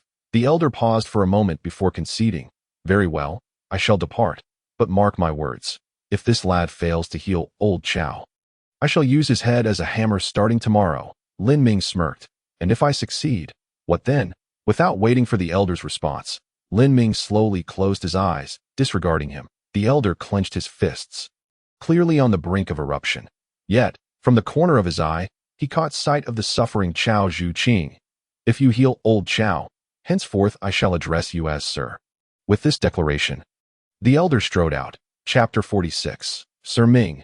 Hours later, with the moon hanging high, Chao Zhuqing gradually improved, his complexion gaining a hint of color. He opened his eyes to find the youthful face before him. Beads of sweat dotting his forehead, each one perfectly aligned and glimmering under the bright moonlight. Such poise in this young friend is truly extraordinary, Chao Zhuqing mused. Lin Ming retracted the healing inscription and opened his eyes, startled by the unexpected compliment, causing his hand to tremble. Could it be I have encountered an old ghost? He tightened his posture, hastily retreating a few steps. Chao Zhuqing, puzzled by Lin Ming's reaction, nonetheless maintained his decorum. Supporting himself on the arms of the recliner, he attempted to rise. Though slightly unsteady, his face radiated joy. For many years, I have felt a piercing cold pain whenever I moved. Now, it seems to have vanished entirely. Truly miraculous. He clasped his hands in gratitude, bowing deeply. I thank you, young friend, for saving my life. Should you ever require assistance, I shall never decline. Lin Ming quickly stepped forward to assist Chao Zhuqing to his feet. At that moment, several individuals entered the courtyard. Upon witnessing Chao Zhuqing bowing to Lin Ming, they were momentarily taken aback, but quickly masked their astonishment as they approached. Before they could speak, a white figure darted in, climbing up Lin Ming's pant leg to perch on his shoulder. Nuzzling Lin Ming's cheek, Lu Shuiyi proudly raised a tiny paw, declaring, My brother Ming is truly remarkable. After this, it glanced at the burly elder. The crowd collectively thought, The remarkable one is Lin Ming, not you. Lin Jing first expressed his gratitude to Lin Ming, before promptly moving to Chao Zhuqing's side, after scrutinizing him closely. Noticing the color had returned to Chao Zhuqing's lips, and his complexion had improved significantly, he felt tears welling in his eyes. Old comrade, it seems your injury has finally healed. Chao Zhuqing nodded with a smile. Indeed, thanks to young friend Lin Ming, it is truly a life-saving grace, for which I have no means to repay. He turned his gaze to Lin Ming, his eyes sparkling with admiration. Lin Ming felt a shiver run down his spine. Sensing an odd intensity in Chao Zhuqing's gaze, he discreetly shifted a few steps away from what seemed to be the old ghost. At that moment, Su Ao Dong slapped Lin Ming on the back, exclaiming, Well done, young friend Ming. Truly splendid. Ha! His laughter was hearty and loud, as if he were more thrilled by the healing than by his own recovery. To feel sorrow for others and joy for others is indeed a rarity in this world. Lin Ming smiled slightly, a sense of respect blossoming within him. No wonder Su, a senior, roamed the martial world, renowned for his righteousness in Qingming Prefecture, earning the reputation of Su Sandao. Specializing in rectifying injustices, his cultivation may not be the highest, but his connections and friendships in the martial realm are perhaps the most profound, truly impressive, in the eyes of Su Ao Dong and Lin Jing.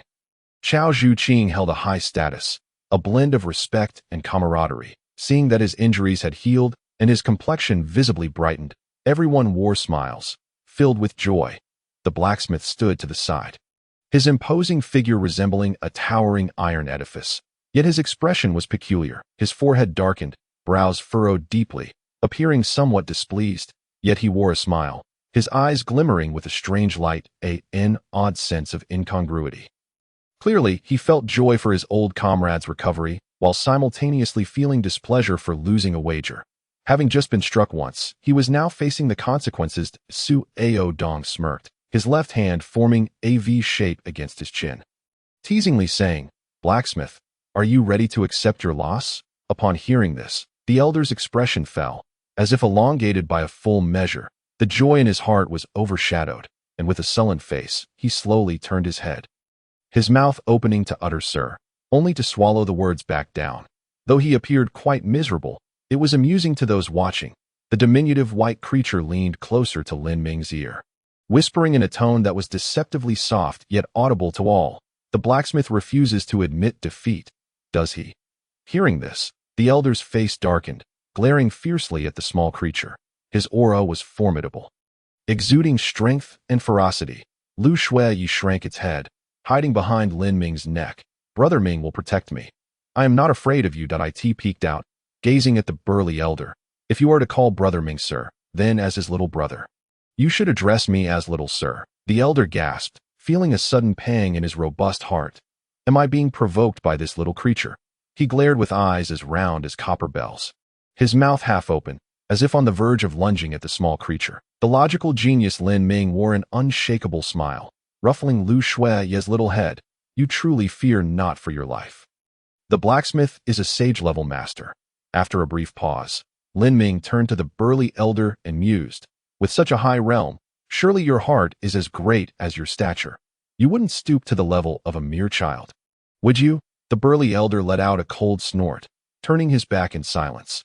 Noticing the elder in a predicament, Su Aodong seized the opportunity to mock him without mercy, grinning as he taunted, "What's the matter? Is it so difficult to address Lin Ming as young friend?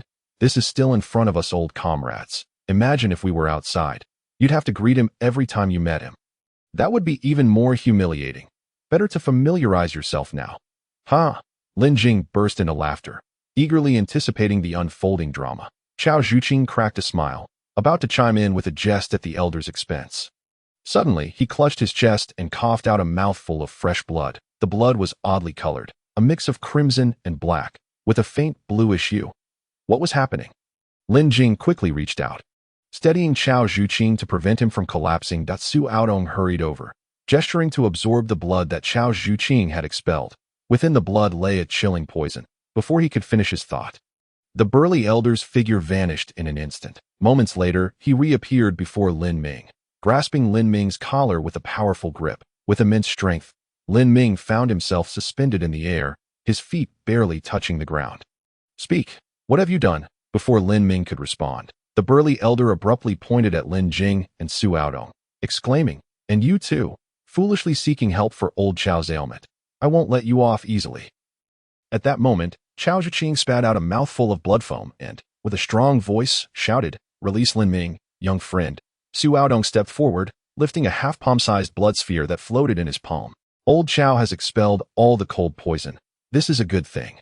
Indeed, I feel quite well now. Don't misjudge a good person by wrongfully accusing Lin Ming." Chao Zhuqing interjected, uncharacteristically swearing.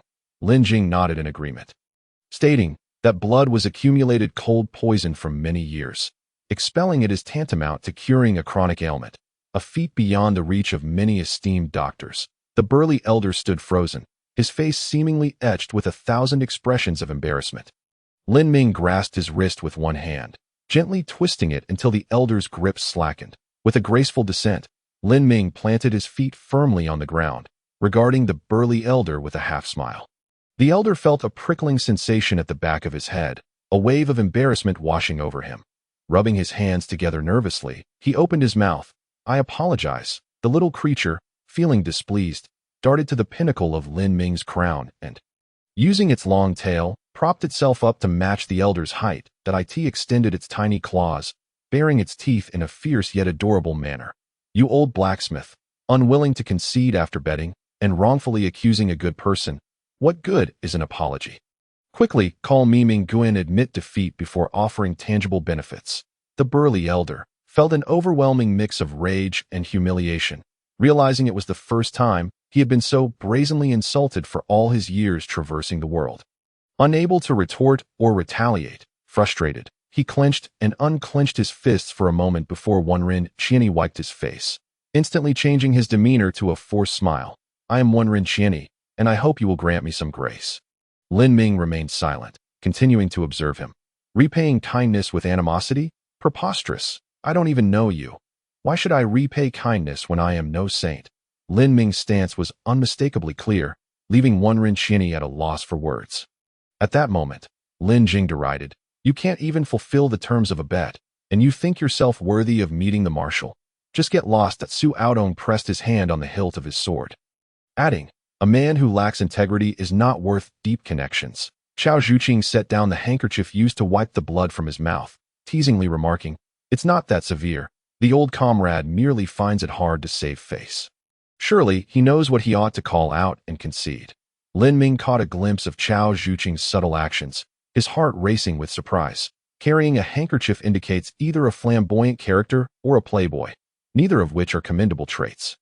Best to steer clear. At that moment, Wenren Qianni, his face darkened like a storm cloud, grumbled, "Minggu." His booming voice echoed through the courtyard as he turned to leave without a second glance. However, Chao Zhuqing casually remarked, "Old Su's tea-making skills are lacking.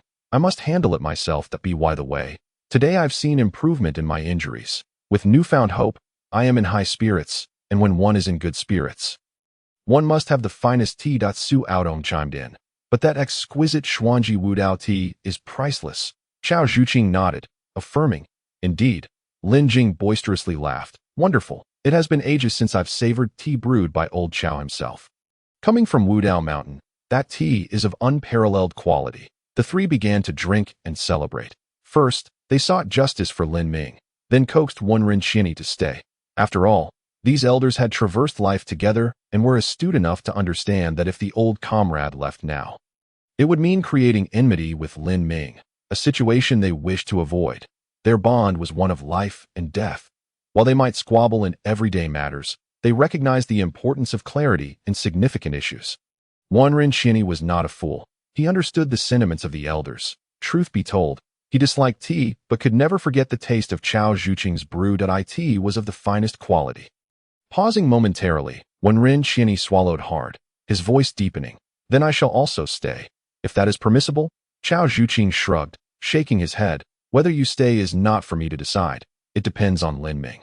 "Young friend, today's tea is to express gratitude towards Lin Ming. Young friend. To stay, you must earn his consent." Chapter 47. Sighing at the lack of culture, a single utterance travels the world upon hearing Chao Zhuqing's words. Wenren Qianni's expression darkened severely. Today's tea was undoubtedly ruined. He stubbornly believed that Lin Ming would never agree to his staying. With hope dissipating, he prepared to leave. Yet, at that moment, Lin Ming spoke. "The four esteemed elders are all friends. Since you are willing to bet and concede, feel free to remain." Lin Ming was not a fool. He wouldn't thoughtlessly reverse the roles. The true tea brewer was Chao Zhuqing. If he insisted on denying Wenren Qianni the right to stay, it would not only make him appear intolerant, but also jeopardize the friendship among the four elders. Moreover, even though Wenren Qianni had a sour expression, he had conceded to the bet and called Lin Ming elder, a feat utterly unimaginable for someone of his stature. One must understand, an old saying circulated in the Zhangxian realm: "Those who do not attain the sage are but mere ants." Thus, Wenren Xianyi's willingness to concede was remarkable. Lin Ming did not wish to overdo things. He gracefully accepted Chao Zhuqing's prepared offer and extended a measure of goodwill. He may not have enjoyed delving into the intricacies of human relations, but that did not mean he was oblivious to them. Often, he simply could not be bothered. With a gentle smile, Lin Ming's white garments billowed in the night breeze, and his long, dark hair danced lightly. Exuding an air of elegance, the glimmer of hope appeared amidst the gloom. Wenren Xianyi's eyes sparkled with astonishment and joy as he clasped his fists and performed a slight bow towards Lin Ming. It was a rare occasion indeed. Even this old fellow had a day of courteous bowing. Chao Zhuqing beamed broadly, revealing his gleaming white teeth. That moment, the little creature pouted, asking, "Minggu, why let him stay? Wouldn't it be better to drive him away?" Lin Ming ruffled the little creature's head, choosing not to elaborate. However, the creature seemed to understand, nudging Lin Ming's palm with its head. It squinted its eyes, thinking, "Minggu is always right." Nearby, Lin Jing subtly nodded, stifling a laugh. Young Master Lin possesses admirable grace and a generous spirit. Su Aodong's lips curled slightly, inwardly musing, old Chao's final test has been passed. Young friend Ming has proven himself. If Lin Ming were to bear a grudge over trivial matters and forcefully drive away the blacksmith, it would indicate he was unworthy of association. But now, it is different. Lin Ming's willingness to invite Wenren Xianyi to stay demonstrates his broad-mindedness. Marking him as a worthy companion, Su Aodong understood Chao Zhuqing's character well, being adept at discerning the subtleties of human hearts. At that moment, Chao Zhuqing approached Lin Ming, saying, "I have little to offer and no particular talents, but I suppose my tea brewing is somewhat decent. For now, I can only repay you in this manner." Chao Zhuqing's words are far from sincere. He is renowned across the world for two exceptional skills: commanding troops and brewing tea. His tea-making artistry is something that many sages have tirelessly sought, but could never attain. He genuinely believes that he currently possesses nothing of value to offer, and any recommendation for Lin Ming is a matter for the future. Therefore, the Xuanji Enlightenment tea is the finest form of gratitude he could conceive. It is elegant and free from vulgarity. Meanwhile, Su Aodong and Lin Jing exchanged glances. The two old fellows, who had previously been fiercely at odds, now shared a tacit, mischievous smile from a distance of 10 feet. They subtly conveyed several gestures of secret communication. Wenren Xianyi observed this exchange, his eyes brightening as he instinctively licked his lips, for the gestures indicated, "Old Chao will present the finest, most exquisite Xuanji Enlightenment tea. Cultivated on the slopes of Enlightenment Mountain, nourished by the crystalline waters flowing from the mystical waterfall, a tea that is a natural gift of the earth. The leaves shimmer in vibrant emerald, as fresh as if they had been harvested a century ago." As he brewed the tea, Chao Zhuqing was silent and meticulous. Lin Jing and Su Aodong occasionally elucidated the intricacies to Lin Ming. Wenren Xianyi stood nearby, feeling somewhat anxious, glancing at the three several times but hesitating to speak. The little creature sensed this and turned its head to look at him, tilting its head and beckoning with its tiny paw. Wenren Xianyi shook his head, choosing not to approach. The little one shrugged its tiny shoulders, its expressive eyes seemingly capable of speech, conveying, "I can't help you, my dear." It then turned back to join the conversation among Lin Ming, Lin Jing, and Su Aodong, playfully teasing them and eliciting laughter. Seizing the moment of merriment, it raised its neck towards Wenren Xianyi, silently transmitting a message. "Did you learn anything? Just like this?" Wenren Xianyi glanced down at his own physique, contemplating his own realm, and promptly shook his head vigorously. "Lu Xia. How futile," he thought. "I shall not concern myself with this." Turning away, he presented his back to Wenren Xianyi. The latter could sense the little one's goodwill. Chuckling with a naive grin that belied his age that moment, Xiao Chuyang, who had been standing in the background, nearly becoming part of the scenery, remained in a state of shock. He had always believed that the gap between himself and Lin Ming was merely due to innate talent. Having advanced to the body refinement realm, he thought that perhaps one day he might catch up to Lin Ming. However, witnessing Lin Ming's ease in front of the four elderly figures, engaging in lively banter while effortlessly suppressing the mysterious sage, eliciting laughter from the two seasoned Taihe realm experts, and even having the war god Chao Zhuqing personally brew tea, was enough to astonish Xiao Chuyang's father for an entire year. This was no jest. 8 years ago, his father, Xiao Hanxing, came to Qingye City to assume the role of city lord at the tender age of 10. He distinctly recalled that his father's first act upon entering the city was not to visit the lord's residence, but to seek out the old marshal, Chao Zhuqing, merely for a cup of tea. Yet, the response he received was a single phrase. You, Xiao Hansheng, will serve as city lord for 10 years. After that, if your merits outweigh your faults, a cup of tea will be yours. But if your faults exceed your merits, you shall certainly face a severe reckoning. He vividly remembered his father's expression at that time, filled with gratitude, vowing with his life to obtain a cup of tea gifted by the war god, as if it were the pinnacle of honor. Thus, Xiao Chuyang could scarcely believe the events unfolding before him. From the moment he re-entered the courtyard, he had been rendered speechless in days. He lost track of time until he suddenly heard Lin Ming's voice. Xiao brother, would you care to taste this tea? Xiao Chuyang. I can also drink. His excitement rendered him nearly incoherent, repeating fragments of his words several times before they flowed smoothly. Lin Ming nodded with a smile. Xiao Chuyang took half a step forward, still in a state of disbelief, nearly stumbling to a tea that moment. Lin Jing raised his hand, a surge of energy enveloping Xiao Chuyang and moving him forward. Lin Jing playfully slapped Xiao Chuyang's shoulder. Smack! The force was not insignificant, and it jolted Xiao Chuyang back to reality. Lin Jing teased, "You silly boy, don't you want a drink?" Xiao Chuyang shook his head vigorously, then nodded emphatically, pondering deeply. Lin Jing burst into hearty laughter. Exactly. This tea is no ordinary brew. Old Chao's technique is exceptional. You must express your gratitude to young Lin Ming. Without him, you might never have this opportunity in your life. Liu Shuya raised a tiny paw, affirming, "Indeed, all thanks to my brother Ming."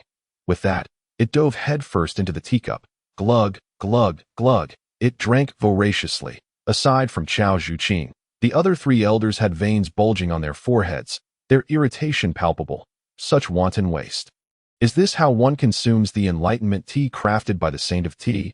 At this moment, Xiao Chuyang held a cup of tea, nodding in gratitude towards Lin Ming, saying, "Thank you, brother Lin," though few in words. The sentiment was profound. He was truly grateful to his core. Tonight, after drinking this tea, he could boast to his father for a lifetime. He recalled how his father would often train him, and despite his efforts, he could never prevail, having been repeatedly bested over the years. Now, after tasting the tea, everything had changed. His father would surely be consumed with jealousy. The world was simply marvelous. Henceforth, brother Lin would be my Lin Go. Xiao Chuyang revealed a grin that bordered on mischievous. As he sipped his tea, he made odd sounds. Hi, ho ho ho. The 3 elders exchanged glances, barely concealing their exasperation. One Rin Qianni remarked, "The younger generation truly lacks an understanding of the tea's rarity." Lin Jing chuckled. However, Lin Ming is an exception that Su Aodong concurred. Look, compared to the previous 2 dullards, young Ming's tea-drinking posture is nothing short of professional. Elegant. The 3 elders simultaneously turned their gazes towards Chao Zhuqing, who nodded in acknowledgement to a tea this juncture. Lin Ming slowly closed his eyes, his aura undulating in a rhythmic pattern, drawing upon the Tao's resonance from the heavens. Golden light enveloped the courtyard, interspersed with hints of purple aura steadily coalescing. Oh my, he has attained enlightenment. Lin Jing choked on his tea. Su Aodong trembled slightly. Indeed, he has reached enlightenment. One Rin Qianni nodded. Oh my. If Lin Ming were awake, he would surely have much to say about this, lamenting the lack of culture while making a single phrase resonate throughout the world. Chao Zhuqing whispered, "In my long years of brewing tea, I have encountered many who attained enlightenment through tea, yet young Lin Ming is unique. His enlightenment stirs the resonance of the Tao, as if primordial purple energy were sprouting from the void. And these 2 heavenly-grade divine inscriptions are on the verge of advancing. Utterly astonishing." Chapter 48. Tears of Revelation. The characterly coalesced into a purple radiance, while the character Su followed suit with equal fervor. Both ascended from heavenly grade to transcendent grade primordial divine inscriptions. A feat that left everyone utterly dumbfounded. Xiao Chuyang turned to one Rin Qianni, the most accomplished among those present. "Elder, have you heard of anyone comprehending 2 purple divine inscriptions in a single day?" One Rin Qianni. He rolled his eyes, regarding Xiao Chuyang as if he were a simpleton, too lazy to respond. At that moment, Lin Jing cleared his throat twice, saying, What does it mean to encounter a once-in-500-year talent? Any purple aura divine inscription that can coalesce is worthy of being called a seed of a sage. To advance two at once? Never heard of it, Su Aodong smirked. You simply lack exposure. One must journey through the world more. Lin Jing raised an eyebrow, lowering the other, casting a sidelong glance at Su Aodong. Oh, then do enlighten us about whom you have witnessed, Su Aodong replied with a captivating gaze. Young Ming's healing divine inscription broke through right before my eyes. Yet, the discussion circled back to him alone. What of the others? Lin Jing pressed. Su Aodong hesitated, shrugging his shoulders. Chao Zhuqing had not engaged in the conversation. His focus riveted on Lin Ming's two divine inscriptions, watching as the golden light gradually transformed into purple light, as if the primordial purple energy from the heavens was about to descend once more. He recognized it was an illusion, yet he could not conceal the admiration in his gaze towards Lin Ming, such a young man, with proper guidance. No, he need not be nurtured. Simply steering him away from misdirection would suffice. Given time, he would undoubtedly become renowned in Ningguo and emerge as an unparalleled figure. Chao Zhuqing's gaze burned with intensity, drawing the attention of the little creature nearby. Liu Xue pointed at him, raising its tiny paws in a clenched fist. Warning, do not harbor any ill intentions towards my brother Ming at this moment. The old companions nearby chuckled. Xiao Chuyang timidly raised his hand.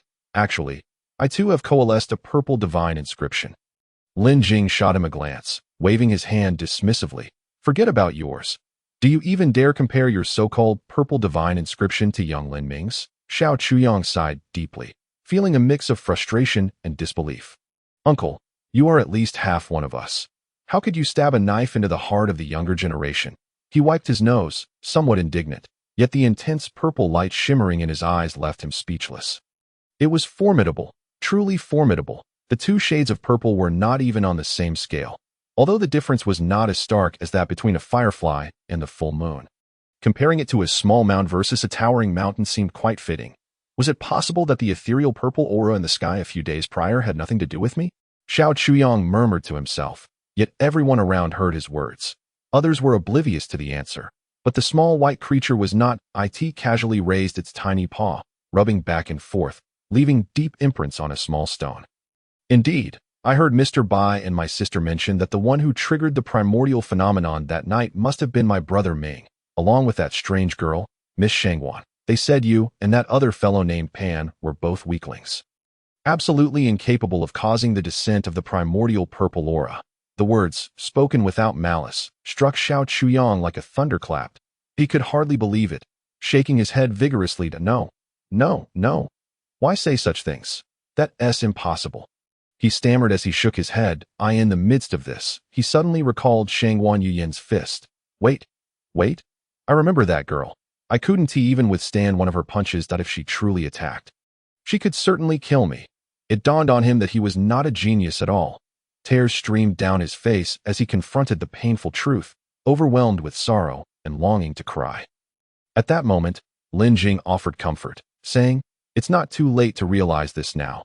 It's far better than being blinded by the title of genius. Xiao Chuyang's face fell, his brows drooping. Even the moonlight reflecting off his bald head dimmed slightly. Uncle, I beg you not to pierce my heart any further. I already understand the gap between us. For all these years, have I ever felt proud of the title of one of the three great geniuses from Xianwen Academy? Lin Jing gently shook his head, patting Chao Zhuqing on the shoulder. I want to speak.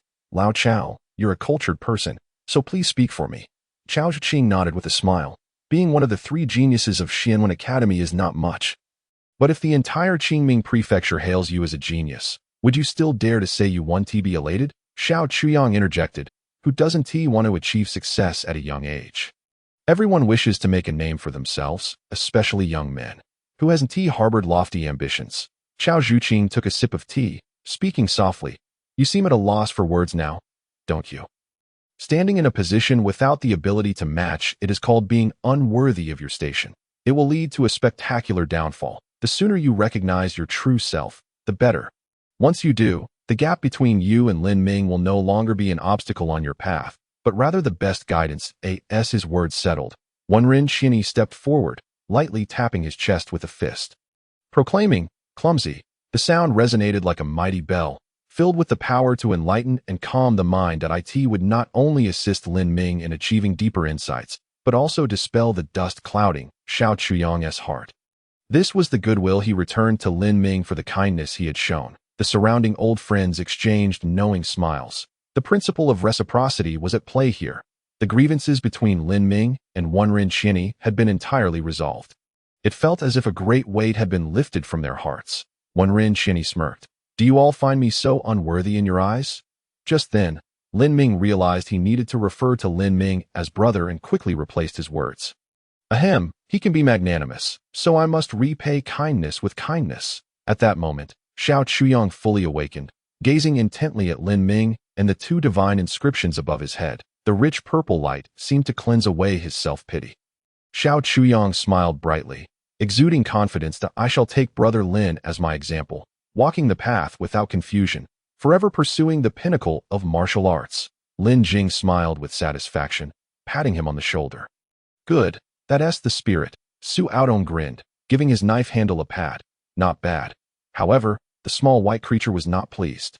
"Minggu is my brother, not yours. Don't go around claiming brothers." Xiao Chuyang shrugged, rubbing his bald head, adopting a cheeky demeanor. "By our kind. It makes more sense that Lin Ming and I are brothers." Liu Xia's little paw stiffened that moment. Lin Ming's divine inscription solidified, and he softly uttered two words: divine speed, divine strength. The small creature immediately stopped its pawing and looked at Lin Ming. The gazes of the others also converged on him. Lin Ming's figure shifted, transforming into a gust of wind, momentarily dazzling Xiao Chuyang and Liu Xia. This was divine speed. In the next second, he appeared atop the courtyard wall, standing on the blue tiles with his hands clasped behind his back, lightly delivering a punch toward the sky. Boom! The air erupted with a resounding crack, echoing like a series of thunderclaps. It was as if a celestial being was beating a drum, shaking the hearts of all. This was divine strength. A cold sweat broke out on Xiao Chuyang's forehead as he suddenly realized that even if he fully honed his body, he would not be Lin Ming's match. Lin Ming withdrew his fist and smiled lightly. "The younger generation has made slight progress, but I was momentarily delayed." Chapter 49. Do not measure with ordinary reasoning. Not delayed at all, young friend. Being able to comprehend the Tao over tea is a good thing. Chao Zhuqing remarked with a slight smile. Lin Ming gracefully descended, approaching to take his half-cup of enlightenment tea. "The craftsmanship of the predecessors is truly exquisite. Perhaps if I drink another sip, I might gain further insights. Would that be unacceptable?" Lin Jing took a couple of puffs from his pipe, exhaling smoke rings. "Young friend Lin is jesting. If attaining enlightenment were that simple, it wouldn't be called enlightenment." At that moment, Liu Xia hopped onto Lin Ming's shoulder, feeling exceptionally secure in her familiar spot, her voice raised by threefold. "Humph. Who says it's not possible? My Minggu attained enlightenment once yesterday, and again today with tea. What's wrong with having another sip?" The crowd collectively raised their eyebrows, questioning the validity of her claims. After a moment, Su Aodong flicked his fingers against the knife handle, producing a resonant thrum. "You little creatures still think attaining enlightenment is as simple as drinking water or eating." The white small creature huffed and puffed, swaying its body back and forth, flicking its tail at Su Aodong. "If you don't believe me, that's fine. I believe you. If you can attain enlightenment on the spot, I will believe you." Su Aodong teased. Liu Xia shot him a glare. "All right, let us see." With that, the little creature's eyes glimmered with a lustrous hue, clear and pure, its snowy fur shaking rhythmically. "Enlightenment. Is this even possible?" Su Aodong was speechless. That moment, the little creature returned to its senses. "All right, I've attained enlightenment and comprehended a divine ability." It extended its tiny paw, the tip gathering a small orb, half ice and half water. "Heavenly water and mysterious ice heart sutra." The little creature proudly pointed at itself. "I comprehended it." At this point, Chao Zhuqing reminded his old companions, "Be clear, this is a bloodline awakening, not true enlightenment." Su Aodong suddenly understood. "You tricked us." The little creature turned around, presenting its rear to Su Aodong. It raised its tail high, swaying it back and forth, claiming that as true enlightenment. Observing their playful banter, everyone found it amusing. Lin Ming smirked, extending his hand to gently pat the little creature's head. "Good." Liu Xia nodded vigorously. "In truth, it does count as enlightenment. This was not something that could be passed down at my current stage. However, I have Brother Ming, he. So I inadvertently comprehended it. Su Aodong could not fathom the little creature's logic. At that moment, Wenren Xianyi shrank in size, appearing before Lin Ming. Lame one, concede. The little creature is not mistaken. That instance indeed counts as enlightenment. This is a special enlightenment of the ancient species, as it follows someone with profound energy. Su Aodong frowned, his voice low. Profound energy? Is that the one? Wenren Xianyi nodded slightly, then turned to Lin Ming, his eyes filled with excitement. Your strength and speed divine inscriptions have advanced to purple, granting you divine strength and divine speed, which imply tenfold strength and tenfold speed. Lin Ming was taken aback, unsure how he knew, but nodded in agreement. Indeed, it's you. You truly are. Wenren Xianyi slapped his forehead, exclaiming, I told you. How could a younger generation make me suffer? A few days ago, during the 3 descents of primordial purple aura, you already possessed 3 purple divine inscriptions. The appearance of the purple mist swallowing the mysterious aura was also your doing. You still have 2 interdependent purple divine inscriptions, and then the character you advanced in front of the lame one, while strength and speed advanced before our eyes. The crowd was rendered numb with shock. Upon hearing of Lin Ming's formidable prowess, Xiao Chuang discreetly wiped the cold sweat that had beaded on his forehead. That was a close call. On that fateful day in the cafeteria, he had conceded defeat, indeed. One of the wisest decisions of his life. Otherwise, had he engaged in combat, he would have undoubtedly faced ruin and disgrace, his very spirit shattered. He had heard of Mo Xuanji's dismal fate, which could only be described as profoundly tragic. Swallowing hard, Xiao Chuyang had already resolved to become Lin Ming's loyal follower. Some individuals are simply too gifted. They cannot be measured by ordinary standards, nor should one harbor jealousy or envy. One should merely follow. Indeed, this was the thought occupying his mind at that moment. Wenren Xianyi clenched his fists tightly, throwing a punch into the air. Good. Would you be willing to learn the art of forging from me? The words felt rather crude, and Wenren Xianyi felt a twinge of embarrassment, clearing his throat twice before rephrasing. I mean, learn the craft of casting. Lin Ming pondered. Are there any conditions? Wenren Xianyi, initially not overly excited, blurted out a response, only to realize something, rubbing his hands and shifting uncomfortably. At that moment, Chao Zhiqing chuckled. Old friend, you don't want your disciple calling you master in front of everyone, do you? Is that it? So simple. Lin Ming touched his brow and then beamed with a smile. If a senior is willing to impart his skills, I would be more than grateful. His words were not spoken lightly. They were the result of careful contemplation, rather than seek superficial accolades. Allowing Wenren Xianyi to hear him call him master, he preferred to gain substantial benefits. Learning the craft of casting would grant him an invaluable skill.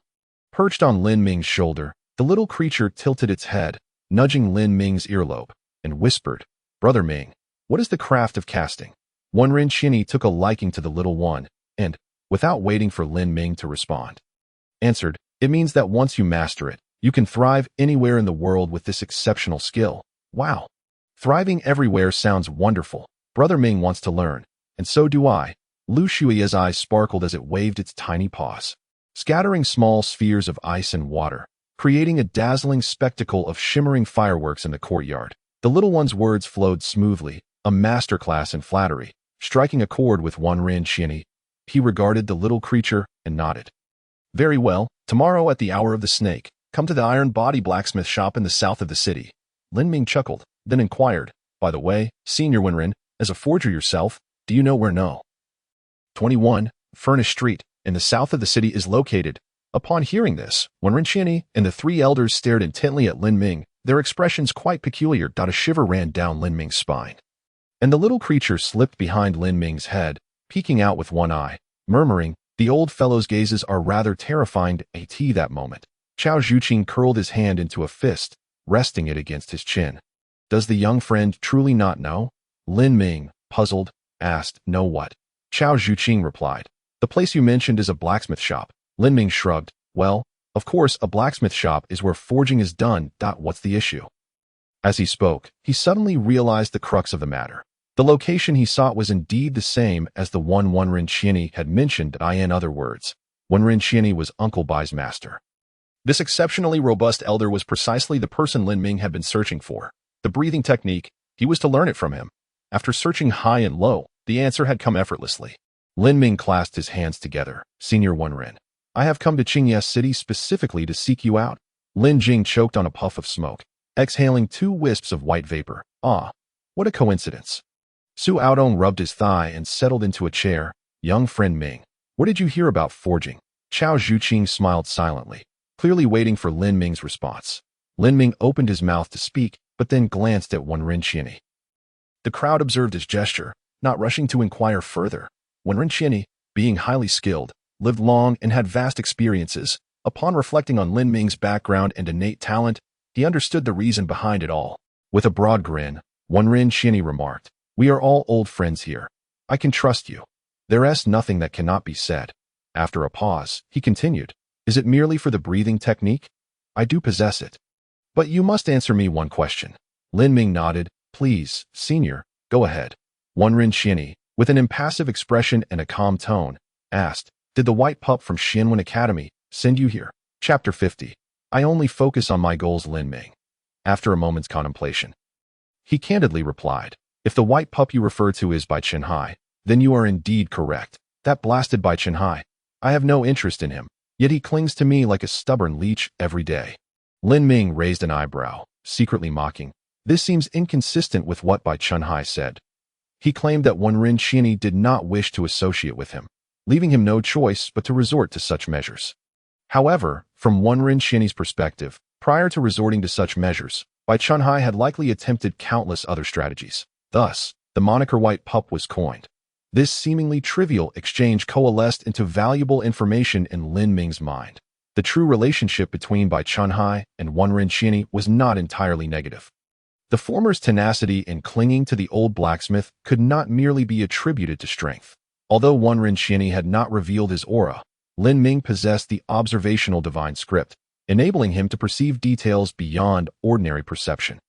Through these nuances, he discerned that Wenren Qianni was far superior to the protector of Shangguan Yunyan, Old Hua. Moreover, Bai Chenhai referred to Wenren Qianni as master uncle, indicating they hailed from the same lineage.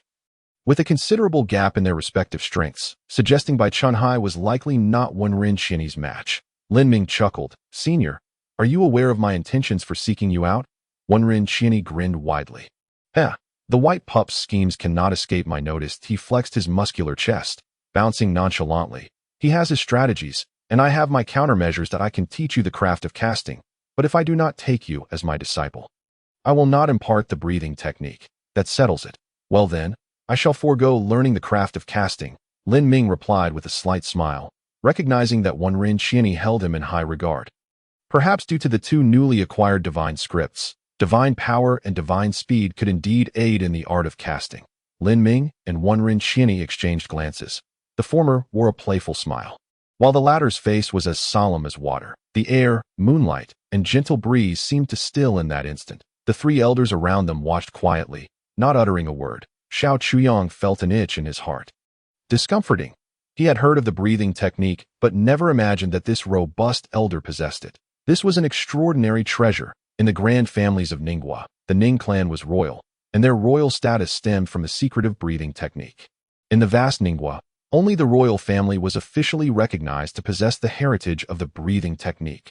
Xiao Chuyang's hands trembled, and chills coursed through him. He understood that the breathing technique was a closely guarded secret.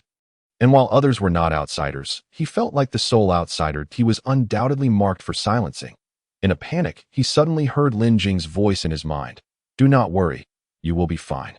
At that moment, Wenren Qianni slammed his fist against his thigh with a loud thud. Bang! Wenren Qianni exclaimed, do you think you have me all figured out? Lin Ming replied, not at all. That I merely meant to say that my family is quite wealthy. Whether or not I learn the craft of casting, I can still live quite comfortably. He extended his thumb, gently stroking his chin as he chuckled. Besides, did you forget about my healing divine script? With that divine script by my side, I can thrive anywhere. Liu Xie was particularly fixated on those 4 words, and upon hearing them, felt compelled to repeat, raising its tiny paws and exclaiming, thrive everywhere. Afterward, it added, Brother Ming comprehends daily, on another day.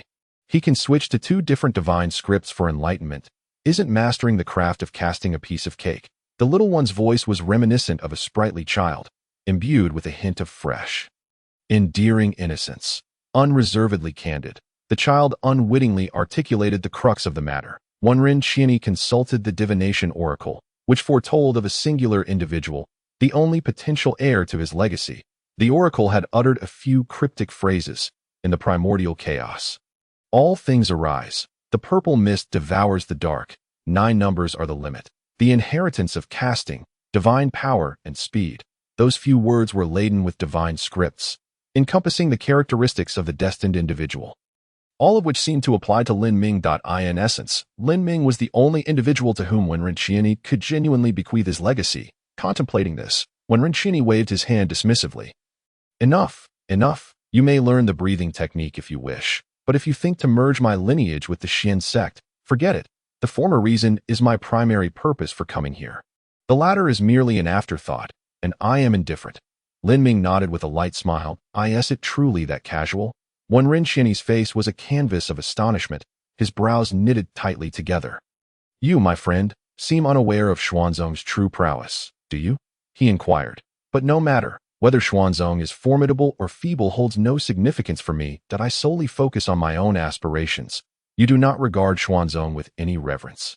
Wenren Qianni pressed. Before Lin Ming could respond, he burst into laughter. Ha! How delightful. By Guzi believes everyone yearns to join Xuanzong, yet he fails to recognize your lack of the common man's adoration for it. With a punch, Wenren Qianni struck Lin Ming's chest. Impressive. I can feel the carefree spirit within you, as if the entire world has faded from your sight. Even having witnessed Xuanzong's might, you do not forsake your original intent.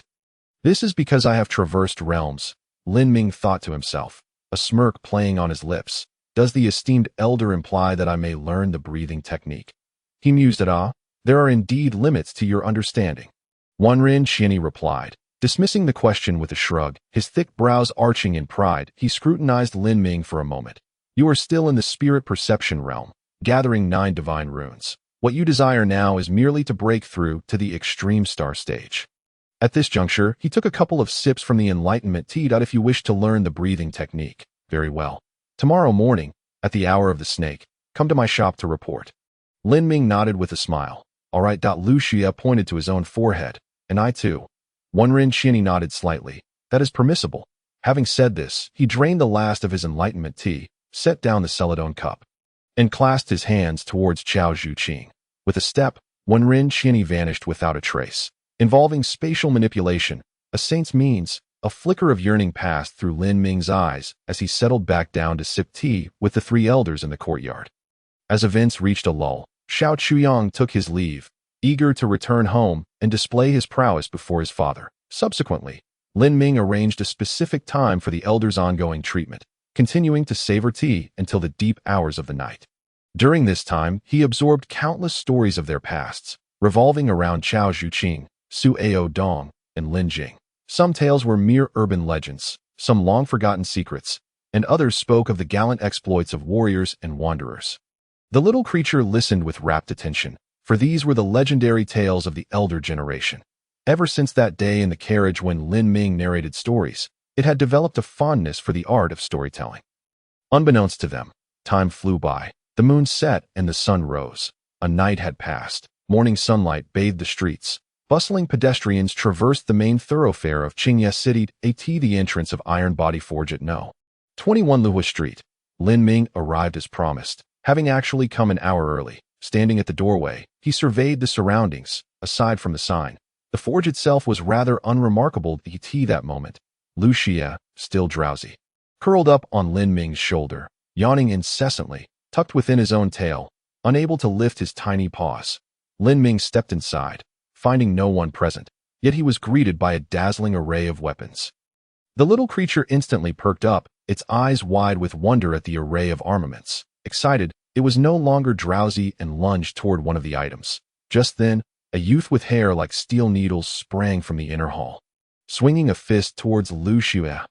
Country bumpkin, mind your spirit beast. Chapter 51. A friend of mine, the young man attacked without inquiry, his words laced with disdain. Lu Xia was not one to be trifled with. It immediately unleashed the heavenly water mystic ice heart technique. Meow. The little creature's body shimmered with invisible ripples to it twisted midair, altering its original trajectory. Meanwhile, tiny balls of crystalline ice water began to materialize. 1, 2, 3, countless in number. The young man barked a command, shifting his stance, a gust of wind sweeping through, shattering all the ice water orbs. Bang! Bang! Bang! At that moment, the invisible ripples surged forth, and the shattered ice transformed into mist. Obscuring the young man's vision, he gasped. Realizing this was no ordinary spirit beast, as he spoke, his hair bristled, condensing at his forehead, as if forming a sharp-horned its apex. A point of dark golden light gathered. Flickering momentarily, a slender beam of light akin to a lasso ensnaring the little creature, the glint of greed flashed in the young man's eyes. This white little creature was no ordinary spirit beast. It was quite possibly a legendary exotic variant, worth a fortune. Suspended in midair, Lucia puffed its cheeks, repeatedly launching ice balls to counter the golden light's lasso. Just then, Lin Ming's figure flickered, with astonishing speed. He appeared beside the young man, drawing his sword from its sheath. Clang, the sword technique, mirage of flowers and water, executed with such finesse, left no trace behind, but the young man reacted quickly, clenching his fists. He brought them forcefully together before him. Bang, the sound of metal striking metal echoed. It turned out he was equipped with a pair of arm guards that in that instant, the 3-foot-long blade struck against the guards. The youth smirked. You think you can break my defense with just that? Yet, before he could finish his taunt, his expression shifted dramatically as he felt an overwhelming force surge toward him. Lin Ming wore no smile. His demeanor cold and resolute. Though they had only spent a few days together, an unspoken bond had formed between him and the little creature. He felt a kinship, as if neither belonged to the realm of Tsangxian. This time, Lin Ming acted with fury, holding nothing back. However, the young man proved stronger than anticipated. His arms slammed against his chest, stifling a groan as they erupted with light, forcefully repelling Lin Ming's blade. The recoil sent him stumbling backward, toppling a rack of weapons within the shop. The clattering of metal resounded as the young man coldly snorted. Rude techniques. You haven't even properly utilized the divine runes. Truly a bumpkin from Qingming Prefecture. Allow me to enlighten you on the martial arts of Tianyuan Prefecture. Despite his derision, Lin Ming's strike had interrupted the golden light that had ensnared Lu Shuya. Dissipating it entirely, the little creature returned to Lin Ming's shoulder. Minggu, chop him. Lin Ming chuckled. I already did. Just looked at the words fell. The second phase of the mirage of flowers and water technique erupted forth. Unleashing a wave of sword energy, the young man's expression shifted dramatically, and he hastily shouted, Solid barrier. Unleash force. Unmoving mountains. 3 commands corresponding to 3 protective martial techniques. Point 1 defended against external attacks, 1 dissipated force, and 1 stabilized the user. The 3 effects combined crafted an impressive display.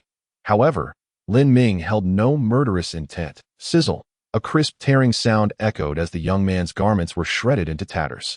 In an instant, he found himself exposed, his skin devoid of any covering, hands awkwardly shielding his modesty, his face flushed like a ripe liver. You! How dare you! You scoundrel! How could someone of your stature be so vile and despicable? Lin Ming replied with a nonchalant shrug. You brought this upon yourself.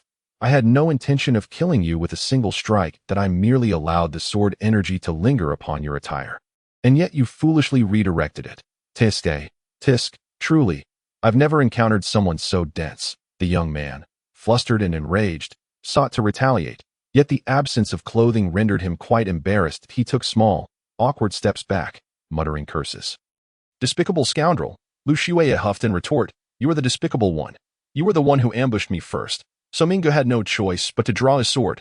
Humph, you treacherous bumpkin, await your doom. My master shall arrive shortly, and upon witnessing the havoc you've wreaked upon this shop, he will undoubtedly use your head as a hammer to forge iron. The young man retreated to the threshold, inadvertently stepping upon a scattered weapon. Thud!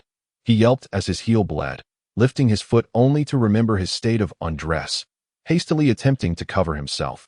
The sequence of actions rendered his posture quite comical. Before Lin Ming and the little creature, he stumbled and fell to the ground with a thud. Gasping for breath, he winced in pain. The scattered weapons left their mark on his back, ribs, and arms, drawing crimson droplets. Pointing his chin at Lin Ming, he seethed, "You. This is all you're doing. Just wait. My master will arrive and crush you." At that moment, a towering figure appeared at the entrance. The sunlight outside seemed to be eclipsed. The newcomer was none other than Wenren Qianni. That he surveyed the forge's sign, confirming he had not gone astray, and then stepped inside. The scene before him could be summed up in one word: chaos. Wenren Qianni lowered his gaze, elongating his face as he said, "Taihan, you better explain to me what is going on here." The young man known as Taihan, upon seeing his patron arrive, first smiled, then quickly adopted a sorrowful expression. Pointing at Lin Ming that it's all because of this person, without asking for any context, he barged in and started fighting. "Leaving me in this state." Taihan revealed his side, showcasing his injuries. Lin Ming stood by, nonchalantly teasing the little creature. The diminutive white figure lowered his voice and whispered, "Minggu, what is this guy doing?" Lin Ming shrugged. "This is called shifting blame. However, he's too foolish to realize our relationship with Senior Wenren." Lu Xia grinned, revealing her sharp teeth. "So, what should we do?" "Do nothing. Just watch him perform." Lin Ming snapped his fingers, indicating Taihan. "Come on, continue your tale. Keep fabricating." Taihan knelt on the ground, shielding his modesty while lamenting to Wenren Qianni. After a few sentences, he exclaimed, "Master, you must stand up for me." Wenren Qianni nodded. "All right, I understand." With that, he raised his palm, which was as large as a fan. That Taihan's face lit up with joy, baring his teeth at Lin Ming. Mouthing, "You're going to die." Suddenly, a massive hand descended with great force, landing squarely on the back of Taihan's head. His forehead struck the ground, emitting a thunderous sound. After a brief silence, Taihan lifted his head in confusion, staring at Wenren Qianni. "Master, what is this?" Wenren Qianni's expression was as calm as water as he extended two fingers. "Firstly, you are merely a worker in the shop. I am not your master. Secondly, this is Lin Ming, my friend." Chapter 52. Breathing techniques amidst forging. Taihan's throat felt as if it were obstructed by phlegm, unable to expel it. It was unbearable. Wenren Qianni coldly commanded, "Apologize." Taihan fell silent. He had just insulted Lin Ming, calling him a country bumpkin, only to be reprimanded by Lin Ming. Now he was being asked to apologize to Lin Ming that he truly did not wish to do so. However, upon seeing Wenren Qianni's stern demeanor, cold sweat beaded on Taihan's forehead. If he wished to continue following Wenren Qianni, he had no choice but to endure. Gritting his teeth, Taihan bowed his head. "It was my fault.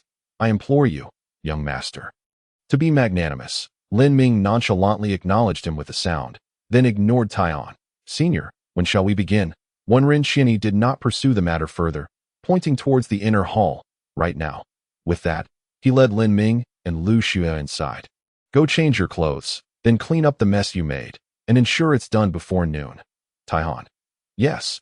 In extreme discomfort, he complied, for no one understood better than him the caliber of Wenren Qianni as a forger. He had followed Wenren Qianni for 3 years, learning only the rudiments of the forging path. Yet even this scant knowledge surpassed that of many so-called soul weapon forgers. But he was unwilling to settle for this. He longed to truly master the craft under Wenren Qianni's tutelage, then returned to Tanyuansu to make a name for himself. That moment, Lu Xia's voice floated in, "Old man, do you have a suitable small hammer for me? I can't lift such a large hammer. How can I learn forging from you?" Taihan.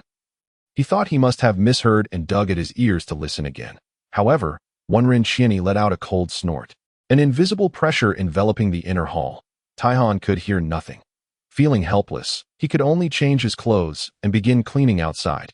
Just then, Lin Ming emerged, carrying a forging hammer as he walked back in. Taihan, with keen eyes, noticed that the hammer Lin Ming held was meant for beginners. "What do you need that hammer for?" Lin Ming ignored him and continued inward. Taihan stepped in front of Lin Ming.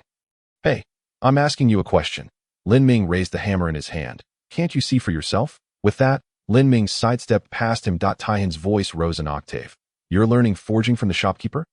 Lin Ming shrugged, nodding. "Yes. What's so surprising about that?"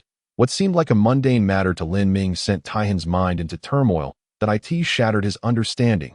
"No, it's impossible. The shopkeeper would never teach you." Taihan staggered back a few steps. Lin Ming, puzzled, asked, "Is it really that difficult? I came to learn breathing techniques, and I'm also picking up forging on the side." "Forging? Do you think forging is merely hammering iron?" "You You are insulting the sacred profession of the forger. Taihan's face turned ashen, as if he might spit blood at any moment. Lin Ming, who already held a disdain for this individual, decided to provoke him further. Hammering iron is just hammering iron. Why complicate it with the term forging? Clearly, you and Senior Wenrin are not of the same ilk. Seniors prefer to call it hammering iron. Taihan shook his head, self-deceivingly insisting, "No, I don't believe it. You're lying to me that a wealthy young master like you doesn't seem capable of learning the path of forging. You're just here to commission a soul weapon from the shopkeeper." Yes, you're deliberately trying to make me angry. Ha. Do I need to anger you? Lin Ming approached the threshold, lifting the curtain. Taihan saw numerous metal ingots within, no less than thousands. This setting was indicative of the fundamental training in the path of forging. Known as the 100 strikes, forgers have a saying: stubborn iron must be struck 100 times to become mysterious steel. Mysterious steel refers to all the materials used to forge soul weapons. While stubborn iron is the most basic and common metal, however, after being hammered repeatedly until it has undergone 100 strikes, stubborn iron can transform into mysterious steel. Taihan stood there, stunned, his heart comprehending the truth. Lin Ming had not lied. Wenrin Qianyi truly intended to teach Lin Ming the art of forging. Moreover, the earlier statement he thought he had misheard echoed in his mind. That strange spirit beast could also learn forging. Taihan coughed violently, as if severely wounded, a trickle of blood escaping from the corner of his mouth. His mental state shattered. He cried out in desperation, "Unfair. Wenrin Qianyi, you are unjust.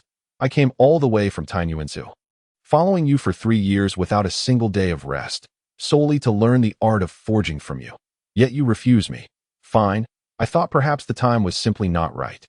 But 3 years have passed. After enduring for so long, you suddenly take on another disciple." Lin Ming raised a finger to interrupt. "To clarify, Senior and I are friends, not master and disciple." The little creature leaped onto Lin Ming's shoulder, nodding in agreement. "Not master and disciple, but friends. The old man is Ming Ji's friend, and also mine." Taihan clenched his fists, the prominent veins on his forearms bulging as he enunciated each word. "Why?" Wenrin Qianyi turned to Taihan. 3 years ago, you came to the blacksmith shop, wishing to be my apprentice that I refused, yet you expressed a desire to stay as a worker that I consented, and during these 3 years, you have learned quite a bit, sufficient for you to live comfortably even if you return to Tianyuanzhou. Is that not enough? Not enough. Far from it. Taihan pointed at Lin Ming. If it weren't for him, that would be fine. But why do you refuse to take me as a disciple while teaching him the art of forging? At that moment, Lin Ming interjected, "Let me correct you. My primary purpose is not to learn forging, but breathing techniques." Breathing techniques? Taihan's pupils constricted suddenly, akin to pinholes. "What did you say? You want to learn breathing techniques from the shopkeeper?" Before Lin Ming could respond, the little creature naturally added, "Yes, Minggu is here to learn breathing techniques. Forging is merely something the old man wants to teach him, so he is learning it as well." Taihan suddenly felt an immense emotional wound. He was utterly broken, his throat constricted, blood seeping from the corner of his mouth. Staring at Wenrin Qianyi, Taihan gasped, "As if he were a volcano on the verge of eruption that I traveled from Tianyuanzhou, from the forging family Tai, yet you look down upon me, opting instead to teach him?" Wenrin Qianyi stepped forward, standing before Taihan. "That I have a history with the Tai family, which is why you had the opportunity to learn even the basics from me. However, my young friend Lin Ming is different. I invited him here myself, and only he can inherit my legacy." Taihan's face twitched violently as he turned his head inch by inch, glaring at Lin Ming with eyes wide as copper bells. "Why him? Your talent is as different from Lin Ming's as clouds are from mud," Wenrin Qianyi replied. Taihan suddenly struck his chest. "Impossible. In the path of forging, I cannot be outdone by someone of the same generation." "Lin Ming, are you dissatisfied?" Lin Ming feigned inquiry. "Of course I am dissatisfied," Taihan bellowed. Lin Ming airily replied, "Then just hold it in." The little creature understood that Lin Ming was helping him vent his frustrations and joyfully echoed, "Hold it in, hold it in." Under the relentless barrage of dual and indeed multiple strikes, Taihan was nearly driven to the brink of madness. At that moment, when Ren Qian, he delivered a sharp slap to his shoulder. Taihan found himself immobilized. "Enough with the delays. Let us cut to the chase," he declared. Turning away, when Ren Qian approached the stack of metal ingots, picking one up and tossing it to Lin Ming. "The breathing technique is to be practiced during the forging process. If you my young friend, genuinely wish to learn, then let us begin. Upon hearing this, Lin Ming's brows furrowed slightly. He was entirely unfamiliar with the intricacies of blacksmithing and forging. Yet when Ren Qian, he offered no further explanation, instructing him instead to lift the hammer and strike the ingot. Something felt amiss, but he refrained from hesitation, stepping forward to swing the hammer against the metal. 1 strike, 2 strikes, 3 strikes. That a flicker of surprise crossed when Ren Qianyi's eyes. He had expected Lin Ming to ask questions, yet he remained silent. The delight in his gaze deepened at that moment. The immobile Tai Han, observing from the sidelines, felt a wave of relief wash over him. What when Ren Qian, he had said to Lin Ming, echoed his own experience from 3 years prior. However, he had been unable to grasp the breathing technique in all that time, repeatedly seeking guidance only to receive the indifferent remark of insufficient talent. Earlier, he had been quite agitated, but witnessing Lin Ming being led astray brought him a sense of unexpected solace. It seemed the old man employed this same tactic with everyone, that he recalled his own lineage with the Tai family, well versed in the method of 100 strikes, yet unable to comprehend the breathing technique. While one Ren Qian withheld his advanced methods of forging. 3 years of fruitless toil. Now, seeing Lin Ming in a similar predicament, he felt a surge of secret glee. Nearby, a small creature wielded a miniature hammer crafted by one Ren Qian. Hevo, hevo, hevo. It swung a few times before dropping it and scampering back, returning the tiny hammer. I'm done playing. It's too hot over there. I can smell my fur burning. When Ren Qian cast a sidelong glance at the little creature. Shaking his head in exasperation, an ancient being of the primordial era, endowed with the essence of Qian water, it had no need to fear mere mortal flames. It simply found the task tiresome. Very well, you are not suited for this. Keep the mini hammer as a toy. He shook his head, glancing back at Lin Ming. With him alone, it suffices. Thus, 7 days swiftly passed, during which Lin Ming tirelessly hammered away. Day and night. Throughout this period, he allowed himself only 2 hours of sleep, dedicating the remainder of his time to the forge. His technique evolved gradually, transforming from awkwardness to proficiency, while his breathing shifted from chaotic to rhythmic. Inhale, exhale, inhale, inhale. The hammering continued unabated, and he remained oblivious to the fact that he was now striking the last ingot. His focus was absolute, each blow executed with unwavering concentration. When the final strike landed, Lin Ming's breathing underwent a profound transformation. The rhythm of his breath acquired a unique cadence, imbued with an ineffable mystique. Chapter 53. For you cannot perceive the essence. Lin Ming exhaled a long, murky breath, feeling a flicker of flame dance between his lips and nostrils. Simultaneously, a vision of a blazing inferno manifested in his mind. Intense, searing, and unquenchable. Is this the breathing technique? He pondered, sensing something was different. His body felt fortified. No, not merely his physique, but his spirit as well. He closed his eyes, remaining still to savor the wondrous transformation of his body and mind. His breathing grew increasingly steady, eventually approaching silence. Suddenly, Lin Ming parted his lips slightly, exhaling a cloud of white vapor between his teeth. That a surge of immense power coursed through him, shattering layer upon layer of restraint. Every cell in his being was infused with newfound vitality, as if his body were being tempered like steel. Yet, he sensed a critical threshold he could not surpass. Furrowing his brows, he opened his eyes and murmured, "My understanding of the breathing technique is still incomplete.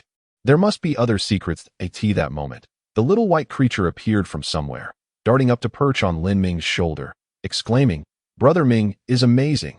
You've grasped the breathing technique."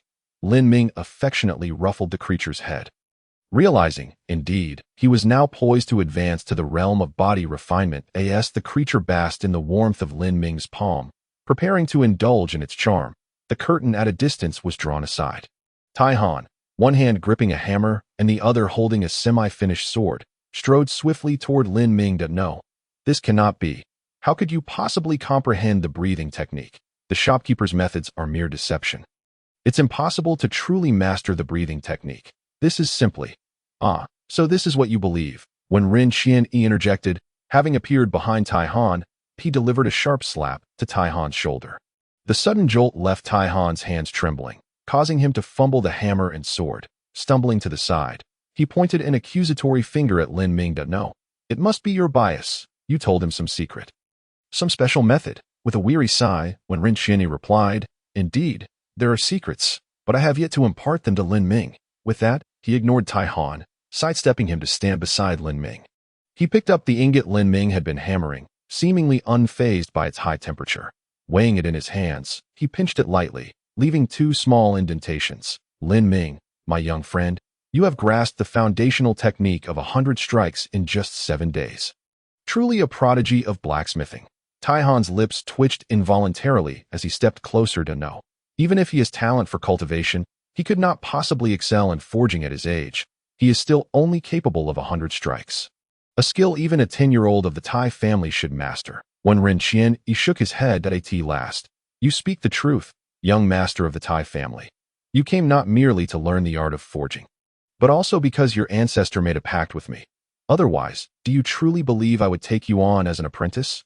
Tai Han was momentarily taken aback before breaking into a wry smile. Without discussing that, I simply wish to understand what makes Lin Ming superior at that moment. Lin Ming flicked his fingers, sending a surge of energy to strike an ingot. Clang! The ingot flew into Tai Han's hands. Look, Lin Ming said. Frowning, Tai Han replied, What is there to see? It's just 100 strikes. Suddenly, when Rin Qianyi's voice turned icy, if you cannot even discern the difference, how dare you claim to have truly mastered the technique of 100 strikes? He gestured, summoning a silver metal sheet from a distance. This is the sword body forged using your technique of 100 strikes. Observe closely. With a flourish, when Rin Qianyi brought the silver metal sheet down to collide with Lin Ming's ingot. Bang! The silver sheet splintered, fissuring spider webbing from the impact, while Lin Ming's ingot remained utterly unscathed. Tai Han stood dumbfounded, hastily seizing both objects from Rin Qianyi's hands, examining them from every angle. How is this possible? They are both forged with 100 strikes. I have never learned this. How could his be superior to mine? At this point, Lin Ming smiled and pointed to his own eyes. Because you cannot perceive the essence. When Rin Qianyi nodded in agreement, correct, the essence of the 100 strikes lies in the nature of the metal, not merely its form. Refining iron into Xian steel is not simply a monotonous repetition of 100 strikes. Your method, Tai Han. No, your family's method of 100 strikes is still lacking. This technique is a path, and when Rin Qianyi mastered the way of forging, his voice, though calm, resonated like silent thunder, striking a chord deep within. Tai Han stood there, stupefied, as if ensnared by a spell, unperturbed, when Rin Qianyi turned his attention back to Lin Ming. Initially, I had not anticipated that you would truly succeed, that I had merely intended to offer guidance at the appropriate moment. However, I did not expect your steadfast spirit. For 7 days, you asked not a single question, instead reflecting on each blow you struck. To be honest, even I, in my early days of forging, was not as accomplished as you. Upon hearing Rin Qianyi praise Lin Ming, the little white creature beamed, extending its tiny paw to mimic a human giving a thumbs up. The old man speaks wisely. Brother Ming is the best. Lin Ming chuckled and playfully ruffled Lu Shui's hair. Lu Shui hastily dodged, retreating behind Lin Ming. When Rin Qianyi shook his head, about to speak, when Tai Han's hands glimmered faintly, shattering his own silver sheet forged through 100 strikes. Does this mean the legacy of the Tai family is worthless? When Rin Qianyi regarded Tai Han, remembering their shared history, he then offered a comforting explanation. No. The Tai family's legacy possesses its own strengths. You wield technique, whereas I wield principle. This is precisely why your ancestor urged you to seek me for guidance that in years past, he had made a promise to me. Should there be any fervent individuals among the descendants of the Iron family who possess a passion for forging, they could come to me to learn the way, if I were to pass down my teachings. They could also venture to the Iron family to study the art. After a brief pause, Rin Qianyi remarked, From the very first day you arrived, I have been imparting to you the essence of the way. Regrettably, you have failed to comprehend it from beginning to end. Iron Han was rendered speechless, left with nothing but silence. He reflected on his actions over the past 3 years, feeling a deep sense of shame. Indeed, each time he received what Rin Qianyi referred to as the mere surface of knowledge, he did so with skepticism, constantly comparing it to his own lineage's teachings. Iron Han suddenly experienced a moment of clarity and turned to Rin Qianyi, questioning whether it was still possible to rectify his path. Rin Qianyi shook his head, offering no words. Iron Han's heart felt as though it had turned to ashes, fully aware of what he had squandered. At that moment, Wenren Qianyi said, "You can no longer learn my way. Depart, forget all that I have taught you, and return to Tainyuanzu to diligently study the forging techniques of your iron family. And while you're at it, please convey a message to your ancestral elder. I have found a successor for my teachings, young Lin Ming. Once he masters my way, I will send him to Tainyuanzu to learn your iron family's art."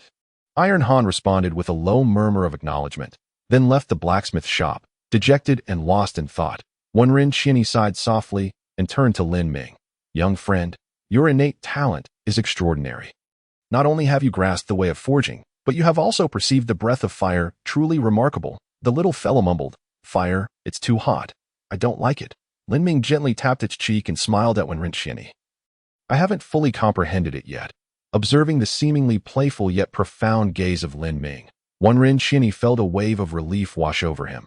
He had not anticipated that the young friend could discern this nuance, which was indeed extraordinary. He reminisced about the days when he himself had achieved understanding, feeling proud for 3 days until his master confronted him in front of his fellow disciples, explaining the reasons behind his pride, which had left him quite embarrassed.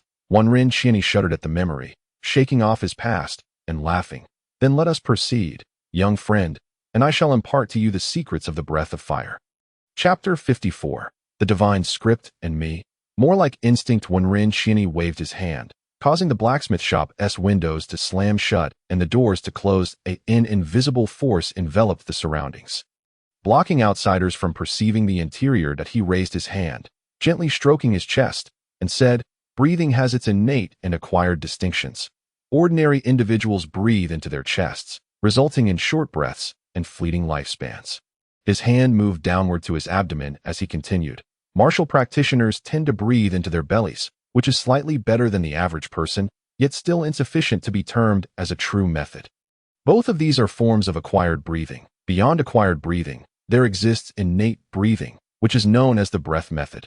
After a moment's pause, Wenren Qianyi smiled, revealing his less than perfect teeth. To be precise, the breath of fire is also not a true form of innate breathing.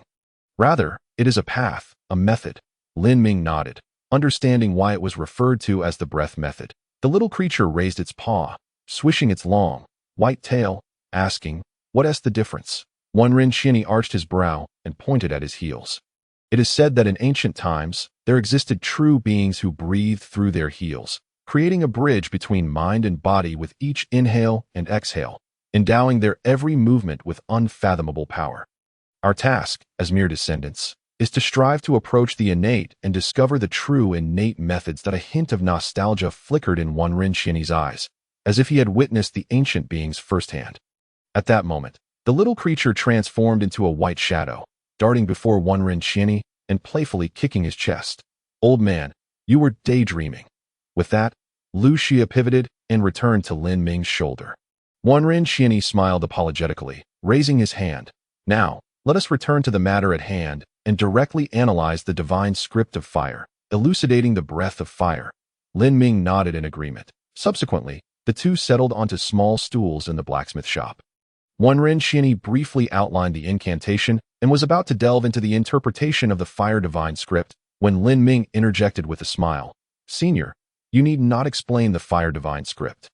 I can do it. How can you possibly know it? You don't understand. The divine script is fundamental. You have grasped the method to activate the breath of fire, but you still do not comprehend the synergistic effects between the breath of fire and the fire divine script. If I do not clarify the fire divine script for you, how will you comprehend it?" Lin Ming scratched his head. "Really, there's no need. The divine script is somewhat simple for me. Wenren Qianyi appeared bewildered. "Well, to be precise, the divine script feels more like instinct to me." With that, Lin Ming swiftly and succinctly analyzed the fire divine script, articulating the phonetics, semantics, and underlying meanings associated with fire, such as its symbolism of the light of civilization and the hope it embodies. Until he had thoroughly expressed his thoughts in less than 100 seconds, Lin Ming concluded his exposition. Wenren Qianyi listened, entranced, momentarily unable to regain his composure. After a brief silence, noticing that Lin Ming had ceased speaking, he inquired, "Why have you stopped?" Lin Ming shrugged with an elegant smile. "I'm done." Lu Xia shook its head. "So profound, yet so interesting. Brother Ming is amazing. Wenren Xianyi instinctively nodded, recognizing the extraordinary talent before him. Originally, he was the one teaching Lin Ming.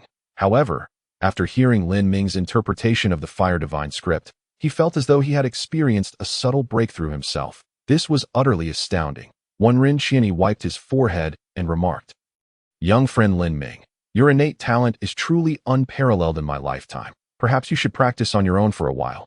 I'm a bit apprehensive. What are you afraid of, old man?" The little creature asked, scratching the back of its head.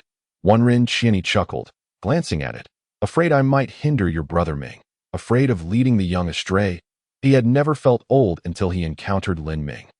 Suddenly sensing that he was but a wave in the ocean, with an even greater wave behind him capable of crashing him onto the shore at any moment. That moment, Lin Ming gently brushed a strand of hair from his forehead. As if he had come to an epiphany, murmuring, "Acquired breathing stirs a gentle breeze," invoking the breathing techniques of the true beings. With that, Lin Ming took a deep breath, paused for a moment, and slightly parted his lips. Allowing his upper and lower rows of teeth to gently touch, wisps of white vapor escaped between his teeth. The sound was fleeting, yet it instantly stirred the surrounding fire elemental energy. Simultaneously, he closed his eyes, and an ethereal yet vivid image of the purple abyss devouring the profound emerged above his head. Streams of mysterious energy materialized out of thin air, encircling Lin Ming. Upon witnessing the mysterious energy, Wenren Xianyi blinked rapidly, thinking to himself, "The purple abyss devouring the profound can harness the mysterious energy. This is no ordinary occurrence." Overall, the mysterious energy was a rank higher than elemental energy. This elevation could often prove fatal. The little creature gaped wide-eyed, as if it could fit an egg in its mouth, having never seen so much mysterious energy before. It sniffed a couple of times, appearing intoxicated, swaying left and right before plopping down from Lin Ming's shoulder and landing on his thigh. Sprawled out with its face upward, just as Wenren Xianyi was about to lift the little creature, he noticed a distinct difference in its breathing patterns. Could this also be a form of the breath method? Was there an ancient variant of the breath method within its bloodline inheritance? This little creature was no ordinary Tian Shui snow weasel, another little prodigy. He glanced at Lin Ming and then at Lu Xue. Shaking his head in resignation, a great prodigy paired with a little prodigy, a perfect match. An hour later, Lin Ming concentrated the Fire Divine script on his brow, yet his aura remained within the realm of sensing. At the pinnacle of the Polar Star realm, success. Lin Ming slightly curved his lips, slowly opening his eyes that he raised his hand, summoning 10 divine scripts: silence, observation, healing, power, speed, concealment, sword, soul, spirit. Fired in the almost uniform purple glow, the concealment divine script shone with a golden hue.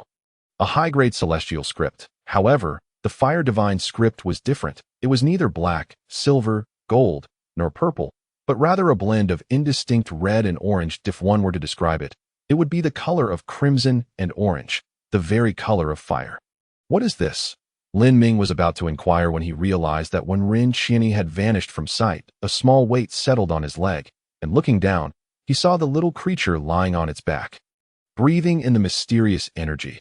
Though it typically could not absorb much, at that moment, its breathing was peculiar, resembling the flow of water, akin to the sound of a clear spring. Lin Ming felt as though he were gazing upon a delicate stream. The generosity of the esteemed Wenren was unexpectedly apparent, as he seemed to impart additional breathing techniques to the young lad. Lin Ming, who expressed a mixture of sarcasm and astonishment, observing the rhythmic inhalations and exhalations of the small creature before him. Lin Ming's mind was flooded with interpretations of the water character's divine script. Silence enveloped the surroundings, and Lin Ming's gaze was captivated by the creature's breathing, synchronizing with its every breath. The harmony of their rhythms was palpable.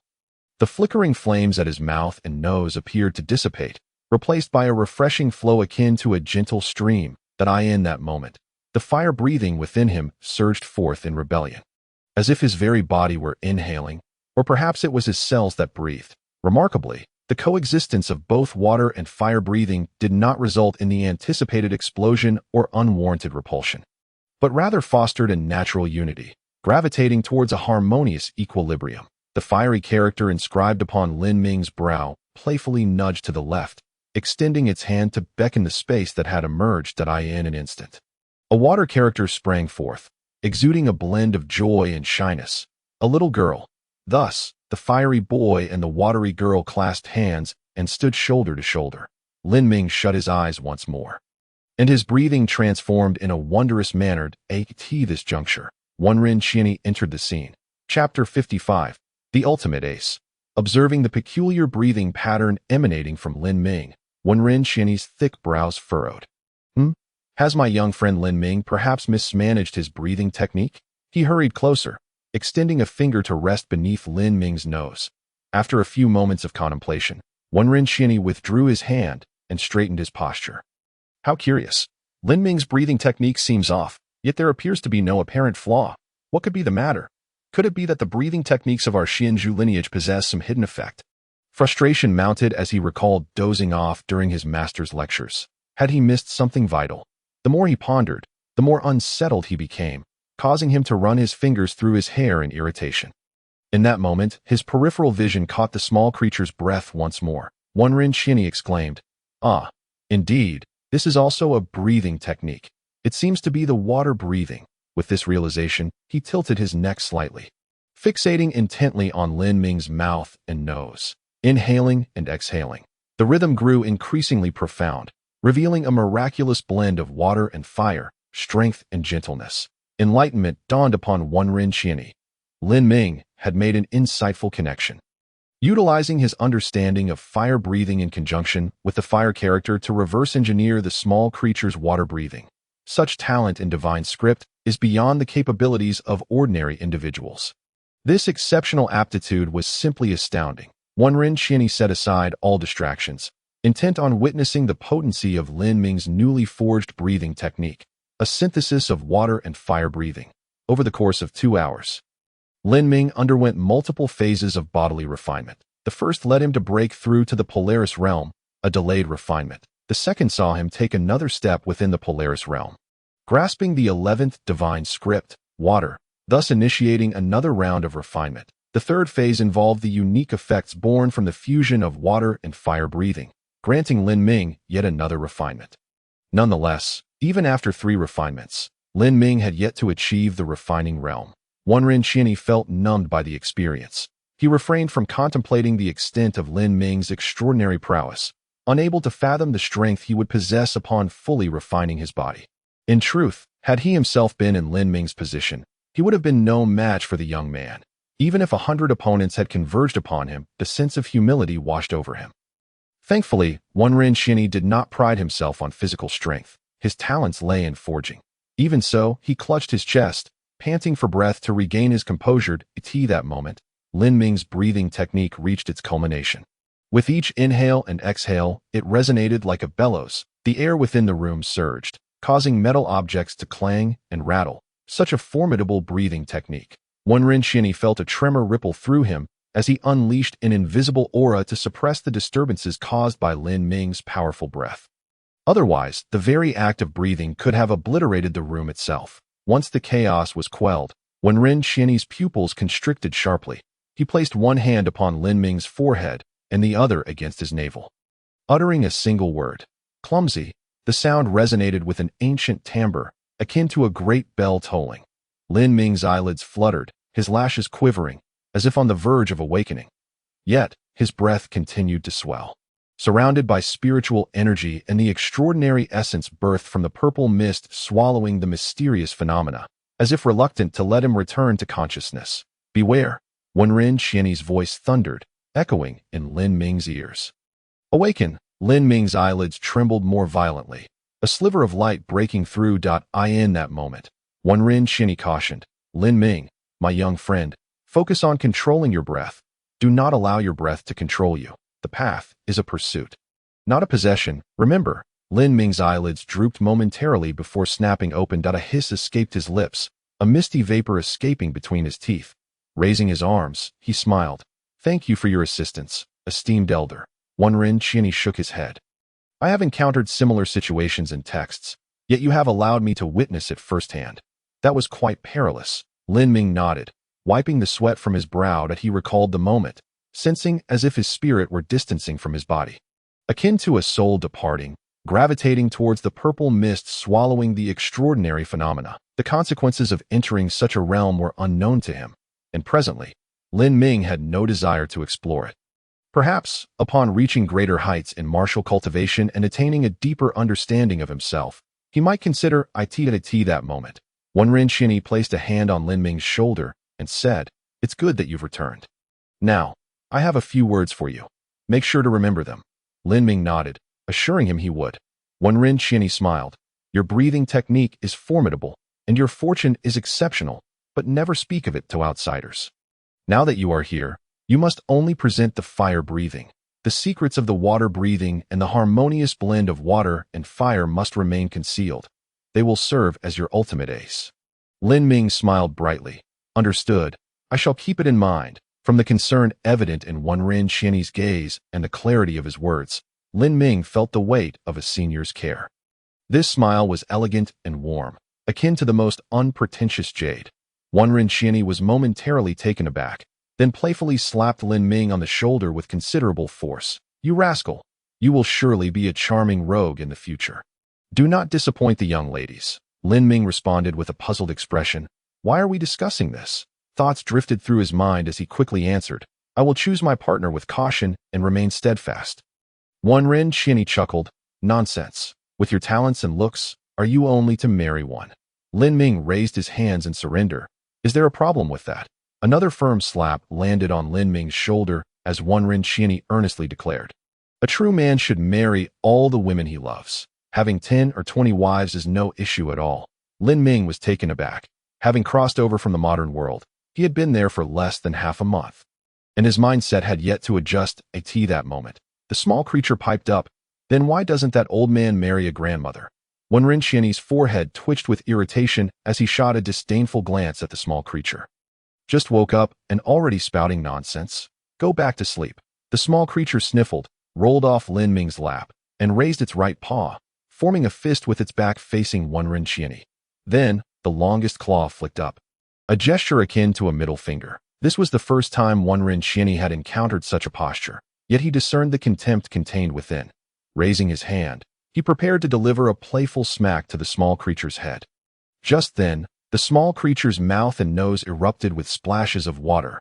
Whoosh! In an instant, it moved with the grace of flowing clouds, maneuvering around the large hand of the fan, leaping onto the back of the hand, using the force to push off, and then darting toward Lin Ming's shoulder. The series of actions could not be deemed fast, yet they flowed with unparalleled fluidity. Wenren Qianyi did not anticipate his oversight. Although it was not a duel, he was a dignified sage-level master, while the little one was still in its juvenile phase, at most equivalent to the body refinement realm, with several significant realms separating them. His reputation had suffered a considerable blow. Observing Wenren Qianyi's embarrassment, Lin Ming smiled gently, shifting the subject. "Elder, do you know why the colors of these two divine inscriptions seem unusual?" Upon finishing his words, two divine inscriptions, one of water and the other of fire, floated in his palm. The former was a deep blue like water, while the latter was a fiery orange. Chapter 56. Is there no sense of justice left? Wenren Qianyi chuckled, saying, "Young friend Lin Ming, have you not heard of the special transcendent grade divine inscriptions?" Two names flashed through Lin Ming's mind, Shangguan Yunya and Guqing Huang. Especially Guqing Huang, whose sword character divine inscription was indeed a special transcendent grade inscription. The azure blue of the sky was still vivid in Lin Ming's memory. "I have heard of it." Lin Ming nodded. Wenren Qianyi replied, "Then you are correct. Your breath of water and breath of fire have allowed you to acquire two new divine inscriptions, and they have condensed into special transcendent grade inscriptions." Lin Ming furrowed his brow. The water and fire divine inscriptions danced playfully at his fingertips.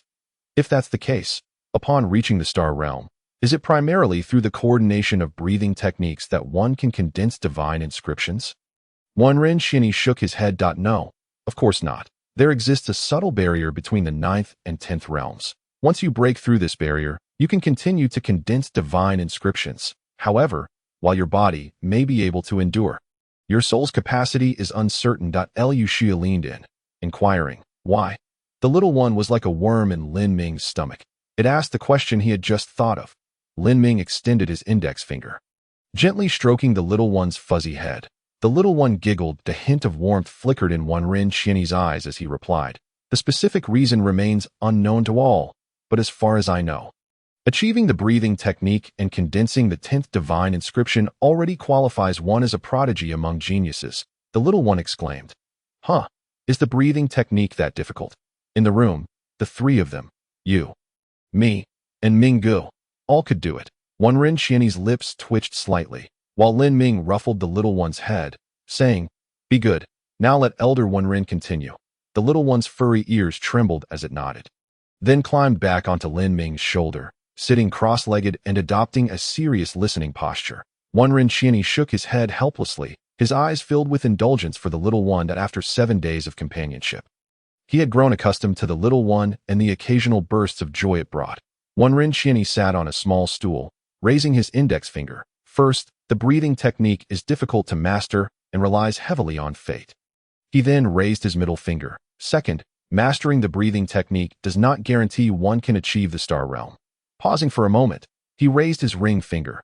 Third, after reaching the star realm, any ability to condense an additional divine inscription is considered unparalleled genius. Lin Ming felt no particular reaction. Huh. Wenren Qian arched an eyebrow, somewhat annoyed. By the looks of you, it seems you do not believe me. Lin Ming replied. The little one said, Who is my Minggu? All-powerful. Wenren Qian's nostrils flared as he shot a sideways glance. How about this? Since your body and spirit have already been tempered 3 times through the combination of the 3 breathing techniques, your physical and spiritual strengths are sufficient. You may attempt to condense another divine inscription. If you succeed, I shall concede.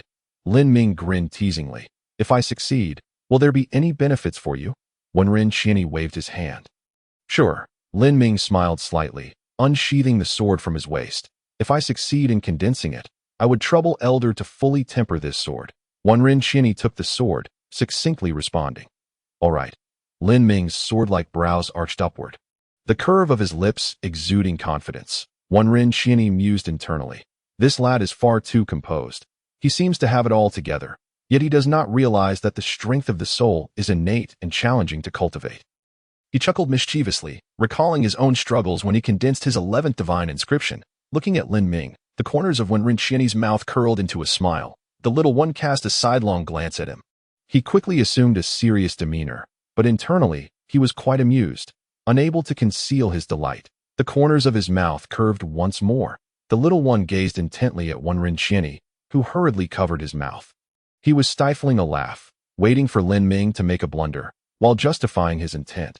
Condensing this 12th divine inscription would serve to temper young friend Lin Ming, for a youth too full of himself is ultimately unwise. I am merely doing this for his own good.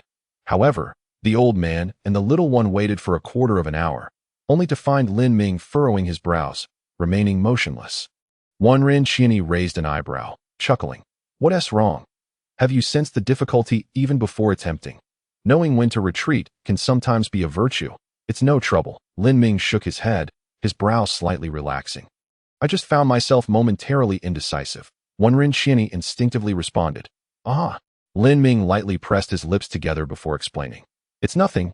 I just can't decide which divine inscription to condense. Do you truly think condensing divine inscriptions is as simple as eating or drinking? Just now, witnessing the little one's breath of water, you grasped the water divine inscription, which was merely luck. It cannot be repeated. Wenren Qian shook his head, his palm, as large as a fan, resting on Lin Ming's shoulder. Young man, the greatest folly is to aim too high.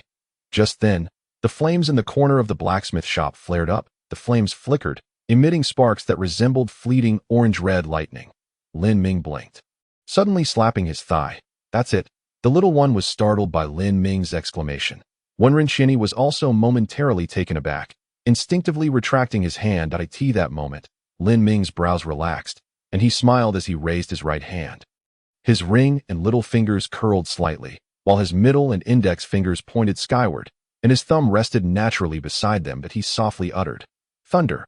In that instant, Lin Ming's 2 fingertips erupted with a radiant burst of lightning.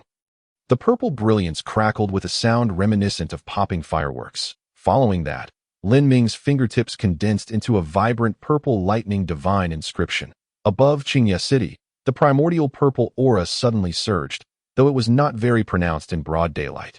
Inside the blacksmith shop, Wenren Qianyi's heart skipped a beat as he hastily released his spiritual energy to shield the interior and exterior of the shop, preventing the purple light of the divine inscription from leaking out. Swallowing hard, Wenren Qianyi exclaimed, "Is this really possible? You just say condense and it condenses? Is there no sense of justice left?" Lin Ming smiled in response. "Perhaps this is talent. Divine inscriptions come to me as if by instinct." Not merely idle talk. Wenren Qianyi's expression darkened, then broke into a grin, scolding, "What a shameless little rascal. With your disposition, I fear you will deceive countless young maidens in the world." "Not at all. Not at all," Lin Ming replied earnestly. "I am not a lecher. I am a serious person. A serious person. Then why are you smiling so merrily?" Wenren Qianyi shot him a sideways glance at this moment. The little one innocently chimed in. "So, that means Minggu is not a serious person, but a lecher, Lin Ming. Little one, whose side are you on?" Wenren Qianyi burst into hearty laughter. Thoroughly enjoying himself, the little one stood with its paws on its hips, also chuckling. Their voices, one deep and resonant, the other high-pitched and sweet, intertwined in a harmonious melody. Ha, ha, ha, ha, ha, ha. Lin Ming, winky face. What is this bizarre laughter? I can't handle it. Stepping back half a pace, Lin Ming was suddenly met with Wenren Qianyi's bearded face looming extremely close. Lin Ming abruptly tilted his head back, creating distance between them. "What are you doing?" Wenren Qianyi's previous laughter had expressed his inner astonishment. Now, having composed himself, he articulated his decision. "Young friend Lin Ming, how about you become my disciple?" Chapter 57. Invincible in the Body Refinement Realm, combined 2 chapters. For 1,000 words, Lin Ming opened his mouth, about to speak, when suddenly he felt a wondrous transformation occurring within his body. His head felt a bit dizzy, and it seemed as though the entire world around him was spinning. At that moment, Wenren Qianyi's hand rested gently on Lin Ming's shoulder, and a soothing flow of spiritual energy instantly filled his being. Lin Ming experienced a moment of relief, and a serene rune appeared between his brows. Enveloped in a haze of violet energy, Wenren Qianyi found it impossible to discern the essence of this rune, and a flicker of astonishment crossed his mind, yet he recalled something of greater importance. "Lin Ming, my young friend, quickly focus your mind. You are on the verge of a breakthrough." Lin Ming felt as though his head might split open, gritting his teeth and responding with a muffled sound. Lu Xia perched on his shoulder, her small claws clenching tightly. Wenren Qianyi reassured him, "Fear not. This is a good sign. Your brother Ming has gathered too many runes, which is why the breakthrough into the body refinement realm is somewhat painful. Just endure it a little longer." Lin Ming thought to himself, "Is this merely a bit of pain? It feels as if an entire world is about to explode within my mind. The agony is unbearable." At that moment, Lin Ming's runes trembled uncontrollably, and the space of runes within his consciousness began to crack and split apart. Streams of violet light spilled forth. Then, his 12 runes flew out in succession, forming a luminous ring that encircled his head. Wenren Qianyi was momentarily stunned. What kind of celestial being is this? Apart from a singular golden high-tier rune, there were the special super-tier runes of water and fire. The rest were all resplendent purple, entirely transcendent-grade primordial violet runes. Wenren Qianyi murmured, "When did primordial runes become so commonplace? Could it be that my young friend Lin Ming is a fallen immortal descended from the heavens?" The small creature, sitting quietly on a stool beside him, refrained from disturbing Lin Ming's breakthrough. It picked up on Wenren Qianyi's line of thought and chimed in. "This only indicates how formidable Brother Ming truly is." Lu Xia interjected, "Why can't I see that one rune clearly?" She extended her tiny paw, pointing at the rune embodying the richest violet aura, the still rune.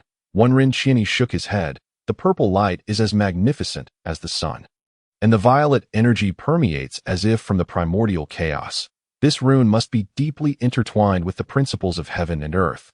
I too cannot discern its true nature." The small creature tilted its head, suggesting, "Let us wait until Brother Ming completes his breakthrough to ask about it." Wenren Qianyi shot at a glance, realizing that, based on the order of the 12 runes' appearance, this unclear rune was likely Lin Ming's first rune. Fundamental to his martial path, it would be best not to inquire further. The small creature blinked, pondering for a moment before nodding seriously.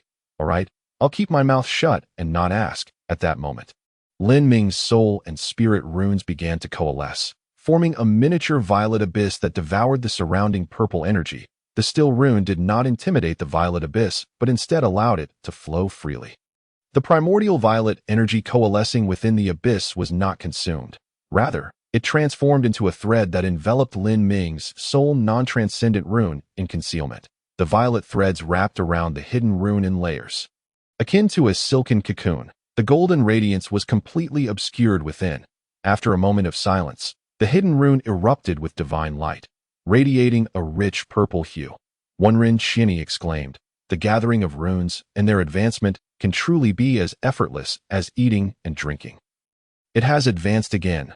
What have I spent my lifetime cultivating, only to realize it is all worthless?" The small creature gazed in awe at the violet abyss. Within the swirling purple-black vortex, a wisp of mysterious energy drifted forth. This energy was unlike any other, imbued with the essence of the primordial that it settled atop the small creature's head, causing it to giggle lightly. It felt ticklish yet warm, much like Brother Ming's gentle touch. Lu Xie turned her gaze to Lin Ming. Noticing a slight smile tugging at the corners of his lips, she wiggled her body, her tail swishing back and forth, joyfully exclaiming, "Indeed, it's a wonderful gift from Brother Ming." With that, she settled down, closed her eyes, and sat cross-legged as if in deep meditation. Meanwhile, Lin Ming's 12 transcendent runes merged into various parts of his body. Some entered his brow, others his eyes, while some coalesced in his left and right hands.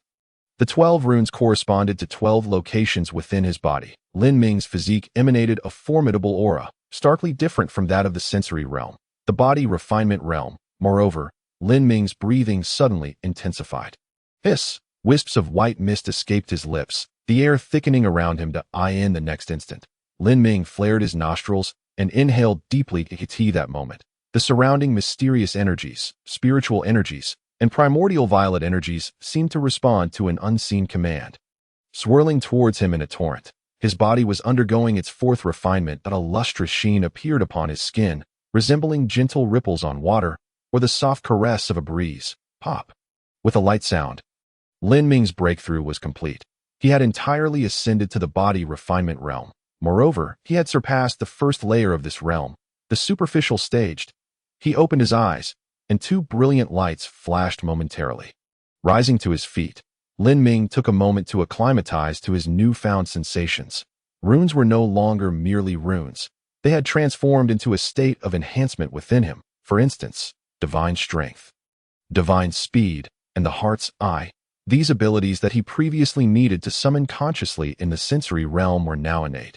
Lin Ming cast a glance at the small creature deep in meditation, then exchanged a reassuring glance with Wenren Xini before closing his eyes once more. He began to calculate the extent of his power enhancement. First, the 4 rounds of refinement had bestowed upon him a physique that far exceeded that of an ordinary person, along with a subtle sense of harmony between body and mind. Next, the state granted by the dispersal of runes throughout his body persisted. The 3 effects of the still rune remained, shielding from heavenly secrets, clarifying the heart and mind, and reinforcing the foundation. Additionally, there were now permanent enhancements: constant divine strength, constant divine speed, constant heart's eye, self-healing, control over water and fire, warding off thunder, clarity of sword intent, the violet abyss, stabilization of soul and spirit, and the ability to conceal presence. These corresponded to power, speed, perception, healing, water, fire, thunder, sword, soul, spirit, and concealment. These were merely passive effects. Some runes could also unleash active effects, such as the sword rune's ability to transform all into swords, the healing rune's capacity to mend wounds, and the hidden rune's stealth technique. Lin Ming opened his eyes, a faint smile gracing his lips, and then he began to leap side to side. His form resembled the wind. As he tested his newfound strength and speed, bang, bang, bang, the sound of air bursting echoed continuously. Wenren Xini marveled, "Your physical form has shattered the sound barrier. Remarkable, Lin Ming, my young friend. Your body is truly extraordinary. Come, allow me to test your strength with a punch." With that, Wenren Xini extended his fist. Lin Ming halted his lateral movements, standing firm and unyielding, and mirrored the gesture with his own fist. Boom! When their fists collided, An invisible ripple erupted between them, yet this ripple did not expand outward significantly. Remaining contained within a span of mere inches, the dark crack appeared ominously. Danger! A warning bell rang in Lin Ming's mind, and he instinctively withdrew his fist. However, the impact still left a gash upon his hand. Blood dripped down, while Wen Qian's fist remained unscathed within the dark fissured Ikati. That moment, the small creature, who had just opened its eyes, noticed Lin Ming's injury. It leaped into the air, transforming into a white ethereal figure before landing atop Wen Qian's head. Smack! It brought its paw down upon Wen Qian, exclaiming, "You old rascal, you've caused my brother Ming to bleed." Yet, Wen Qian maintained his stance, his gaze fixated on the gash upon Lin Ming's palm. Healing was visibly occurring. Wen Qian swallowed hard, casually dispersing the dark spatial cracked. At this moment, Lin Ming smiled, gesturing as a small stream of water appeared behind the small creature, wrapping around it as it rushed to Lin Ming's side. Lin Ming raised his hand to catch the small creature, lifting it by its tail and chuckling. "This is not Elder Wenren's fault. That was a spatial fissured. My body simply isn't strong enough yet, which is why I was injured." The small creature shook off the water, grinning widely as it swung back and forth, laughing. "Brother Ming has broken through and become even stronger?" "Indeed," Lin Ming nodded, raising his other hand to showcase his bicep, "at least 10 times stronger than before." At that moment, Wen Qian remarked, "No, it is far beyond that. Lin Ming, my young friend, your current strength has already surpassed that of a typical perfected body refinement practitioner." Lin Ming placed the small creature on his shoulder, a smirk playing on his lips as he mused, "Is the perfected body refinement realm truly so insignificant?" Wen Qian shot him a disapproving glance. Clenching his fist, "If it weren't for my pride in forging, I would have already given you a taste of my strength. Oh, you have any idea what it takes to cultivate within the body refinement realm?" "I do not." Lin Ming had indeed perused the ancient texts of the Lin family. To be precise, it was the original owner who had done so, and thus he had acquired those memories. However, in the presence of a sage-level expert, it was undoubtedly wise to seek counsel. After a moment of contemplation, Wen Qian spread his 5 fingers. The body refinement realm is divided into 5 distinct levels: skin, flesh, sinew, organs, and meridians. These 5 levels do not have a strict order. Breaking through any one of them constitutes a body refinement. As for you, having just advanced, you've directly undergone 4 refinements. No. You've also broken through the skin level, which makes it 5. Typically, achieving full mastery in body refinement refers to having broken through all 5 levels and undergone 5 refinements. At present, you stand equal to those who have achieved this level of mastery. And coupled with your extraordinarily formidable 12 transcendent grade divine inscriptions, what else is there to discuss? Lin Ming, with a hint of a deep smile at the corners of his mouth, remarked, "Does this mean, Senior, that I am invincible in the body refinement realm?" When Wen Qian's face twitched slightly, and with a scowl, he responded, "Almost, as long as you don't encounter extreme prodigies, you are indeed invincible." "That won't do. Being invincible within the same realm is not enough to justify my face," Lin Ming retorted. When Wen Qian exclaimed, "Ah, I've never encountered someone so full of themselves," not wishing to engage further. He turned to leave. At that moment, Lin Ming, with a playful smirk, recalled what Wen Ren had previously mentioned about taking on disciples. When Wen Qian halted in his tracks, turning back with surprise. "You agreed?" At the eastern gate of Qingye City, the young gatekeeper Jiang Tao was languidly resting his head on the table, yawning, when suddenly a burly soldier rushed up to him. "Boss, quick, look, a troop of ladies has arrived from outside the city. Exceptionally beautiful." Jiang Tao's eyes lit up as he adjusted his helmet and stood up, approaching the gate. He gazed from a distance that a group of women donned in light yellow long skirts appeared, each exuding their own unique charm, some graceful, some sultry, and others icy. However, he quickly shot a sideways glance at the soldier. "Hurry, tell the brothers to behave. These are noble ladies from the Xianwen Academy." The soldier hurriedly scampered off. Jiang Tao stood upright at the inner side of the city gate, appearing as meticulous as ever in his post. Among the noble ladies, 3 stood out: Lu Yifei, Guqing Huang, and Zhao Wuxing. They led the group of female students from the Xianwen Academy to the eastern city gate. At that moment, Lu Yifei lifted her head, gazing into the sky. The primordial purple aura had grown even denser. Beside her, Zhao Wuxing casually rested her hands on the hilts of her twin daggers. "What is so special?" Haven't we seen this primordial purple aura often this past week? Lu Yifei smiled gently, unperturbed by the other's rudeness. No, just a bit surprised that I sensed it mildly on the way here. But the perception is most profound within Qingye City. It seems the one who draws the primordial purple aura is right here in the city. Ji Yiqing Wang, cradling an ancient longsword, remained silent, yet she had come to a conclusion. She knew Lin Ming was in Qingye City, and she was aware that Lin Ming had come to acquire the breathing technique, understanding just how powerful his divine inscriptions were, calculating the time. If everything went smoothly for Lin Ming, he should soon obtain the breathing technique and be on the verge of a breakthrough, likely within the next few days. Thus, this primordial purple aura must have been summoned by Lin Ming. Guqing Wang did not pause her steps as she continued onward. Upon reaching Jiangtao, Zhao Wuxing caught up, grasping her wrist, and cheerfully said, "Qing Wang, do you think it could be Ming Di?" Guqing Wang shot her a glance, her lips parting slightly. It must be Junior Lin Ming. Jiangtao's eyes flashed with surprise as he took a step forward, clasping his fists. Do the two ladies also know young Master Lin Ming? Also, Zhao Wuxing turned her head, casting a sidelong glance at the gatekeeper. The look instilled a significant sense of pressure in Jiangtao, as if a hero was surveying the surroundings with disdain.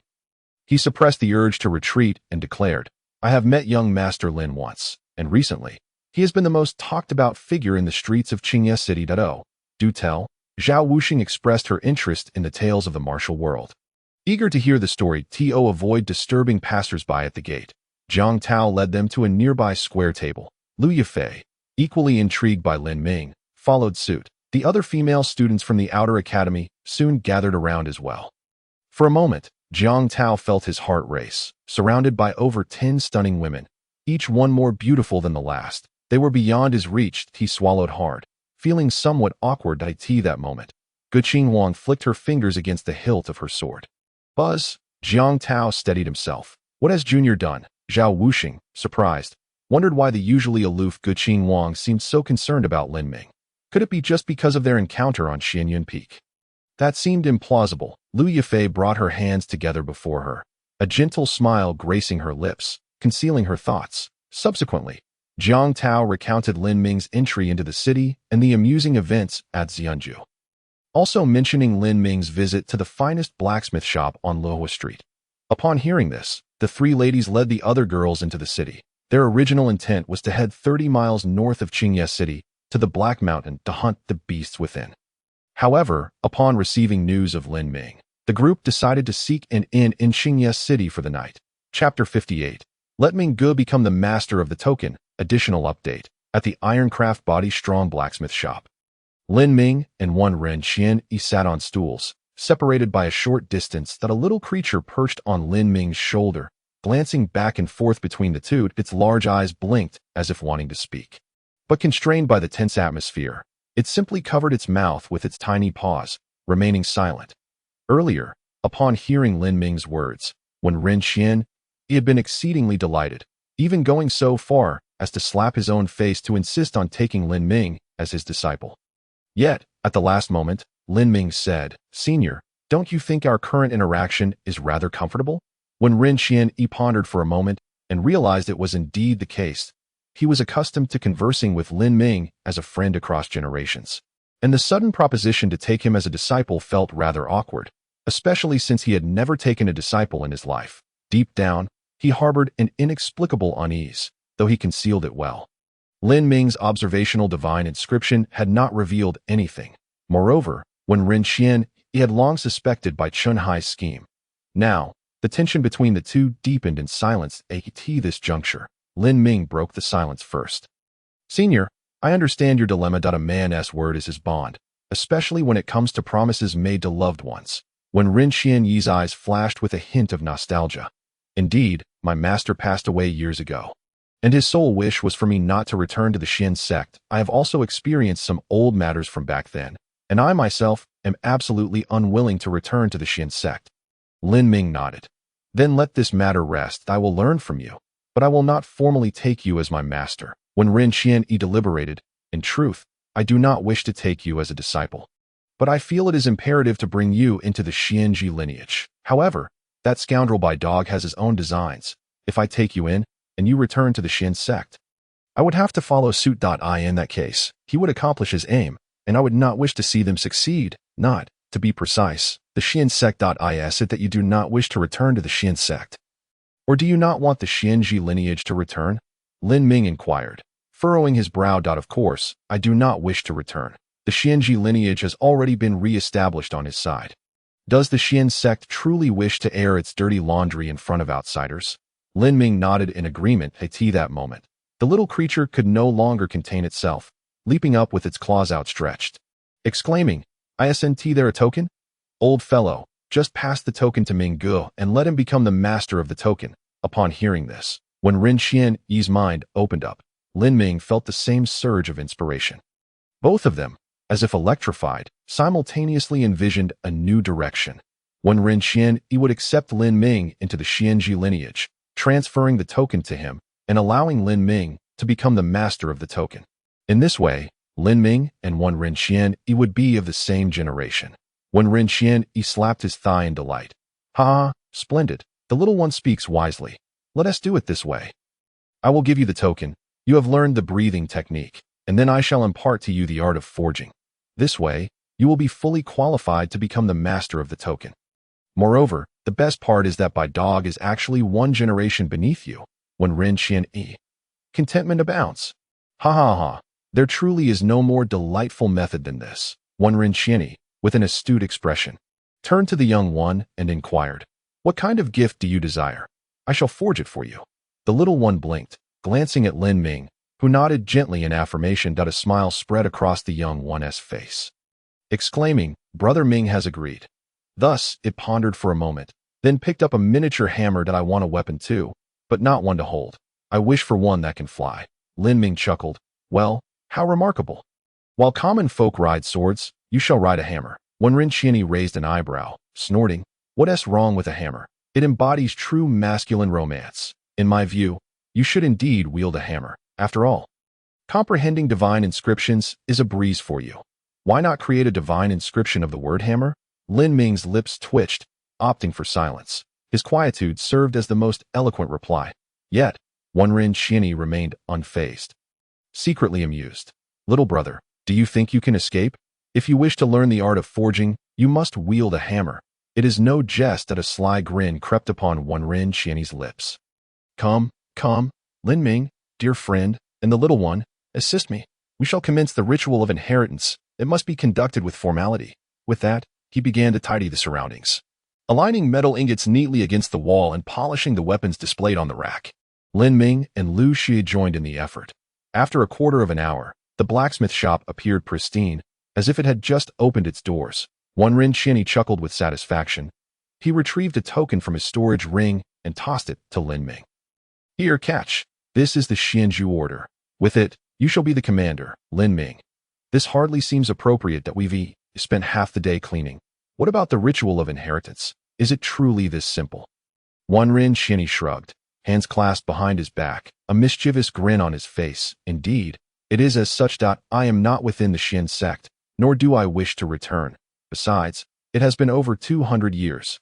How could I possibly recall the details of the ritual?"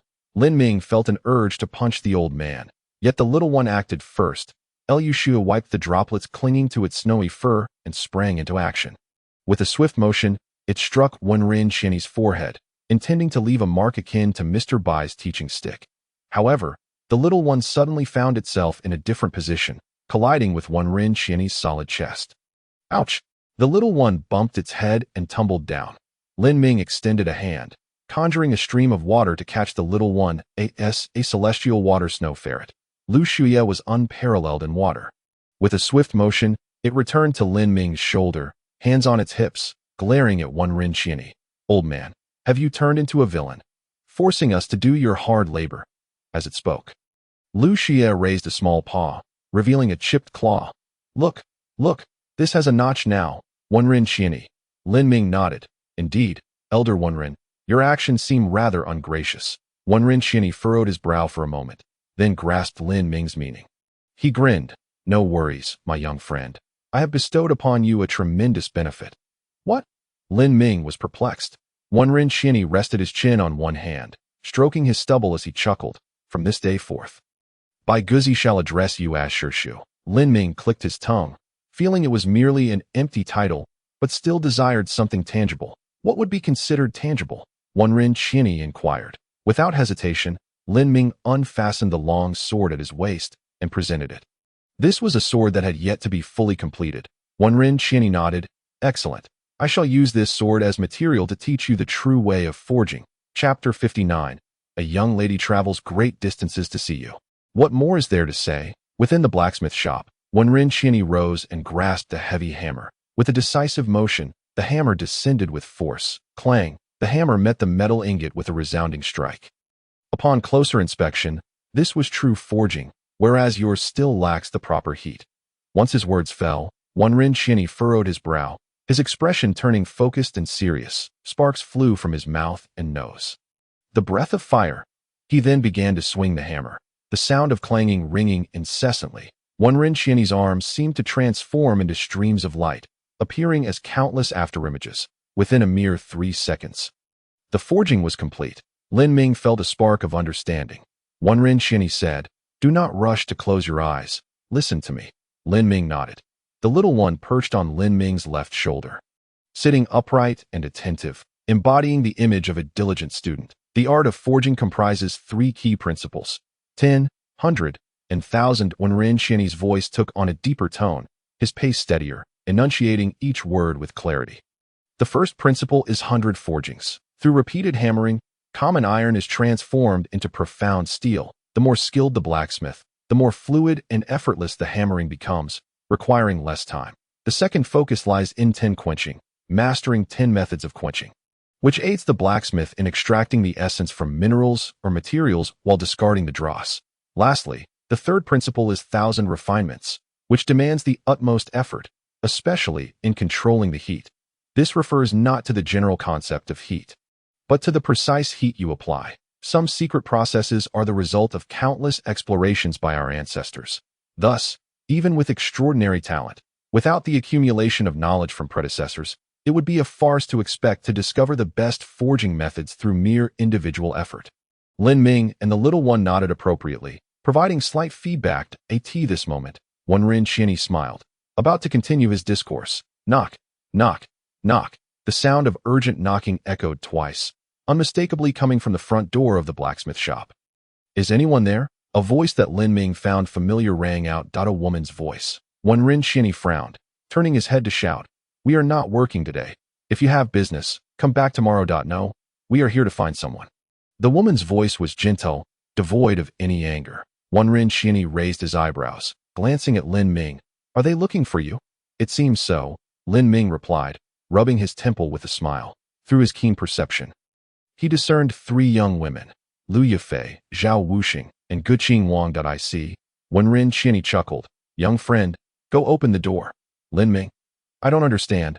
"What do you understand?" He hurried to the door, while the little one nudged his earlobe, sensing a familiar scent. Lin Ming nodded. The senior sister has also come. The little one's eyes sparkled with excitement as it leaped into the air, transforming into a white streak toward the door. It outpaced Lin Ming by half a step, flinging the door open, exclaiming, "Sister, you came to see me?" Lin Ming chuckled, playfully flicking its tail before opening the door. At the entrance stood 3 enchanting young women, illuminated by the sunlight streaming behind them, each radiating a distinctly captivating aura. To the left, Lu Yifei donned a pale yellow dress, standing gracefully, her long black hair braided and cascading over her left shoulder. A lifelike azure flower adorning her hair, exuding elegance and gentleness. In the center, Guqing Huang, clad in pure white, her snowy hair gleaming with brilliance, cradled an ancient sword, resembling a celestial maiden, her features hinting at boundless landscapes, distant yet alluring. To the right, Zhao Wuxing's crimson lips resembled flames, her hair flowing like gentle waters, her eyes sparkling like the brightest stars in a starry night. She wore a black and red-patterned light armor. 2 daggers, one black and slender, the other white and deadly, secured at her waist. The trio of women were stunning, their beauty in that moment seemingly unparalleled. The sight was unforgettable. Lin Ming was momentarily taken aback. The little one darted out the door, its snowy fur fluttering, landing gracefully before Guqing Huang. She smiled gently, raising her hand. The little one perched on her palm, gleefully exclaiming, "Sister, did you come especially to see me and Brother Ming?" A barely perceptible smile graced Gu Qinghuang's lips. Nearby, Zhao Wuxing expressed her surprise, teasing, "How seldom we see this." With a smile, Gu Qinghuang replied, "Sister feels this life is worthwhile." Just then, Lu Yifei spoke up first. "Chief Senior Brother, won't you invite us in for a seat? Surely there are no hidden beauties within this blacksmith shop." Lin Ming rolled his eyes. "Rest assured, there are absolutely none." "Ha, I can attest to that. This blacksmith shop only harbors one rather robust old man." Wenren Qianni ambled to the door, having just passed through the curtain separating the inner and outer chambers, when he looked up and exclaimed, "Good heavens!" Choking on a mouthful of water, Wenren Qianni cast a glance at the three ladies, then fixed his gaze on Lin Ming's retreating figure. This lad speaks so sweetly, with unwavering dedication. Yet, what transpires? Upon his arrival, he brings not one, but three, each more graceful than the last, devoid of any vulgarity. TSK, TSK, TSK. If I were to regain my youth by 200 years, I would surely be moved by desire. Junior brother, Gu Qinghuang nodded. Ming brother, Zhao Wuxing smiled. Lin Ming chuckled, welcoming the three ladies inside. This is Senior Wenren. On the surface, Wenren Qianni maintained an air of aloofness, yet inwardly, he marveled. None of the three women were weak. Each had reached the realm of Miao Wu, with all having attained the third level of divine powers. The three ladies were astonished by Wenren Qianni's robust physique. It was hard to fathom how one could cultivate such a strong body without a unique bloodline. Truly, he is a master blacksmith. After Lin Ming's introduction, they exchanged a few pleasantries that moment. Wenren Qianni shot Lin Ming a sidelong glance and communicated telepathically. "You, young lad, are quite impressive, far superior to my younger self. Had I possessed such abilities at your age, I would not have spent my life alone." Lin Ming's forehead darkened. The senior had misunderstood to know. There is nothing to misunderstand. The young lady has traveled a great distance to see you. What more is there to discuss? Let us not say anything further, for I fear I might be unable to resist striking you down. Wenren Qianni raised his hand, feigning a gesture of restraint. Lin Ming responded. Just then, Lu Yifei smiled. "It's almost mealtime. How about our esteemed senior brother takes us out for a bite?" Just as Lin Ming was about to agree, the little one shook her head vigorously. No, my Ming-gu still has to study forging. We were just discussing the most crucial moment." Lin Ming thought to himself, "Little one, you may be a straight shooter, but don't drag me into it." Just as he was about to speak, Wenren Qianni waved his hand, declaring that today's lesson would be postponed until tomorrow. That he flicked his fingers, sending a gentle burst of energy that struck the little one's behind. Lu Shuya yelped, standing on Gu Qinghuang's shoulder, hands on her hips as she extended her tiny claws. "Old man, why did you hit my backside? You nearly ruined your Ming-ji's happiness," Wenren Qianni retorted cryptically before waving his hand. Suddenly, the scenery transformed, and Lin Ming, the little one, Gu Qinghuang, Zhao Wuxing, and Lu Yifei all found themselves at the entrance of the blacksmith shop. The sturdy blacksmith. The door was firmly shut, and inside, Wenren Qianni's teasing voice rang out. "Go on, take the ladies for a nice meal, and return later. Though not returning is also acceptable." Chapter 60. Is it possible to eat it all? Genuine saintly prowess. Lu Yifei gasped, turning to Lin Ming. Lin Ming waved his hand. "Did I not mention? Senior Wenren is a master of the saint realm." The little one perched on Lin Ming's shoulder, her tiny paws rubbing together as she nodded. "The old man is indeed formidable." Lin Ming smiled broadly. Indeed, at that moment, Zhao Wuxing raised her hand like lightning and slapped Lin Ming's back. With a crisp sound, she laughed. "Come on, let us eat." Lin Ming's heart fluttered, not out of excitement, but apprehension that he distinctly remembered Zhao Wuxing's voracious appetite. Yi Qinghuang nodded. "It's mealtime. We should eat." Lin Ming pondered. Why are both of you so fixated on eating? Blinking, he finally conceded. "All right then, let us find a place to dine." Soon, the group strolled along, and Zhao Wuxing leaned close to Lin Ming, wrapping her arm around his neck, whispering, "Have you met Qinghuang before?" Lin Ming nodded. Zhao Wuxing grinned, her fiery red lips exhaling softly. "You must not know. Qinghuang can eat even more than I can." Lin Ming was taken aback. "She can eat more than the king of gluttons? Is she not a gluttonous empress?" Cold sweat beaded on his forehead. At that moment, the little one swiped her tail against Zhao Wuxing's arm. "Hey, You stole my spot. Zhao Wuxing turned her head, peering at the little one over Lin Ming's shoulder. She grinned, revealing her sharp canines, and seized the little one's tail. Ah! The little one squeaked in the next instant. She was flung into the air, while Zhao Wuxing laughed heartily and walked ahead. Before long, Lin Ming and the three women arrived at the entrance of the Jinxiu Pavilion. Located directly across from the Drunken Cloud Inn, Lu Yifei glanced at the Drunken Cloud Inn and teased, such a vast establishment, yet only one person is drowning their sorrows in the hall. Senior brother Lin Ming, you truly are impressive. Lin Ming smiled in response, discreetly glancing at the entrance of the Drunken Cloud Inn. That figure seems somewhat familiar. It should be Tai Han. At that moment. Lu Yifei half sighed, half jested. The prestigious Qingye First Building has become so sparsely populated due to Lin Ming's presence. One can only describe it as tragic. Lin Ming shook off his reverie. Rubbing his brow, it's not entirely my fault, I can't believe you. Lu Yifei scoffed. Entering the Jinxiu Pavilion first, the waiter approached swiftly, greeting them, esteemed guests. Lin Ming stepped forward, handing the waiter a purple crystal card. This card, given to Lin Ming by Lu Sanyu, granted a 30% discount at all establishments under Wanbao Tower. Jinxiu Pavilion was no exception. The waiter immediately recognized Lin Ming as a distinguished guest. His smile transforming from a professional grin to one of genuine warmth. Sir, please follow me to a private room. Once they settled into the elegant room, Lin Ming understood why it was called the Elegant Chamber. The layout within the Jinxiu Pavilion's elegant room was exquisite, featuring intricately carved beams and jade pillars, babbling brooks, and distant, picturesque mountains, incorporating no fewer than 10 elements. It was uniquely charming without overshadowing the delightful delicacies. Dishes began to arrive in abundance, filling the air with tantalizing aromas that stirred appetites. Just then, the final lavish main course was presented by a kind-hearted, slightly plump middle-aged man. After placing the dish down, he clasped his hands toward Lin Ming. On the day of our opening, young Master Lin, your pressing matters prevented your visit, which truly disappointed me. Lin Ming looked up, recognizing him as Lu Sanyu, the head of Wanbao Tower.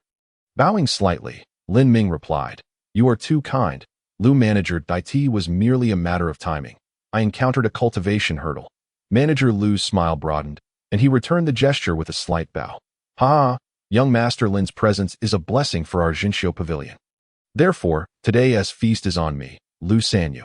Upon hearing this, Lu Yifei jested, I hadn't realized, senior brother Lin Ming, you hold such influence. The little one puffed out her chest proudly. Of course, my Minggu is the best. Lin Ming replied modestly, It's nothing, but I must truly thank Manager Lu.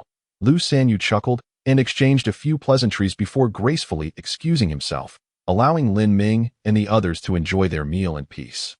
Throughout the banquet, as they sampled the dishes, Lu Xue quickly won the favor of Zhao Wuxing and Lu Yifei.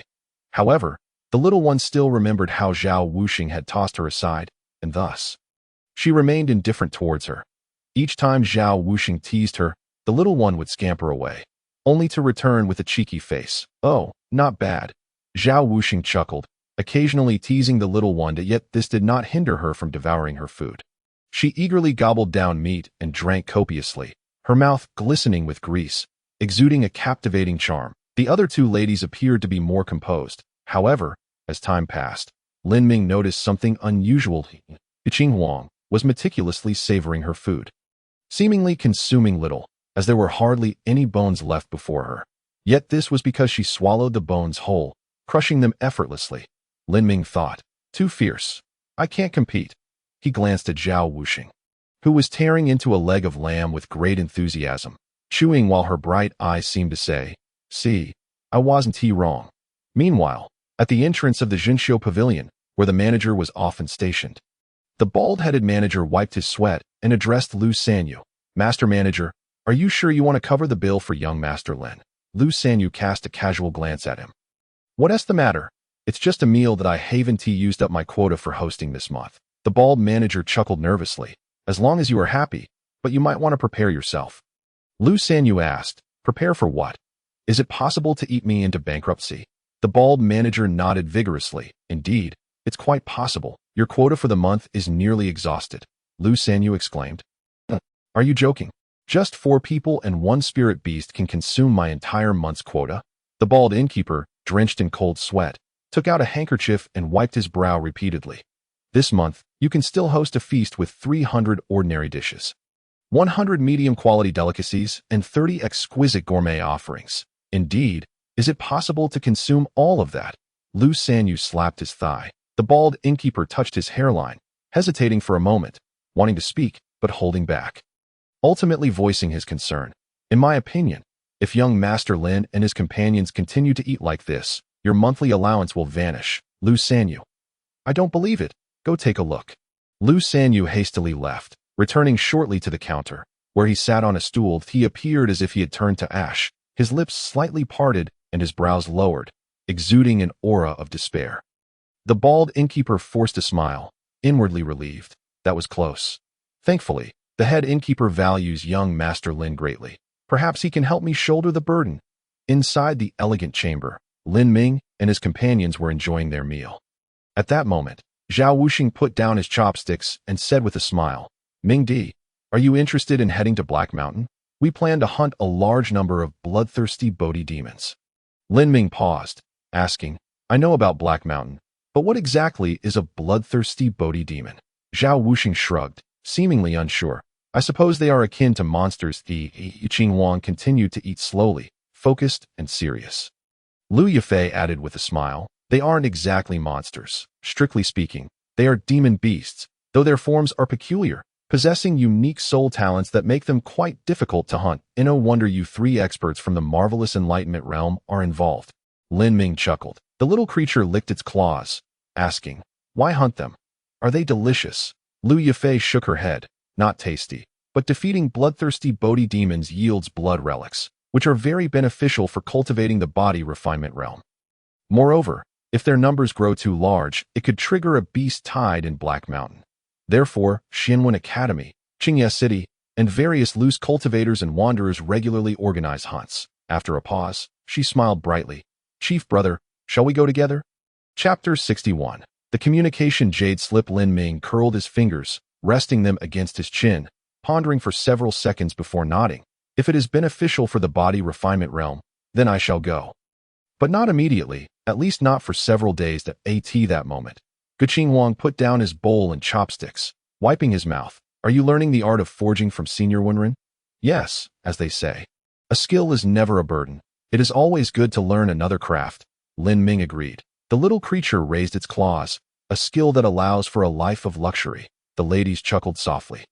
Lu Yifei swept her hair back, nodding. Hunting bloodthirsty Bodhi demons is not so simple. It requires at least 35 days to prepare traps, which fits the timeline perfectly. Zhao Wuxing smiled. Ming Di, you must remember to come. Lin Ming nodded. All right, within 5 days, I will go to Black Mountain to find you. Subsequently, the banquet concluded, and the group made their way to the main hall. Lu Sanyu still sat there, his demeanor one of utter despair.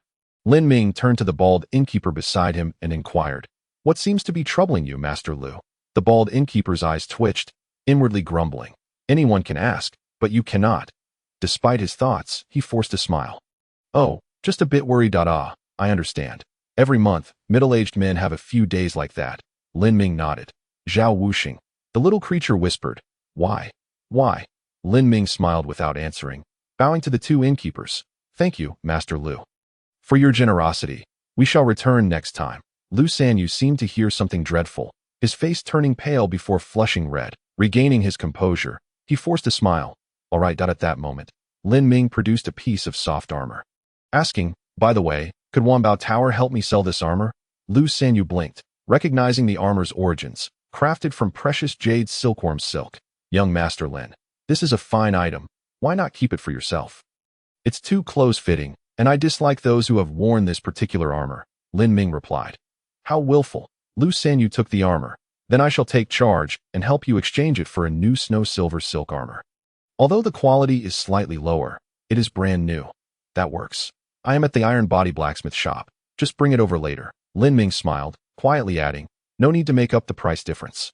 Master Lu treated us to that meal. That a gleam of surprise lit up Lu Sanyu's eyes. This month, I won't have to go hungry.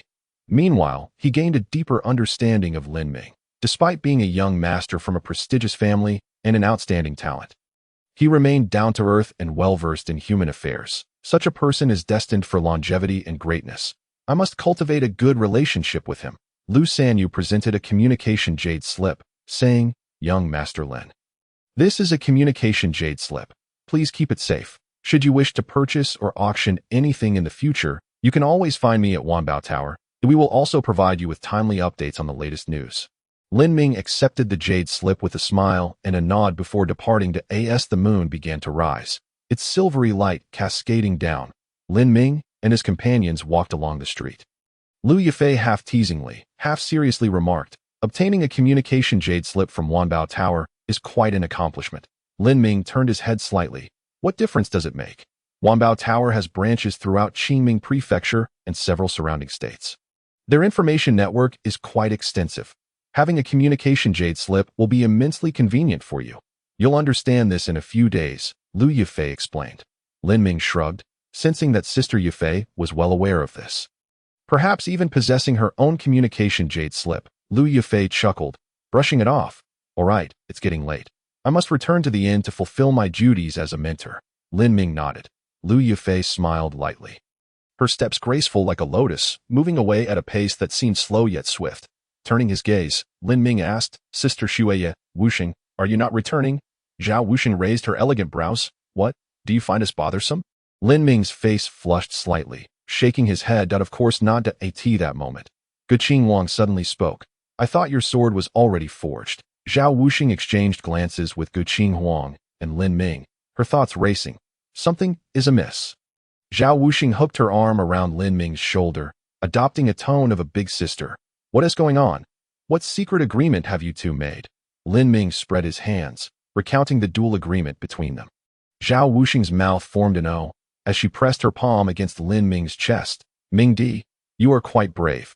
Don't you know Guqing Huang's reputation in the inner courtyard?" Lin Ming shook his head slightly. Zhao Wuxing smirked, a mischievous glint in her eyes at that moment.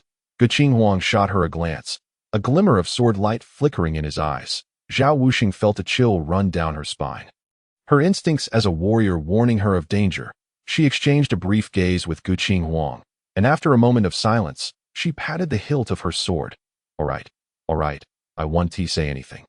As her words fell, Zhao Wuxing whispered, "However, let's find an opportunity for you and me to duel again." Guqing Huang subtly nodded in agreement. Nearby, Lin Ming and Lu Xie exchanged puzzled looks, unable to comprehend the silent communication between the two stunning women. As night deepened, a woman clad in a black robe and wearing an exquisite rose mask entered the Drunken Cloud Inn. She walked straight to the only guest in the inn. "Are you Iron Han? Do you wish for revenge?" She got straight to the point. Iron Han, bleary-eyed from drink, half-lifted his gaze at her. "Who the hell are you? Coming in mass before midnight. Are you a thief?" Iron Han's throat tightened. And then he suddenly turned his head to the side and he retched violently, a stream of vile liquid spilling forth, his lips dripping with disgusting yellow saliva. The woman flicked her fingers, unleashing a burst of energy that struck Iron Han. As he struggled and prepared to resist, he suddenly noticed that the woman's hand resembled a claw. With a swift motion, she seized his throat, declaring, "I only ask if you wish to take revenge on Lin Ming." Iron Han remained silent. The woman scoffed, "Useless, pathetic. Is this all that the seventh young master of the Iron family amounts to?" With that, she tossed Iron Han aside, shattering the nearby table and chairs. No one came to intervene. As the staff and maidens of the Drunken Cloud Inn had already departed, all drawn to the nearby delicacy pavilion, suddenly, a dry and hoarse voice reached the woman's ears. "If you wish to kill Lin Ming, would you care to discuss it in the back courtyard?" The woman in black nodded. "Very well." She strode directly towards the backyard, while the iron-hardened figure was ensnared by an invisible aura, trailing behind her. Upon reaching the backyard, the woman caught a faint whiff of alcohol. "Why must you hide in the wine cellar? Come forth for a discussion." Creak, the sound of the door pushing open echoed, and an elderly man with white hair emerged. Immediately following him was a man clad in dark attire, his face marred by a grotesque scar, and his eyes glimmering with a blood-red hue. The eerie trio stood before him, instantly rousing Iron Han from his stupor. Although his head still felt somewhat heavy, he quickly channeled the energy within him to clear his mind at that moment. The three forcibly drew him into their conversation, centered around a singular theme. The Assassination of Lin Ming. Chapter 62. Ambush in the alley. After listening for a while, Iron Han suddenly spat. Are you all fools? This plan is riddled with flaws. Do you truly think you can kill Lin Ming? Have you even considered?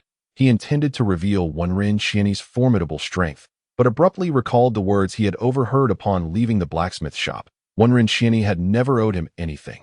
It was his own weakness that had led to this predicament. Thus, Iron Han forced himself to continue. It seems you haven't thought it through. You wish to launch an assault tonight. Clearly, this is the foolish approach of the barbarians from Qiming province. The elderly man's brow furrowed slightly, and he coldly remarked, You, Ghost, do you not feel a sense of resentment when others look down upon you? Ghost was a native of Qiming province, and thus he was justified in harboring hatred. Furthermore, having been transformed by the dark ghost limb, his emotions had nearly faded, leaving only his hatred amplified 100-fold. Hatred, Ghost nodded, and his figure abruptly vanished from sight. The next instant, he reappeared behind Iron Han, his claw descending. Iron Han's arms were severed at the shoulders. Iron Han's anguished scream pierced the air, yet an invisible force enveloped him, suppressing his voice within the confines of the backyard. You have all gone mad.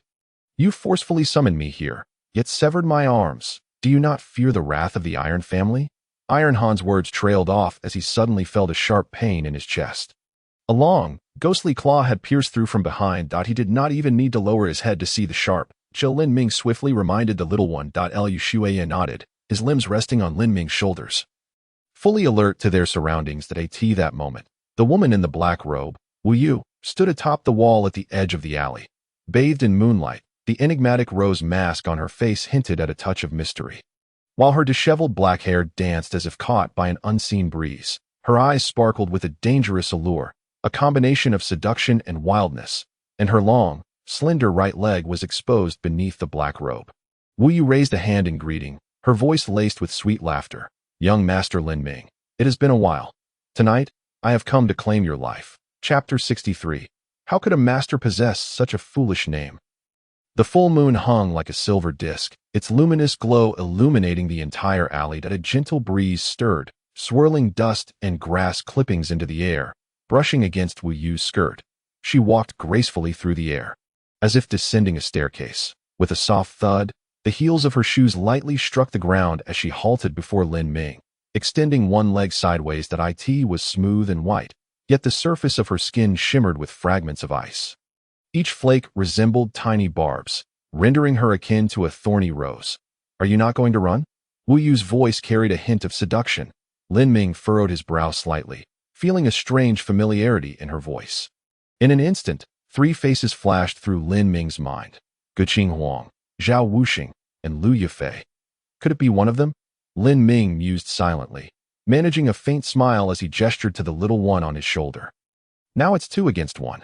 Perhaps you should be the one to flee. Wu Yu said nothing, but the air around her grew colder. The ice crystals accumulating on her legs increased, soon covering her entire thigh, giving the appearance of wearing stockings made of frozen crystals. Lin Ming whispered rapidly, Little one, can you discern who she is?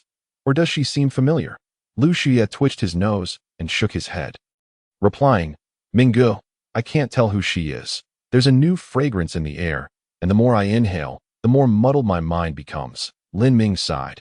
At a critical moment, you're unreliable. I didn't ask you to smell that, but to identify her aura. The little one scratched his head with his paw, still at a loss. This moment.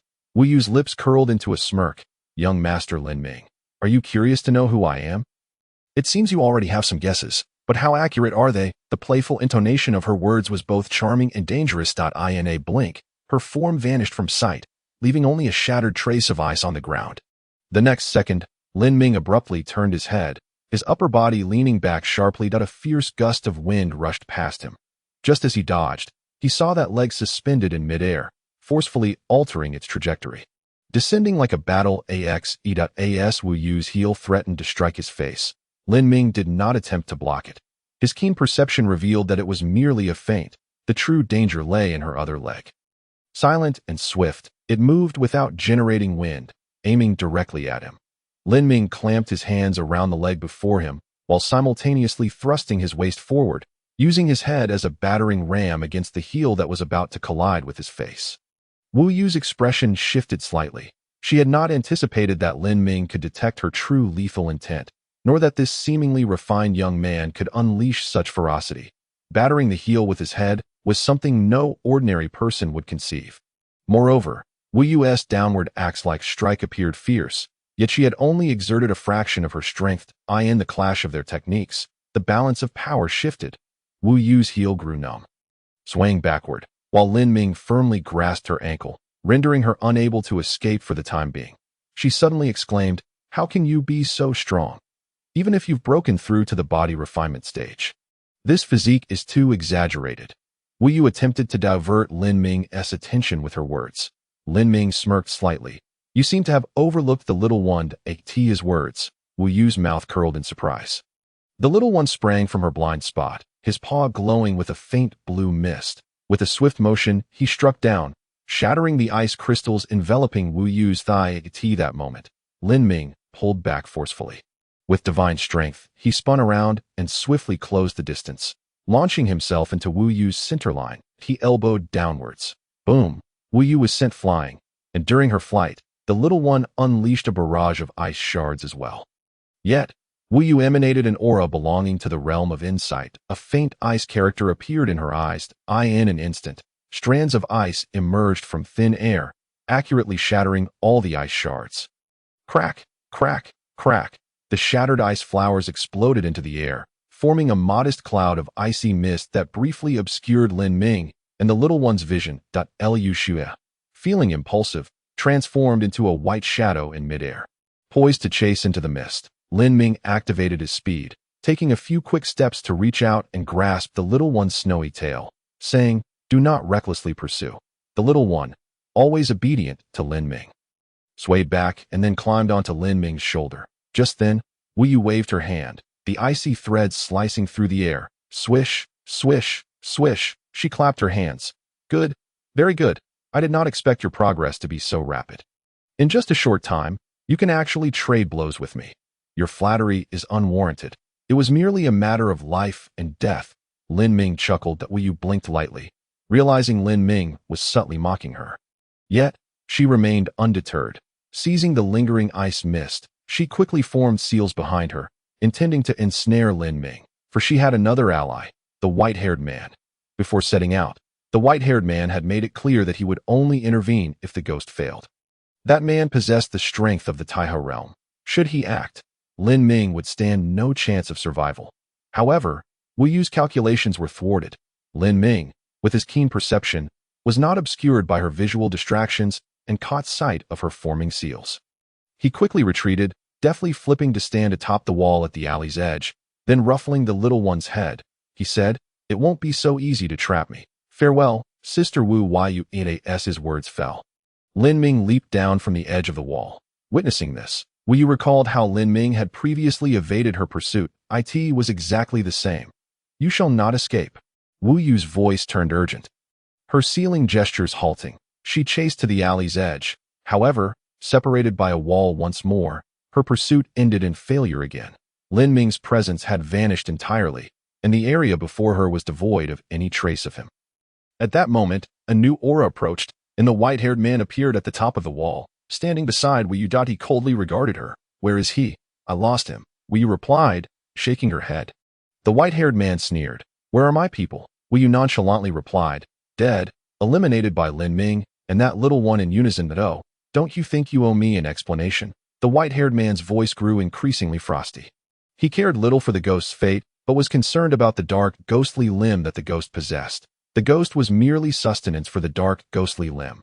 Once the dark, ghostly limb consumed the ghost's body, it would mature, with no side effects, replacing the white-haired man's withered arm. At that time, he would recover from his injuries and, paired with the dark, ghostly limb, would be unrivaled beneath the realm of saints. How could the white-haired man not be anxious?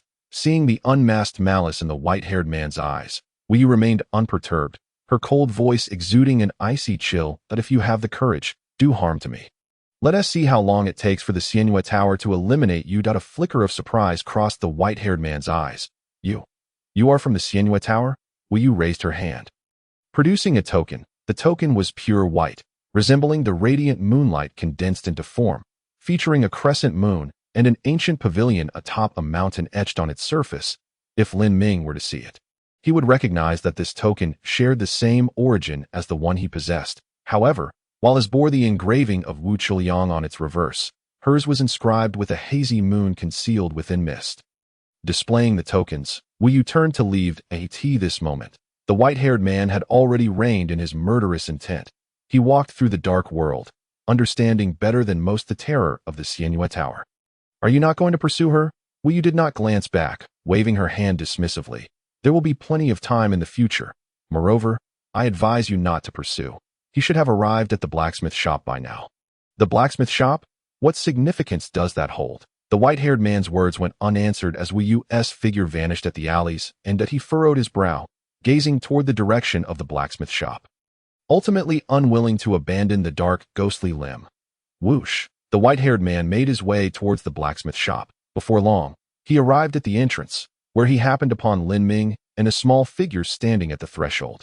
A burly elder emerged from within, exuding an aura of utter ordinariness, making it difficult to discern his true capabilities. Most likely, he was merely an ordinary blacksmith, albeit with a physique that was indeed quite robust. Under the moonlight, the white-haired man glimpsed the sign of the blacksmith shop, which read Iron Body Forge. This struck him as amusing. How could a master choose such a foolish name? Thus, the white-haired man unreservedly strode forward. Chapter 64.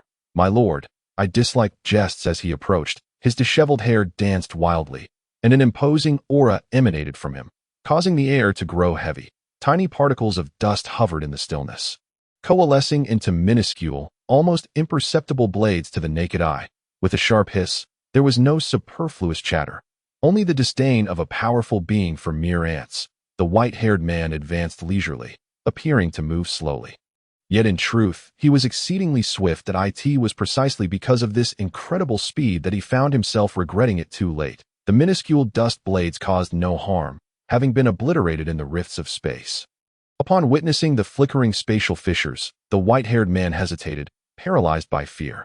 Lin Ming turned, revealing a smile. You truly possess courage. Facing Elder Wenren directly, you still dare to strike. Impressive. I have always admired those skilled at courting disaster. Lin Ming's teasing, though not particularly harmful, was laced with a potent sting. Had it been another time, the white-haired man would have thoroughly obliterated Lin Ming. Yet, at this moment, he dared not stir. The surrounding space had solidified, with countless small dark rifts encircling him, nearly 360 degrees without a blind spot. Gulp. The white-haired man swallowed hard, his gaze shifting to Wenren Qianyi. His voice trembled slightly. A sage-level master? No, you're an extraordinary sage. Wenren Qianyi paid no heed to the white-haired man. Liu Xu leaped forward, darting to the white-haired man's front. Along the way, numerous spatial rifts appeared, yet within the trajectory of the small figure, they either flickered, vanished, or shifted, harming it not in the slightest. Witnessing this scene, the white-haired man's hands trembled. Good heavens, such mastery could only belong to an extraordinary sage. How could such a remarkable figure be concealed in the tiny Qingye city? The understanding of space possessed by an extraordinary sage far surpassed that of a sage.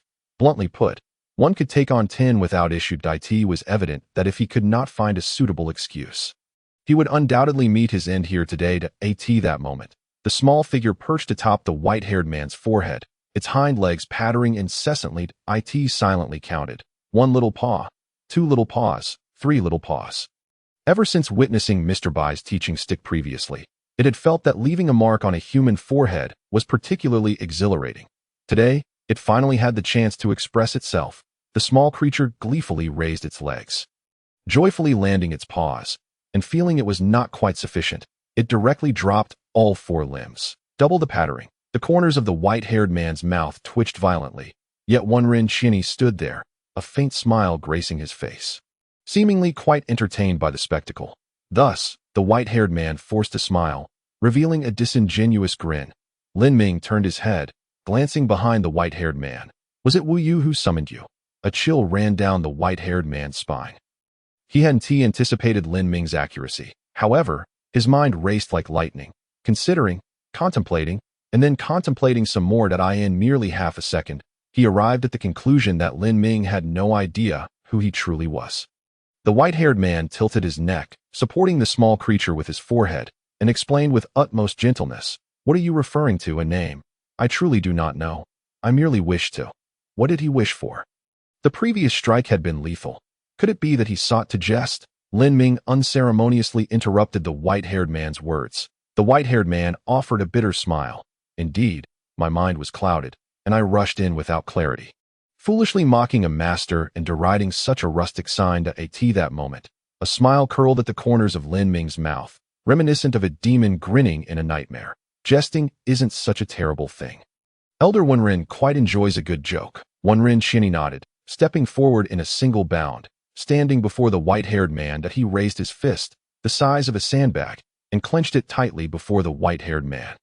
The sound of cracking knuckles echoed ominously. Cold sweat broke out on the white-haired man's forehead, and he knelt abruptly before Lin Ming and Wenren Shinny. "Elder, spare my life, my lord. I truly mistook you for another." Lin Ming smiled playfully but remained silent, in the presence of outsiders. Wenren Shinny maintained his lofty demeanor, also refraining from speech at that moment. The small creature had its fill of fun, leaping onto the white-haired man's head and tugging at the hair along his hairline with all its might. "You liar." The slightly childish voice sounded rather amusing. Both Lin Ming and Wenren Shinny chuckled softly. Yet, the white-haired man could not muster a laugh. Weaving a tale filled with sorrow in this tale, he was once a formidable master, who, after sustaining injuries, found his voice hoarse and dry. With one arm rendered nearly useless, his wife, seeing him weakened, audaciously pursued a young master from a prominent family, because the figure of Lin Ming resembled that of the scoundrel. He had attacked without discernment. The small creature returned to Lin Ming's shoulder, its eyes brimming with sympathy. "Oh, how pitiful. Your partner ran off with someone else. That is truly tragic in my memory, among my kin. Those who faced such a fate often resorted to suicide." Lin Ming nodded. "Indeed, it is excessively tragic. Having to take one's own life is no simple matter. Perhaps we could lend you a hand." The white-haired man could not comprehend how Lin Ming and the small creature concluded that he ought to commit suicide, and that they might assist in that endeavor. However, the circumstances were beyond his control. He had to endure. Kneeling on the ground, he repeatedly bowed his head, saying, "I beseech you, my lord and elder, in light of my profound suffering, spare my life. Otherwise, I cannot accept this fate. I seek vengeance against that wretched woman and the scoundrel." At that moment, Lin Ming crouched down, smiling as he produced the dark ghost limb. The white-haired man's pupils constricted suddenly, his back muscles tensed entirely, and he held his breath, unable to move, under Lin Ming's penetrating gaze. It was as if he were laid bare. "You are nervous. Clearly, you came for this item." The white-haired man shook his head repeatedly. "My lord jokes. I do not recognize this." Lin Ming stood, waved his hand dismissively, and smiled nonchalantly. "I dislike jesting. Since you possess no value in living, then it seems we shall part ways." As soon as these words were spoken, the white-haired man's expression changed dramatically, and he made to flee. However, as he began to move, he found himself constricted by the binding sensation of space. "You cannot move." Wenren Shinny raised his fist, the size of a sandbag, and made a fist. "Oh, you look down upon me."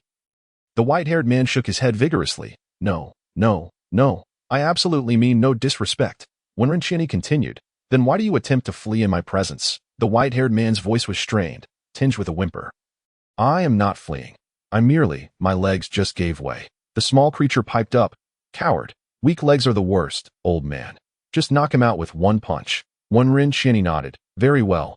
A wave of helplessness surged within the white-haired man. Overwhelmed by boundless regret. Why had he come to the blacksmith shop? Why had he been so blind as to not perceive the strength of the burly elder? Simultaneously, he grasped the reason why Wu Yu had not pursued him. She undoubtedly knew that a master resided within the blacksmith shop. The white-haired man shook his head. "Speaking the truth, it is too late to comprehend, yet I cannot accept this." He rose to his feet, his expression of humility vanishing, replaced by an air of indifference, a final vestige of dignity upheld. The white-haired man declared, "I wish to exchange intelligence and the proper utilization of the dark ghost limb for a chance at survival." Wenren Shinny turned to Lin Ming. Lin Ming smiled slightly. "That still isn't sufficient. I have another condition." Chapter 65. Never be a slave? The white-haired man clasped his hands, realizing that conditions meant he could live. I, Lu Yi, humbly thank you, my lord and elder, for your mercy. At that moment, Lu Yi's face betrayed no emotion. My lord, please proceed. The small creature, slow to catch on, finally realized that Lu Yi had deceived it. Wow, you truly are a wicked scoundrel. I was so sympathetic just now, and it turns out you were lying all along. Lu Yi shot the small creature a glance, clasping his fists without a word. Turning his attention back to Lin Ming rubbed his finger along his lower lip, and after a moment, he spoke. Now, tell me your information. Lu Yi nodded, remarking that the enigmatic Wu Yu must be well acquainted with the young master. Possessing considerable knowledge about him, likely having met him just today, that I in agreement with my thoughts. Lin Ming ceased to caress his lower lip, gently directing his index finger towards Lu Yi, inquiring about the basis for her judgment. She did not detain you, yet I appeared immediately. Logically, the two of you should have pursued together. However, she departed without a glance back, as if she were already aware of the presence of the esteemed Wanren Qianni within the blacksmith shop. Moreover, during our clandestine conversation at Ziyun residence, her words repeatedly hinted at your secrets. Lin Ming nodded, acknowledging his understanding, yet deemed the information insufficient. That I require you to investigate her connections to the Xianla, as well as the movements of the Mo family you serve. That is impossible. Xianla reigns supreme in the shadowy underworld, its influence sprawling across the entire Songshuan realm. I dare not inquire. Lu Yi shook her head. Lin Ming raised an eyebrow, questioning why she would fear the Xianla while showing no apprehension towards the Mo family, which was situated in close proximity within Qingming Prefecture. Lu Yi managed a bitter smile, indicating her throat. What you do not know, young master, is that my throat has been harmed by individuals from Xianla. Hence, I would never dare harbor thoughts of retaliation. Their terror is beyond the comprehension of those who walk in the light. Lin Ming stroked his brow, a faint smile gracing his lips. That I do not require you to pursue them relentlessly. Merely investigate anything related to Wu Yu, and keep me promptly informed of any developments concerning the Mo family. Lu Yi bit her lip in contemplation, realizing that in the depths of this dire situation, refusing to comply would mean relinquishing any hope for the future. With a determined nod, she replied, very well. But I must state beforehand that regarding Xianla, I will only investigate and not pursue. As for the Mo family, our relationship is one of collaboration rather than subservience, so I cannot guarantee how much I can uncover. Do you think I am engaging in charity? Lin Ming's expression turned icy, his eyes glinting with murderous intent. If this is the case, it would be better to end your life now. At that moment, Wanren Qianni placed a hand on Lin Ming's shoulder, chuckling, there's no need to kill him. My Xianzhu lineage possesses its own remarkable techniques that I had intended to teach you later, but it seems fate has intervened today. A sense of foreboding crept into Lu Yi's heart, yet as she lifted her heels, the surrounding space suddenly constricted around her. She found herself unable to move. Wanren Qianni raised his palm, a bronze seal materializing within it, no larger than a palm, inscribed with the character for heart. This is the heart-casting seal, crafted through years of my meticulous research into the Qianlian method, capable of controlling the life and death of the individual. He continued, I shall teach you the specific forging techniques shortly. First, use this heart-casting seal to subdue her, and from this moment on, her life and death shall rest in your hands. Taking the heart-casting seal, Lin Ming followed Wanren Qianni's instructions, pricking his fingertip to draw a drop of blood, which he then pressed onto the character inscribed on Lu Yi's forehead. That instant, Lu Yi vehemently resisted, declaring, no, no, no, I absolutely refuse to become a servant. If you wish to enslave me, I would rather die. Lin Ming quipped, what nonsense is this? How inexplicably stubborn. He wore a look of disdain, finding it inappropriate for her to suddenly espouse the value of life and freedom after having acted so shamelessly moments earlier. No, I, Lu Yi, shall never be a servant. Only beasts remain unenslaved. Lin Ming retorted, eliciting a baffled expression from Lu Yi, as her previously built-up defiance crumbled under his words. Lin Ming then smiled. Do not resist the heart-casting seal. I shall return your freedom in a year. Lu Yi gritted her teeth, continuing her resistance, adamantly refusing to yield her soul to the imprint of the heart-casting seal, unable to withstand the pressure. She slowed her speech. If you promise to return my freedom, do you not fear that I might kill you in a year? You are currently at the Taihe realm, Lin Ming chuckled. Louis nodded. What?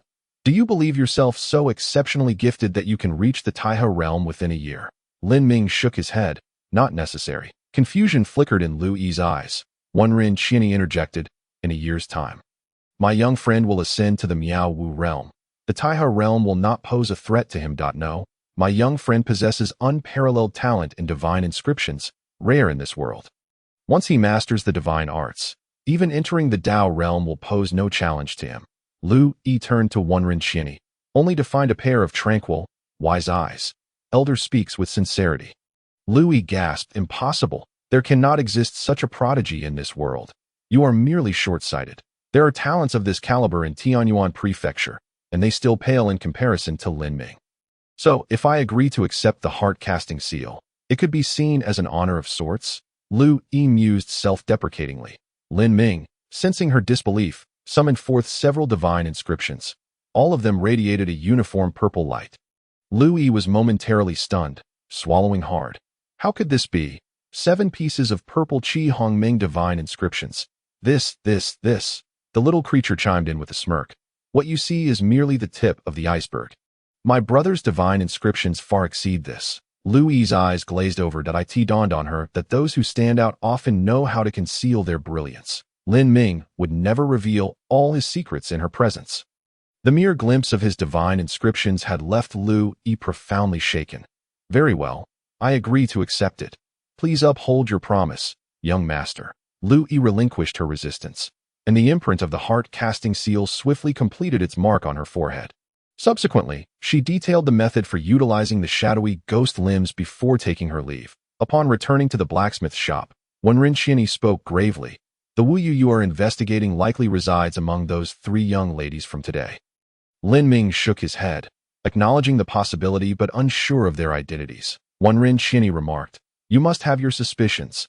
Lin Ming nodded. The little creature leapt up, asserting, It cannot possibly be my sister. Its snowy white fur crinkled as it pondered for a moment before suddenly realizing. Of course, it must be Zhao Wuxing. Lin Ming slapped the creature on the head. You foolish creature. The little one pouted. She's bad. Pulling my tail. She can't be a good person. Wenren Qianyi rolled his eyes. Young friend, you suspect that girl named Lu Yifei, do you not? Lin Ming subtly nodded. The little creature scratched its head. That shouldn't be the case. Sister Yifei is quite nice. Lin Ming chuckled softly. It's not certain. She's merely the most suspicious at that moment. A flicker of relief crossed Wenren Qianyi's eyes. Remember, she is far more dangerous than you perceive. Lin Ming questioned, Is she so perilous that even Elder feels threatened? Not quite, but there exists a layer of sealing within her body that I cannot see through. After a moment of reflection, Lin Ming smiled. I understand. And by the way, thank you for your assistance earlier. The little creature clasped its paws together, offering gratitude. Thank you, old man. Wenren Qianyi smiled warmly, placing a hand on Lin Ming's shoulder. Sentimental. You are the one in charge of my Xianzhu lineage. If I do not protect you, who will? In the following days, Lin Ming devoted himself to learning the path of forging under Wenren Qianyi's guidance. Lin Jing, Chao Zhuqing, and Su Aodong frequently visited the blacksmith shop, primarily seeking treatment for their injuries. After a series of treatments, their wounds had mostly healed, with only some conditioning required, manageable with suitable medicinal pills. One afternoon, in the back courtyard of the blacksmith shop, the 4 old companions and Lin Ming sat in a circle on small stools, sipping tea and engaging in conversation. The more they observed Lin Ming, the more they admired him, wishing they had a granddaughter to immediately betroth to him. While they were joking, Lin Ming suddenly felt a tremor within his spatial ring. The source of the disturbance was a communication jade slip gifted by Lu Sanyu. Lin Ming withdrew the jade slip and held it in his palm. Instantly, a voice emanated from it. The Xianmen of the Divine Inscriptions Museum is about to open, summoning those in possession of circular jade pendants to assist in solving the Qian character's 99th problem. Interested parties may discuss further, with substantial rewards offered. Upon hearing the voice from the jade slip, Lin Jing inhaled deeply, exhaling a cloud of white smoke, before stating, The communication jade slip from Wanbao Tower. Young friend, you are indeed remarkable, as such items are not easily acquired. Wenren Qianyi waved his hand dismissively. It's nothing special. The focus lies not in that, but in the message conveyed by the jade slip. That person is simply overstepping. Chao Zhuqing nodded in agreement. Indeed, if one can truly solve the Qian character's problem at the Divine Inscriptions Museum, they would already obtain considerable benefits. Why offer an additional hefty reward? It raises suspicion. At that moment, Su Aodong chuckled. What use is this? None of us possess circular jade pendants, so even the blacksmith cannot enter the Divine Inscriptions Museum. Lu Xia perched on Lin Ming's shoulder. Is it true that without one, we cannot enter? Even my Ming Gu is excluded? The four elders exchanged knowing glances at the little one. Wen Qianni, somewhat exasperated, remarked, your brother Ming is not omnipotent. The Divine Script Museum is shrouded in mystery, rumored to be a collaborative creation of many mighty beings above the sage realm. Without a token, entry is absolutely impossible. Oh, the little one nodded, pouting slightly in discontent. Lin Ming scratched its chin, saying, I can enter. Wen Qianni responded with a bewildered expression. Chao Zhuqing choked on her tea. Su Aodong patted his thigh, hesitating to speak. Lin Jing set down his smoking pipe and cautiously inquired, young friend Lin Ming, have you obtained the circular jade pendant? Lin Ming, unreserved, produced the circular jade pendant from his storage ring. Indeed, it was given to me by Mentor Ming at the academy. Chao Zhuqing inadvertently sprayed tea onto Lin Jing's face in shock that he neglected to apologize, staring intently at Lin Ming. Which mentor? Is it Meng Yuanhao? Yes, the ordinary mentor from the Xianwen Academy, Meng Yuanhao. Lin Ming confirmed with a nod. Chao Zhuqing's brows furrowed slightly, seemingly in disbelief. He personally handed it to you. That day, Mentor Meng and I engaged in a discussion on divine scripts in the cafeteria, talking for an entire afternoon. And then he gifted me this circular jade pendant. Lin Ming raised his arm, shaking the pendant. Chao Zhuqing was taken aback, his mind swirling with information. It was hard to believe that a young person could debate divine scripts with Meng Yuanhao. Su Aodong, who served at the Xianwen Academy, understood even more clearly that the true pillar of the academy was not the dean, but this seemingly ordinary mentor Meng. He never flaunted his realm or combat prowess. Yet no one doubted that his capabilities exceeded those of a sage. At that moment, Lin Jing turned to Wen Qianni, asking, I recall you had a contest with the teacher. Did you win or lose? Wen Qianni's forehead twitched, coldly snorting in silence. Seeing his demeanor, the three elders seemed to grasp something, collectively gasping in surprise. Wen Qianni interjected, you old fools, stop your wild guesses. It's not what you think. What is it then? Su Aodong inquired. Lin Ming and the little one exchanged curious glances. However, Wen Qianni refused to elaborate. That he beckoned, taking the circular jade pendant into his hands for a closer inspection before returning it to Lin Ming. This pendant is genuine. Today is the 10th day of October. You can enter the Divine Script Museum tonight. Pausing, Wen Qianni stood up. You brat, since you are going to the Divine Script Museum, you must take a weapon. Your sword has been forged. Shortly after, Wen Qianni returned with the sword. The blade was not sheathed. Its pitch-black surface complemented by a similarly dark scabbard, creating an entirely black sword. Receiving the long sword, Lin Ming assessed its weight and length. Utilizing his keen insight, the sword measured 3 feet 3 inches in length and weighed 12 pounds, its edge exceptionally sharp. Excellent. Wen Qianni pinched his chin, stating, not enough, it needs one final process. Lin Ming inquired. What process? Wen Qianni grinned. Blood binding the soul. From now on, this sword will be your sole weapon. Lin Ming smiled brightly, slicing his finger to let a drop of blood flow along the blade's edge. A luminous glow flickered, and the black sword transformed in his grip, feeling weightless yet capable of cleaving mountains. Unable to contain his excitement, Lin Ming turned to Wen Qianni and requested, please allow me to demonstrate 3 strikes. Wen Qianni sat back down on his small stool, extending a hand. Come, unleash your full power. You won't harm me. Lin Ming nodded, sheathing his sword.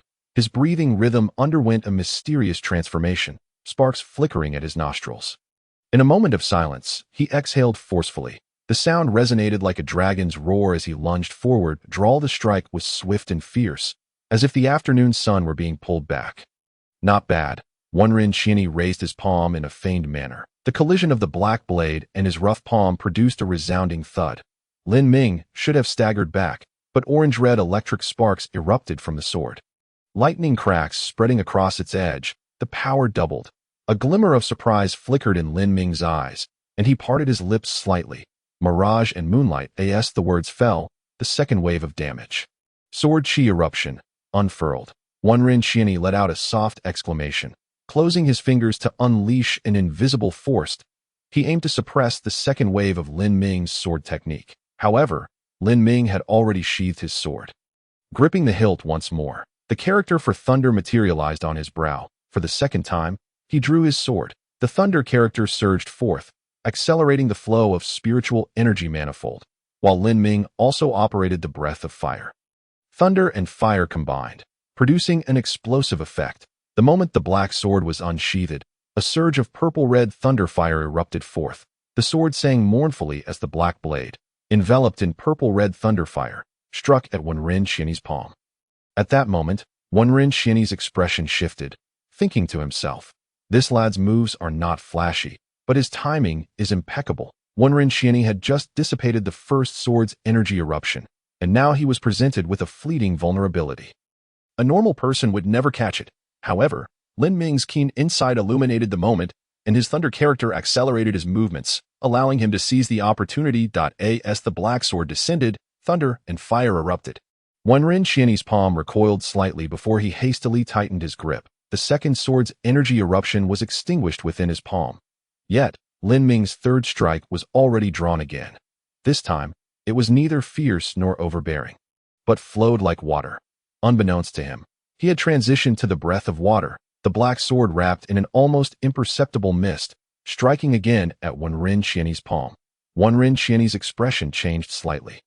He opened his mouth to speak, only to suddenly sense a shift in the nature of the sword's energy eruption.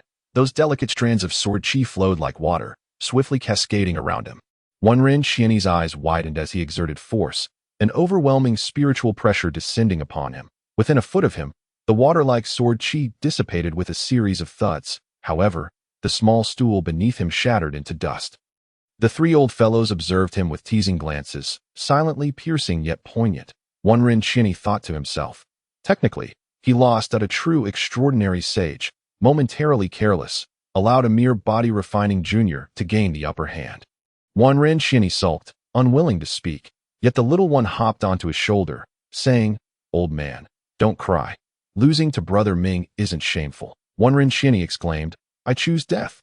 The little one's words were painfully incisive at that moment. Chao Zhuqing chuckled, redirecting the conversation. "This sword is remarkably exquisite. Young friend, your 3 strikes just now must have imparted profound insights. It will greatly enhance your combat prowess." Lin Ming sheathed his sword, smiling as he descended the steps provided by Chao Zhuqing, sparing Wenren Qianyi any further embarrassment. "Not only that, but this sword also harbors secrets tailored for my 4th strike." Chao Zhuqing gasped. A 4th strike? One could hardly describe it as merely remarkable at that moment. Lin Ming slightly bowed, expressing gratitude to Wenren Qianyi. "This sword is truly exceptional." Wenren Qianyi clicked his tongue, aware that the two were harmonizing to bolster his reputation. Instantly, he felt a sense of comfort and waved his hand dismissively. "Nothing to worry about. A loss is a loss. Your sword techniques are indeed formidable, but more impressive is your insight, as if you can perceive my flaws at all times. That my defeat is not unjust." With those words, he acknowledged his loss without losing his grandeur, and Wenren Qianyi's mind seemed to become clearer. The 3 elders around him sensed that he was not jesting, and their expressions shifted. Lu Xie stood atop the coffee table, raising her small paw. "Brother Ming is invincible." Wenren Qianyi shot a glare at the little one, shaking his head before turning to Lin Ming. "Remember to give this sword a name." Lin Ming raised his sword brow, solemnly nodding. "From the moment I drew the first sword, I had already thought of a name. This sword appears dark and unassuming at first glance, but once imbued with spiritual energy, it radiates brilliance. It perfectly complements my breathing technique and divine script, along with my sword drawing technique, Mirage and Moonlight. The moment this sword is unsheathed, it is destined to stir the hearts of others." Lifting the black sword, he grinned heartily. "From now on, you shall be called Jingxian." The black sword hummed with a bright, crisp resonance, seemingly quite fond of its name. In that moment, Lin Ming exuded an unparalleled grace that stirred a yearning admiration in the hearts of those present. Wenren Qianyi, Chao Zhuqing, Lin Jing, Su Aodong, and Lu Xie all gazed at him, entranced. It was as if they beheld a watercolor painting unfurling between Lin Ming's brows, depicting a free-spirited youth, swift as the blade and galloping through the rivers and lakes. Chapter 67. A nation's unparalleled hero. Only thus can one be a national scholar. Chao Zhuqing was the first to regain his composure, his eyes sparkling with admiration as he regarded Lin Ming. Young friend Lin Ming, I wish to inquire your thoughts on the nation and this world, he said. Upon hearing this solemn inquiry, the others snapped back to attention, their gazes fixed upon Lin Ming's face. The little one, curious yet mindful of the elder's expressions, instinctively covered its mouth with its tiny paws, silently admonishing itself not to interrupt. At that moment, Lin Ming slightly raised his brow, locking eyes with Chao Zhuqing. You wish to ask how I would balance my loyalty to family and country, am I correct? The astute Chao Zhuqing nodded with a smile. Lin Ming lifted his index finger, gently rubbing it against his brow for a moment. The aristocracy and sects reside within the nation. Perhaps you worry that I might prioritize my family over the greater state. Yet, I understand the wisdom that beneath a collapsed nest, there are no unbroken eggs. The nation and the family are inseparable. After a brief pause, he continued with a smile, to cultivate oneself, manage one's household, govern the nation, and bring peace to the world. Surely this is the aspiration of us men. Well said, indeed. Such noble sentiments of self-cultivation, household management, and governance. No wonder young friend feels like an old acquaintance to me, Chao Zhuqing exclaimed, his aura surging as if the military god of year had returned. Gazing at Lin Ming, he fell silent for a moment before bursting into laughter. Ha! Based solely on your words, young friend, you are undoubtedly the national scholar of Ningguo, and I, Chao Zhuqing, shall surely recommend you to the sovereign. A national scholar, truly unparalleled in the nation. Only thus can one be a national scholar. Lin Ming was momentarily taken aback, raising his hand. You honor me too highly, senior. No, your aspirations and ambitions far surpass those of countless sons of aristocracy and disciples of sects. Chao Zhuqing replied with a grin at that moment. When Ren Qianyi patted Chao Zhuqing on the back. Chao, you are serious about this, aren't you? Quite perceptive, indeed. Su Aodong stared at Chao Zhuqing. Old Chao, are you serious? Chao Zhuqing nodded. A marshal's word is as good as gold. Once spoken, it cannot be retracted. Lin Jing shook his smoking pipe slightly. Just then, the little one leaped onto Lin Ming's head and asked, What is a national scholar? The four elders smiled at the little one. Chao Zhuqing opened his mouth. A person who cherishes family and country, able to stand against a nation single-handedly. Such a person may be called a national scholar. The little one opened its mouth slightly. Wow, though I don't quite understand. It sounds impressive. Minggu, no one else but you. Lin Ming chuckled softly. It's still too early. This is merely a senior's kind wish for me. Chao Zhuqing secretly smiled, thinking, excellent, such a mentality, unperturbed by external matters, truly a great talent. At that moment, Wen Ren Qianyi doused the enthusiasm with cold water. The title like national scholar is commendable, but placing such a burden on young friend Lin Ming too early might lead to a repeat of past events. Upon hearing this, the three elders fell silent. After a moment, Su Aodong nodded. It was precisely because old Chao is too prominent that the aristocracy of Ningguo united against that battle of the three nations. Had it not been for internal strife, Ningguo would have long since swept through Jinghua and Bianghua. How could it have ended in a Pyrrhic victory? Lin Jing took a couple of puffs from his pipe. Shaking his head without speaking, Lin Ming and the little one felt their curiosity piqued. Having heard the elders' tales, they knew of their past vigor, and thus were eager to understand why they had chosen to retreat to the remote Qingye city. Whenever the elders approached a crucial point in their stories, they would pause, tacitly choosing not to elaborate. Lin Ming and Lu Xue exchanged glances, expecting this moment to be no different. However, Chao Zhuqing's aura surged once more. The military god, once disdainful of the world, now widened his eyes, the kindness in his brow vanishing, replaced by an air of authority and ferocity. In half a month, once I recover from my injuries, I shall summon my old troops, the aristocracy, the sects, the powerful. Let us see if they dare to impede me. Chao Zhuqing stepped forward, hands clasped behind his back. The tragedies of the past shall never be repeated. In that moment, Lin Ming felt for the first time what it meant for a general to rise to power at the cost of countless lives. The aura exuding from Chao Zhuqing was thick with menace. As if it could repel even the divine. Su Aodong and Lin Jing were at a loss for words. They neither wished to advise him, nor could they that moment. When Ren Qianyi spoke calmly. Chao, Do not forget that people change. Years have passed. Those old troops are no longer mere youngsters. They have families and ties, and many matters will compel them. Chao Zhuqing turned to look back, the corners of his mouth lifting slightly. Let us see. You and I discuss reason, while you attempt to act superior. When Ren Xianyi's brow twitched, the veins on his temples pulsating, that he opened his mouth, but before he could speak, Lin Jing interjected, Old Iron. You and Old Chao are both considering young friend Lin Ming's best interests, mindful of past events. But do not forget, young Master Lin hails from the Lin family, a family of prestige. If Old Chao truly wishes to elevate him, the pressures he faces will not be as formidable as they were back then. Su Aodong chimed in. Indeed, back then, we were all novices. The aristocracy despised novices wielding power, and they were even less inclined to watch a national treasure like the Grand Marshal of Ningguo slip away. Now, if we were to propose young friend Lin Ming as a national scholar, the scenario would be vastly different. Ren Xianyi pondered for a moment before conceding. You are right. However, it should be postponed until at least the tea maker returns to the capital. I understand. Chao Zhuqing nodded, smiling. Old Iron, rest assured. Young friend Lin Ming possesses extraordinary talent and a heartfelt devotion to family and country. His spirit and temperament resonate with us. I will not act rashly or harm him. Pausing, he turned to Lin Ming. Young friend, do not feel pressured. What I have said is merely for the future. Do not expect too much just yet. Lin Ming raised his head and replied with a light smile. A tranquil heart is the way. Allowing things to unfold naturally is the best course. The little one stood on its hind legs, bouncing on Lin Ming's shoulder. All right. Minggu is right, the elders thought.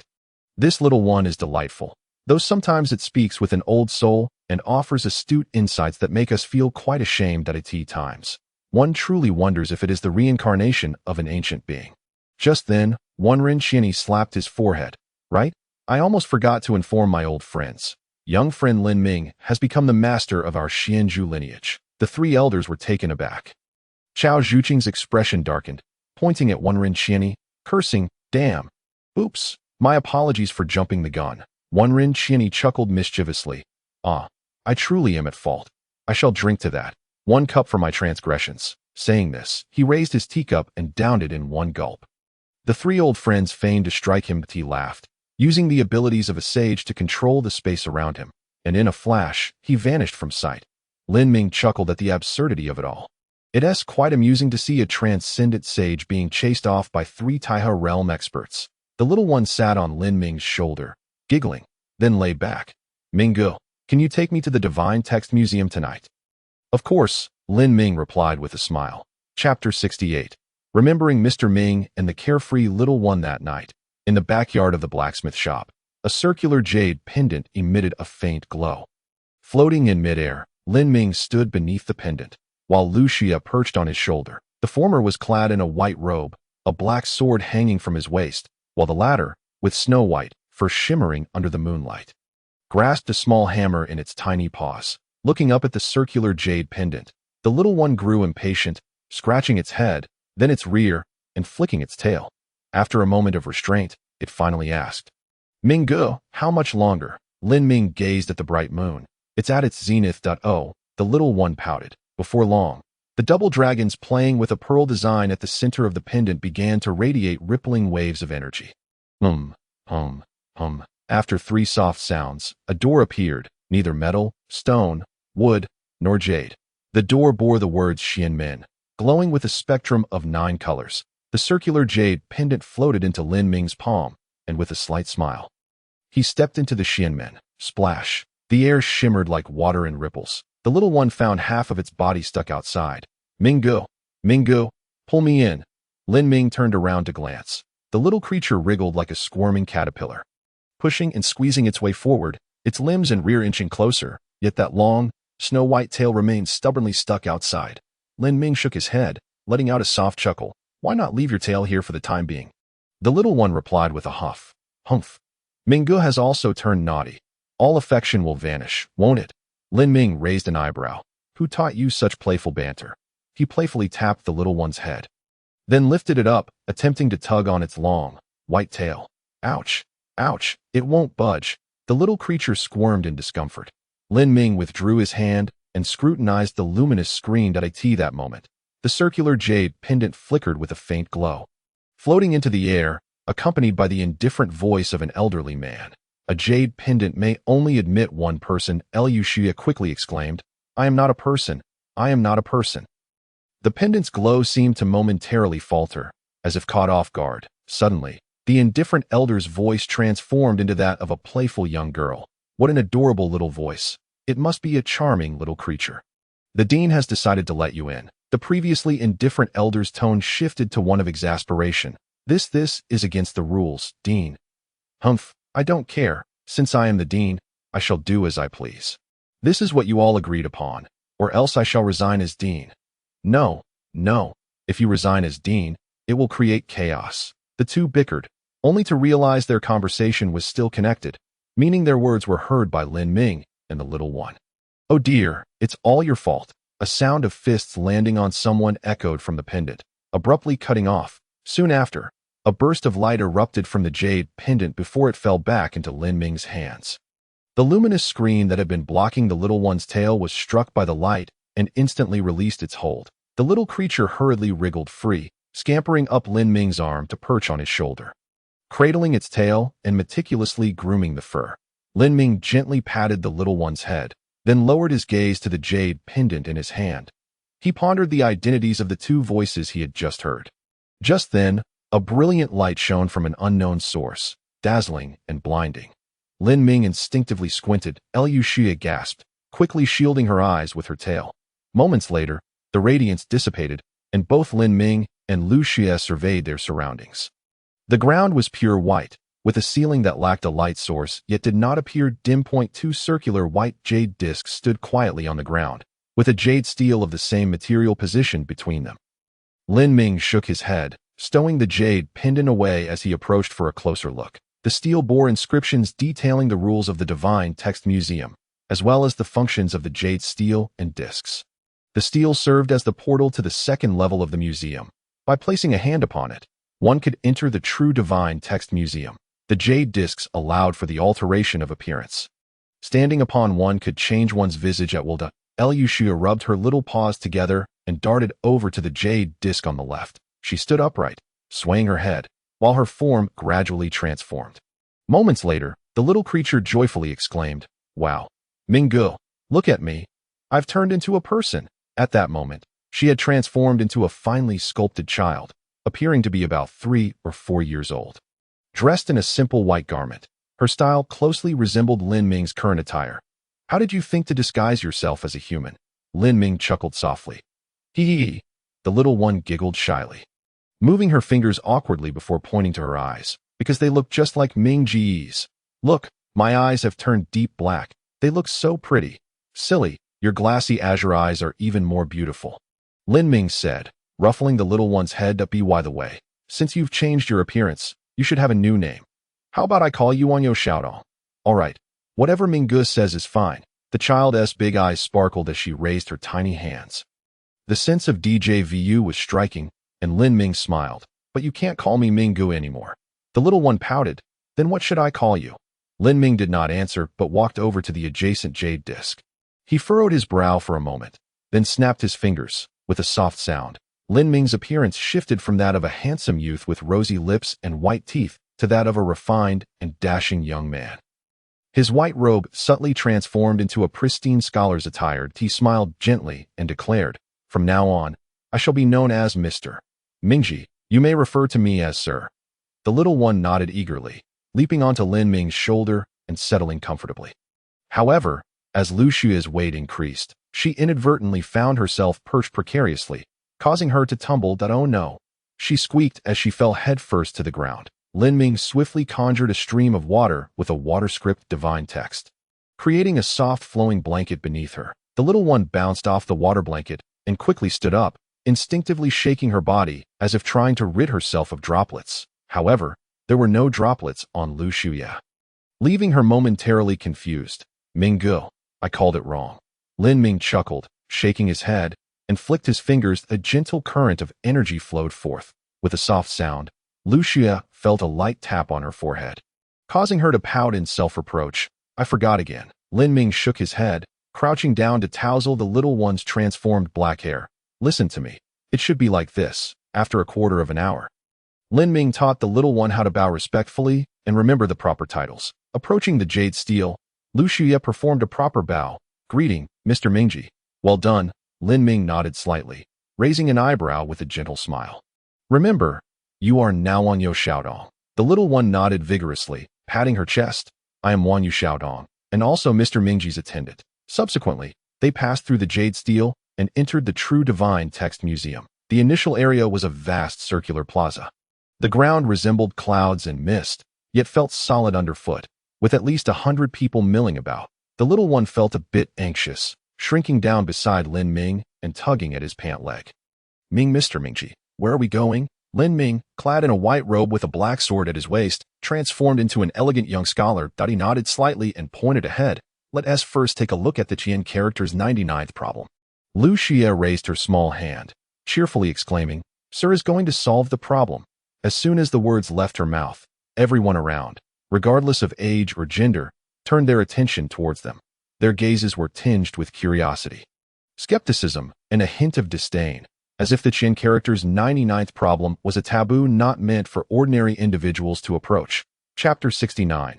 The 8 Abysses of Divine Text in the Expansive Cloud-like Plaza. The collective gaze of the crowd converged at one point, creating an oddly intense atmosphere. What an arrogant fellow, boldly declaring he will unravel the Qian character's 99th problem upon arrival. Children often speak with unfiltered honesty. But who exactly is this person? He appeared quite charming, and the little attendant was undeniably adorable. However, this individual was likely a newcomer, unaware of the terrifying nature of the 8 Abysses of Divine Text, and even less so of the significance of the Qian character's 99th problem.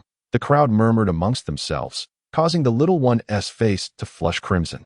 Lin Ming placed his hand atop Lu Xie's head, reassuring her, no need to mind.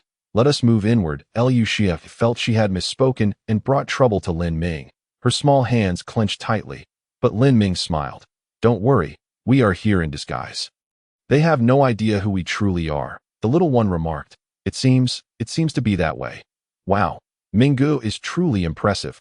He must have anticipated this long ago. Subsequently, Lin Ming refrained from lingering with those around him and led the little one directly outside. Stepping out of the Cloud Energy Square, they were immediately greeted by a road that reached the heavens. This path was composed of enormous stones suspended in midair, with numerous pedestrians traversing it. As Lin Ming walked along the road, a smile graced his lips. After consolidating the observational glyph, he gained an additional pair of inner eyes, through which the disguises of those around him became ineffective. Initially, he thought it was merely his unique circular jade pendant that afforded him this ability, but upon inquiring with the little one, he discovered that she could not perceive the true forms of others. In that moment, Lin Ming understood. Only he could see to know. To be precise, he could observe in his eyes. The passers-by exhibited 2 distinct visages. One was the superficial appearance seen with the naked eye, while the other revealed their true essence. Their authentic visage, some appeared as delicate young maidens, yet were, in truth, portly individuals. Others, seemingly robust and burly, were, in reality, young girls. Some resembled demonic beasts or spiritual creatures, but were, in fact, human. In a word, the array of peculiarities was endless. Upon reaching the end of the heavenly path, Lin Ming and the little one arrived at a palace adorned with intricately carved beams and jade-like structures. The plaque above the entrance bore the inscription, Great Hall of Beginnings.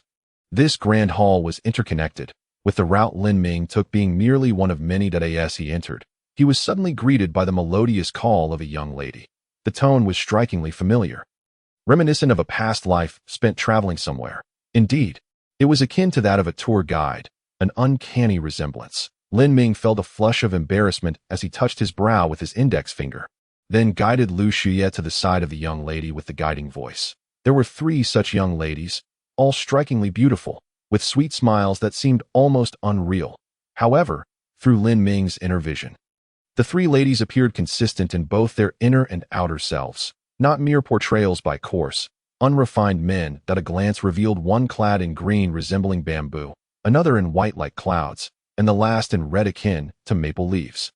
Upon seeing Lin Ming, All three young ladies extended kind glances toward him that it was inevitable. Lin Ming was simply too handsome. Even after altering his appearance, he still exuded an undeniable charm that was hard for any woman to overlook. As though it were an innate aura, this presence naturally elicited affection from the majority of women. Lin Ming nodded with a smile, reciprocating the warm smiles of the three young ladies, and then listened attentively as they provided their guided commentary. Quickly, Lin Ming learned of the Great Hall of Beginning's purpose. Within the hall lay a universe of possibilities. What he observed was merely the public area. Most who visited the Glyph Museum would engage in discussions and transactions here. However, there were also more private spaces that required special permissions or substantial wealth to access. Furthermore, outside the Great Hall, there were four main paths. Point 1 was the heavenly path he had just traversed, which led back to the Glyph Museum. The other three paths corresponded to three wondrous places. The first, the path of literature leading to the 8 abysses of glyphs. The second, the path of treasures leading to the treasures of Qing Mountain. And the third, the path of clouds leading to the cloud sea of trials. At that moment, standing beside the young lady in red, Lin Ming inquired, "Might I ask if the Qian character's 99th conundrum is located within the 8 abysses of glyphs?" The young lady in red smiled sweetly, raising her eyebrows toward the other two sisters who were watching attentively. Then, she nodded in affirmation to Lin Ming. Indeed, there were a total of 8 distinct abysses within the 8 abysses of glyphs, each corresponding to an extraordinarily powerful glyph, with the Qian character's 99th conundrum situated at the very bottom of the Qian character abyss. Lin Ming expressed his gratitude with a smile and was about to take a step forward when a voice called out from not far away. "Are you, my friend, seeking to solve the Qian character's 99th conundrum?" Turning to look, he saw a young gentleman rushing over in a flurry. The young gentleman was clad in lavish attire of gold, adorned with 9 embroidered pichio, and his waist was wrapped in light golden silk that he sported a gleaming, pure white round jade pendant that emitted a gentle radiance, clearly a treasure beneficial for cultivation. Lin Ming barely registered the young gentleman's appearance, as the latter radiated an ostentatious aura, almost flaunting his wealth to all. Lin Ming's lips twitched slightly. "And you are?" The young gentleman, with hands pressed against his forehead, slicked back his hair into a somewhat exaggerated pompadour. He then crossed his arms and bowed slightly, introducing himself. "I am Zhong Lebin, from the Zhong family of Tianyuan Prefecture. Greetings, I am Ming Ji." Lin Ming replied with a smile and a nod. The little one stood beside him, hands behind his back, swaying his head as he chimed in, "My master is Mr. Ming Ji, and I am the Forgetfulness Child." Zhong Lebin remarked, "That sounds like a pseudonym." He glanced between Lin Ming and Lu Shuya, feeling that their casual demeanor suggested they were unfamiliar with his reputation. Meanwhile, Lin Ming was scrutinizing Zhong Lebin. Under the illumination of his inner vision, Zhong Lebin's appearance matched exactly what was visible to the naked eye. There was no disguise. He presented himself with his true visage, unlike the bystanders who donned fades.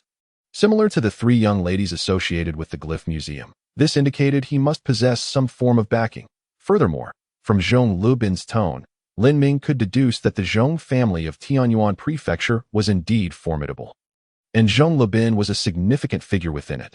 Zhong Lebin wiped his face and inquired, "You don't know me? Haven't you heard of my reputation? Are you unaware of our Zhong family?" His barrage of 3 questions struck like a machine gun. Before Lin Ming could respond, Lu Shuya leaned out her little head, scanning Zhong Lebin from top to bottom, and declared, "Nope, we don't know you." Zhong Lebin reacted with a, "Huh, why do I feel a twinge of heartache?" He pressed his hand against his chest, momentarily recovering, and pointed to himself with his thumb. "I am the one offering a bounty for solving the Qian character's 99th conundrum." "Oh," the little one nodded, somewhat understanding. Zhong Lebin's lips twitched. "You don't know the Zhong family of Tianyuan Prefecture?" Both Lin Ming and Lu Shuya shook their heads in unison. Zhong Lebin continued. To the side, the young lady in red stifled a laugh, secretly admiring Lin Ming's remarkable demeanor, finding the accompanying child quite adorable. What was more precious was witnessing Zhong Lebin's embarrassment. Zhong Lebin was quite renowned within the Glyph Museum, albeit not for particularly positive reasons. After pondering for a moment, she explained, "The Zhong family is a prestigious clan in Tianyuan Prefecture, claiming to possess 1/3 of the region's wealth." This was a subtle reminder. However, Zhong Lebin nodded vigorously, inadvertently interrupting, "Indeed, my family is immensely wealthy." If you can assist me in solving the Qian character's 99th conundrum, I promise to reward you handsomely. This idiom seemed misused. Lin Ming felt speechless, sensing that this fellow was even more naive than Lu Xue. Chapter 70. The obsession of the old lecher Zhong Lubin displayed an eager demeanor as he implored Lin Ming, almost to the point of grasping his hand and calling him big brother. The little one watched from the side, feeling a twinge of jealousy. Thus, it sought ways to divert Zhong Lubin's attention. Zhong Lubin was intensely focused on the Qian character's 99th conundrum, yet regular visitors to the Glyph Museum were well aware that this riddle often went unanswered for months. Therefore, driven by urgency, Zhong Lubin had disseminated news about the conundrum within this vast realm. Approximately a dozen individuals from the outside world had contacted him, but ultimately, only 3 were selected. Out of those, 2 had failed, and 1 had declined. Thus, upon encountering Lin Ming, Zhong Lubin felt as though he had grasped a life-saving straw. He was unwilling to let go. As the conversation unfolded, the little one subtly began to clash with him. Lin Ming rubbed his forehead, finding it somewhat amusing. Just as he was about to comfort the little one at that moment, he heard the young lady in red whispering in his ear, "The 8 abysses of glyphs is led by the Qian character abyss, and the Qian character's 99th conundrum lies deep within it. Merely approaching the 99th conundrum could result in injury. Furthermore, such injuries pertain to the soul, which can only be remedied with rare materials. You must be exceedingly cautious." Lin Ming was momentarily taken aback, not anticipating that the girl in red would take the initiative to remind him. That a smile graced his lips, and an air of refined elegance enveloped him.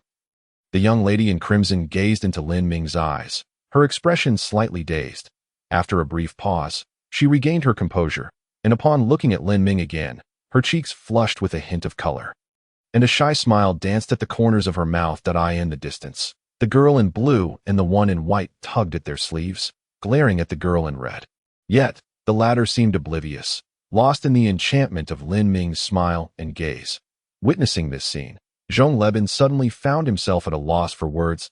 He was aware that the 3 ladies from the initial Great Hall appeared amiable. Yet fundamentally, they were not inclined to form close connections with others. Initially, he had dismissed it, believing that no one could invoke an exception from them.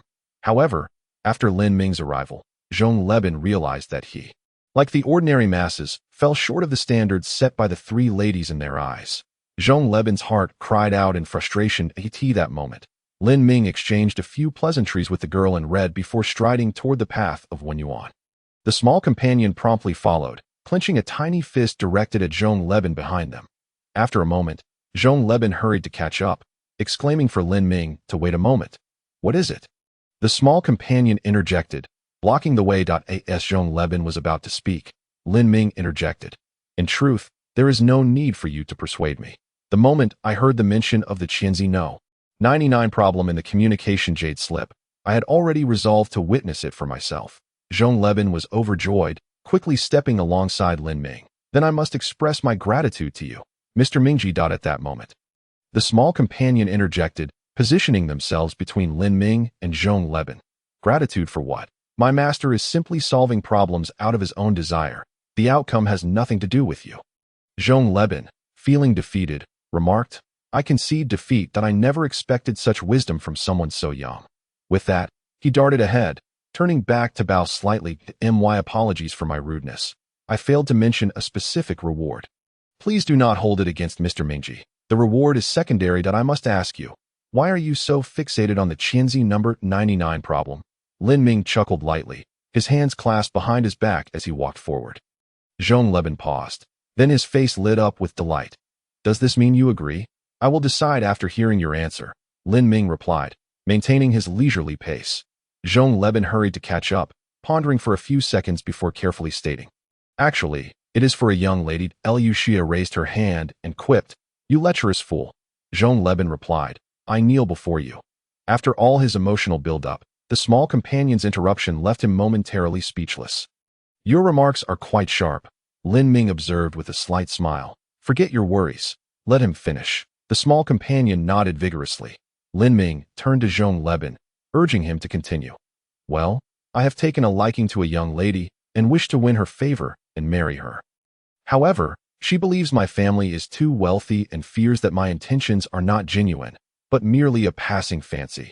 Lin Ming's eyebrows twitched slightly, and he suddenly felt an urge to reprimand Zhong Leben for his ostentation.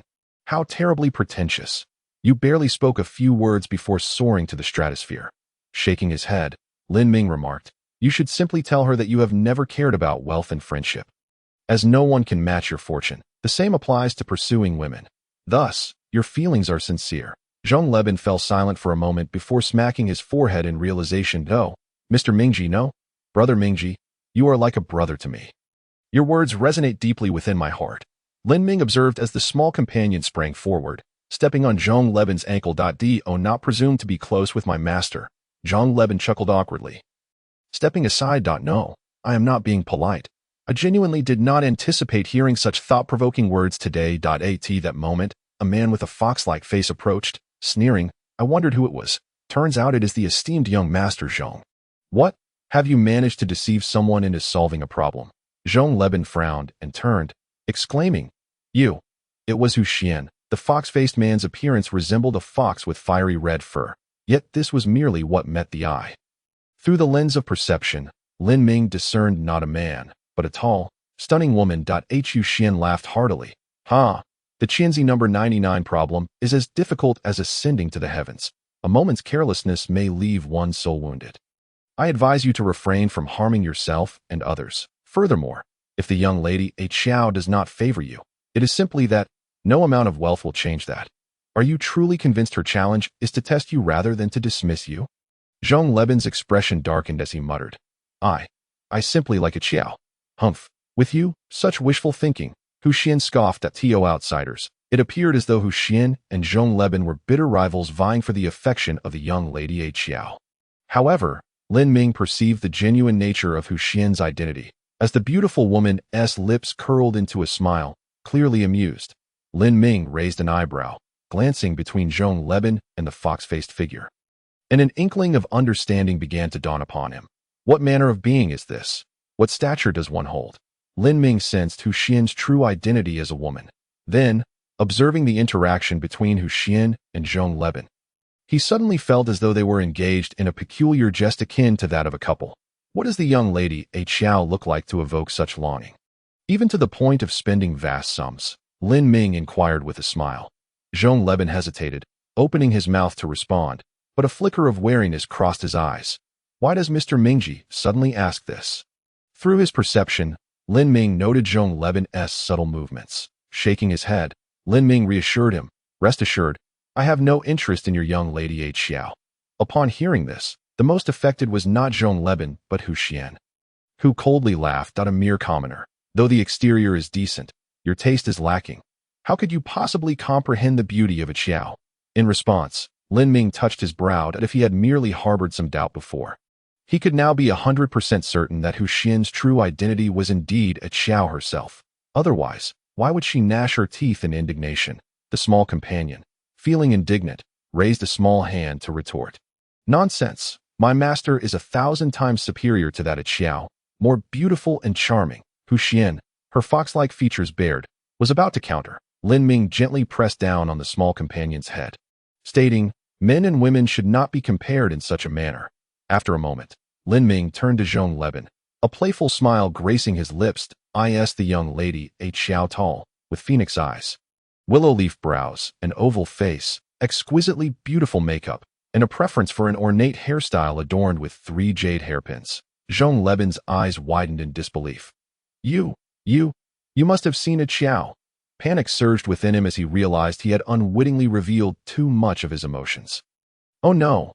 Lin Ming subtly shook his head. "Do not worry. My disinterest in her remains unchanged. You need only confirm for me whether she resembles this at that moment." Zhong Leben finally grasped that Lin Ming had never even heard of their Zhong family and could not possibly have encountered a Qiao. Therefore, how could Lin Ming possibly guess a Qiao's appearance? Incredible, he thought, feeling a sense of relief as he gazed at Lin Ming. What you described is indeed accurate. A Qiao possesses that very visage. In my heart, she is the most beautiful. Lin Ming nodded with a smile, casting a glance at Hu Xian. The latter felt alarm bells ringing in her mind, secretly pondering, could he have figured it out? Zhong Leben marveled. Mr. Mingji, you must have never seen a Qiao. How could you describe her appearance so precisely? Lin Ming shrugged, raising an eyebrow slightly. Just a guess.